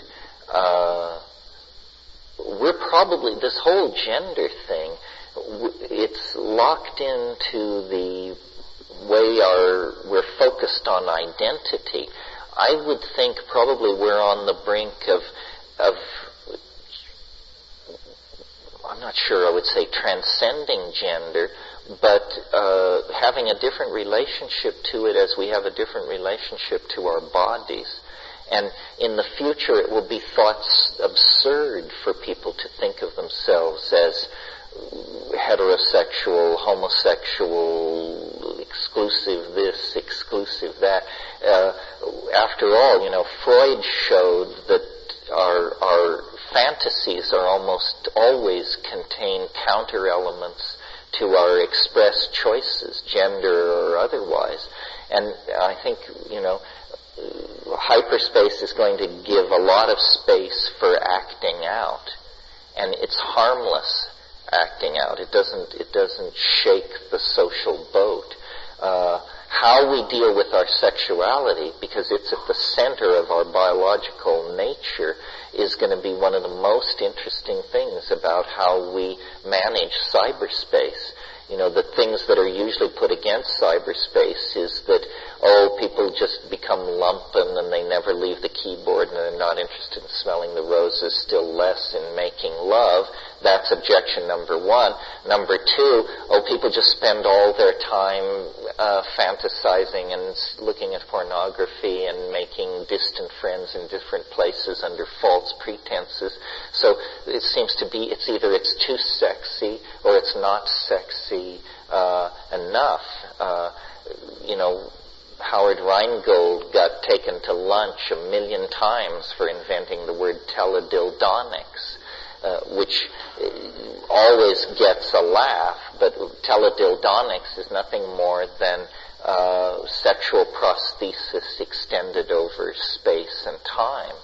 And it's interesting to me that the pornography is the most successful business on the net and drives technological innovation, because they're the only people who actually care about having the server always up, having the downloads occur fast, having the real audio not flicker, having the sound of high quality. They keep pushing the platforms and upgrading. Sexuality without being anchored to biology is naughty in the Western canon of values. But nevertheless, for quite some time, naughtiness has held a real fascination for large numbers of people. And virtual reality, people want to act out strange fantasies. Should you feel guilty about a fantasy acted out with pieces of software rather than poor, hard-working prostitutes? Is it a more horrifying thing, a less horrifying thing? Shouldn't even be mentioned? What is our relationship to the eroticization, potentially, of our technology? Is that healthy? Is it not healthy? We don't know. I mean, for crying out loud, we're barely 80 years from Freud, and now look what we're going to have to deal with. On one level, the way to think of the Internet and what it is it's simply the collective unconscious is becoming conscious. They're draining the water out of the bathtub, and suddenly the toys that were hidden there are now to be seen for all to behold. And we're squeamish about this because our culture is based on the myth of niceness and gentlemanly and ladylike behavior and so forth. Still, this is a huge echo for us. And, we designate certain clubs, certain holidays, certain drug states as permission to transcend the normal strictures of bourgeois behavior. But, what outrages conservatives about the net, for example, in the area of pornography is, pornography used to be urban. It used to be you had to go to some seedy section of town and mingle with seedy characters. Now, every living room in America can have endless amounts of pornography that would stand your hair on end. Well, what's happening is an erasure of the previously print-created domain called public spaces. And people wanted private property and public spaces, and certain business was confined to one area and certain to another, and the Internet is neither public nor private space. I play around with See You, See Me and iVisit technology, which is a technology of using small TV cameras to conference with people at a distance. Well, you often go into these reflectors where many people are making appointments to see other people, not you, and people don't know how to handle the technology. They leave switches on they shouldn't leave on, and so forth and so on. And you'll log into a place where there are 11 guys. 4 seem to be masturbating, but not in a particularly exhibitionistic way, sort of half-heartedly and lackadaisically. And then other people, you can see them, they're staring at screens. And you're wondering, do I look like that? Am I staring at a screen? Are they watching the people masturbating? What is the relationship between these people? Is this an invited situation? Is it a situation of voyeurism? Or is it a situation of domestic carelessness where this guy forgot to turn off his software? And you realize these are the frantic questions of someone enraged by the breakdown of public space. You say, I don't understand what's happening here. Are we in a private space? Are we in a public space? Can people see us? What do they think? What's happening? It doesn't make any sense. You just have to go with the flow. I don't know what those people are doing. Do most people who take DMT have the same encounter with the machine-like elves, and if so, how similar are they? And then also I'm wondering what your relationship is with law enforcement. Is that fine? Well, the first question, everybody's different, and everybody takes the dose differently and gets a different amount and brings different baggage to the train station. Having said all that, I think if the dose, the stronger, the higher the dose, the more everybody's experience converges. If people get 50 to 70 milligrams in a big hit, they will go to the realm of the self-transforming machine elves as described by yours truly. They may not describe it as I do.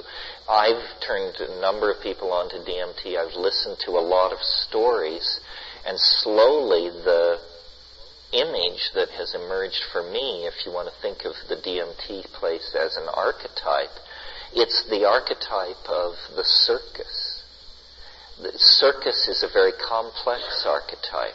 It's a rupture of plane of the bizarre and the transmundane, which shatters bourgeois expectations.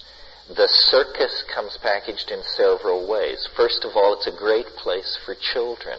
Clowns, animals, bright music, cotton candy, the hurdy-gurdy, and the calliope. Great place for children. But also, the circus traditionally packaged and marketed eros. I think my earliest intimation of sexuality and eros was when I was a creature so small that I was wrapped in a blanket and handed from shoulder to shoulder. And I was taken to a circus, and I saw the woman in the nearly naked, perfect woman in the little spangled costume hanging by her teeth up in the top of the tent, spinning around and around, working without nets. But I imprinted this thing very strongly, and I got the feeling of the fear of death, the beauty of youth, the risk of performance, the glamour of it. So that's part of DMT. Clowns. DMT is always characterized by clowns, They arrive in a tiny automobile, exploding and chugging. 15 of them get out, huge noses, huge shoes. They're poking each other in the eye. They're dropping anvils. They're flinging irons around.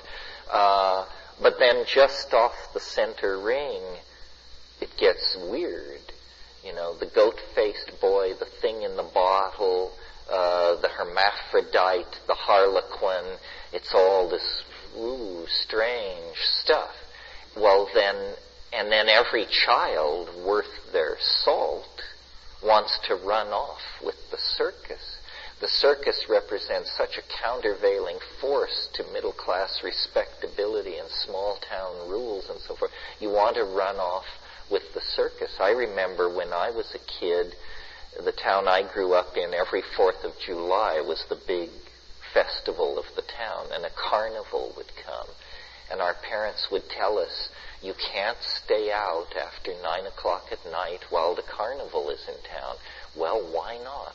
Well, you just can't. These carny people are different. They're, a little darker shade than most of us. Some of them might use drugs. Some of them may, God forbid, have once been divorced. I grew up in the 50s. Things were pretty screwed down. And then when the circus would leave town, of course, reality would seamlessly close over it, where it had been, and the city park would once again be a place for Kiwanis picnics and football practice. So the archetype of the circus is, I think, the ruling thing of DMT. It's made me a fan of Fellini's circuses. His wonderful circuses are very DMT-like and have everything I'm talking about, the erotic, the humorous, the menace, the shadows, and the light. As far as my relationship to law enforcement is concerned, I'm happy to say I don't have any. It disappoints people, especially conspiracy theorists. Of course, they can assume I'm lying, but nobody has ever bothered me. Years ago, I was a hashish smuggler, and then they did bother me. They indicted me when I was in India, and I had a whole opera as a youth, and had to come back and work all that out. But that was all settled by the mid-'70s. Why do I not have a relationship to law enforcement? In other words, why don't they watch me, bother me, tell me to shut up? I mean, it's sort of disappointing to people to hear, I think, because I love it when people come up and congratulate me on my courage and say, we're so happy that you're doing what you do. It must take enormous courage. No, I think if it took enormous courage, I probably wouldn't be doing it. I just have made an assessment of how things work, and my assessment seems to be right. And here's how they work. Eggheads don't count in America. It doesn't matter shit what we say here. What drugs are about in America is money from the law enforcement point of view. You can bet your booties that if in the next year I cleared $1 million in untaxed money dealing drugs, I would have trouble. You would have trouble too, probably, unless you're already in the mafia or something and you've got it wired. They hate not getting their cut. And psychedelics generally have not been big money makers. They're not addicting. And so they've always been a side issue for criminal syndicalism. The criminal syndicates that have marketed drugs, psychedelic drugs, with the possible exception of cannabis, have just basically done it for humanitarian reasons. There's lots more money to be made in heroin and cocaine and MDMA and all these things than in true psychedelics. Usually, the only time you meet idealistic criminals is when you meet psychedelic chemists and the people who distribute their wares. Because if you're good enough to make LSD, you're certainly good enough to make methamphetamine and cook up all kinds of scaggy drugs. So it's not a good idea to make money with drugs, I think. I think that people are entirely too willing to police themselves. The Internet is solving some of this problem by creating an incredible forum of information where, when I was a kid, if you wanted information about drugs, it was like the most forbidden thing imaginable. Now you just log on to lyceneum.com or the maps page, or if you go to my website, there are buttons there to enormous ongoing discussions. 30 posts a day to the salvia list, 30 posts a day to the ayahuasca list. You can't possibly churn through all this stuff, let alone the vast amounts of material that have been archived and articles transcribed and stuff like that. So the net, the web, which empowers all fringes, especially empowers fringes where information has previously been restricted. And I think, that's why I'm shoulder to shoulder with these pornography people. I mean, some pornography may be odious, but if you let the Calvinist mentality start digging there, the next thing you know, it'll be drug information and then sexual, contraceptive information and then certain political points of view and on and on. And it just can't be that way. No nation state can set an agenda. And pornography is the least, the most discussed and least offensive of the world's problems. I mean, my God, we have serious problems. Let's put control of pornography. And I mean by adults, for adults. Child pornography is odious, of course, but pursuit of child pornography is a rare pathology, I choose to believe. Yeah. Actually, I don't know anything about all this. I'm sort of conservative. My approach is not to try every drug that comes down the pike, but to just use the drugs that work for me quite a bit. So I'm aware of things like what you mentioned, and DEPT, and there's another one, but I won't be in the first charge to try all those things, because I'm pretty happy with my circumstance. If I were depressed or bipolar or something, I would certainly medicate it. I think it's really crazy to think that pathological traits are somehow character building or to be treasured as a charming part of one's personal toolkit.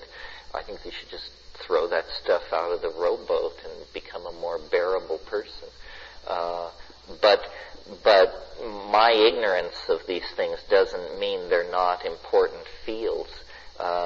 Obviously, the rest of our future is going to be chemically engineered, and drugs, pseudo-neurotransmitters, enzymes, immune stimulants.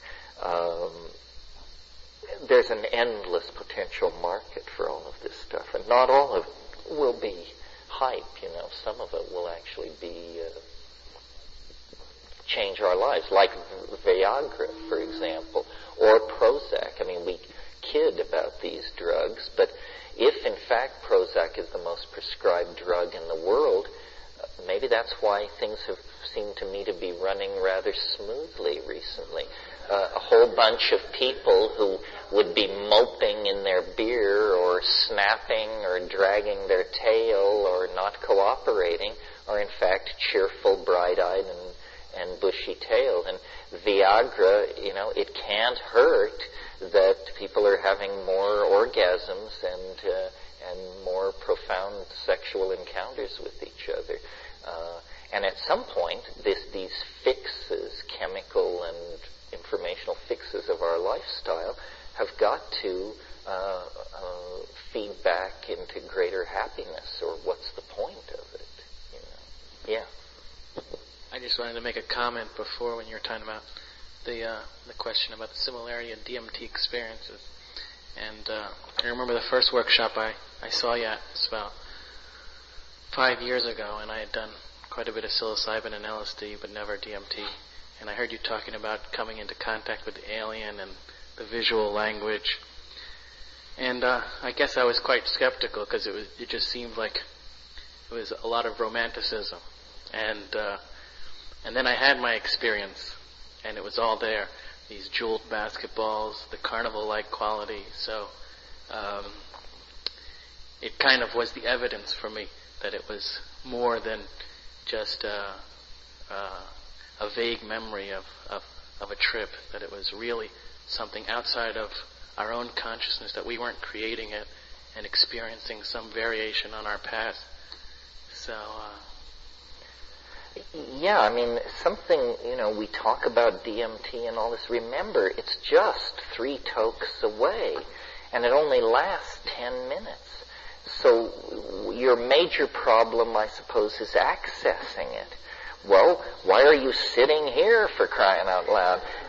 In other words, if you worked at accessing it 24 hours a day, how the hell long would it take before you accessed it?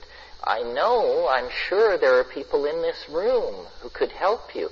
So if you didn't meet them this weekend, well, then you wandered in the wilderness. What were you doing? Sitting by the brook, browsing in the bookstore? You blew it.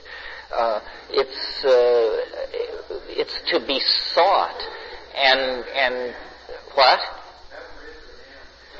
Well, it's an intelligence test. That would give it away. You're supposed to figure it out. My notion is, once I have performed my job, which is telling you this stuff exists, and I tell it in such a dramatic way that you're supposed to doubt me. And so then the only way to prove that I'm full of it is to go out and find this stuff, smoke it, and then come find me and tug at my wrist and say, I smoked it, and nothing, or whatever. And one person in 20 will be able to do that, but the other 20 will come, with flowers, offerings, incense, and the sound of yellow brass, because this is there, and it's a real thing. I mean, if I were to tell you that you should go meet the flying saucers, or go find Atlantis, or go find Bodhi-Mind, for that matter, it's a pretty tall order. Where do you begin? But finding DMT, it's matter. It's an object in this world. If you wanted a print by Hieronymus Bosch, you'd know how to proceed. If you wanted to buy the Koh-i-Noor diamond, you'd know how to proceed. If you needed a Mercedes, you'd know how to proceed. If you wanted a first edition of the poetry of E.E. Cummings, you'd know how to proceed. Why do you have so much trouble figuring this out? Just proceed as you would in the pursuit of any other defined material object. Basically put the word out that money is no object. And I'm sure you'll be amazed at how the market responds. I'm wondering, I find my balance in meditation, and psychedelics have given me tools, I think. I'm wondering if you have any suggestions for preparing ourselves for this evolutionary acceleration. You mean practical tools? Basically, in the short term, I don't eat for 6 hours. I don't call that fasting. I just call it emptying my stomach. I don't fast because I get dizzy and have headaches, and why fast? It's going to work anyway. But I don't eat meat or stuff, greasy food and sugar and stuff like that leading into it. I fast for 6 hours, and then I do it in a quiet, secure, not likely to be interrupted space. And so those are the short term, and I smoke cannabis on psychedelics. I navigate with cannabis. I cannot imagine taking psychedelics without cannabis. In fact, wouldn't. That would just, if there was no cannabis, that would be the problem to be solved, and we couldn't think of getting loaded until we had that nailed down. In terms of longer-term preparation, how do you really prepare? By cultivating wonder, imagination, and curiosity. Curiosity is really the psychedelic impulse in the absence of psychedelics. If you like to look at things, paintings, ants, bugs, butterflies, flowers, and, pay attention. Look at things. And then the other thing is love knowledge and love the weird. Love the fringes of knowledge. I said at some point in this weekend that the the alien intelligence is a collagist. It can work. The more you put into your head, the more far out your trips can be. There are people so lumpen that you give them DMT and they come down with the standard stereotype of the psychedelic drug taker. Pretty colors. Well, you have to be pretty dumb to come away with the impression that all there was pretty colors.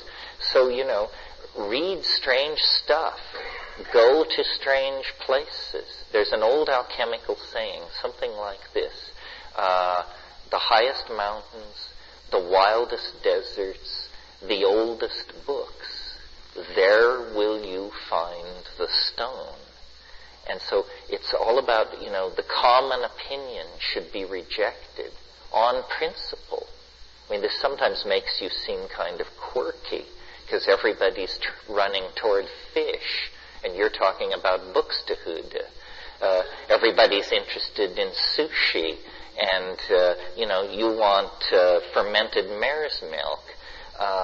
But usually you find out that by behaving in this way, you end up ahead of the curve. And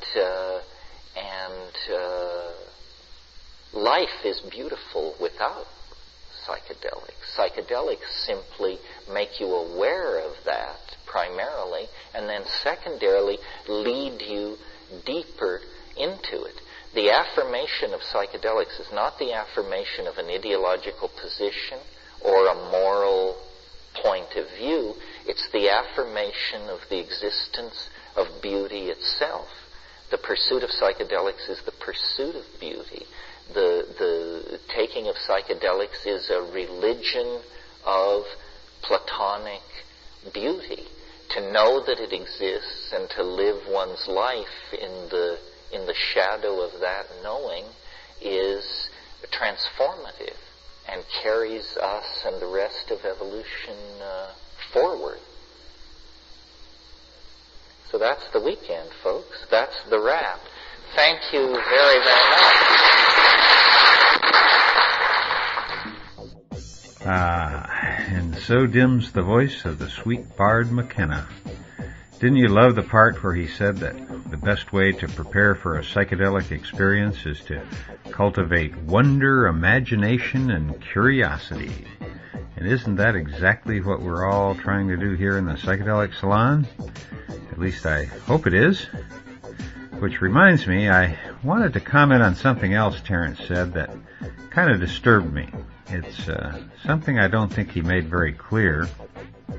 And that was when he said, if you didn't make a connection this weekend, you blew it. Well, I've got to take issue with that, at least the way it sounded. When I heard Terence say that just now, I thought of all the times my friends and I have met new people who are way too overeager to make contacts. And if you're smart, you'll be leery of over-friendly people yourself. Now, I don't mean this to be a downer, but you've got to be careful out there. Here in the Psychedelic Salon, we're exercising our First Amendment rights of free speech and talking freely about psychedelic medicines. But we're not going to be talking about where or how to find these sacred medicines, because I truly believe that when your mind and spirit are properly prepared and ready, they'll magically manifest themselves to you. It happened that way for me, and I've seen it happen that way many times since. So be patient and take your time to get to know people, and more importantly, let them get to know you. I have a personal rule of thumb that if somebody asks me if I can help them find one of our sacred medicines, and if I haven't known these people really for at least a year or more, they immediately go on my suspected narc list, and most likely they're not ever going to become close friends of mine. I know that's kind of a cold thing to say and do, but there's no room for error right now. So be careful. Be really careful out there. A few years ago I was told that 90% of all drug busts come out of traffic stops, and the other 10% were from friends who rolled over on them. So be warned, don't drive with or under the influence of these substances, and be very careful about making new friends. particularly when you only know them through cyberspace. Enough said. So, why do we take these risks? Well, maybe it's because if we use these sacred medicines the right way, then they do what Terence said. Psychedelics make you aware of the fact that life is beautiful without psychedelics. It's true, life is beautiful, and for me it's even more beautiful with all of you being here with us in the Psychedelic Salon. And although Terence didn't end this particular workshop the way I've heard him end several others, I think it might be fitting right now. So, in the words of the Bard McKenna, keep the old faith and stay high. For now, this is Lorenzo signing off from Cyberdelic Space. Be well, my friends.